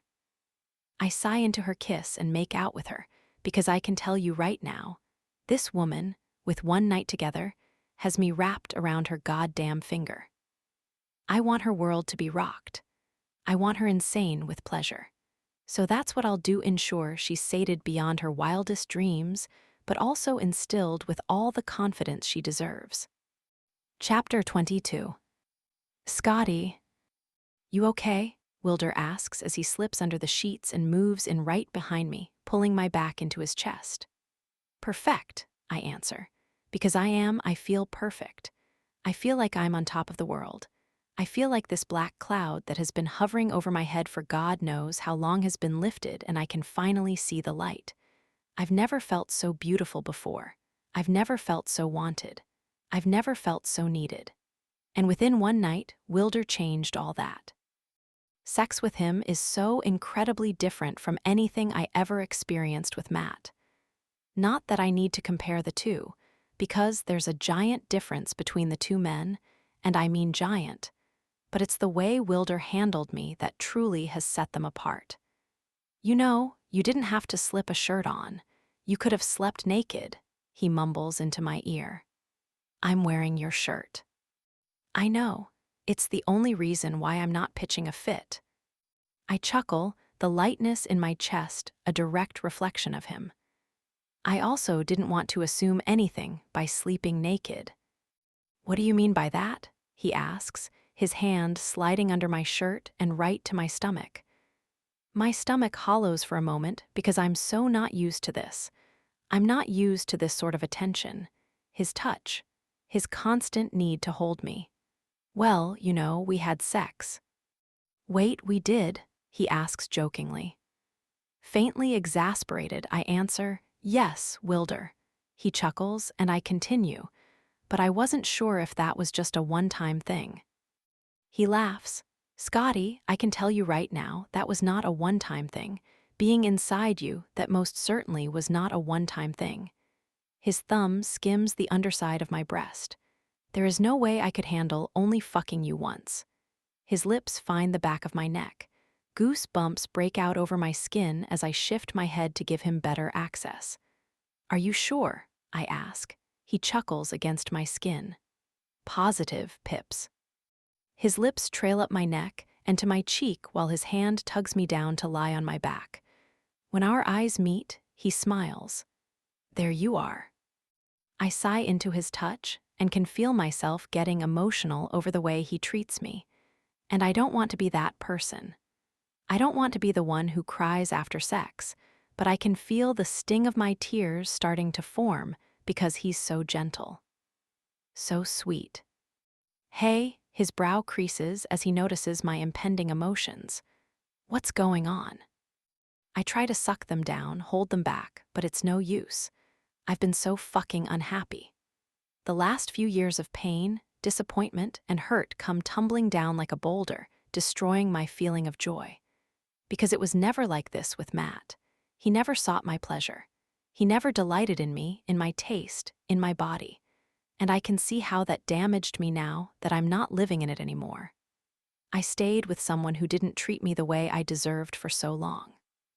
I stayed faithful to a man who cherished his gaming console more than he cherished me. I don't believe he had a physical affair, but in some sense, he had an emotional affair with the gamers he chose to spend time with rather than his wife. And I stayed.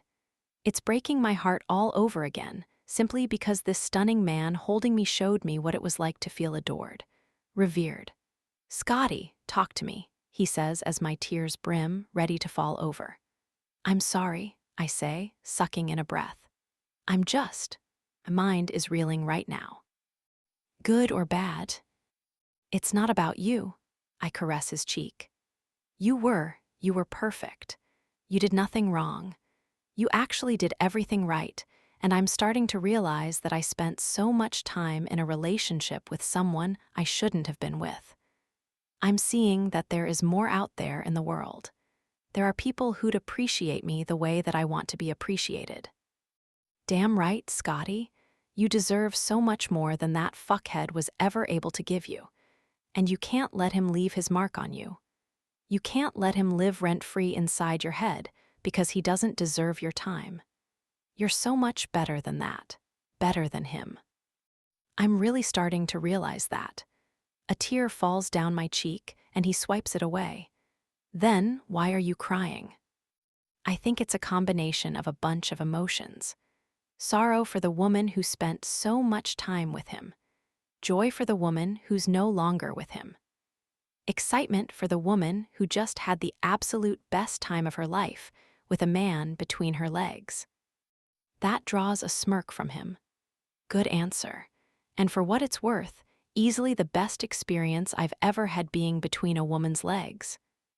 I'm about to tell him he doesn't have to say that, but I stop myself because I know I can trust him. I know he's telling the truth. I know he wouldn't say something just to say it. He's not that man. Thank you. I drag my finger over the scruff on his jaw. Your piercings were unlike anything I've ever felt before. You liked it.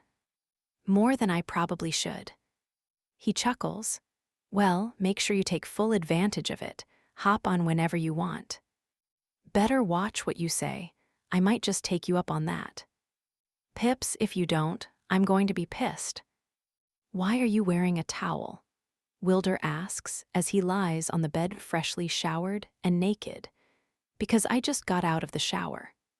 He shakes his head. Not an excuse. Drop the towel, Pips. We have a therapy session to get to, I say, even though I start walking toward him. Well aware of the schedule. That's why you need to drop the towel. Wilder. Drop the towel. He scoots off the bed and then crooks his finger at me, beckoning me over. I slowly walk toward him, only for him to tug on my hand, forcing the towel to drop and bring me up against his chest, where he wraps his arm around me and then uses his other hand to grip my jaw and tilt my mouth up to his.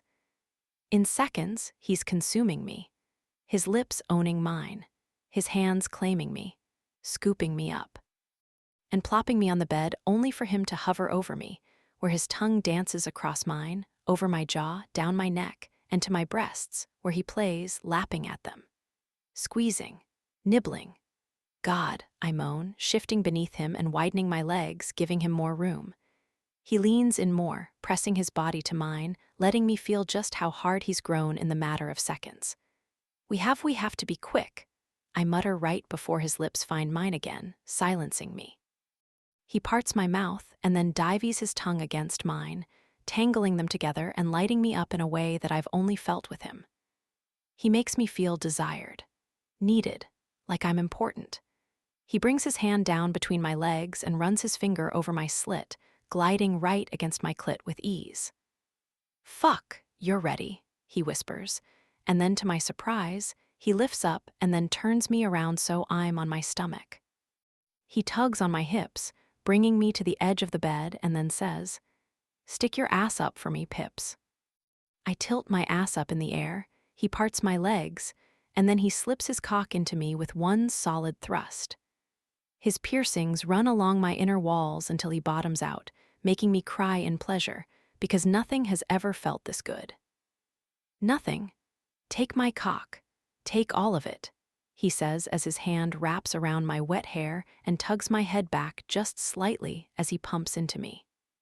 My back arches, my nipples rub against the comforter, and with every thrust he makes, he bottoms out, filling me up to the point that I lose my breath. "Fuck," I whisper, just before his hand connects with my ass. "Oh God," I yell, surprised and turned on at the same time. From my response, he does it again, and again, and again, setting my skin on fire. "Christ." I tighten around him as he continues to thrust. I'm close. "I can fucking tell," he grits out and then leans forward, letting go of my hair, but pressing down on my head and neck. "You make me so goddamn hard." "Fuck," he growls, pulsing harder. First thing I thought about, I take a deep breath, his cock so stiff, so powerful that he steals my breath, was how you fuck me. "How do I fuck you?" he asks, his hand tightening around the back of my neck now. "Like you own me." He grunts, because I fucking do. Then he lifts up and spanks me, the sensation of the snap against my skin and the warmth spreading through me making me squeeze around him.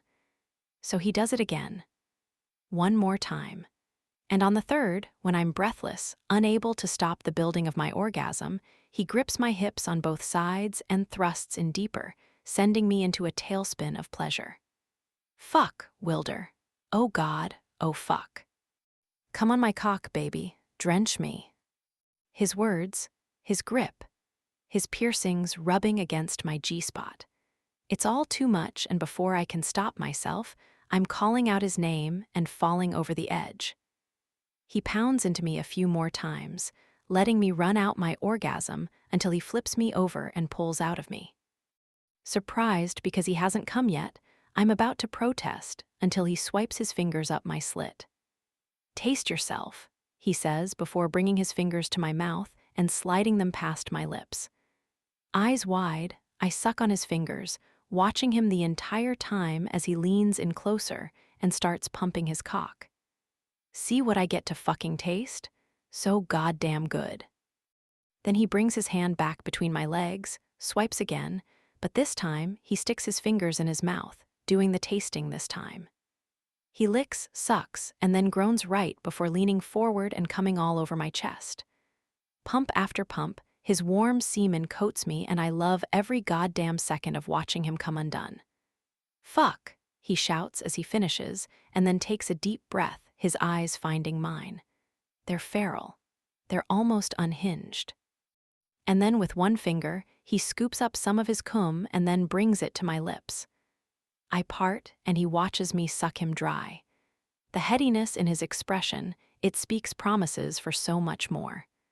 Clearing his throat, he says, "Stay there, I'll clean you up."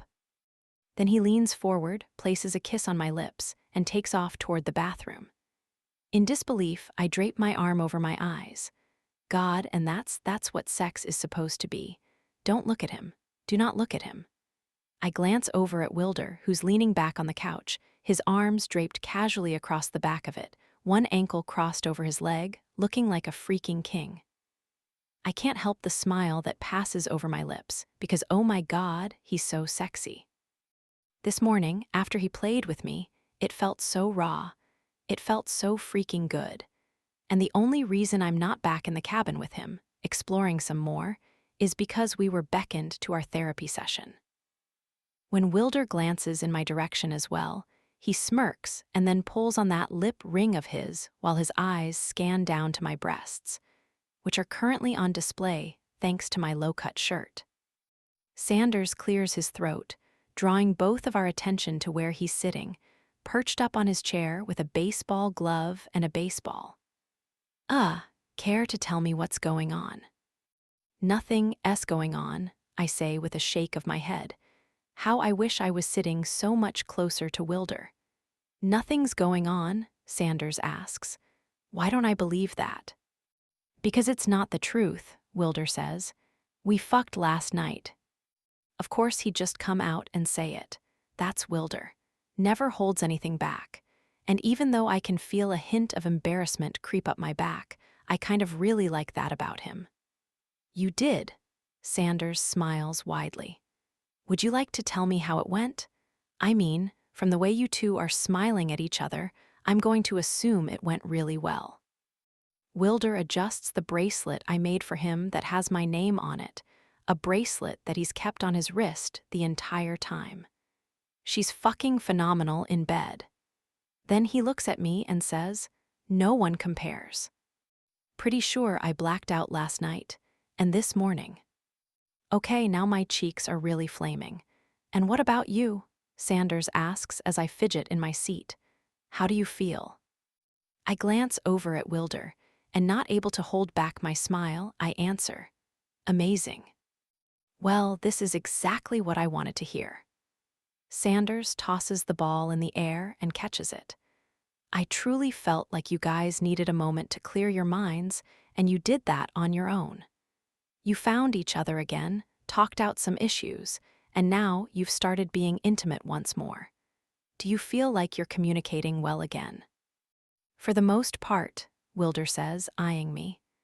I think there was some holding out on communication last night, but once I pressed, she let me in. Sanders turns his attention to me. Why were you holding out on talking to Wilder? Because I just wasn't sure if he was in the same frame of mind as I was, I answer honestly. And I didn't want to feel embarrassed if he was. Sanders nods his head. Holding information out of fear is the biggest form of miscommunication, but it's also the most common. Every relationship, no matter how excellent you are at talking to your partner, experiences a form of miscommunication. It's human nature. We become guarded, we don't want to get hurt, we're unsure of how the other person is going to respond, so we hold our cards close to our chest. We don't tell the entire truth, which always hurts the relationship in the long run. It's so incredibly common, so much so that Ellison and I suffer from the same thing at times. It's one of the biggest issues among all my couples. That makes sense, Wilder says. In a world where we live in our phones, it's easy to hold out, to not practice simple conversational techniques. Exactly. It's why we confiscate phones while you're here, because we want you hearing your partners. We want you seeing them. We want you at your rawest form. Well, we were pretty raw last night. Wilder, I chastise. What? He says on a laugh. The condoms are $15 a pack. I wasn't paying that much to cover up when you're on birth control. The only reason I know he knows that is because he's seen me take the pill at night before I climb into bed. He then looks Sanders in the eyes and says, $15. Really, man. Sanders doesn't even balk at the number as he says, capitalism at its finest. How do you sleep at night? Wilder asks, with my wife next to me. Wilder nods, smooth answer. Thank you. Sanders sets the ball and glove down and then folds his hands together.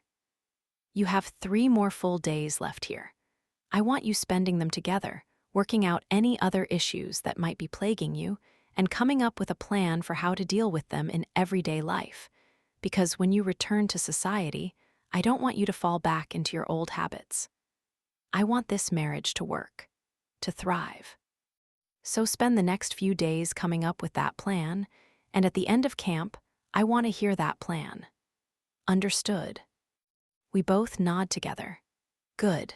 Now, for today, I want you to go on a date. I want you to plan it together and then see it through. It could be whatever you want. We have a booklet in the main building where you can decide what that will be, but I want it to be fun. Think you can handle that? I think we can, Wilder says. Perfect. Sanders stands, so we do as well. I look forward to seeing what you picked. And remember, we're moving forward, not backward. Right, I say, forward. Wilder takes my hand, and together we walk out of the cabin and down the path toward the main building. I can't believe you told him we had sex last night and this morning, I say. Why? He's our therapist. He needs to know that.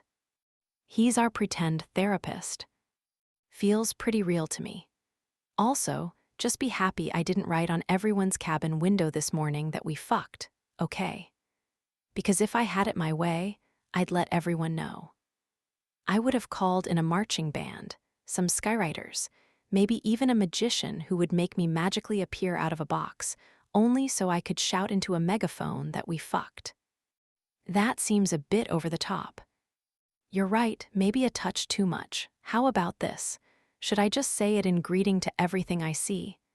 Good morning. How are you? Scotty rocked my world last night with her pussy. How was your night? Oh my God, stop it, I say, pushing at him, causing him to laugh. It's true. I stay silent, shaking my head, because I really don't know what to say to that. After a few seconds of silence, he says, You don't believe me, do you? Yes, I do. He stops and turns me toward him. Look me in the eyes and say you believe me.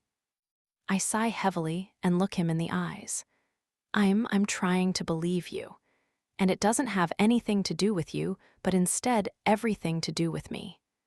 Just one of those roadblocks I have to get over. I understand, he says softly while tilting my chin up with his finger. But just know I'd never lie about that. You, Scotty, created a monster because after last night, I'm addicted. And I'm counting down the fucking minutes until I can have more of you. I move into him and place my hand on his chest. Me too. Here's an idea. Why don't we plan our date in the cabin? We can just. You cannot plan your date in the cabin, Sanders says, scaring the both of us. Jesus, I say, gripping my chest. Where did you come from? He eyes the both of us. You're to pick a date from the date book in the main building. Understood. But don't you always say you want your couples to be intimate? I do, Sanders says. But the point of these dates is to build that anticipation, to learn to flirt with each other again. You can't do that if you're hiding out in your cabin, screwing each other. I don't know. I'm pretty good at flirting, Wilder says while scratching his jaw. I might not need to practice. Sanders points his finger at Wilder. Stay out of your cabin until nighttime. What if we want to go in the lake and need our bathing suits? Wilder asks, clearly trying to find a loophole. Sanders thinks about it for a second and then says, I'll allow it, just for swimsuits. I want you building that anticipation. Trust me, with my pips wearing that shirt today, the anticipation is already there. My pips, did he really just say my pips? I think he did. And why do I love it so much? Maybe because my ex never claimed me the way Wilder so easily does. Come on. Wilder loops his arm over me. We have a day to plan. Babe, we have to do the tandem bike. Have you ever ridden a tandem bike? I ask as I stare down at the pamphlet. No, but how hard can it be? Hard. I turn to the receptionist and ask, Is it hard? No, once you get the hang of it, it's quite enjoyable. You just need to communicate well. Oh, we have excellent communication, Wilder says. There's a snort from the corner, and that's when I see Chad, sitting in a chair with a Diet Coke in hand, looking none too pleased. Do you have something you want to say? Wilder asks. Nope, just enjoying my drink, he answers. Going to rate it in my soda tracker when I'm done. Camp Haven, flat Cokes, lukewarm at best. Did he just say soda tracker?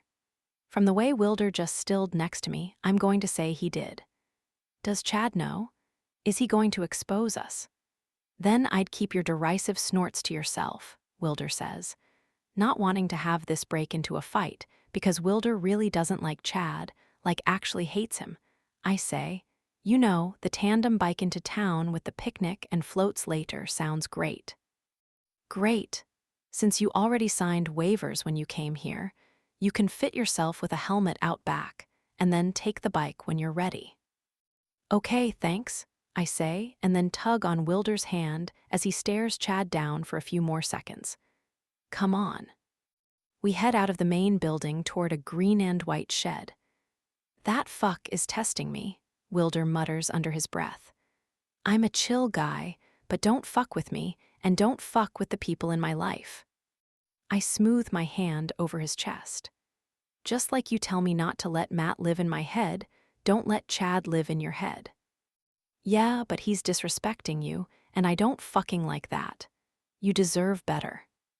I smile and stand on my toes to press a kiss to his chin. Thank you. That seems to ease some of the tension as he wraps his arms around me and brings me in close. You're welcome. So should we tandem? I think we shall, he says, and then kisses the tip of my nose. Chapter 23. Wilder. This is humiliating, Scotty says. For all these people driving by us know, we have a flat tire, I say as we turn into a Stewart's gas station. I really thought we would be better at this. I think the problem is you have no balance, I say while we push the tandem bike up against the gas station's wall. I unclip my helmet and fluff out my hair as I turn toward her. I had plenty of balance, she grumbles. My brow quirks up. Pips, it's insulting that you think you can blatantly lie to me. She huffs. It was just different. I didn't think you were going to be so large. Come on now, you've seen me with my clothes off. You know how large I really am. Her expression falls flat. Really, Wilder? We were told to flirt. I am flirting. That is not flirting. Would it have helped if I wiggled my brows while saying it? No, she answers like the grump she knows how to be. Are we going to push the bike back to camp? I mean, it's not that far away, so we can try biking again. Yeah, we can, I guess. But first, I think we need some ice cream, I say, and then take her hand, pulling her toward the gas station. Have you ever been into a Stewart's before? I don't think so, she says while I open the door for her. Pips, they have the best ice cream. Her face contorts in confusion when we get to the ice cream counter. This gas station has hand-scooped ice cream. Yup, one of the great things about Stewart's. And you can even buy cartons of it if there is a flavor you really like. My dad, before his accident, would come home from work on Fridays during the summer, and he'd bring home a carton of ice cream. Really, that's sweet. What was his favorite flavor? Crumbs along the mohawk, I answer. It was everyone's favorite. What's in that one? It's graham cracker, flavored ice cream, caramel swirl, and graham cracker pieces. Ooh, that sounds good. I think I want to get that. I smile, cup or cone? Cone. Good girl. I wink and then pull out my wallet and walk up to the counter, where I put in our order and pay. I hand her the first cone, grab some napkins, and head out toward where we parked the bike. We both take a seat on a bench, and I loop my arm around her while she takes her first lick. From the sight of her tongue running against the ice cream, I feel my mouth go dry, envisioning what her tongue did to me last night. Then she moans, her eyes closing. That moan immediately sends me into a tailspin of desire. So good, she whispers and then licks again, but this time she moves her tongue over the top, like she's rimming it. What the hell are you doing? I ask as I shift in my seat. A grin spreads over those delicious lips as she says, I thought we were supposed to flirt. That is not flirting, I say seriously. That is taunting. Are you saying you can't handle a little ice cream licking?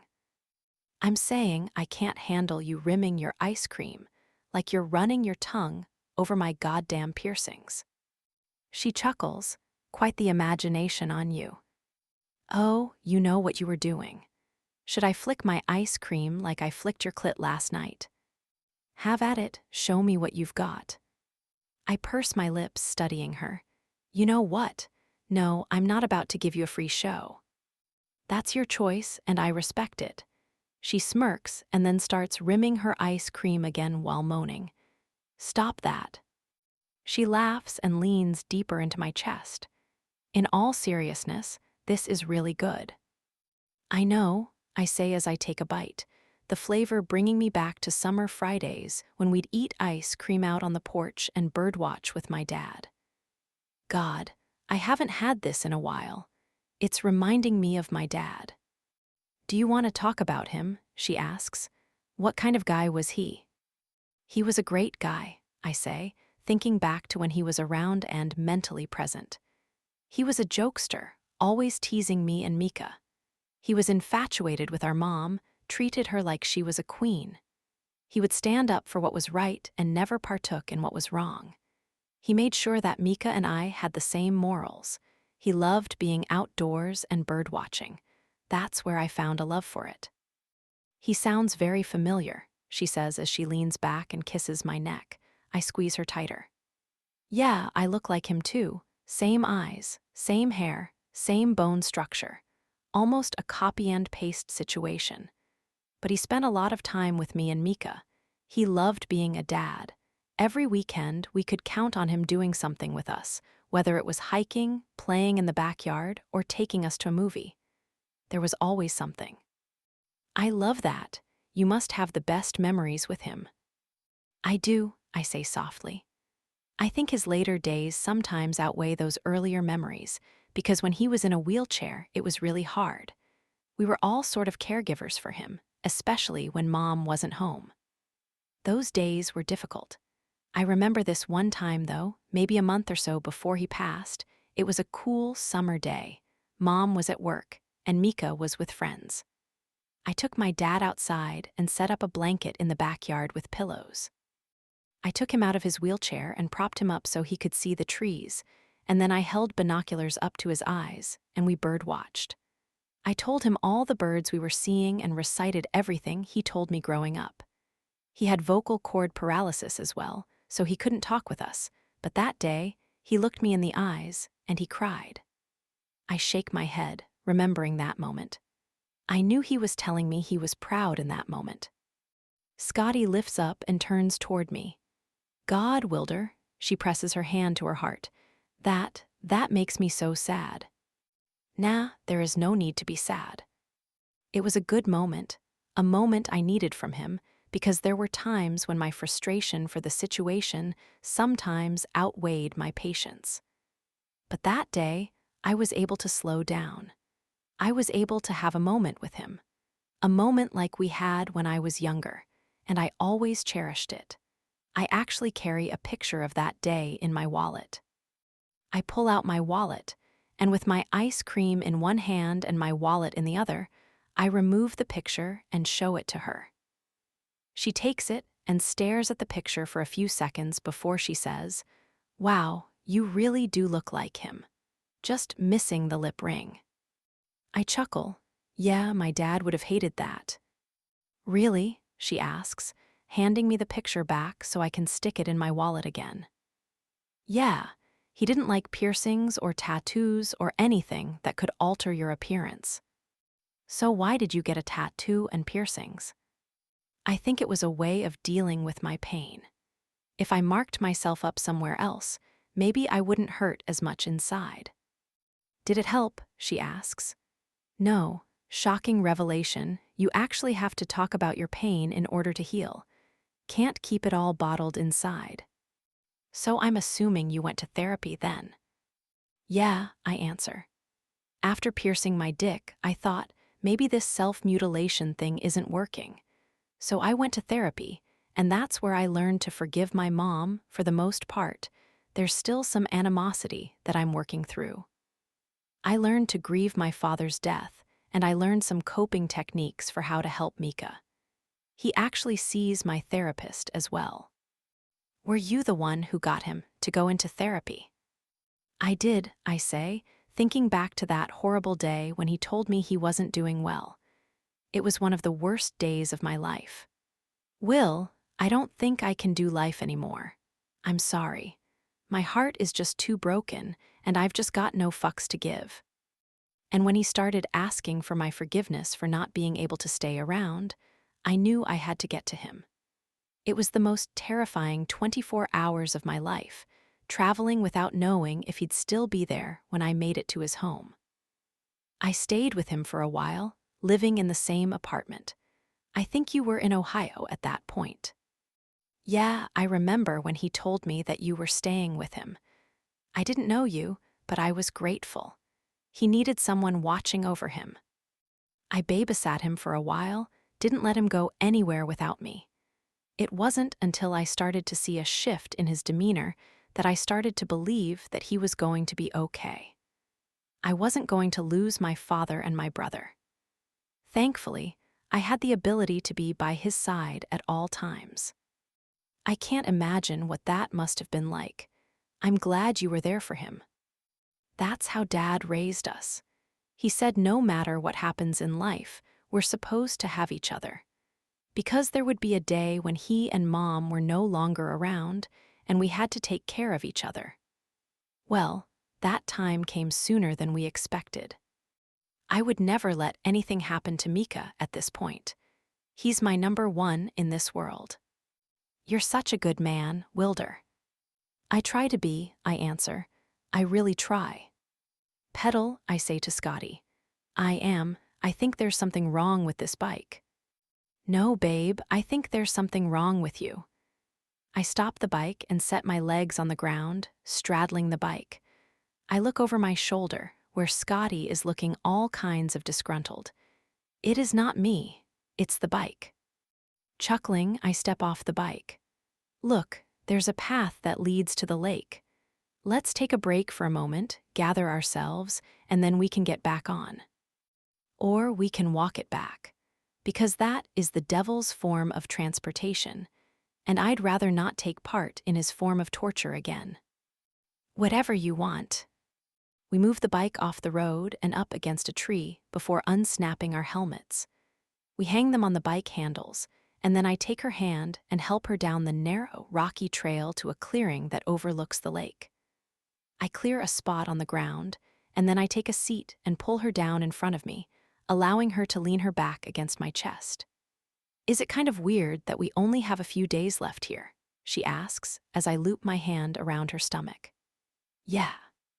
Feels like we were just checking in the other day and marking up a golf ball with a Sharpie about our non-existent relationship. And then opening our prize to be shocked by dildos and cock rings. Kind of wish I didn't go on a tirade and toss those to all your coworkers now. As if you would have used them, she scoffs. Pips, you're damn right I would have used them. If I had known that we'd be hooking up in the sex cabin, I would have kept every single thing, even the nipple picture. She laughs. You know, I kind of miss the nipple picture. So do I also. What the hell happened to the porn videos? Weren't we supposed to get those every night? She pauses to think about it. Were we? I don't know, I thought we were.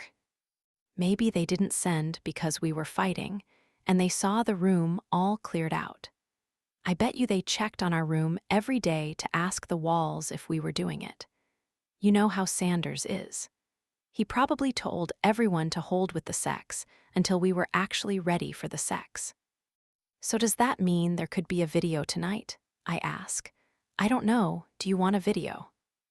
I want to watch one with you, I say honestly. I think it would be hot as hell, seeing you get turned on, letting me play with you while you watch.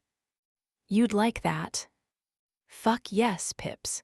I'd love to fuck you with my tongue while you were turned on by someone else getting off. You don't think that sounds hot? I mean, I never thought of things like that before. My sex life was very bland with Matt. There wasn't much that we did other than the regular things because he felt comfortable doing that. So watching someone else get off while I was getting off, I don't know, maybe that does sound thrilling. I move my hand under her shirt and say, well, if they don't send us a video, then we can do it when we get back to the city. I feel her stiffen. Back to the city, she asks. Yeah. Do you think this is over when camp is over? I don't know. She turns to look at me. I thought that maybe this was just a here thing. I lift my brows. Do you want it to just be a here thing? She wets her lips, and I can see she's about to say, I don't know, so I cut her off. Tell me the truth. Don't tell me that you don't know. Don't beat around the bush because you're scared of what I might say or do. Tell me what you want. She looks down and takes a few seconds, but then says, I don't want to get hurt. Matt hurt me badly. And being here with you, that's helped me so much with dissecting those feelings and finding closure. But I know where you stand when it comes to relationships, so I don't want to grow too attached, you know? I think fooling around here, having some fun, I think that's fine. But I don't know what that means for after camp. I get it, I really do. She's strong, but she's also incredibly fragile. I understand that feeling of not wanting to get hurt, and it's not like I've given her any indication that I'd be ready and willing to be in a relationship. Hell, I don't even know where I stand with all that. I do know that I like Scotty. A lot. She's unlike anyone I've ever met. She intrigues me. She keeps my attention. She challenges me. She makes me laugh. She's fucking fun to be around, and if that wasn't enough, she drives me fucking wild with need, and I've never felt that before. I've never felt this unfiltered urge to claim someone, to make them mine. But the second her lips met mine, there was something inside me that snapped, popped, that woke me the fuck up and told me to pay attention. And now that I am paying attention, I know one thing for certain. I don't think I want this to end in a few days. I want to keep seeing her, but given the doubt she carries in her chest thanks to her ex, I don't think me coming out and saying I want to try things out with her will go over well. I know that doubt would creep in, especially after I told her I wasn't ready for a relationship. So maybe I need to handle this a little differently. I respect that, I say, but I need you to know something, Scotty. I smooth my palm over her stomach. I have no intention of hurting you. Ever. I know that. I found that out quickly while being here with you. And I like you a lot. Okay. And I don't need you to respond or really say anything about what life is going to look like after we leave camp, but I do need you to sit on those two facts. I would never hurt you. And I like you. Can you do that for me? She nods her head. Yes, I can do that. Good, I answer, and then bring my hand down to the waistband of her shorts. Now spread your legs. What? She asks. I lean in close to her ear and whisper, spread your legs. I undo the button and zipper on her jean shorts and then pull her shirt up and over her head, leaving her in just her bra. Wilder, she says in shock. Tell me to stop and I will, I say. You have all the control, Pips. I kiss the side of her cheek. Tell me no. I drag my hand up to her breasts, where I wait for her to stop me, for her to ask for her shirt back. But when she doesn't, I pull on the cup of her bra and release one of her breasts. I stare down at her over her shoulder and marvel at her hardened nipple. These fucking tits. I'm addicted. I pass my thumb over the hard nub a few times while my other hand runs along the waistline of her underwear. Her body sinks into mine, and I love the comfort she finds in being with me. The trust she has that I was able to win because of my care, because of my patience. With my index finger and my thumb, I roll her nipple, pinching ever so slightly and causing her to lift her chest and moan. Yes, Wilder. Fuck, I love how responsive you are.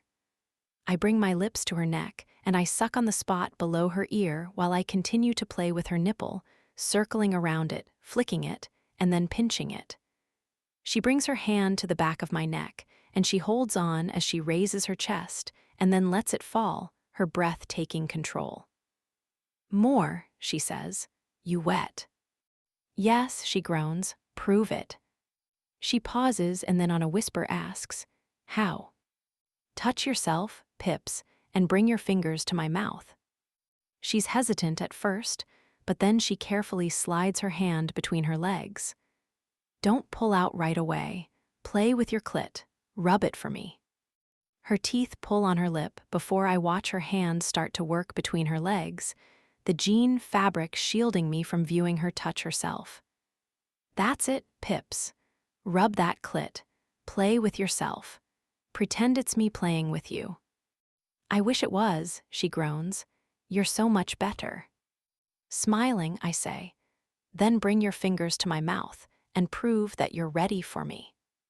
She pulls her hand from between her legs and lifts her hand to my mouth.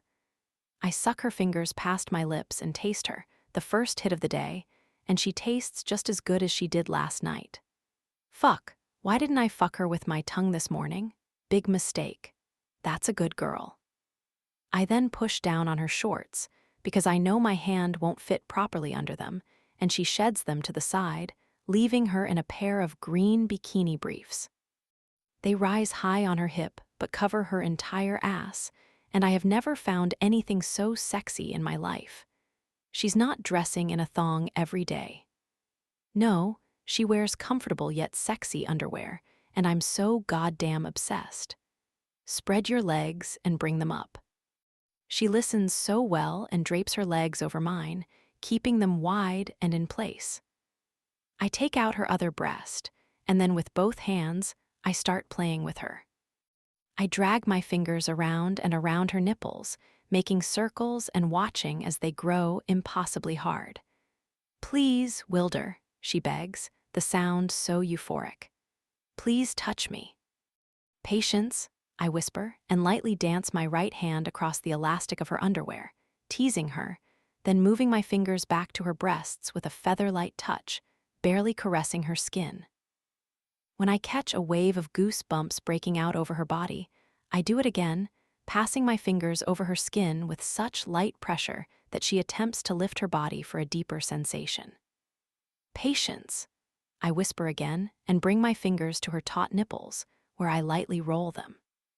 Fuck, she drags out, her head pressing into my shoulder. Harder. God, she could get her nipples pierced, the way she reacts to my touch.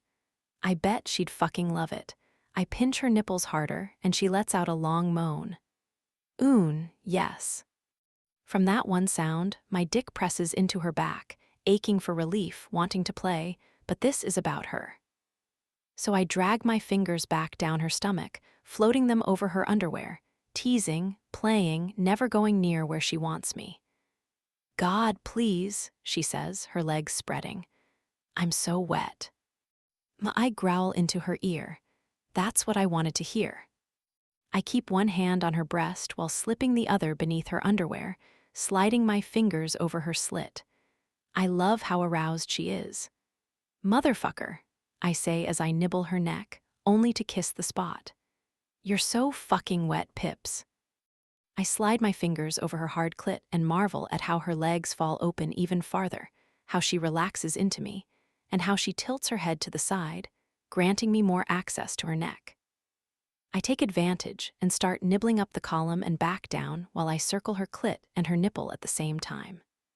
I get lost in the feel of her, in the way I can so easily bring her to a point of arousal that has her begging, pleading for me to bring her relief. I love it. I fucking need it. I bite down on her shoulder, and she yelps as I slide my fingers farther and inside her. Yes, Wilder. Right there, she says as I move my fingers in and out of her while my thumb plays with her clit. Her breathing grows heavier, nearly erratic. Her hand clamps over mine, keeping me in place, and her body tenses as her orgasm climbs. Fuck, yes, right there. Please don't stop. Never, baby, I whisper as I bite down on her again, causing her walls to contract around my fingers. God, yes, please, again. I bite one more time and follow it with a lick of my tongue. She cries out my name and encourages me to move faster with my thumb. So I circle her clit, over and over and over again until her legs start to clamp around me, her hand tightens over mine, and her mouth falls open. "Fuck!" she yells just before she tilts over the edge and starts calling out my name while her orgasm takes her over. "Oh God, Wilder? Oh, fuck. Oh, fuck." I relentlessly play with her, loving how she closes around my fingers, pulsing. I envision it being my dick inside her and how great it would feel. How great it felt last night and this morning. Seriously, her mouth is a sin, but that cunt of hers, what I wouldn't fucking give to be deep inside her right now. When she finally catches her breath, I lick my fingers clean. "You taste so fucking sweet," I whisper. She lifts up and turns around to face me. Her face is flushed, her hair is ragged from thrashing against me, and her tits are still out of her bra as she kneels between my legs and starts undoing my pants. I stop her and say, "Scotty, you don't have to. Don't tell me what I don't have to do. I need your cock in my mouth." Well, I'm not going to stop her when she says shit like that. So I allow her to undo my pants, and then I lift up so she can drag them down along with my briefs. My cock stretches upward, and a satisfied smile spreads across her lips before she grips the base of my length and starts slowly squeezing. Short pumps of her hand, just squeezing while her mouth hovers over the head. And the anticipation, it's fucking killing me, because I know what that mouth feels like. I know how that tongue can dance over my piercings. I know what that throat can do. "Babe," I whisper, "keep doing that and I'll come." "Good." "No, I want you to swallow me." She looks up at me, grins, and says, "I want it more than you." Then she peeks out her tongue and starts dancing the tip over my piercings, and I swear to fuck, she knows how much it drives me crazy. One of the reasons I got the piercings was because I thought it would distract me. I got the ones that I did because the sensation of playing with them and fucking with them is so much stronger. "Jesus," I breathe out as I push her hair out of her face and cup her cheeks softly. Keep doing that." Pre-cum wets the tip of my dick, and without even a second thought, she licks it right up. Then she looks up at me and says, "I want more." "Then let me fuck your mouth." Grinning, she moves to the side and lies down. Seeing what she wants, I sit up and straddle her before bringing my cock to her mouth and running the piercings over her lips. Her tongue peeks out, playing, teasing, and I let it happen even though I need to be inside her mouth. I'm waiting for her to take charge. And she fucking does, because as she's playing with my piercings, her hand moves between my legs and grips my balls. My body falls forward from the light squeeze, and I prop myself up with my hands. "Fuck," I breathe out, realizing that this has to be some of the greatest pleasure I've ever experienced. No one has ever played with my balls as much as she has, and I'm realizing that this is a necessity in my life.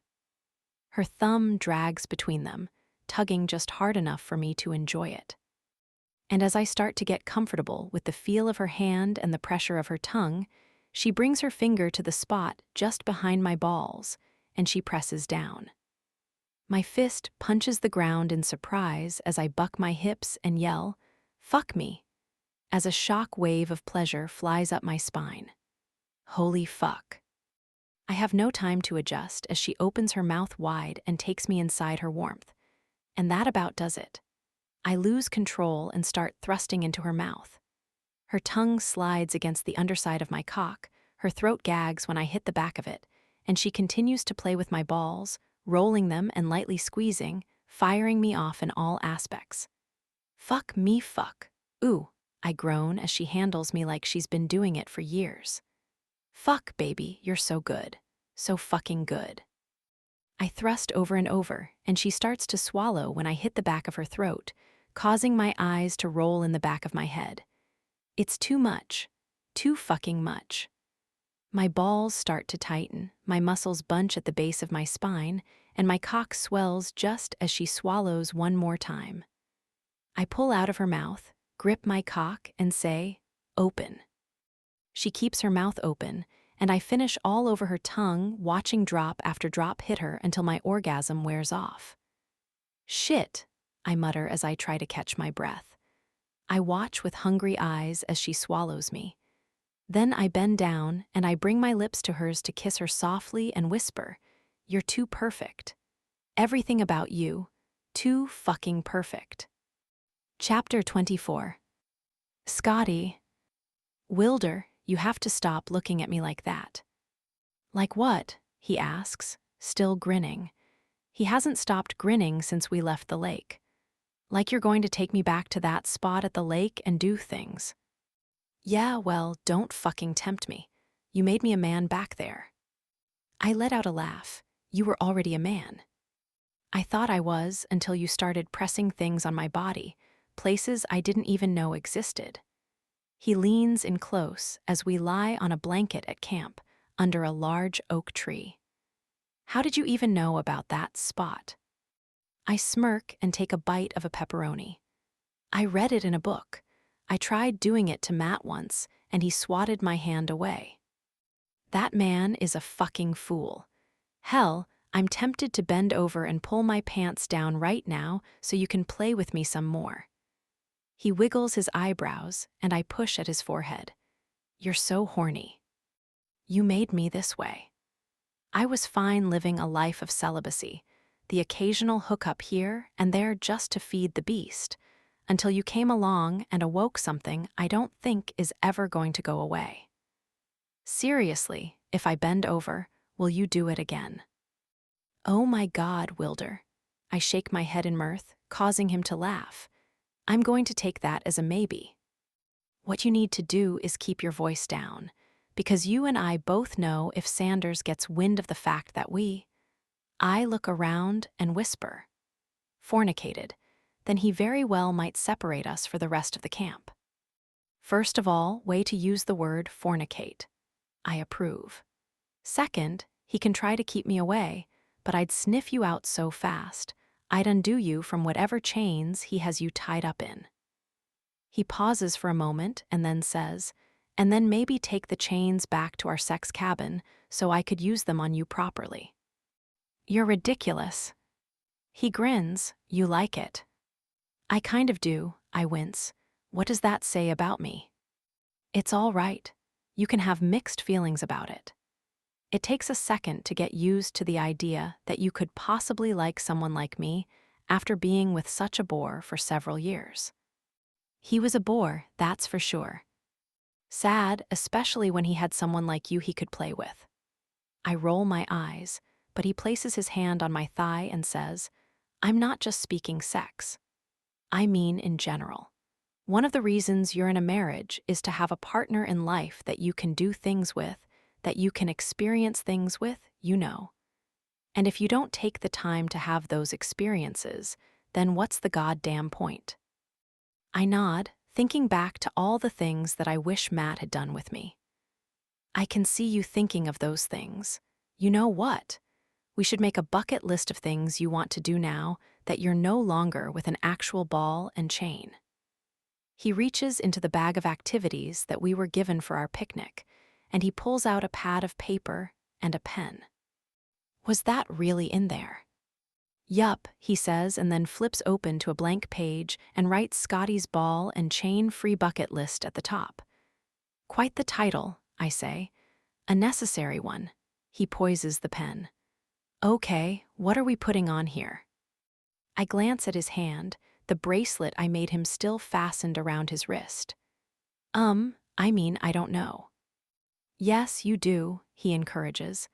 "Don't be shy about it. Tell me what's on that list." I lean back on my hand and look up toward the sky. Well, he never wanted to do anything outside the house, said it was a waste of money. There was a cooking class I wanted to go to, and he would never go. Great cooking class. He writes it on the paper.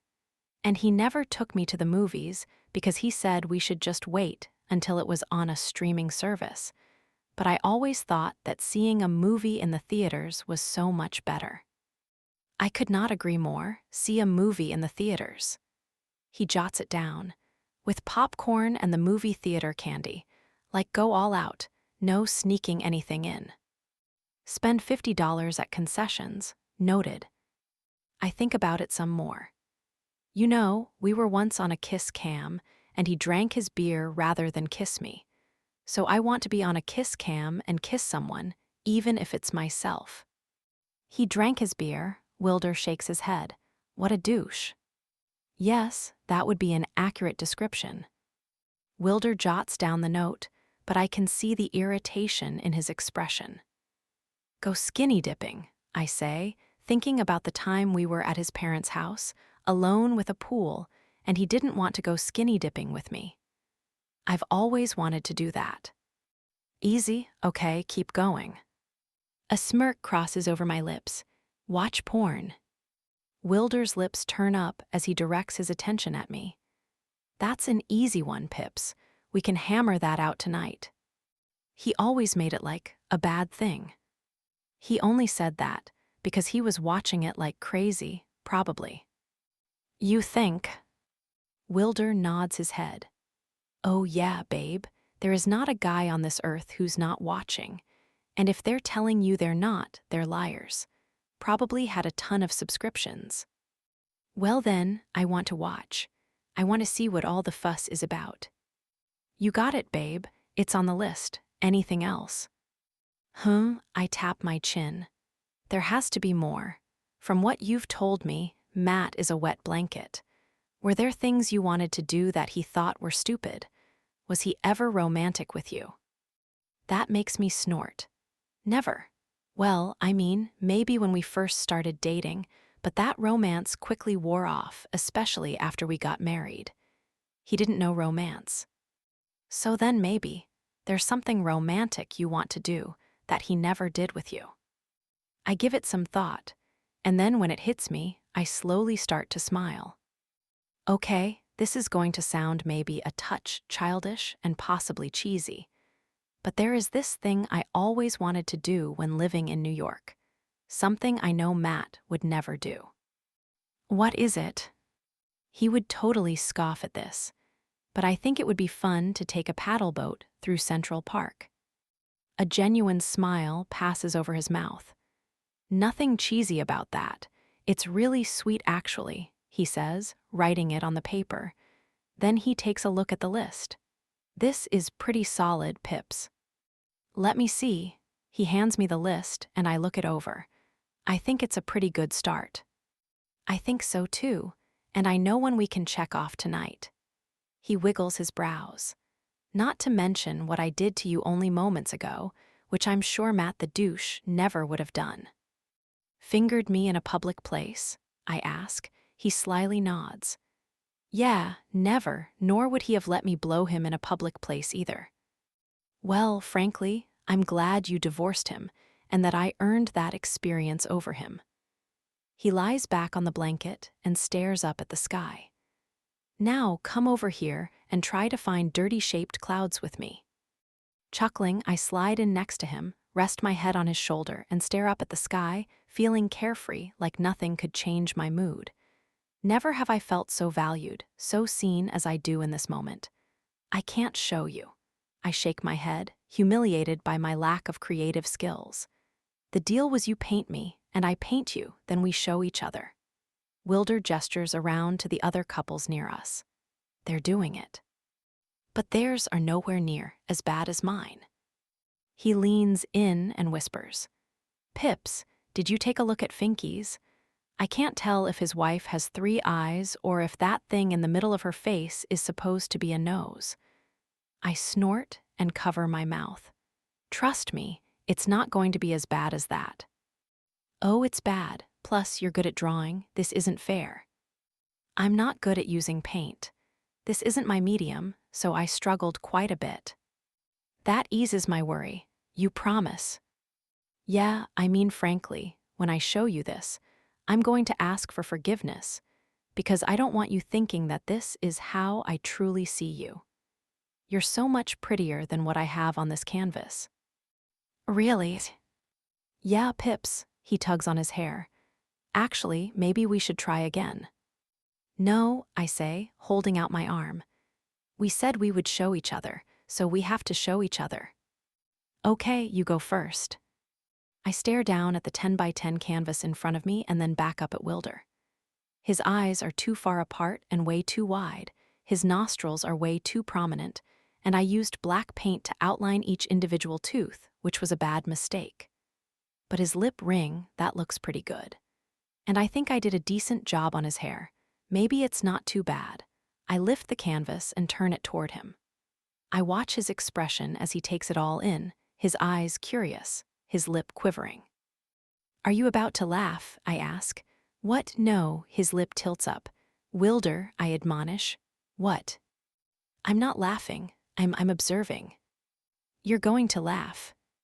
"No, I'm just." He sits back and folds his arms.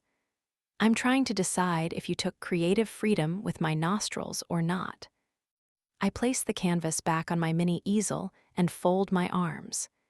"If you think you're that much better, show me what you have." He looks at his picture, winces, and then picks it up.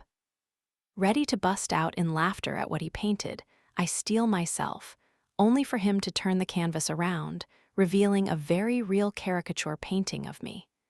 And sure, it's a cartoon, but it very much resembles every piece of me, even hard nipples. My mouth falls open as he says, "I know, could be better. I don't think I captured just how soft your lips are, and I probably should have added more volume to your hair, but that ass and those tits, I think I nailed them." I stare at the picture, mesmerized by his talent. He actually did that, drew that, it looks just like me. "Wilder, you lied to me." "What?" His brow genuinely creases. "No, I didn't. I told you you're more beautiful than this, and you are. I haven't done caricature art in a long time, so I struggled a bit with it. I think I could have done a much better job if I was using charcoal or even a pencil. This paint, it was hard to work with." "Hard to work with? You added shading. You mixed colors so you could do shading." "I had to make sure people knew I included your hard nipples. That's a very important feature of yours." I shake my head,